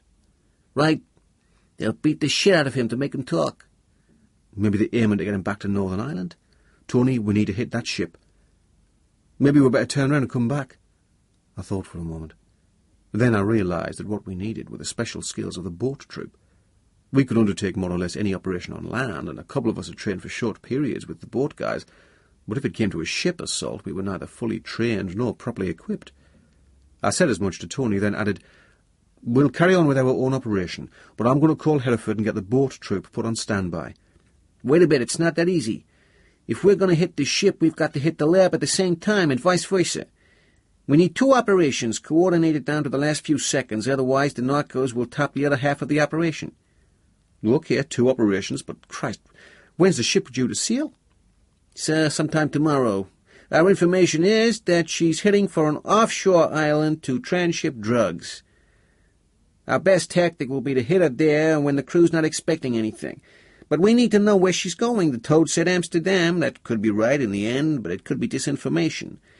She could head in any goddamn direction. What we've got to do is get a tracking device on board her before she sails. Even as he talked, in my mind I was seeing the guys in the boat troop. I knew several of them well, Steve, Roger, Merv, all first-class operators. This looked like an ideal task for them. The trouble is, I said, our lot will never get here in time. They'll have to go around about 4 stops on the way like we did, spread over several days. No, replied Tony, but mine will. The SEALs will get there. There's a team on standby in Florida all the time. Your government will have to clear it from England, but I'm going to call my guys right away and give them advance warning that they're going to go stick a device on the ship while she's still in port. A hit out at sea or at an island would be another matter. That would stir the diplomatic shit, and it might need clearance from the Pentagon, but we can get a bleeper in place without anyone knowing. Great. Go ahead with that. I'll speak to the head chef in Hereford and tell him the score. Listen, Tony said, you got a pencil and paper? I did a couple of calculations based on the satellite information. On your jungle location, you need to chopper in towards the target without getting close enough to alert anybody. The next thing will be to cut across straight from the base at Puerto Pizarro to the north of the target. Aim for the tributary and come down that. That way you won't fly closer to the laboratory than 8 or 9 Ks, and nobody's going to hear you. If you head out from the base on 087 degrees, you'll hit the Rio Quimanli, 10 Ks north of the new airstrip. Okay, I said. I've got a note of that. South of the big river, he went on, there's a solitary mountain. I guess it'll stand right out of the flat jungle. Looks like it's got a conical peak, but you're never going to be closer to it than 50 Ks. You'll see it away to your right. When you get level with it, you'll be coming to your tributary. He went on to describe the precise layout of the landing strip, the link road which didn't run straight but wound through the forest, and the buildings of the laboratory itself. As he talked, I wrote and sketched details in my notebook. Thanks, Tony. 087 will be our heading. I'll get on to Hereford now. I was about to line up the call when I saw Captain Haim heading towards us. Pretending I felt happy, I said, Hola, Capitan. Amarada. A big problem. He seemed a bit disgruntled and wanted some explanation. I gave it, itching to be on the move. How many days will you be away? He asked. 1 or 2, I said, casually. That should do it. Of course, I hadn't a clue, but I could see that he was getting the shits worrying about how to keep 40-odd men occupied. Sparky tuned his dish again, and we got through to Hereford. Again, they put me onto the CO. I briefed him on the situation, then said, Boss, this has the makings of a first-class international fuck-up. Don't worry, said the Colonel. We've got the diplomatic side well under control. I don't think there's going to be any attempt to stop you. We've already cleared the SEAL's involvement with the U.S. government. It's great that Tony Lopez is there to liaise. Big stroke of luck, I know. Wait one, said the CO. Straighten me out on the different locations. I've got a map in front of me. Okay. We're calling them Green 1, 2, 3 and 4. Green 1's Tony in Bogota. I'm now on Green 2 at the training camp at Santa Rosa, about 250 k's south of Bogota. But it's only a camp and a village, so probably it won't be on your map. The ship that we think Peter Black's been put on is at Cartagena on the north coast about 11 o'clock from Bogota. We're calling the ship Blue 1. Right, went the boss. I have that. Green 3 is an army outpost at Puerto Pizarro on the Rio Caqueta, about 7 o'clock from Bogota, 400 k's further south from my present location and right out in the Amazon basin.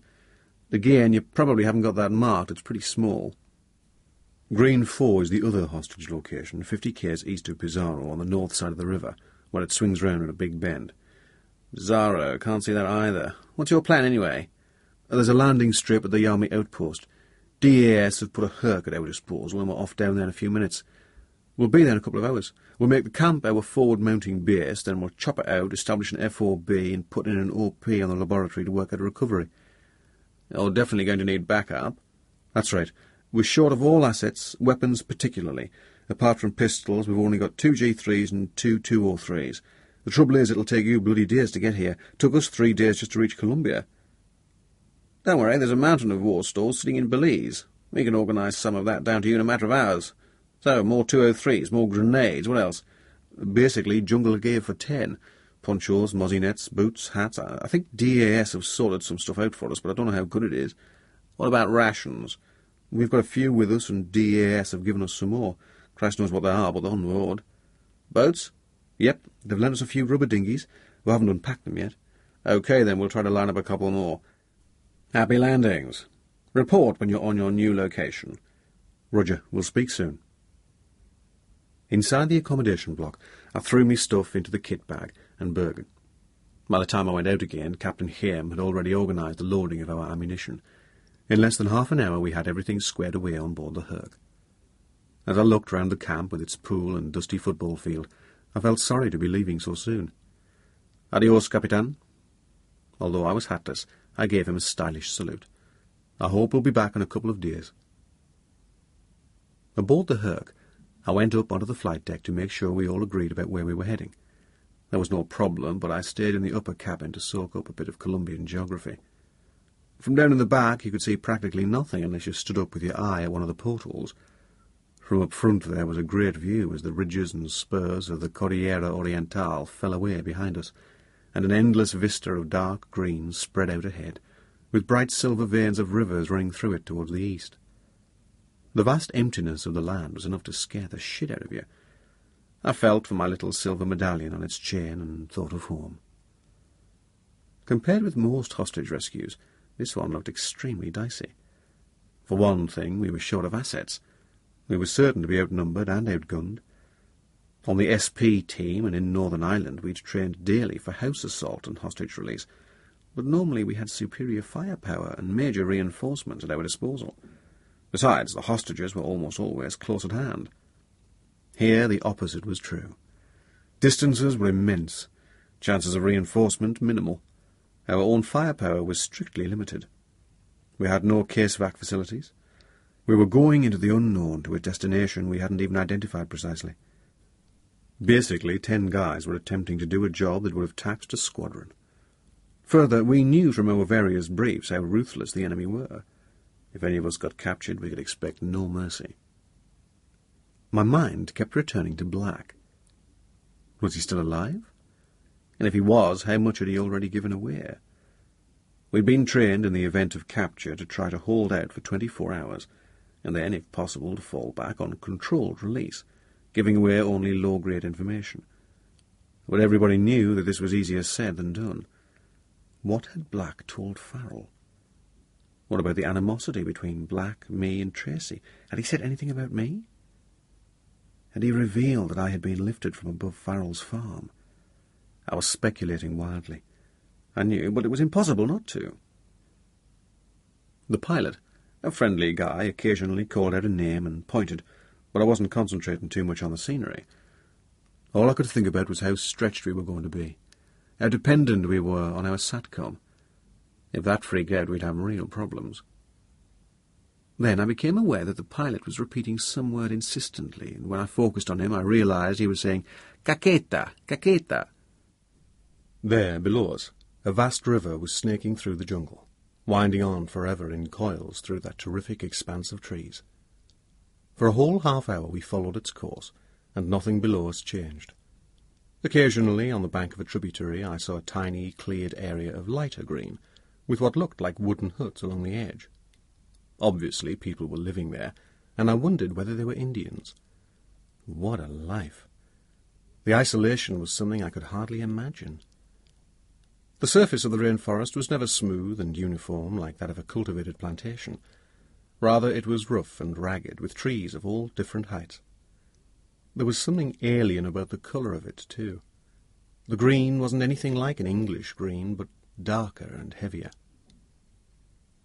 At last, right on the nose, the outline of the mountain Tony had mentioned began to show through the haze ahead, and soon afterwards the pilot began his descent. As we came down, the river grew until it seemed as wide as the English Channel. From a high altitude it had shone dully like pewter, but at low level it turned muddy brown, with occasional swirls that showed the strength of the current. In the last couple of minutes we saw a huddle of shacks on the north bank, with a few more substantial buildings behind them, and a couple of boats moored alongside a jetty. Then we were over the perimeter of the camp, which looked much the same as the one we'd just left. A dirt strip, a high boundary fence, 2 lines of single-storey white buildings, 1 small warehouse and goalposts with sagging crossbars at either end of a dusty football field. The best thing about it was the sight of a Huey helicopter parked on the pan outside the warehouse. As we debussed, the heat hit us. Down at this level, the air was 10 times hotter and stickier. We were greeted by an army lieutenant with circles of sweat spreading out from under the arms of his khaki fatigues and wearing big shades. His English was even sketchier than my Spanish, so I had to make a real effort to communicate. After struggling for a while, and establishing that the chopper was out of action with a gearbox defect, I had an inspiration. Call Tony and get him to interpret. I needed to speak to him anyway. "We made it to Puerto Pizarro," I told him. "What's it like?" "Hot as hell. Just a little camp surrounded by jungle. There's one Huey here, but it's gone US. Spare parts are supposed to be on the way. What news your end?" "The SEALs are deploying. They're going in tonight to stick a tracking device on the Santa Maria, then it doesn't matter where she sails. We can go get her to coincide with your operation." "Great." "Your boat troop guys are on their way, too. I don't know how he hacked it, but the CO's got an RAF TriStar held back, and they're flying direct to Belize tonight. One hop only.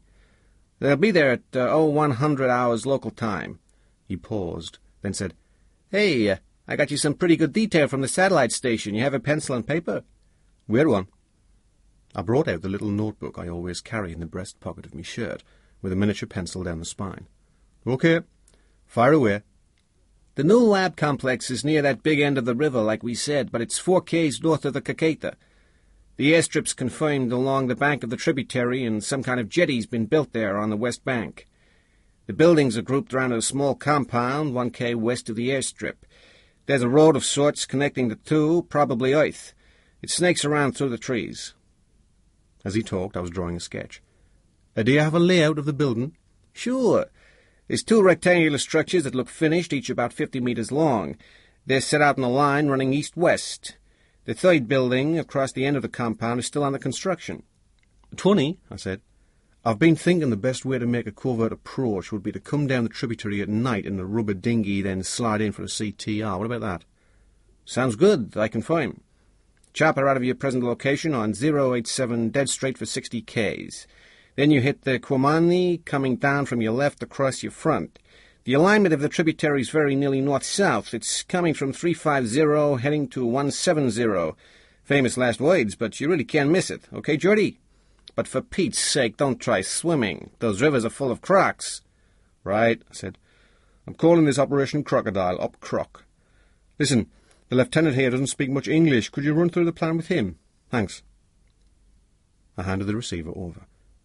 Suddenly I began to feel rather good. We were within spitting distance of some action. Things were about to become interesting. The lieutenant listened to Tony for a while, asked a few questions, and said "si" a great many times. When he seemed to have finished, I beckoned for him to hand the receiver back. "Tony," I said, "tell him for Christ's sake to get the Huey airworthy. I don't know what's wrong with it. I think it's a gearbox problem. He's supposed to be flying parts in, but I'm not too sure." The guys were humping the stores out of the Herc and loading them onto a trailer pulled by a Willys Jeep, vintage about 1942. "As you value your bollocks," I told them, "no swimming in the river. It's heaving with crocodiles." I turned to the beshaded lieutenant and made extravagant jaw-snapping motions with my arms. Si, he confirmed. "Cocodrilos, muchísimos." "Fucking great," said Murdo. "That's all we want. If the Amazon's the arsehole of the world, I reckon we're about 5,000 Ks up it." Murdo had a point. The facilities the Colombians offered us were as crappy as could be. They themselves looked to be fairly well set up in the better of the 2 barrack blocks, with a generator, mozzie screens and fridges, and I didn't grudge them whatever comforts they'd been able to devise. If you had to spend any length of time in that hellhole, you'd need everything you could get to stay sane. The block they gave us was another matter. No electricity, bare concrete rooms without doors, the iron bedsteads all rusted, no water in the showers, the bog an open hole in the floor. When we unpacked the stores, things looked up a bit, because the General had done us well. There were 4 dinghy packs, 2 outboards, hammocks, mozzie nets, water bottles, machetes and 20 sets of jungle DPMs. Once we'd sorted them out, everyone got a size that more or less fitted them, with another set in reserve.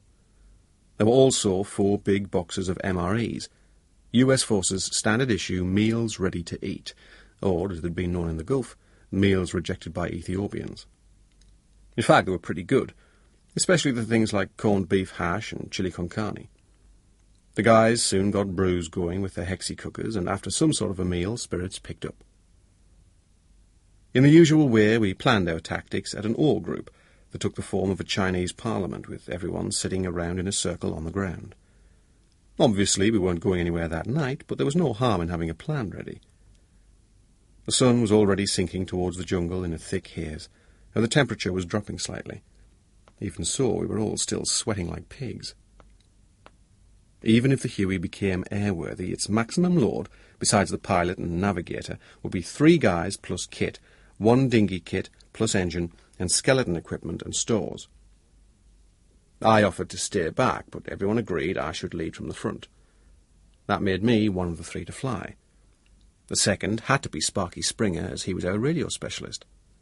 For the third, I nominated Murdo McFarlane. Provided he left his blasted pipes behind, he'd be as good as anyone in the jungle. The next wave, which would follow us in the next evening by the same route, provided the Huey was serviceable, would consist of Johnny Ellis, Stu McQuarrie, and Mel Scott. Chapter 13. Author's note.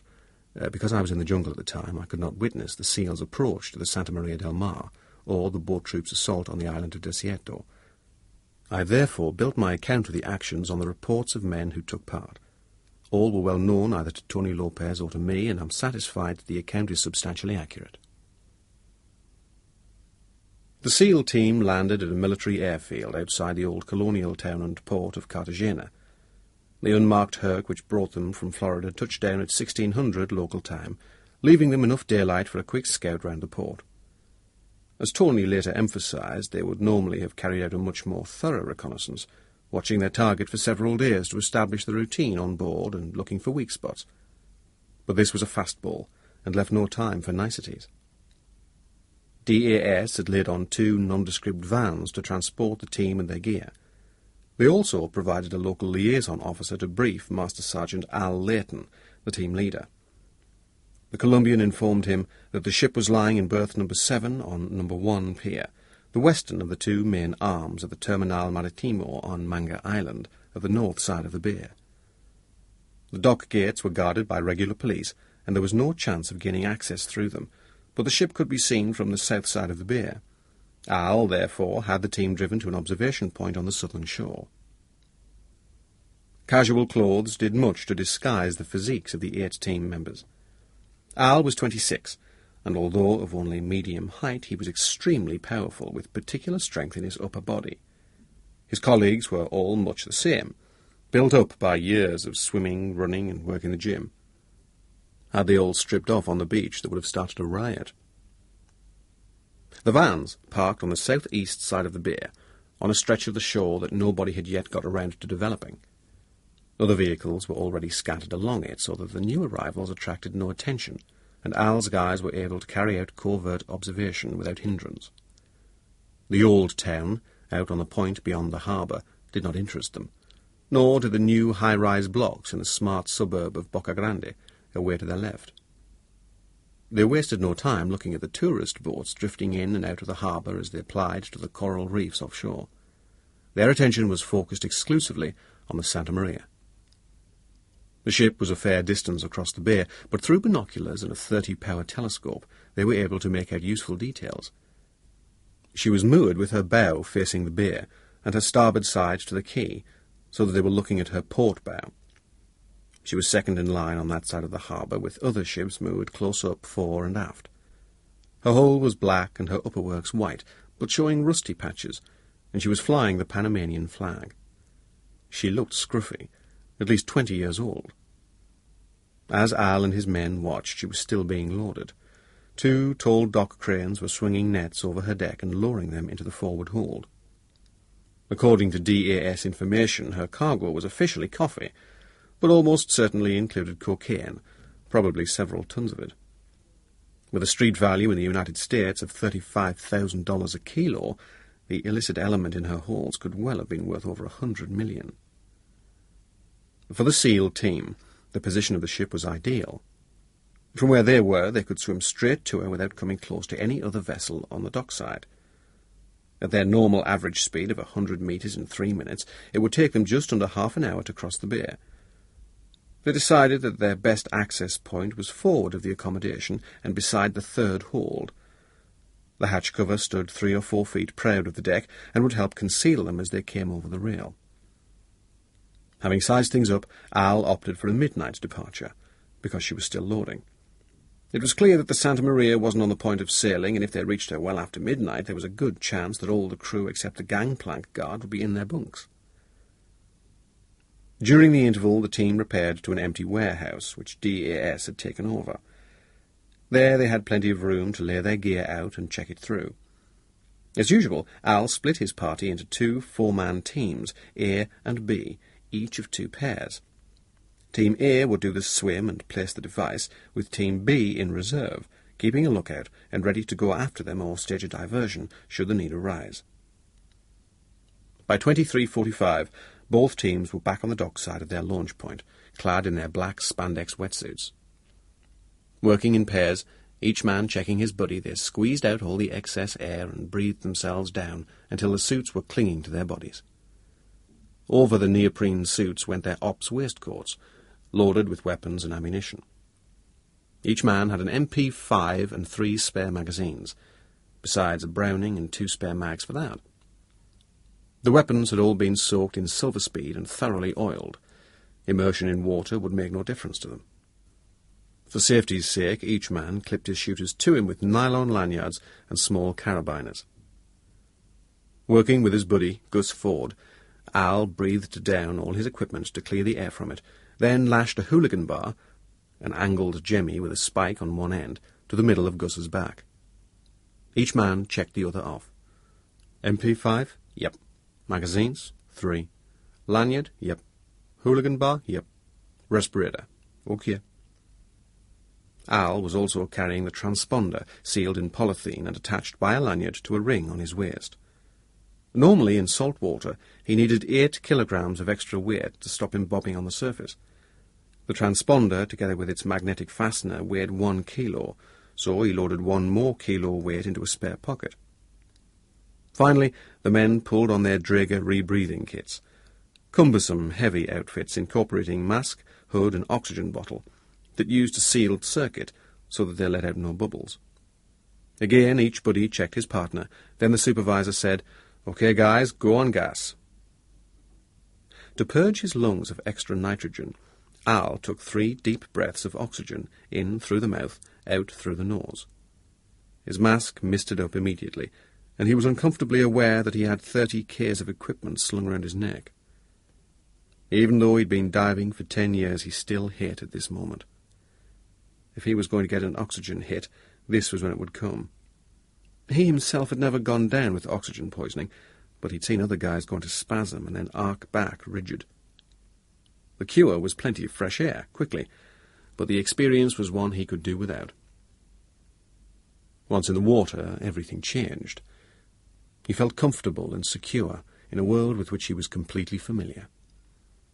After one last check to make sure his 3 companions were ready, he set off, swimming on a bearing of 305 degrees.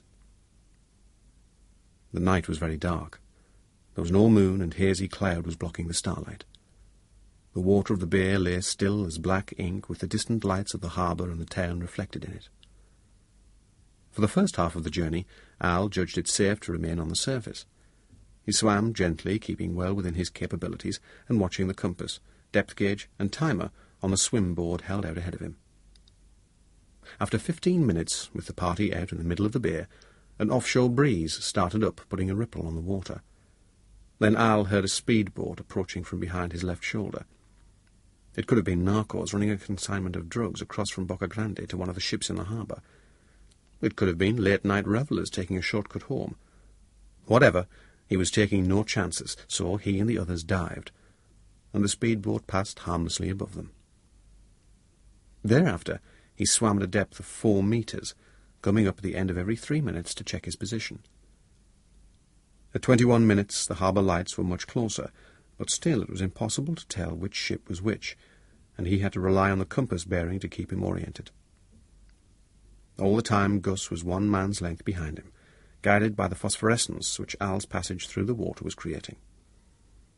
The other two followed at similar intervals behind. At 27 minutes he slowed, and when Gus came alongside he gave him one squeeze on the arm to indicate that he was surfacing for another observe. This time he found a big hulk of ship right in front of him, but he could tell by the outline of her bow against the sky that she was the first in the line.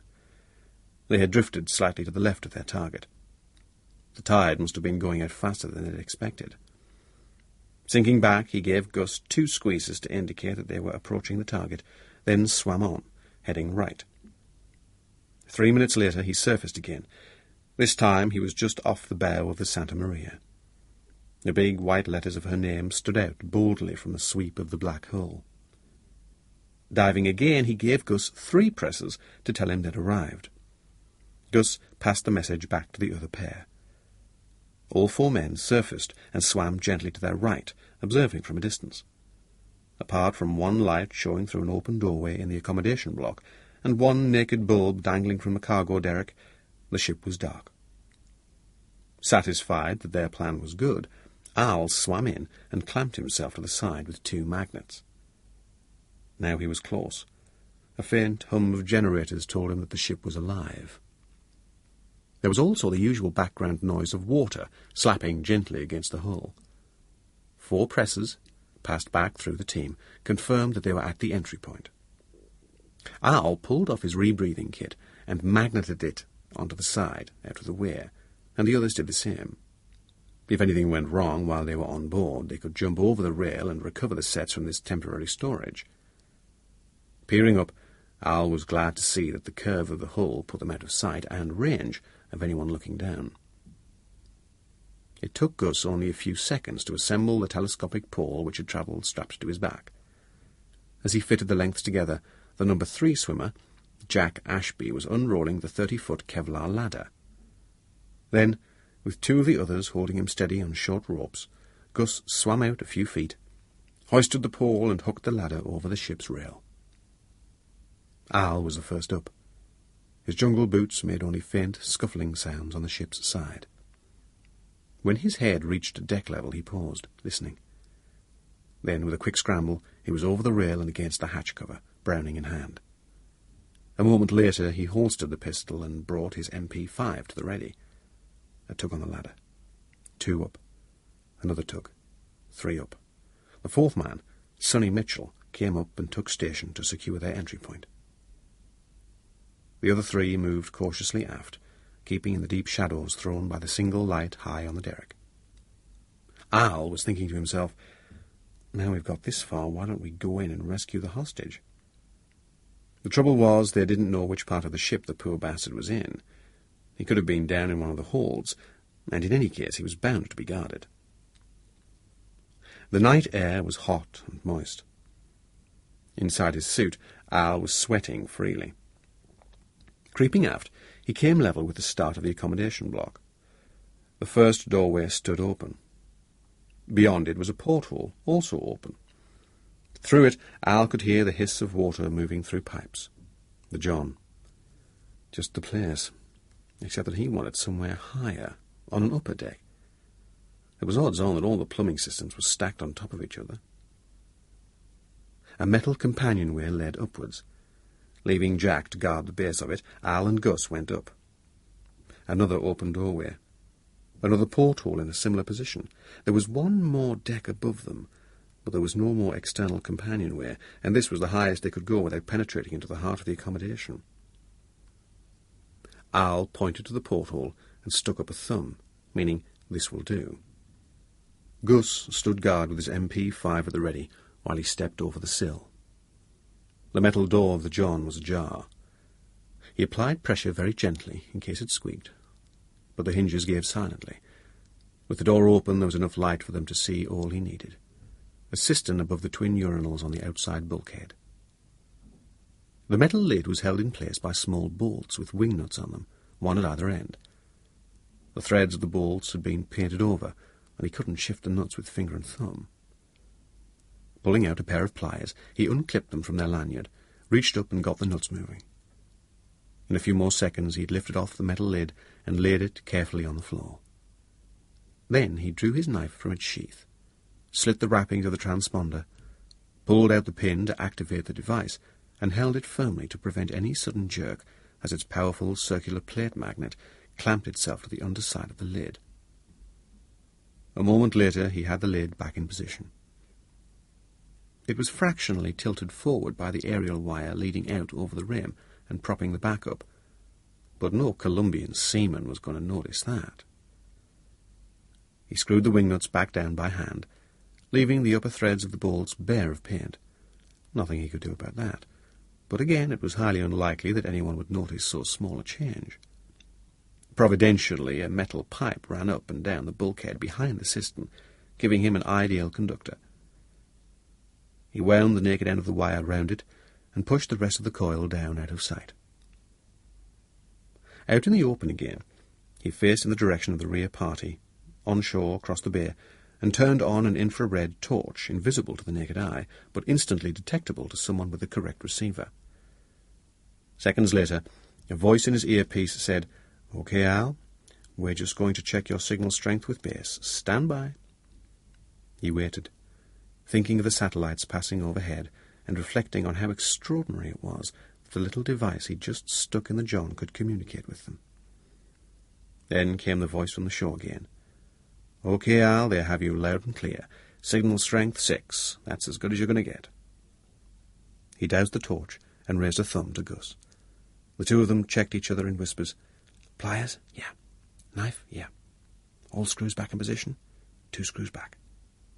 Both knew full well that the slightest trace of their presence, the smallest alien object, could destroy the secrecy of their visit. Satisfied that all was well, they crept down the companionway to the main deck. Back at their entry point, they unhooked the ladder and secured it temporarily with long lines of paracord tied in slip knots, which would fall away when pulled from below. Al saw the other 3 down, then went over the side. 2 tugs on the cords brought the ladder splashing softly down on them. With their rebreathing kits back on, they sank away into the black depths of the harbour, and the Santa Maria bore no more trace of their entry than if she had been visited by a ghost. Chapter 14. Most of the time I was worrying about Peter Black. The poor bastard was going to get skinned alive by the PIRA. I tried to stop myself thinking of all the things they'd do to him to make him talk. It was good to hear that the SEALs had successfully planted the transponder and that satellites were picking up its signals. Then Tony came through to say that the ship had sailed from Cartagena at 08:30 and that she was heading north into the Caribbean. The head shed in Hereford told us that a consignment of stores was on its way down to us from Belize, and that a quick reaction force put together from B and G squadrons was standing by to fly in. We unpacked the dinghies and inflated them to make sure they weren't punctured. All day, on and off, I nagged the local boss about the Huey, and he made radio calls about the spares. But it wasn't until 1500 that at last an aged Dakota came droning in from the west, bringing the parts and a couple of mechanics. We watched from a distance as they went to work, and we could hardly believe it when, around 1630, they announced that they'd cured the problem. The pilot and navigator walked out, started up and took the Huey for a test flight around the area. Back on the deck they reported that everything was fine. At 1700 I held a final O group to confirm details. By then I'd drawn out a bigger plan on the side of a cardboard ration box, and I used it for reference. Also, we had a fairly good map that the DAS had provided. "Operation Crocodile," I began. "Voice comms out of the forward operating base will be insecure, so we'll refer to locations by call signs only, okay? Our locations are as follows. The Bogota Embassy is Green 1. The training camp at Santa Rosa is Green 2. This forward mounting base here is Green 3. And finally, the FOB, close to or on the target, is Green 4. It's easy to remember because the locations are numbered in the order we've been through them, or will be through them." "Green," exclaimed Murdo sarcastically. "Everything's fucking green as far as the eye can fucking see." "Okay," I went on. "So it's the 4 greens. Now, personnel. Murdo, Sparky, and I will chop it into a point approximately here." I indicated a spot on the bank of the Kiomani. "If the Huey can land, so much the better. Otherwise, we'll fast rope down. We'll identify the spot by displaying the cloth, either pegged down in the open or tied to a tree. Then we'll launch the boat, proceed downriver and get ourselves in position for a CTR.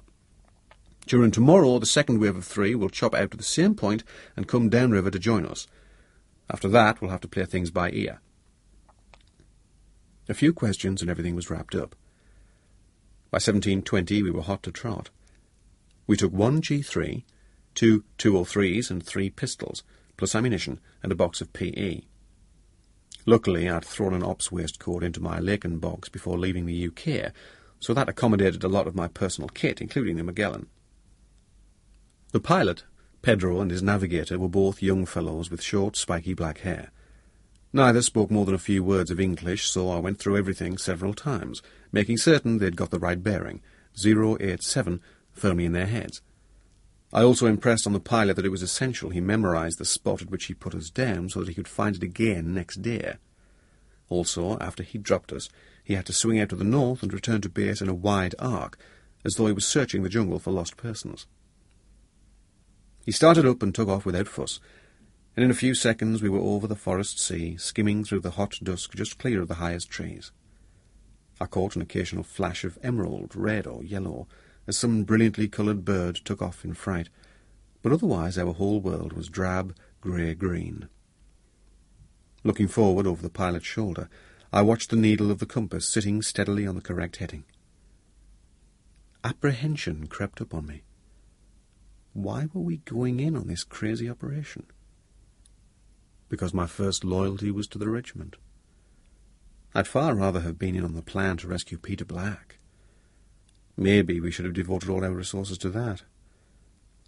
Then again, I thought even if we'd turned around at Santa Rosa and headed back north so that we could go in to storm the boat in harbour at Cartagena, the narcos would probably have topped their captive before we could reach him. Better leave things there to the SEALs, or the boat troop. Meanwhile, down here in the jungle, I had no strong feelings about the DA. I didn't care too much about what happened to him. But Louisa was a different matter. The idea of a beautiful, intelligent woman getting roughly handled, maybe raped or killed through no fault of her own, was difficult to live with. Maybe it sounds sexist, but for me, at any rate, she was the main reason for going in. The navigator and I had calculated that cruising at 120 knots, we would reach the Komani in 23 minutes. 21 minutes into the flight, the pilot began to lift up to gain a wider view of our surroundings. Already the light was going, and the forest beneath us had turned from grey-green to nearly black. Then, suddenly ahead, was the gleam of the river, across our line of approach. In seconds we were over the near bank. I motioned to Pedro to slow down and turn right over the water. I was prepared to fly about 2 k's downstream towards the airstrip, but no nearer. Within that distance we'd have to find a landing zone of some sort. As he hovered, we searched in vain for an opening in the cover. The forest grew right to the bank of the river, the trees overhanging the stream. I'd started to think we would have to fast rope through the canopy, when suddenly I spotted a slight rise in the ground, an outcrop of rock which formed a little cliff. The chopper could have landed on it, but for a single tree growing out of a cleft. I gave a shout and pointed down. Pedro went straight in and hovered at a good height. We lowered the pack containing the dinghy, and then our 3 Bergens in a single bundle. Finally, we ourselves slid down individual ropes and signalled we were clear. Up went the Huey with our lines trailing from its belly. It swung off to the north as instructed, and in a minute the noise of its engine had died away. The occasional bird was still calling, perhaps stirred up by the aircraft, and frogs were croaking, but apart from these natural noises, there wasn't a sound. In the last of the light, we took stock of our surroundings.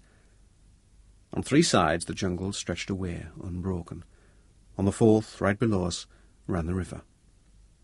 We were on top of the small cliff, maybe 30 feet high, but the face of it was not vertical. It had enough of a slope and enough handholds for us to scramble down.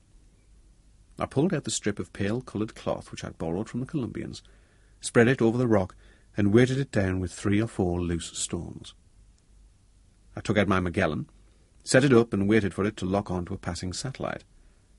When I got an accurate reading, I wrote it in my notebook so that we could pass back the precise location of the landing zone when Sparky got his 319 going. Then we broke out the rubber dinghy from its pack, inflated it with the hand pump, and lowered it over the cliff, followed by the outboard on a separate tether. Within 10 minutes of landing, we were drifting downriver, steering with the paddles, and letting our eyes become accustomed to the gathering dusk. Except where there was a rock face similar to the one we had come down, the jungle pressed into the very edge of the banks, overhanging the water. The river was at least 200 yards wide, and I could see from the bare face of the banks that it was below its highest level. Because we were out in midstream and the forest was so uniform with few landmarks, we found it hard to tell what speed we were making.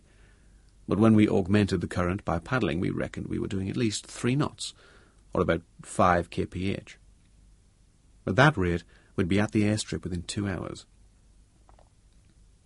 Occasionally a loud slap and a splash would sound from the stream. In fact, I think most of the disturbances came from fish, but several times I felt the hair come up on my neck just from the thought of crocodiles. The pilot of the Herc had told me that the Caqueta was over 2,000 kilometres long. Even though we were only on a tributary, our own river was big enough, and here we were going down it in a tiny rubber boat to an unknown destination in the heart of the biggest rainforest on earth. We must have been travelling faster than we thought, because after only 1 hour 40, I suddenly realised that there was no longer a wall of jungle on the right bank. We had come to a place where the trees had been cut away. Further downstream, I made out a long grey shape, which could only be the landing jetty. "Look out," I whispered. "Back up. Paddle for the bank." Murdo and Sparky spun the dinghy and headed across the current for the shore. The few trees still clung to the edge of the water, and we came in under them among a mass of roots. Standing up in the back of the little rubber boat, I got hold of an overhanging branch and pulled us in. The roots over which we had to scramble ashore were treacherous in the extreme, invisible, uneven, and slippery as ice. Getting wet up to mid-thigh hardly mattered, though as the night was so warm, more serious was the noise we made floundering about. We tethered the boat temporarily to a branch and scrabbled up the steep earth bank to find ourselves on the edge of a flat, clear space. The new airstrip. Away to our left, glimmering like a big white moth, was a twin-engined plane, a square-bodied islander. Immediately we had a problem. What to do with the boat? To drag it ashore through the mat of roots and branches would be impossible. An alternative was to climb back on board and let it drift downstream, bringing it ashore on the new wharf. The trouble with that one was that the jetty might be guarded, and if we got the dinghy on land, what would we do with it then? A third alternative was to head back upstream and cache the boat on the edge of the virgin jungle. But, given the strength of the current, I doubted we'd make any headway with paddles, and I didn't want to risk starting up the outboard. In the end, after a rapid Chinese parliament, we decided to leave the dinghy where it was. It was well hidden from boats passing on the river by overhanging branches, and the chances of anyone searching the bank along the perimeter of the airstrip seemed infinitesimal. Once on the airfield, we took a note of the boat's position by reference to a single tree that stood taller than the rest. Pepper potting was the order of the night. By luck, we'd come ashore near the northern end of the landing strip. The plane was parked at the south end about 600 metres away. While one of us went forward to check our immediate surroundings, the other two covered him from a distance. Then, at a low whistle, they moved up and one of them took over the lead. We stalked the aircraft with extreme care, moving silently over the raw, scraped earth of the runway. We expected to find at least one guard stationed by it or in it, and we were surprised to find the islander deserted. The temptation to booby-trap it was almost overwhelming. We had the explosive and detonators, but I had to keep reminding myself that our mission was one of covert approach and extraction, not one of sabotage. In the dark it was difficult to tell whether or not we were leaving any tracks, but as we moved round the plane in single file, Murdo, at the back, was swishing a branch of big leaves back and forth across our trail. Leaving the plain, we headed for a wall of forest to the west, aiming for the corner of the field. Sure enough, there was the road, leading off into the jungle, a pale strip just visible. Dark as the night was out in the open, it was still blacker under the trees, and I paused before entering the tunnel. "Give us your branch, Murdo," I said, quietly. "It looks to me as though security's very lax. They're so far from civilization that they don't reckon there's any threat. They're relying on the isolation to protect them. But I'm not taking any chances." I stripped the leaves and side shoots off the branch until I was left with a springy stick about 4 feet long, and I moved down the road with this held out at an angle in front of me in case we came on a tripwire connected to an alarm. Well, the track was clear. As Tony had described, the track wound in curves between the trees. It could have been made like that for reasons of camouflage, to preserve as much tree cover as possible, or for reasons of economy, to save shifting obstructions unnecessarily. Probably the engineers had chosen the easiest route, which involved a minimum of clearing. We moved in bursts. I'd go on 100 steps, then stop in the middle of the road. The other two waited a couple of minutes, then closed on me. The darkness was such that twice they went past me, only a few feet away without seeing me, and I had to hiss at them to stop. At that erratic pace it took us half an hour to cover a kilometre. Several times I froze, hearing movements on the edge of the jungle to right or left. But after a while I realised that the disturbances were caused by animals, possibly jaguars or more likely snakes. By about 10:30 the moon was rising. The sky was growing lighter, and we could see the tree canopy silhouetted in black against it. Then we began to hear the hum of a machine, probably a generator, in the distance ahead. Finally we made out lights showing through the trees. It was after 11 p.m. when we reached the edge of the clearing, and from the lack of movement we reckoned the place had settled down for the night. Hanging back under the trees we scanned the new settlement. The approach road opened out into a clearing perhaps 70 metres wide and 200 long. On the left-hand side, as we looked, 2 long, low buildings were laid out end to end, running away from us and continuing the line of the road. Beyond them, at right angles across the far end of the clearing, a third building was still under construction, the skeleton of its roof showing up white in the moonlight. In front of it, several vehicles were parked, a couple of bulldozer diggers, 2 or 3 dumper trucks, and 2 jeeps. The nearest building looked like the accommodation block. It had doors and windows, and the walls went right up to the eaves of the corrugated iron roof. The second building was not much more than a roof on pillars. Part of the side we could see had a wall about head high, but the rest of it was open. That, I guessed, was the laboratory. Somewhere at the back of that a generator was drumming, and a couple of bare electric bulbs flickered erratically. "How the fuck did they get the stuff here to build all this?" whispered Sparky. "By water," I told him. "A boat comes upriver. An army of guys with power saws goes ashore. Next, they'll land a bulldozer to clear the road and the site. Then some trucks to carry concrete blocks, cement, and so on. In about a week, it's Cocaine City." Skirting the open ground, we moved forward, and to our right to get a closer view. I wished to hell we had PNGs or kite sights. As it was, we had to make do with 1 pair of binoculars, which gathered light well, but was no substitute for real night vision equipment. On the right-hand side of the clearing, we found a high rampart of logs, roots, and earth. Everything bulldozed off the site had been pushed up into a heap about 20 feet tall and over 100 yards long. Immediately behind it was a tangle of virgin forest. In fact, all the debris had been pushed back and piled up into and around the first of the standing trees, so that when we tried to creep round the back of it, we found it impossible to make progress. But when we scrambled up the back of the long mound, we discovered that we had a view of the whole clearing, a naturally commanding position. "This is the place for the OP," I whispered. "It's bloody close to the buildings," said Sparky. "We're right on top of them. It can't be more than 60 or 70 metres straight across. If we're caught here, we're fucking history." "I know, but don't get any further away. If we do, we'll be in the trees and able to see fuck all. Listen, I'm going to wreck you round the back of the buildings. You guys stay here and cover me. Sparky, rig an aerial. See if you can get a sit-rep through the base. Report that we're on Green 4 and find out if they've got any news of the boat troop. If it goes noisy, RV back of the dinghy. I just hope to hell these bastards haven't got any dogs. I scrambled along the back of the heap, working my way left-handed to the airstrip end. Back on the side of the road I paused, listening, then crossed to the rear corner of the accommodation block. Behind it I found a strip of cleared ground maybe 10 metres wide, so that walking up it was easy.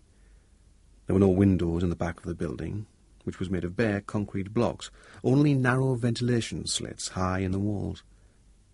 As I crept along I was thinking, if Louisa and the DA are here, they could be right beside me, the other side of that wall. At the far end of the block I again stood still for 2 or 3 minutes, but I heard nothing except the cicadas at a distance, the drumming of the generator close at hand, and the mosquitoes aiming for my neck. As we'd guessed, the second building was the laboratory. It was 50 metres long, and above a shoulder-high wall of blocks it was open to the outside air. Looking over the wall I could see long working surfaces, or possibly vats, and there was a chemical smell in the air. At the far end, a collection of 55-gallon drums stood in one corner, stacked 2 high. These would be the ether. Beyond the laboratory I came to the end of the new building, and beyond that I found myself on the bank of a small river which ran past the end of the site. I'd started along the back of the unfinished structure when suddenly I smelled wood smoke. Somewhere ahead of me there was a fire. Maybe people were camping in the open. Then, within a few feet, I heard a noise that made me freeze. A man snoring. The sound came from head level. There was somebody in a hammock almost within arm's length. Inching backwards, a quarter step at a time, I retraced my route to the corner of the lab. Earlier I'd been considering the idea of making my way back along the front of the buildings and getting a look at the doors. Now I decided that any such manoeuvre was out of the question. There were too many people on the site. By midnight I was back in our OP at the top of the rampart. Sparky had got no joy out of his 319. He'd run an aerial up, but probably it needed to go higher. It wasn't on to go tree climbing in the dark, so I told him to wait for first light. In the meantime, we needed to get our heads down. Slinging hammocks at midnight in the jungle was something at which we had had a good deal of practice. If you sleep on the ground, you do not only put yourself at the mercy of all the creepy crawlies on the forest floor, you also advertise your presence by leaving signs, impressions of the earth and dead leaves. The correct procedure is to wrap a length of hessian around the trunk of a tree so that your support rope doesn't mark the bark, and then lash on. Soon, 2 of us were swinging gently under our mozzie nets, while the third stayed on stag. I don't think any of us slept. Chapter 15. Even by their own swift standards, the boat troop had made a fast getaway. The ops officer put out a call at 17:15 on Saturday evening, when most of the guys were at home or around the town. The commander, Staff Sergeant Merv Mason, an Aussie famous for his walrus moustache, was in his local Tesco when the bleeper went off in his pocket. Hearing the summons, he cut short his shopping, made a dash for the rapid checkout, and hurtled home to pick up his kit on his way to camp. In under 2 hours of frantic activity, his team had got itself together and lined up the stores and equipment they would need for a drop into the sea and an assault on the Santa Maria. In the background, Merv knew urgent talks were in progress. The boss was negotiating to get the party aboard an RAF TriStar, which was leaving Lynham that evening. The basic need was to lift the team to Belize with the minimum delay and have them there ready to deploy as things developed. A Herc plodding round the northern shore would be far too slow. After pressure from the director of the SAS in London, the wing commander in charge of air movements in Lynham had been prevailed upon to hold the TriStar for 2 hours and to throw off a dozen less urgent passengers. In the end, a Chinook lifted the team from Hereford to Lynham, together with their kit, and they flew out at 2200. 8 hours later, at 0100 local time, they landed in the hot darkness at Airport Camp, Belize. 3 4-ton trucks drove out to the aircraft to collect them, leaving the plane before anyone else. They and their kit were whisked away to a holding area in one of the warehouses, where Keith Marshall, their liaison officer, had set up a standby ops room. The rest of the guys got their heads down in transit accommodation, but he was set up for the rest of the night, fielding the messages that came in by secure fax from Hereford and regimental headquarters in London. From the faxes, Keith could see that diplomatic negotiations had been going on at the highest level. No matter that in North America it was the early hours of Sunday morning, it was Prime Minister to President stuff, as Whitehall urgently requested assistance in lifting the boat troop to within striking distance of their objective, wherever that might turn out to be. When the Santa Maria sailed from Cartagena at 08:30 local time, 13:30 in London, an emergency meeting was called at the COBR, the Cabinet Office briefing room, underground in Whitehall, which was opened up and manned to act as the control centre. There the SAS director met senior officials from the Ministry of Defence and the Foreign Office, and a representative from the United States Embassy. After an initial conference, as satellite surveillance showed the ship heading north, they stood down the meeting until her destination could be established. When she put into Desierto at 2000 local, or 100 in London, the senior officers were routed out of bed by telephone calls and sleepily reassembled. Later that morning, at the U.S. Embassy in Grosvenor Square, the American Defense Attaché called the duty officer in the Operations Center at the Pentagon and confirmed that help was going to be needed again, this time in the form of a warship to put the boat troop within range of their target. "The British Prime Minister's been talking with the President," he confirmed. "The orders are to give every possible assistance." None of this background activity concerned Merv Mason and his men in Belize. All they knew was that they had to prepare for Operation Gannet.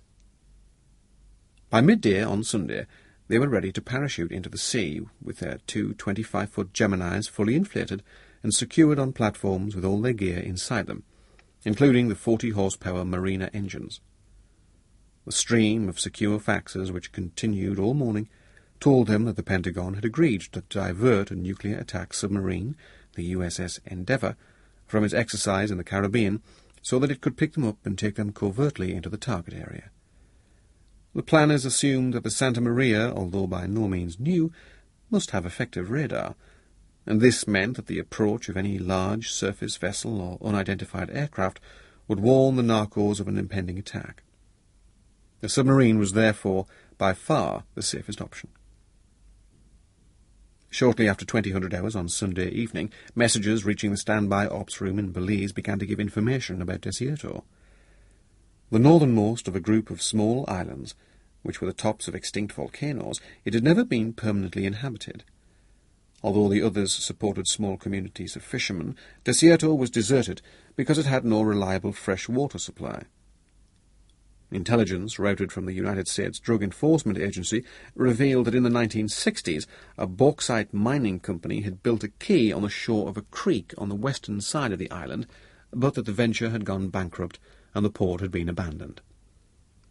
Recently, big-time drug runners had begun to use it again as a safe haven and transit base, cross-decking consignments from one ship to another and flying small plane loads into Mexico.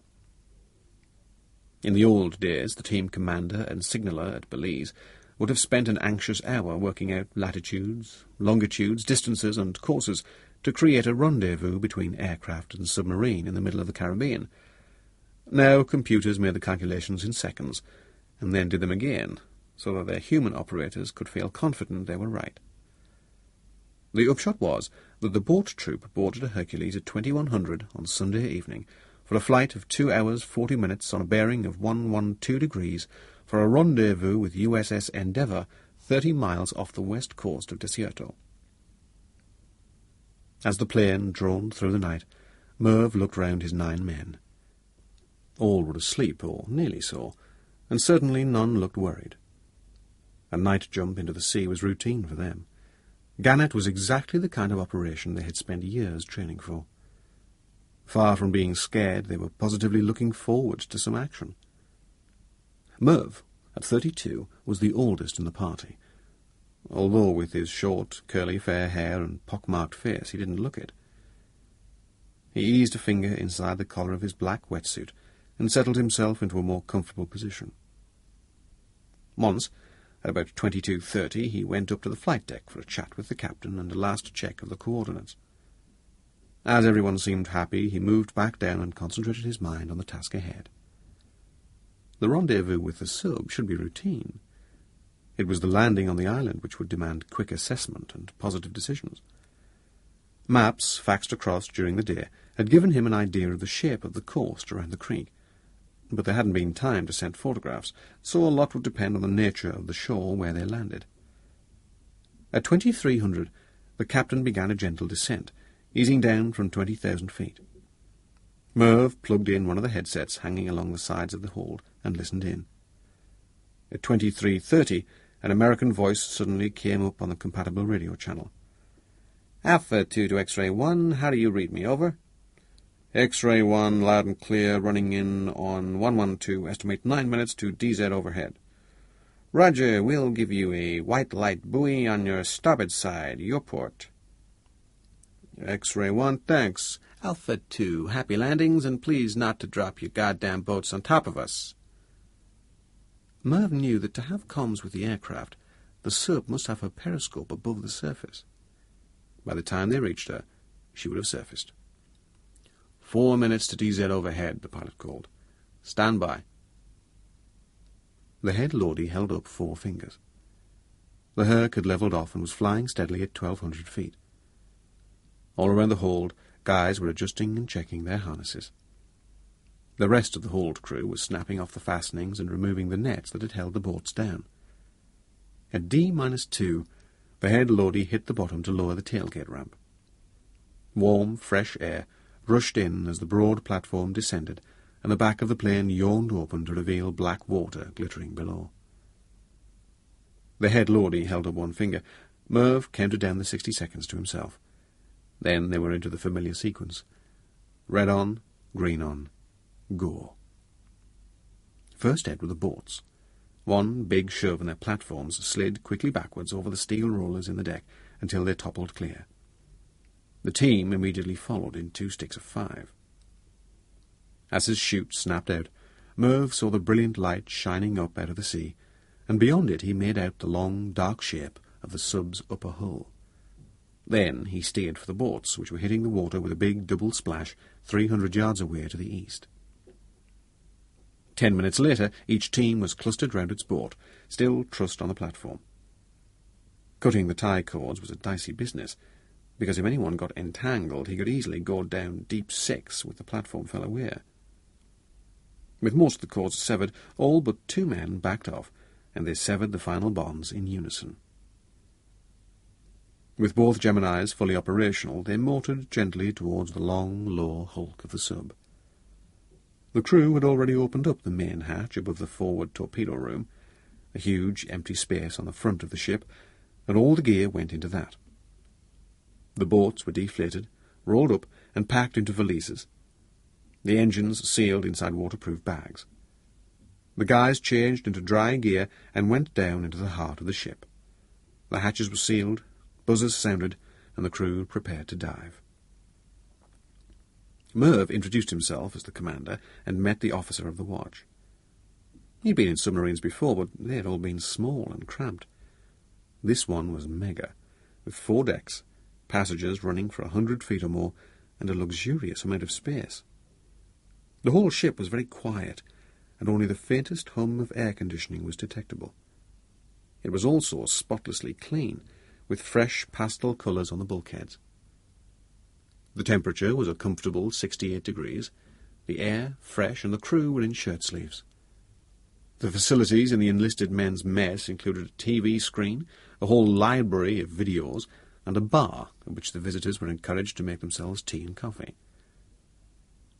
Their American hosts must have been curious about their mission, but they showed professional restraint. Apart from a few cracks such as, "What's it like out there?" they asked no questions. In any case, the visitors were going to be on board for no more than a couple of hours. While the rest of the men relaxed, Merv went along to the CIC, or Combat Information Centre beneath the conning tower to check details of their approach to Desierto. The island was only 30 miles off, and the sub was closing on it at 12 knots. For a layman, the CIC was an eerie sight. A circular room, almost dark, full of men monitoring low-lit dials with dark red figures flickering on them. Since the whole principle of a submarine is that it does not advertise its presence, the Endeavour was operating on passive sonar only, sending out no emissions that other vessels could detect. At a bank of complex arrays, 5 men were listening for transmissions at different ranges, distant, medium, and close.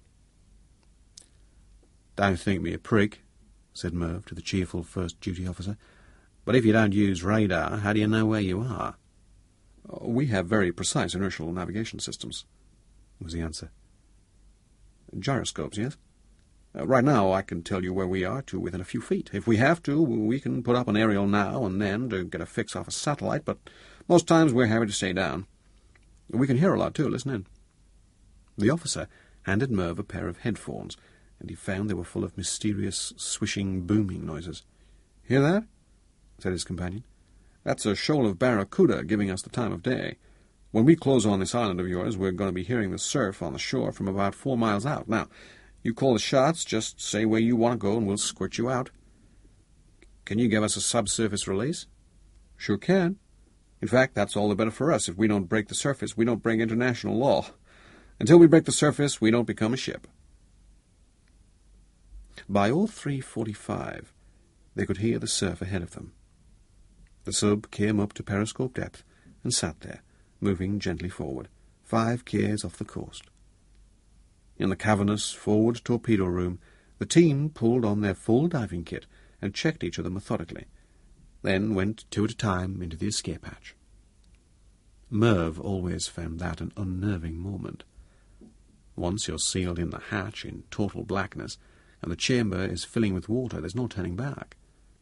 If anything goes wrong then, you could be written off. Having released a float with a steel hawser attached, the first pair swam up the cable, popped the air bottle to inflate the number 1 boat, and scrambled aboard. Humping the 175-pound engine out of the water and onto the back of the boat was no picnic, but they managed it, and moved away from the boy. Up came the second team and the second boat. Lashed to the surface were their burgans full of kit, their weapons and explosives all done up in Ellison bags.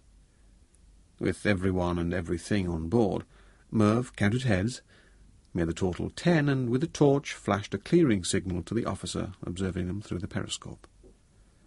The time was 04:05. The moon had set, leaving the night very dark, and only a gentle wind was blowing from the west, so the sea was calm. The sub had put the boats out west of their target, and they set off on a course of 90 degrees, due eastwards, cruising easily downwind at 8 knots. Soon the coast of the island was showing as a dark line on the horizon ahead. The coxswains reduced speed and continued until 1 kilometre out. Merv signalled a halt. With the boats hove to, he and another swimmer slipped over the side and went in alone for a beach reconnaissance. 30 minutes later they were bobbing in the swell and touching bottom, a few yards offshore, only to find that their navigation had been almost too precise. No more than 300 metres in front of them, a big cargo vessel was moored alongside a jetty, her upper works showing white in the starlight. "Too fucking close," said Merv. "Let's get round the corner." The Int guys at Hereford had faxed him a map of the island. It was only a photocopy, but it gave a reasonable idea of the layout round the port, and Merv had memorised the details. He remembered that the jetty lay along the inner edge of a small bay, and that the bay was sheltered by a hook of headland. He also remembered that the airstrip was inland to the south, about 1 k away to their right as they faced in from the sea. Pushing off again, they swam to their right for 12 minutes, until they rounded the headland and discovered a second, much smaller bay, backed by low cliffs. Coming ashore, they landed on a steep little sandy beach, no more than 30 yards from front to rear. At the back was an overhang of cliff, and centuries of rock falls had divided up the beach with a series of natural partitions. As a lying-up point, it was ideal. Even in the dark, they could tell that it must be out of sight of the jetty, and the combination of overhang and rock falls would help conceal the boats from any aircraft that might come in. Furthermore, the carry from water to Cashier Point was the shortest they were ever likely to get. Over his covert radio, Merv sent the message. "OK, we've moved 400 metres to the right of our original approach line. Beach clear." Then he cracked out a Siloam chemical light, placed it in an empty tin can brought for the purpose, and laid the can horizontally on a rock, so that the green glow could be seen by the crews but by nobody on land.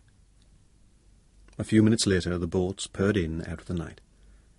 The Cashier was so close to the water that there was scarcely any need to post sentries to secure their landing point, but the team went through the drill anyway. They carried the boats the few yards to the base of the cliff, dismantled them under the overhang and pitched scrim tents over them. Finally they changed out of their diving gear into DPMs and got a brew on. "Watch the water, guys," Roger Alton, their second-in-command, warned them. "It's going to be bloody hot later on, and if anything goes wrong in the jungle, we may have to hang around here for a couple of days, so we'll need all we've got. The other thing's sunburn. For Christ's sake, keep your heads and arms covered." The tide was coming in and would soon cover the beach, but Roger was taking no chances. He went back to the edge of the water and, working backwards, scuffed away their tracks with a paddle. "It's like Robinson fucking Crusoe," he exclaimed. "I don't reckon anybody's ever landed here before." Leaving 2 sentries to guard the base, the rest climbed warily to the ridge above them. They could see the odd palm tree outlined against the stars, but on the ground there was little vegetation apart from tussocks of grass. Everything seemed to be in miniature. The whole island was only about 3 k's in diameter, and the top level of the headland was no more than 30 metres above sea level.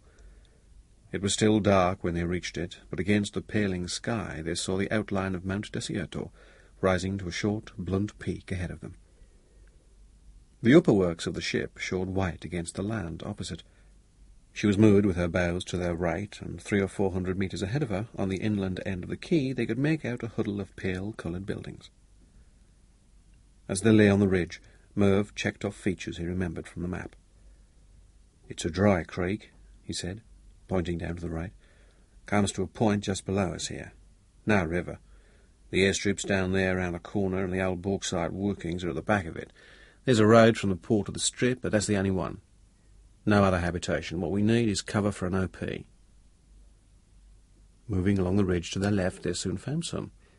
A palm tree had blown over in a gale, bringing up a big plate of earth on its roots, but it was still alive, and its tumble of branches offered excellent shelter, not only from aircraft, but also from the sun. When dawn broke, they realized that their OP had one bad feature. The sun came up just to the right of the mountain, in their faces, and they were looking straight into the light. Otherwise they were ideally placed, not least because the seaward flank of their headland behind them was out of sight of the port, and guys could move up and down between OP and base quite freely. At 06:45, as soon as they'd established that the ship was the Santa Maria, they got through to Tony in Bogota on the SATCOM. "Blue team on location," Merv reported. "The targets are here." "Roger, have you identified the hostage?" "Not yet. The locals are only just starting to move." "OK, keep me informed, and well done. The red team's ready when you are." "Roger, we'll let you know." Merv established a rota of 2 men on stag at the top, 2 at the bottom, and the rest crashed out cooking or whatever. He and Roger took the first stag to gauge the strength of the opposition and work out a plan. One of the first things they realized was that the buildings at the end of the quay were inhabited. Doors started opening while it was still half light, and people went in and out. The watchers saw that a good deal of work had recently been done, both to the buildings and to the quay. Patches of fresh-looking cement showed up on the dock wall, and some of the buildings had had a new coat of paint or whitewash. Soon the narcos' plan of action was apparent. Machinery started up on board the ship, and the derricks began lifting nets full of bales ashore. The cranes each landed a load in the open back of a decrepit 4-ton truck, which drove off down the airstrip road, disappearing round the bend of the hill to the OP's right. "They must have an airlift going to the mainland," said Roger. and soon his assessment was proved right by the arrival of a twin-engine Cessna, which came in from the northwest over the left shoulders, took one sweep to the south, turned back towards them into the wind, sank out of sight and landed. Half an hour later they heard its engine wind up again for take-off, and got themselves well tucked down among the palm leaves, knowing that it would come low overhead. Sure enough, it cleared them by no more than a couple of 100 feet, struggling for height under a heavy load. "Easy enough to make sure the ship never leaves," said Roger. "Swim out and put a charge on the props?" "Exactly. The trouble is, they'd still have plenty of time to top the Rupert. Somehow we've got to cut him out first. If that poor bastard's in one of those cabins, he's going to bloody bake when the sun gets up. The ship looks that crappy, I bet she hasn't got air conditioning." 2 more flights came and left. By then another team had taken over the OP. As Steve was scanning through binoculars, he suddenly said, "Jesus, there he is!" Jerry, his companion, whipped up his own pair of glasses and watched as Black emerged from the building they'd christened Number 2, with his hands cuffed together in front of him, followed by a guard wearing DPM fatigues and armed with an MP5. He'd been ashore all the time. He was wearing a white shirt and dark trousers, but he looked in bad shape. His clothes were filthy and his face had a dark, puffy appearance. Steve gave a double tug on the communication cord which ran down to the base of the cliff, and Roger came scrambling up. "That's him, isn't it?" Roger, who'd never worked with Black but had seen him often about the camp at Hereford, gave an exclamation of disgust. "It's him, all right. But they've been hitting him about, the bastards." Black and his escort walked a couple of 100 yards along the airport road, then turned and came back. Exercise time. They went out and back 3 times, Black walking slowly and awkwardly because of his handcuffs. Then, for a few minutes, both prisoner and jailer sat in the sun on a low wall. 2 more guards appeared and sat with them. Then all 4 disappeared into the building. "Okay," said Roger. "We know where he is, but why have they got him there, I wonder?" "Well, the heat, probably," said Steve. "In such a sheltered position, the ship must be like an oven." "He must have spent the night there. Otherwise we'd have seen him come ashore. If they're going to keep him in the same place tonight as well, all the better. Much easier to grab him from there than on board." By sundown they had their plan. The prisoner was still inside building Number 2. During the afternoon guards had come in and out, but Black had stayed put. Everything pointed to a night hit, and there would be no better time than 0300, when everybody concerned should be in the deepest trough of sleep. At 0130, 2 men would swim out and place a charge of explosive on one of the ship's propellers, with a timer set to detonate at 0300. At 0230, 4 men would work their way around right-handed overland to cross the road and come in on the buildings, taking with them a couple of made-up door charges in case they had to blast their way into the jailhouse. By 0255, they'd be in position for an assault on the building, but they'd wait for the ship to go up and then give it a few seconds to see if the explosion would flush anybody from the buildings. If anybody ran out, they'd drop them and then go in. Having lifted their quarry, they'd make their way back to the boat cashier, but one of them would create a diversion by running off along the airfield road and putting down some rounds towards the strip, as if the rescue party were fighting a battle in that direction. Then, with most of the locals distracted by the fire on shipboard, they'd slip out to sea in the Geminis for a rendezvous with the Endeavour at pre-arranged coordinates. At 17:30, Merv called Tony on the SATCOM. "All set," he reported. "We've got it hacked. We'll go in at 0300 local, if that suits." "That'll suit just fine," Tony answered. "I'll pass the word along." "Thanks, and maybe you can ask our cabbies to be at the rendezvous by 0430. "Your cabbies?" "Our cab drivers." "Okay, they'll be there. Happy landings." Chapter 16. Down in the jungle, we were almost on the equator, so the dawn came up quickly with none of the long, drawn-out twilight we're used to in the far north. At 0600 we suddenly felt we were under attack from a deafening chorus of insects. It started in the tree canopy with a kind of moaning twang from what we call the stand-to beetle, and spread down to the crickets and other creatures at low levels. All at once, the clearing was bright as day, and we only had a few minutes to settle the details of our OP as well as get the aerial aloft. Murdo and I moved a few yards along the top of the rampart until we found a spot where some branches which still carried dying leaves formed a natural screen. Behind them we shifted lumps of wood and kicked away earth to make a comfortable hollow. As soon as we were settled, Sparky went climbing with his wire, aligning it east to west with the east end 10 feet higher.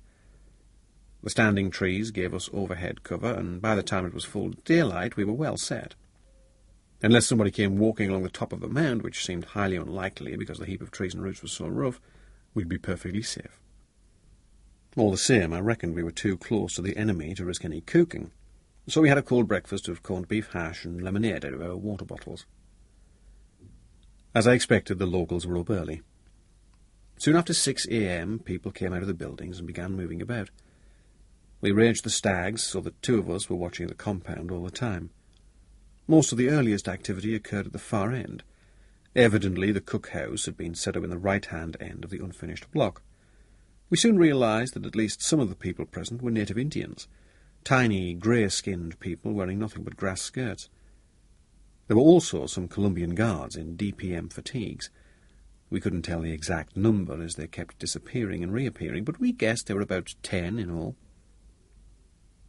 It was at 6:30 that a door opened towards our end of the accommodation block, and out came a man who was manifestly neither Indian nor Colombian. A carrot-haired, freckled fellow in a dirty white T-shirt and jeans, carrying a towel. "Jesus," I whispered to Murdo. "One of the players." Murdo's hair and moustache were dark red, but this guy was practically orange. He slouched off to a door at the far end of the block, the ablutions or shithouse for sure. As he returned a few minutes later, the door of his room opened again, and out came Farrell. I went into momentary shock. Somehow I'd made up my mind that he was on board the ship, knocking hell out of black. Not at all. Here he was, stretching and looking round. "Don't move," I breathed. "This is the fucker I've been after." So, for the second time, I had a perfect chance to drop him. My mind flashed back to the scene outside the barn in Ulster. Now, as then, I had only to pull the trigger. But if I fired now, Farrell's mates would surely panic and try to kill their hostages. Even if we dropped all the players, the guards were on hand to carry out whatever orders they'd been given. Farrell appeared to be looking straight at us, but in fact he was only getting his bearings, and after a moment he too moved off for a piss, with that characteristic dip on the left foot. I let my breath out and turned to Murdo with a shake of my head. Close on Farrell's heels came a third player, shorter than him, also dark-haired. I recognised him immediately from the restaurant in Bogota. At about 7 o'clock all 3 moved off in a bunch towards the far end of the compound, heading for the cookhouse. It was Murdo who drew my attention to the end door of the accommodation block, the left-hand one as we looked across. Like the others, it was made of metal, but this one was fastened with a hasp and padlock. "I bet that's where they are," he whispered. "That's the only secure room in the place." 10 minutes later, 2 of the guards came strolling along. They looked a slovenly pair. They carried submachine guns that could have been Uzis or the American version, Ingrams. At the door, one produced a key and undid the padlock, while the other covered him. The door opened, and out came a handcuffed man, also wearing DPMs. For a few seconds I stared in consternation. Who was this? Had we made a mega cock-up and come chasing after the wrong hostage? Had the toads got their wires crossed? Then I clicked. With a jolt, I saw that this scruffy character was the DA. He looked filthy and dishevelled and utterly different from when I had last seen him. I felt my temper rising as he was taken off under close escort to the ablution area and then brought back. Where the hell was Louisa? In some other cell, I supposed. As the DA came back towards us, I could see that his face was pale and drawn. He looked as though he'd shed 10 kilos. The subsequent events of that day were few and far between. At 8 a.m, a man brought the DA some food in what looked like a couple of mess tins. At the same time, construction work started up on the new building. Cement mixers began churning, and files of Indians ported stuff around. We could also see action in the laboratory, and a glint of bright blue from the stack of drums confirmed my diagnosis that they contained ether. Not long after work had started, a single shot cracked out from the jungle near the far end of the compound. "Jesus," I said, "they've topped somebody." I didn't think it could be one of ours. The DA was certainly inside the jail block, and we presumed Louisa was too. We speculated intensely for a few minutes. Could it have been a punishment shooting? The PIRA extending their home methods to the jungle? All was made clear when a commotion broke out in the cookhouse area, and 4 or 5 Indians came into view dragging some heavy animal. There was a lot of jabbering and shouting as they pullied it up with ropes and hung it on the scaffolding, where they started to skin and butcher it. Although we had a fair view of it, we couldn't make out what the hell it was. From its thick brown coat, it could have been a bear, but it looked more like a king-sized beaver. Not until we'd left the jungle altogether did I discover that it must have been a capybara, the biggest rodent in the world. Around 9, the Pyra crowd joined forces with some of the guys in DPMs, sorting out weapons and boxes of ammunition, and the whole lot drove off down the track to the airstrip in a decrepit old truck which backfired viciously. Soon we could hear the rattle of small arms fire in the distance, and it was obvious that the PIRA guys were into training the locals. Their fame as professional terrorists had spread to the jungle, and here they were using the airfield as a range. Then we heard the odd loud crump as well, as if demolition instruction was being thrown in. With them temporarily out of the way, I felt that the air had cleared. This would have been a good moment to launch our attack, if we hadn't been constrained by the need to coordinate with the boat troop. I almost decided that one of us could slip round through the jungle, scurry across the road, and creep up behind the accommodation block to whisper through the ventilation slits and let the hostages know that help was at hand. Then it seemed better to wait until dark and until we were organised to strike. A plan was forming in my mind. 1, 2, or 3 grenade into the store of ether drums would cause a major explosion and put the lab on fire in seconds. But better still, a timed charge of PE. If things began with a big bang from the back corner of the camp, the narco forces might be bluffed into thinking that the attack was coming in from that quarter rather than from the direction of the airfield. If, during the initial confusion, we blew the bolt of the cell room with another small charge, we could get the DA out. He could tell us where Louisa was, and we should be able to spirit the hostages away down the airfield road without much of a firefight. At least we'd get a start. If we could somehow block or booby-trap the road, we might get clear. Then it would be into the dinghy and away upriver with the outboards. If the Islander was still on the field, we'd put enough rounds through it as we went past to make sure it couldn't take off. Talking quietly, I put the plan to the others. "The idea of starting it with a bang's good," said Murdo, "but we still need more firepower." "Well, the other guys will be here this evening." "We'll be better off when it's dark, too." "Agreed, but let's confirm what's happening on the ship. Sparky, get that fucking radio going." Luckily, as Sparky began fiddling his dials, the bulldozer started up. Its noise was so loud we could have yelled at the tops of our voices without being heard, and voice communication became by far the most satisfactory option. In a minute or two, we got through to the base at Puerto Pizarro. Johnny Ellis must have been right beside the Colombian signaller, because he came on within seconds of our making contact. "Green 4, I told him. "I confirm 1 hostage is on site. 2nd hostage presumed here also, not the one with blonde hair. 3 Pyra also on site, plus maybe 10 local guards on past the headshed. Over." "Green 3, roger." He told us that the blue team were on their objective. Also, the headshed had reiterated that any assault we planned must be synchronized with theirs. "We're ready when they are," I told him. "Any time after dark, provided you guys can get here. Is the chopper operational?" "Green 2, affirmative." "Green 4, in that case, we'll expect you this evening. Tell the pilot to fly to the same place as yesterday. You'll need to rope down, but see if you can borrow a chainsaw. There's 1 tree that prevents the chopper landing. Cut that down if you can and bring the saw with you. Then launch your dinghy and drift. Don't use the engine. There's no need to paddle except to steer because the current's quite fast. Aim to launch at 1800 hours. After 1 hour 40, watch the right bank for a big clearing. We'll be there to meet you. We'll give you double flashes from a torch. Over." Green 3, Roger. We'll see you there. Green 4. Try for a pair of bolt cutters also, and inform Green 1 we're in good order. Anything else? Over. Green 3, yes, the narcos are demanding a ransom of 1 billion pesos for the return of the British hostages. Green 4, billion or million? Over. Green 3, Bravo 4, billion. Over. Green 4, that's peanuts. Emphasise that recovery is fully possible and keep the negotiators talking. Out. I turned to Murdo and said, "1 billion, that's about £1 million. Bollocks to them. They can whistle for it. Pity Johnny can't line up a fucking great tin opener and bring it with him. Then we just carve open the roof of the shed and lift our 2 out."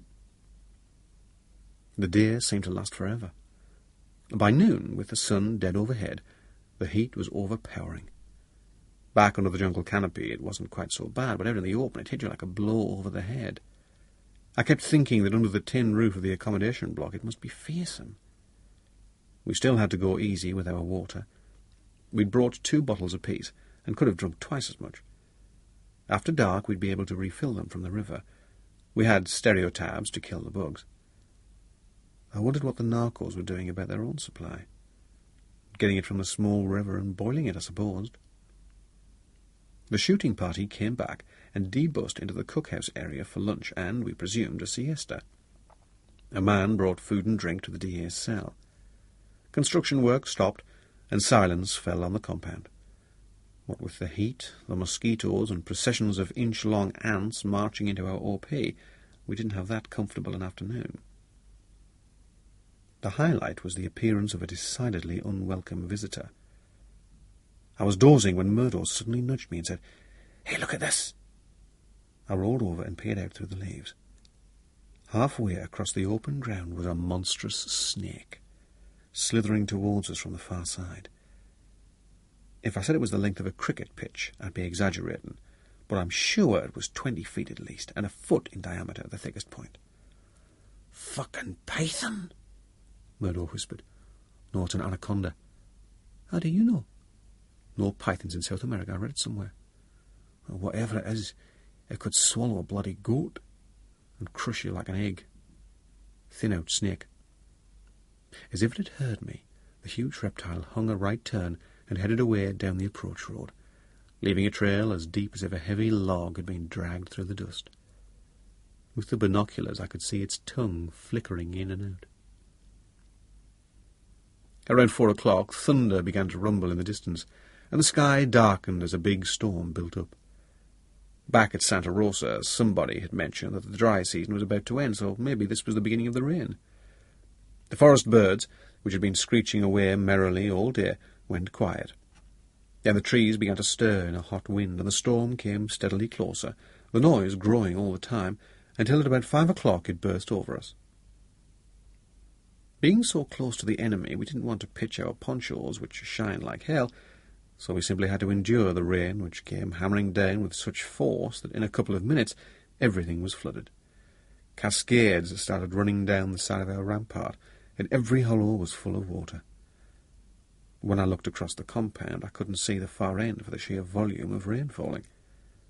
What I could see was that the deluge was raising a kind of brown froth several inches from the ground, as the incoming drops beat air into the dust soup. The noise was phenomenal.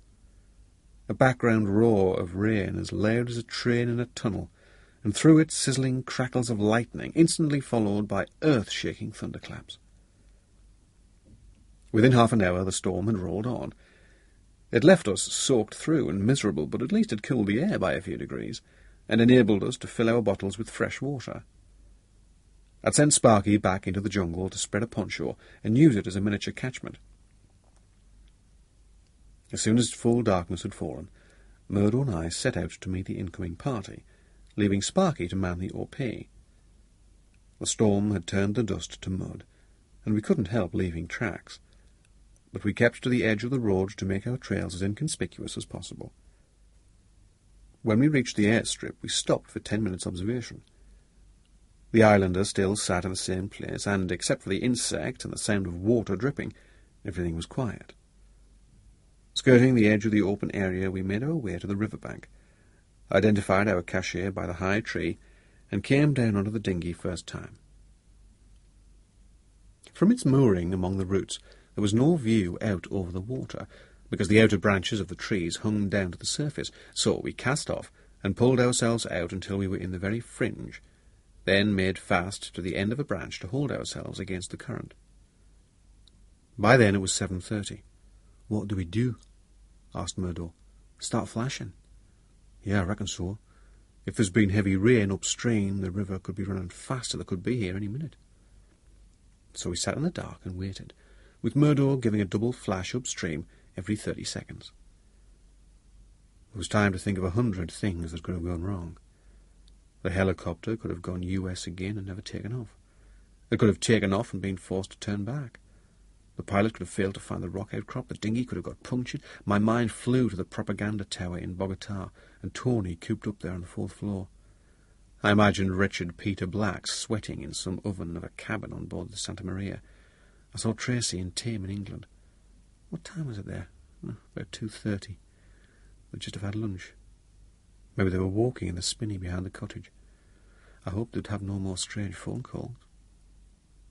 Suddenly, from out on the water to our right came a low whistle, which Murdo returned.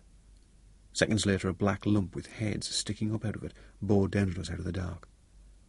Murdo kept the torch on to guide them in, and the second dinghy bounced gently into ours. "How's that for fucking navigation?"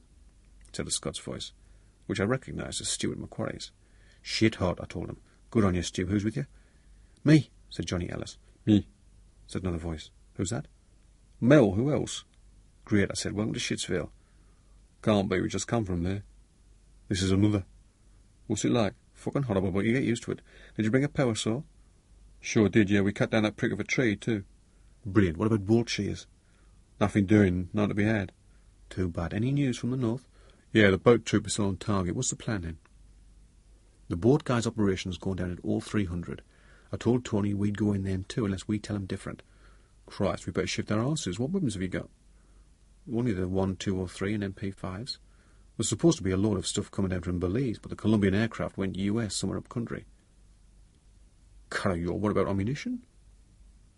"Loads." Somebody tapped on a metal box. "Good. Let's get ashore anyway. Watch yourself on these tree roots. They're slippery as hell."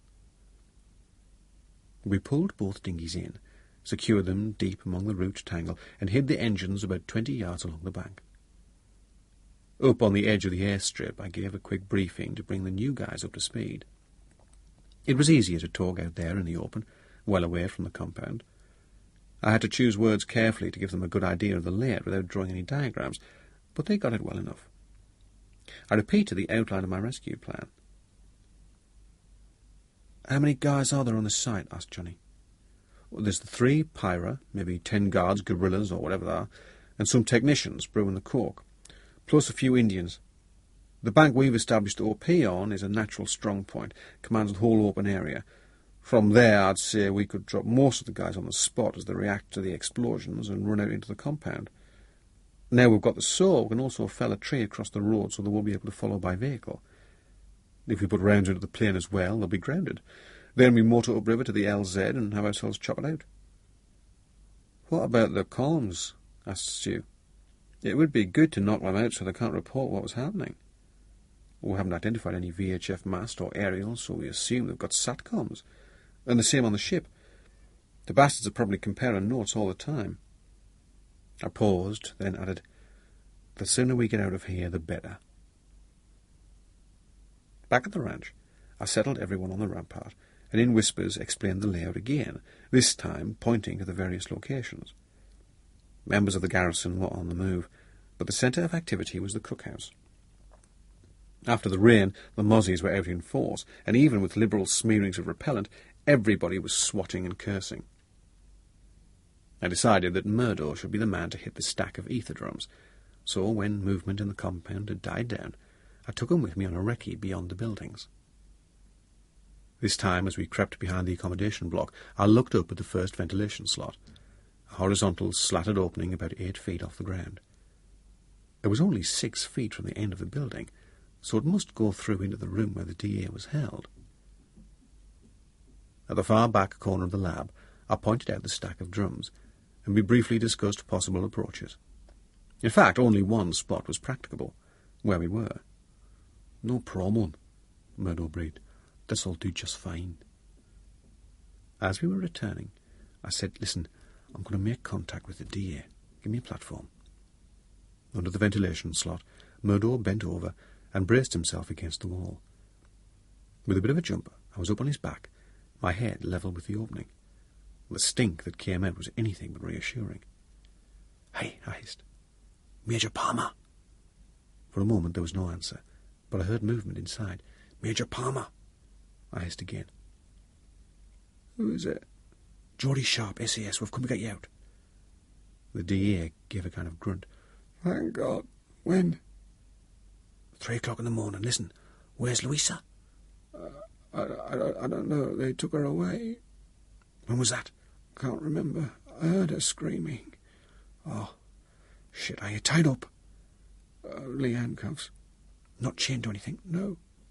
"Okay." I tried to think. It wasn't on to stay where we were any longer. I just said, "All right, I'll tap on the door just before 3. It'll start with a big bang from the far end of the compound.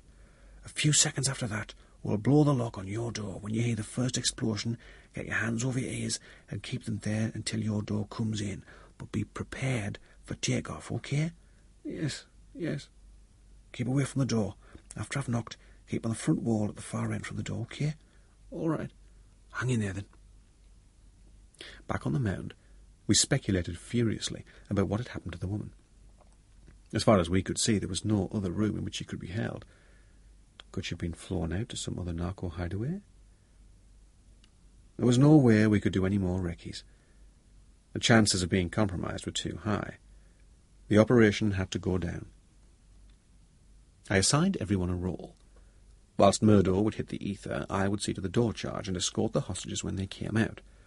Sparky would help me with them. Obviously, they'd be disorientated and need close supervision. Johnny would be away down the approach road with the chainsaw. The moment the ether went up, he'd start cutting with the aim of dropping a good-sized tree. Once he had a barrier in position, he'd jettison the saw. Stu and Mel would give covering fire from the top of the rampart for as long as they could, or as long as seemed necessary. As soon as the whole party was on the move, we'd pepper-pot our way back to the boats. "Easy peasy," said Stu. Chapter 17. We'd synchronized our watches down to the last second. I stood back round the end of the accommodation block. My watch read 02:59. 1 minute till things went noisy. The night had been long. Those of us not on stag had tried to get our heads down for a couple of hours, but sleep had been elusive. The locals had held some form of piss-up round the cookhouse fire, and there'd been a good deal of drunken shouting.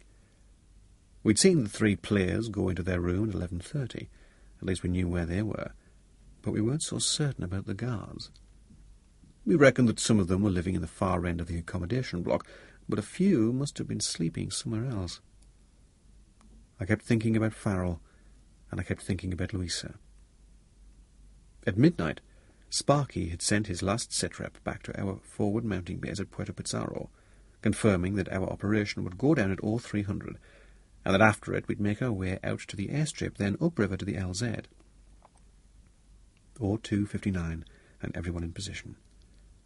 Murdo was up at the ether store with a £1 charge of PE, already made up with a detonator pushed into it, and a 30-metre length of black Don 10 wire for cracking it off from a distance.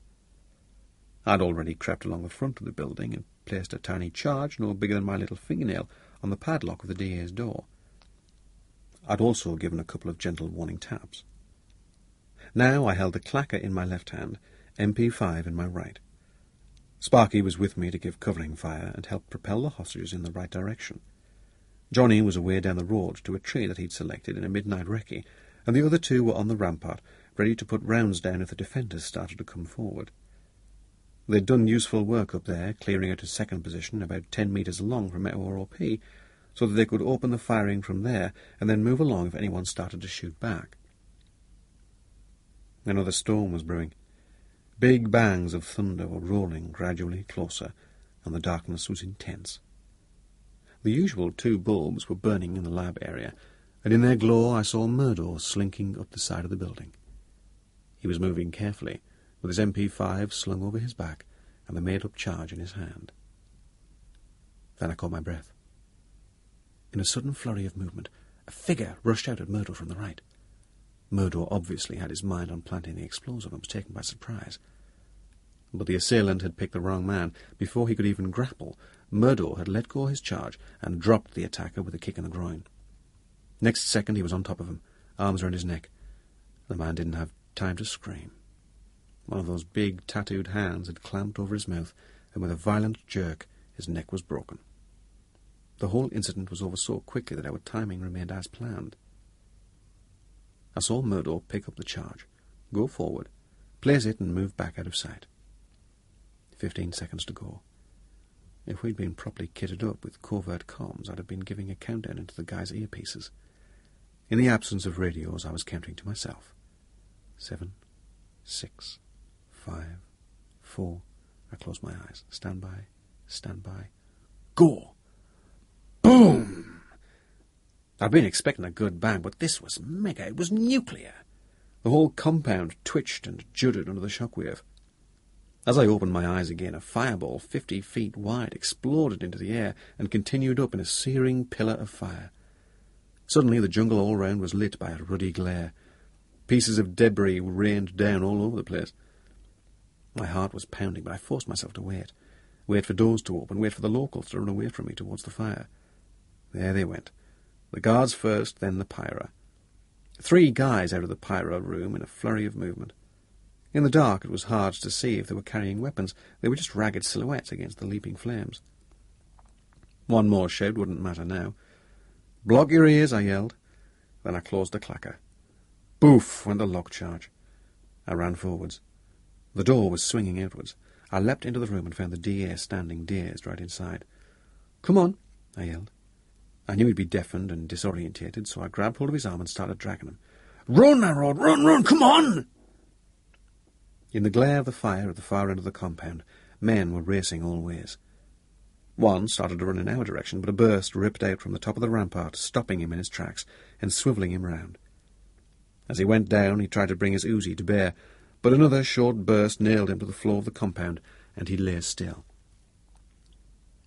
I could see the DA was in deep shock. He tripped over the door and half fell. He felt like a sack of suet. I grabbed him tighter and held him up. "Listen," I screamed. "Where's Louisa?" All he did was shake his head. We had to go. The flames had built up to such an intensity that steam was hissing out of the leaves of the nearest trees, and some of them were catching fire. More rounds rattled off the rampart.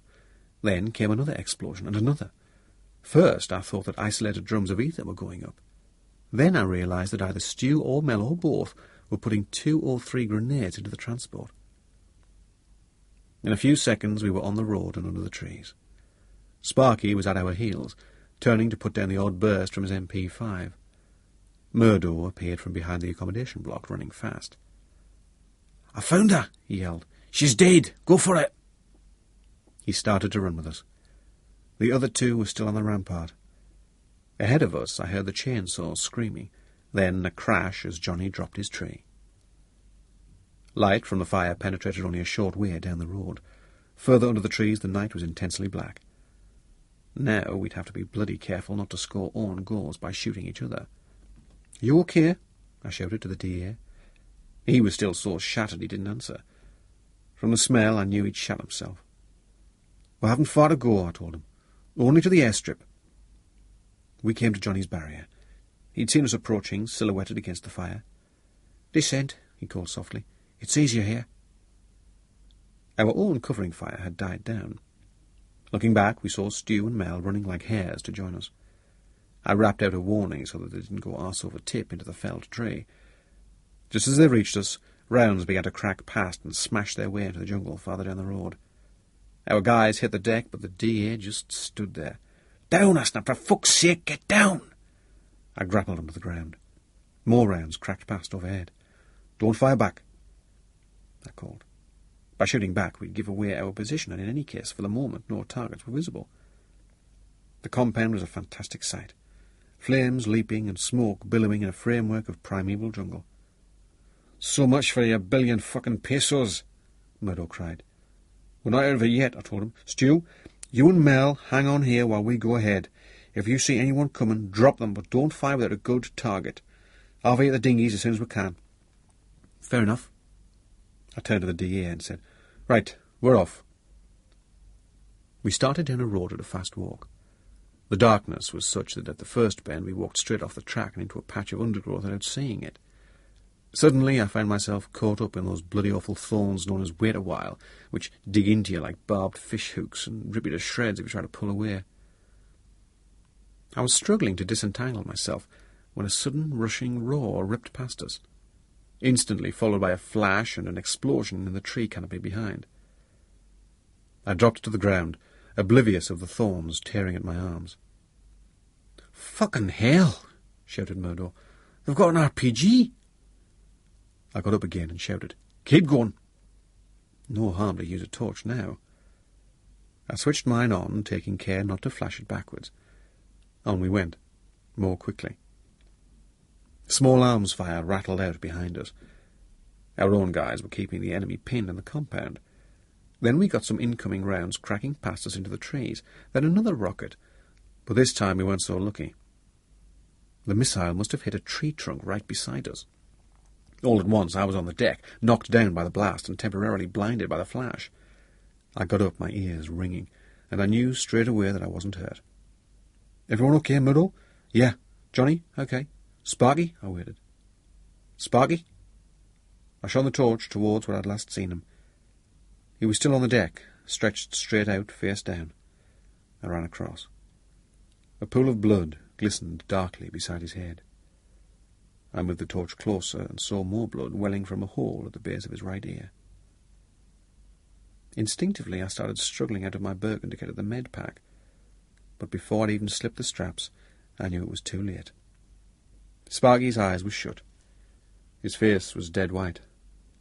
I'd hardly begun to feel his pulse before I knew the answer. Nothing.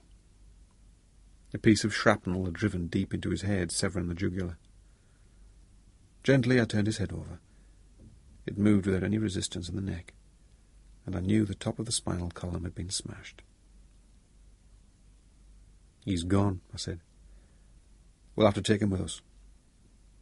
Behind us, the firing had died down. I turned to the DA. "You all right?" "Fine." At last he'd found his voice. "Can you carry this?" Holding Sparky's torso upright, I disengaged the 319 and its webbing cover and straps and handed it over. "It's heavy, but we haven't far to go." I'll manage it." "Good." I took Sparky's Birkin and slung it over my left shoulder. The other two were pulling out a hammock which had handles on the side and could double as a stretcher. They just about had Sparky in it when we heard movement on the road behind us. "Stu," I called softly. "Hello." "We've got a casualty." "Oh, Christ, who is it?" "Sparky.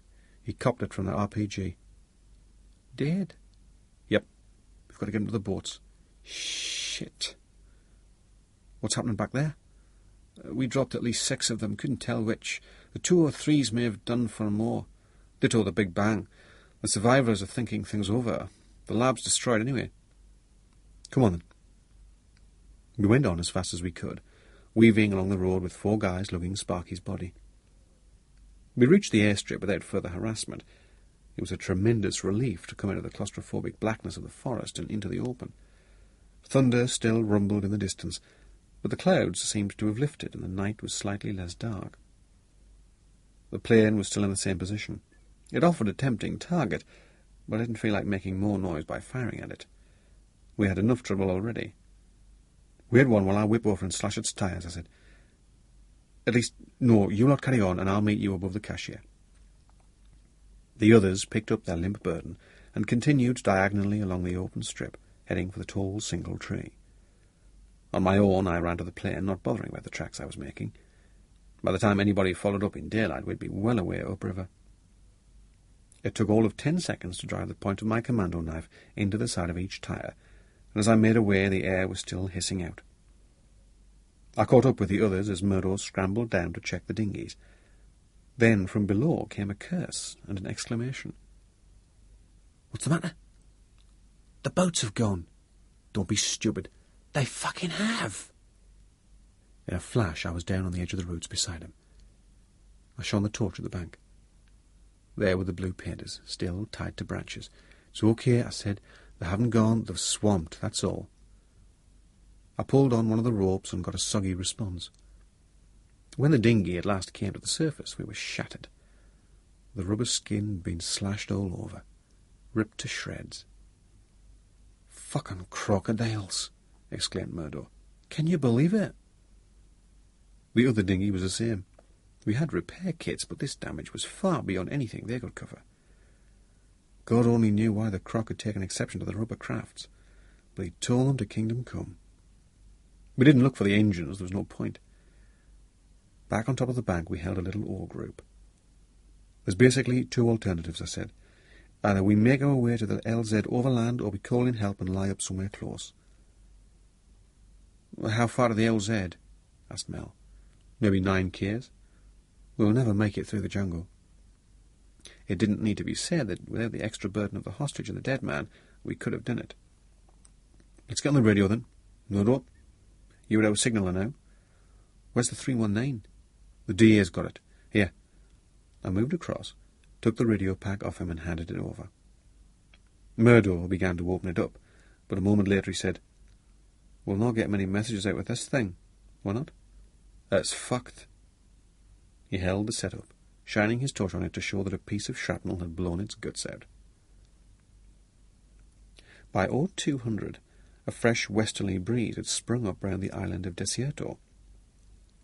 "That's great," said Merv as he breathed down his diving gear on the little beach. "This ripple on the water will suit us fine." He and his partner, Terry Llewellyn, checked each other off, pulled on their rebreathing kits, went through their routine against possible oxygen hits, checked again and slipped into the water.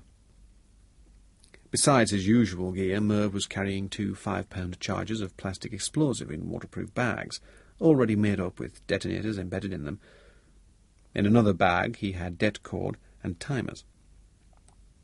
The pair swam out round the point of the headland. The sky was overcast and no lights were showing, either from the ship or from the quay. The chances of being spotted seemed minute, but Merv was not one to take risks. As soon as they came in line of sight of the Santa Maria, he dived and swam in at 3-metre depth on a bearing of 82 degrees, surfacing every 3 minutes to check his line of advance. 5 lots of 3 brought him under the stern of the vessel. She was moving gently in the swell, and waves were slapping against her side. He gave Terry's arm 4 squeezes to indicate that they were on target, then felt his way down the swept-out curve of the hull until his gloved hand bumped gently against one blade of the starboard propeller. Down there, while underneath the ship, they were far out of sight of anyone on deck, so he switched on his helmet lamp, and in less than 5 minutes he had the first charge in place, tied round the prop shaft at the point where it disappeared into the hull. Then, paying out the white det cord as he went, he swam down under the end of the keel and back up to the other prop. By the time he had the second charge in position and wired up, his watch said 02:35, so he set the timer for 25 minutes and swam quickly away. 20 minutes later, he and Terry were back on the beach. Freddie Taylor, the single guy on stag at the boats, welcomed them in as they peeled off their kit. "No problems?" he asked. "Piece of cake," Merv answered. "We'll whip up to watch the fireworks." Freddie had the boats fully inflated, ready for the quick carry to the water. Merv and Terry just had time to scramble to the top of the headland ridge. "Blue onto other blues," he said quietly over the covert radio. "All go at our end." He didn't expect or get any answer.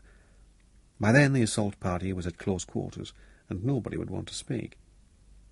In the event, Roger had taken 6 men with him. One of them was to head out along the airstrip road before things went noisy, so that he'd be well placed to put down diversionary rounds without having to outsprint everyone else. As the watchers lay on top of the ridge, the wind was coming from behind them, blowing onshore. Through 8x56 binoculars, the buildings were clearly visible. A Russian-built Gaz jeep was parked outside, a few yards to the left of the objective. "There," said Terry suddenly. "Somebody crossed the front of number 2 and another. They're on the target, all right." 30 seconds to go, said Merv over the radio link. 20. Stand by. 15. 10. 5.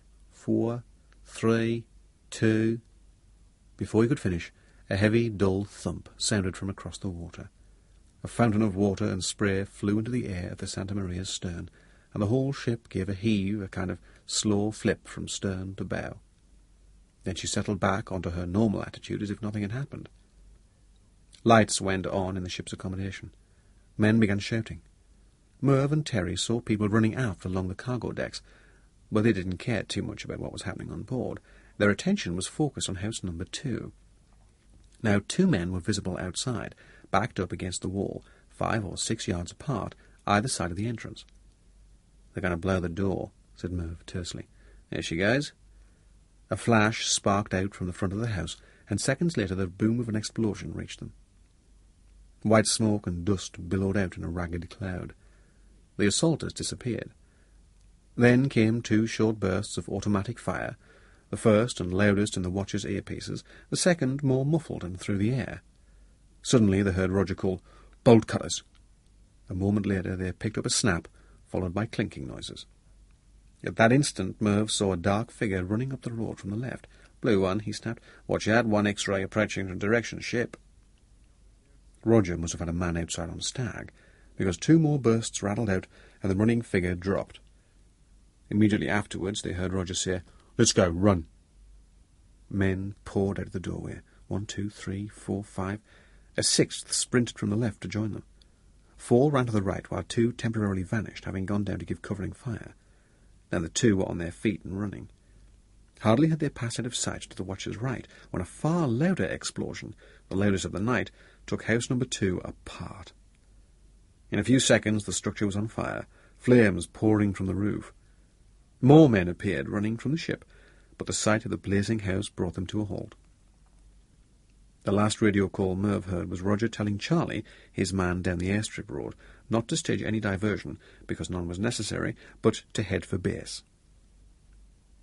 The watchers were about to pull back to the beach when Merv took one more look at the Santa Maria. "Jesus," he cried. "She's down at the stern. She's sinking." "Arse on the bottom anyway," Terry agreed. "Let's go." 5 minutes later the assault group tumbled onto the beach, panting but elated. Peter Black still had a shackle and a few links of chain dangling from his left wrist. For the past 48 hours he'd been chained to the structure of whatever jail he'd been in. One night in a safe house used by the narcos in Bogota, then in a cabin on a ship, then in the island building. He was still in his party gear, or at least the remains of it. The jacket of his suit had disappeared somewhere along the way, and his shirt, once white, was now filthy and torn. But his dark city trousers and black shoes looked ridiculously out of place. He was holding a pistol that Roger had thrust into his hand in case of emergency. "Good to see you, boss," Merv said cheerily. "Had a nice holiday?" "Charming, thanks. 5-star treatment." "Seriously, are you okay?" "Absolutely, but Christ, am I glad to see you guys. What a fantastic effort. All part of the service. Now let's go for a little voyage." After a quick sweep to make sure they left nothing behind, they fitted the engines, launched the Geminis and motored out into the wind. As they cleared the headland well out to sea, they looked back and saw flames rising high above the creek. Merv switched on the SATCOM and went through to Tony Lopez in Bogota to report the success of the operation. Somebody lent Black a sweater because the night was quite cool, and once he'd got some food and drink down him, he seemed pretty much himself. As the party headed out to sea, they filled him in on their side of the operation, but he seemed desperately eager to find out what had happened to the others. "Who are they, boss?" Merv asked. "You don't know?" "No, we came out so bloody fast we never got a full briefing. All we knew was that we had to lift you off the boat or wherever it stopped." "Well," Black seemed at a loss for words, "it was the DA from the embassy and the woman who runs the comms office." "They're at some location in the jungle, and the training team from D Squadron's gone after them. Their operation was due to go down at the same time as ours." "Well, let's ask the embassy what's happened then." They went through again on the SATCOM, and Black talked to Tony direct. But all the anchorman could report was that no news had come up from the south. "What about the 319? Black asked Merv. "Can't we raise them on that?" "We can try." The radio was in the other boat, so they closed on it and called across. But presently the answer came back, no contact. At 0440, Merv took one last fix with his Magellan and saw that they were almost on their rendezvous, a few minutes early. So both coxswains throttled back their engines and cruised gently forward into the swell. Then a couple of men in each boat dangled their triangle-like signalling devices in the water, fishing for the submarine.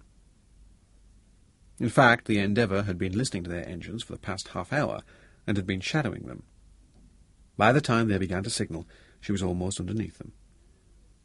A couple of minutes later, they saw her periscope break the surface 100 metres to their east.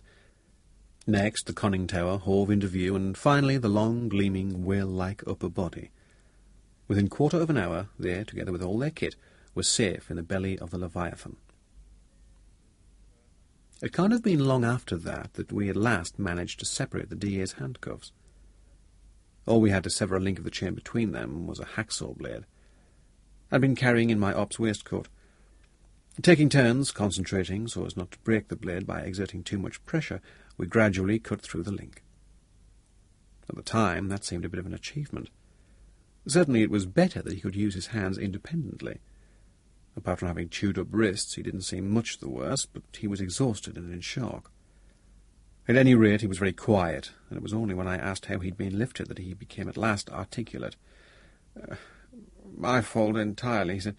We'd had a few drinks, you remember. I was driving. I stopped outside the door of the restaurant, and we started in, Then we drove off, came back, and did the same again. The next thing we knew, we were cut off by 2 cars full of armed men. That was it. And they brought you and Louisa here? Yes, but we got separated as soon as we arrived. Then what? I'm afraid they gave her a hard time. I could hear her screaming. His voice faltered and stopped. It's all right, I said. You needn't go on. I can, said Murdo. Her body was lying on the floor in another room. She was naked and it looked like she'd been badly beaten. I didn't answer, but I was thinking one name only. Farrell. That was his hallmark, rape and torture. Probably he'd been trying to make her divulge what SAS forces there were in the country. Once again my resolution to avoid personal vendettas had been blown to the winds, and I bitterly regretted my failure to take the bastard out while I had the chance. We'd withdrawn into a small open area just inside the jungle at the north end of the airstrip. The rain had held off, but the mosquitoes were a major pain. The DA was still wearing the DPMs that the Colombians had given him, so that at least his arms were covered, but he had no hat, and the only way to protect his head was to drape himself in a little tent of netting. We sat around miserably in the dark, debating our options. One faction, led by Murdo, was in favour of going back for a second hit on the compound. He argued that surprise would be on our side once again. The narcos and the Pyra, however many of them were left, must think that we'd somehow slipped away downriver, and they wouldn't be expecting a repeat performance. Listen, I said, we came to lift the hostages. Now we've got one and the other's dead. We want to get the hell out. We've lost one guy already. We don't want to risk any more. If any Pyra have survived, they'll be well into the jungle by now. In that case, said Murdo, for fuck's sake, let's get back to the LZ so that the chopper can pick us up. That made good sense, and I didn't think we'd have much difficulty navigating. Our basic need would be to head due north. Obviously, we'd have to weave about, taking the easiest route through the jungle, probably along animal tracks. But if ever we seemed in danger of getting lost, we could make our way back to the river and stay by that. The trouble was the physical difficulty of making progress. As I knew from past exercises, the jungle grows thickest along riverbanks, and our best hope would probably be to keep in the thinner areas further inland. Bitter experience on training and previous operations had taught us that it was impossible to move through the jungle in the dark. All the same, Murdo insisted on having a try, and he set off in company with Mel, announcing that they would move on a northerly heading. They never made more than a couple of 100 metres.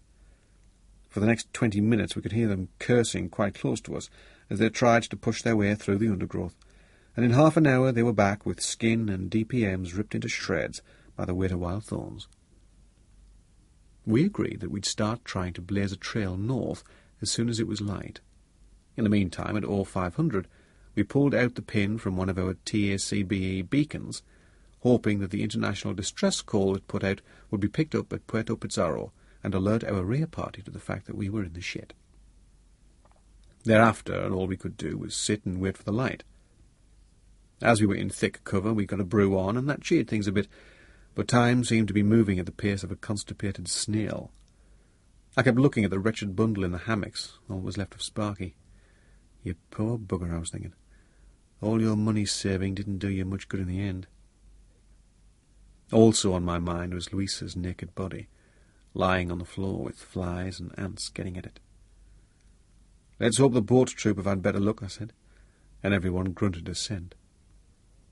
Eventually dawn broke, retarded by the fact that the sky was still overcast. Grey light filtered down through the tree canopy, and we were just sorting ourselves out for the off when, to our consternation, we heard an engine splutter and start up out on the strip. "Jesus!" I cried. "The plane!" In 20 seconds we were out on the edge of the cleared ground. The Islander was some 600 metres off, at the other end of the strip, and facing away from us. But even in the half-light we could see that both its props were turning. "The nuts!" I shouted. "I've fixed the tyres, they'll never get off." "If they do, we can drop them," said Murdo. "They'll have to take off this way. They'll be right over our heads. Just go on automatic and give the plane plenty of lead." I watched, half hypnotised, as the Islander started to move.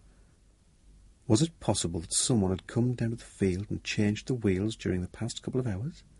And was the pilot in such a panic that he hadn't checked the tyres before he went on board? Slowly the plane turned right-handed and straightened. We heard the pilot winding up his engines. But then we heard something else. My TACBE, which had been beeping quietly for the past hour, sending out the emergency beacon, suddenly came to life. An English voice was saying, "Green 4, this is the QRF. Do you read me? Over." I seized the set and switched onto the voice channel. "Authenticate," I shouted. "Authenticate." "Operation Crocodile," came the answer. "Up Croc." "Green 4, roger, you're loud and clear. Where are you?" "Estimate 08 Ks from your location. We're airborne towards you." "Roger, we're on the north end. Repeat, north end of the new airstrip beside the river. There's an Islander trying to take off at this moment. It's the Narcos transport. If he gets airborne, shoot it down." "Roger, we have eyes on the river, turning downstream now. There's smoke rising from the jungle to the west. Is that you?" "Negative, that's the laboratory. We hit it during the night. We're 1 K east of the smoke, right by the river. Repeat, 1 K east of smoke." "Roger, we'll be with you in 2 minutes. Wait out." I put the set down, hardly able to believe my ears. "Bloody hell," shouted Murdo. "Who is it?" "QRF from the regiment. For fuck's sake, let's not have a blue on blue." "Green 4, I called again. "I confirm our location is on the northern end of the airstrip on the edge of the forest." "Roger," called the QRF leader. "Location coming in sight. We have eyes on the aircraft." On the ground, the Islander was still teeing itself up, engines screaming at full revs. At last it started forward, towards us, but not accelerating quickly as it should have been. Rather, it began weaving from side to side in a sluggish, drunken stagger. After no more than a couple of 100 yards of that, it veered off to its left, coming to a halt a few yards from the jungle wall. As the pilot doused the engines, we became aware of another sound, the heavy thudding of helicopter blades and the scream of turbines. A second later, 2 Hueys swept overhead with side gunners sitting in the open doorways. We waved frantically, and one of the pair went into a hover above us. The other carried straight on, to land well beyond the stranded aircraft. The Islander's door had popped open. 2 men jumped to the ground and began to run. One was aiming for the end of the road, the other came our way, heading for the jungle on our right. Instantly the machine gun overhead opened up with a heavy hammer. A line of bullets flickered across the strip, kicking up puffs of dirt ahead of the furthest runner. No warning could have been clearer. Stop or you die. The man continued to run, and within seconds he'd been cut down by another burst. At the same moment, rounds came snapping across the tops of our heads. Belatedly, I saw a group of 2 or 3 Colombians way down the field. As we returned fire, I suddenly realized that the single figure disappearing to our right was running with a limp. Farrell! I swung round and put in a burst from the MP5 just as he disappeared into the trees. "Stay with the DA," I yelled, throwing Murdo my spare magazines. "Keep them off, I'm going after him." Incoming fire was still cracking past, but I was possessed by the realization that this was my last chance, and I gave no thought to the rounds going past. In a few seconds I was on the edge of the jungle at the spot where I had last seen the fugitive. There, on a big leaf, was a splash of fresh blood. He was wounded, at least. Possibly dead, but anyway wounded. I dropped on one knee, listening for sounds of movement. Behind me, rounds were still going down, and I could hear the choppers landing, but my whole attention was focused on the wall of vegetation ahead. A wounded animal is the most dangerous of all. What weapon was Farrell carrying? I hadn't seen any long, but he could well have a pistol. There was more blood on a plant ahead. On the forest floor, some dead leaves had been turned over. Further on, at the edge of a clearing, I saw threads torn out of a shirt and hanging on the weight of wild thorns. I guessed he wasn't far in front. 20 yards across the clearing, a bush moved. I whipped a burst into the foliage and heard a yell. The branches thrashed about and Farrell half fell into the open. I raised my weapon to engage him again, but when I pulled the trigger, nothing happened. With a sickening lurch of the stomach, I knew I was out of rounds, and I'd given Murdo my spare magazines. Farrell was on all fours, struggling to stand up. I raced straight for him and kicked him full belt in the ribs. The blow sent him flying onto his back. I saw blood all down his right side. One burst had got him in the arm and flank. Never before in my life had I lost control, but I did then. Holding the MP5 in both hands, I smashed the butt down onto Farrell's jaw. With his good hand, he grabbed my sleeve and tried to drag me down to him.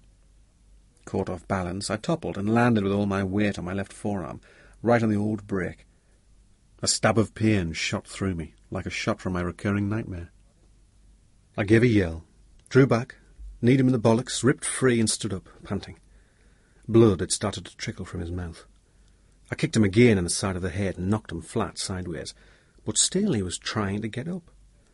I was on the point of using the MP5 on him again when I felt a touch on my arm. I whipped round, and there was Murdo, offering me his weapon. "Shoot the bastard, Jordi, it's easier." I took the MP5 and levelled it at Farrell's head. Still he was struggling to prop himself on his left elbow. He looked straight at me and spat. Then, in a snarl, he said, "Don't fucking mess." "Go on," snapped Murdo. "Top him." No. I handed the weapon back. The hatred had suddenly drained out of me. "No," I repeated. "The cunt's far more valuable alive." Back on the airstrip, the occupants of the plane had given themselves up. Everybody had been searched and lined up in the open. The second Huey had landed. 6 more armed SAS troops in full combat kit rapidly debussed, and the pilot shut down the engine. Silence fell over the airfield. Murdo and I propelled our prisoner towards the commander of the QRF, whom I recognised as Billy Bracewell, a big, blonde, muscular bloke, a staff sergeant with G Squadron. "Geordie!" he shouted. "Are you all right?" "Fine, let's get the fuck out of here." "Who's this?" "Declan Farrell, one of the key members of the Pyra. He's volunteered to come back with us to help the police with the inquiries." "Okay, hand him over to 2 of those guys there. What about the hostages?" "That's the DA, he's all right." I pointed to our group behind me. "But they killed the woman. You'll find her body in the concrete building. Sparky's dead as well. That's him there." I gestured to a little mound under a poncho. A minute later, as people were milling around, I got Billy to one side and whispered fiercely, "Farrell, that's the fucker who killed my wife." I felt choked. Suddenly I was hit by everything at once. The letdown of tension, lack of sleep, frustration over Farrell, grief over the loss of Sparky. I sat down on the deck with me head in me hands and tried to get myself together. Presently I felt a hand on me shoulder. There was Murdo, with his moustache drooping fearsomely in the grey dawn light. "Come on, Jody," he said. "Let's have a proper brew and a bloody great breakfast, then we'll all feel better." Chapter 18. They couldn't get us out of the country fast enough. It was as if we'd created too much of a disturbance already, and the authorities feared that the narco bosses would order a revenge strike if they could find out where we were. The other worry was that the media would latch onto us and start bringing out wild stories. The big essential was that we kept our heads down, and as a result our feet hardly touched the ground. Landed back at Puerto Pizarro by the Hueys in the second of 2 lifts, we found that the prisoners, including Farrell, had been taken on ahead to some holding centre. A Herc was awaiting us, and we flew straight back to Bogota. We weren't allowed into the embassy, but at least we got a proper shower, a change of clothes, and a decent meal at an army barracks outside the city. Also, I managed to phone Tony and asked him to call Tracy to say we were on our way home. He filled me in on the success of the boat troops operation, but said that the guys were still on board the Endeavour heading for Florida. Then, that same night, it was into an RAF VC-10, which had come in after dark with a reserve crew on board and turned straight round as soon as it had refuelled. At the last moment, Tony joined us so that we had plenty to talk about during the flight. He told me he'd been through to Tracy and she was fine. Missing out Belize, we went north to Gander to refuel, then across to Bryce and landed there feeling more dead than alive at 2200, after a total of 14 hours in transit. As we waited for our baggage to come off, I dialed home, and was puzzled to find the answer phone switched on. Oh well, I thought. The plane was late, maybe she's come to camp to meet me. All the same, worry began needling me. No, I was thinking, surely she'd never take Tim into camp at 10 o'clock at night.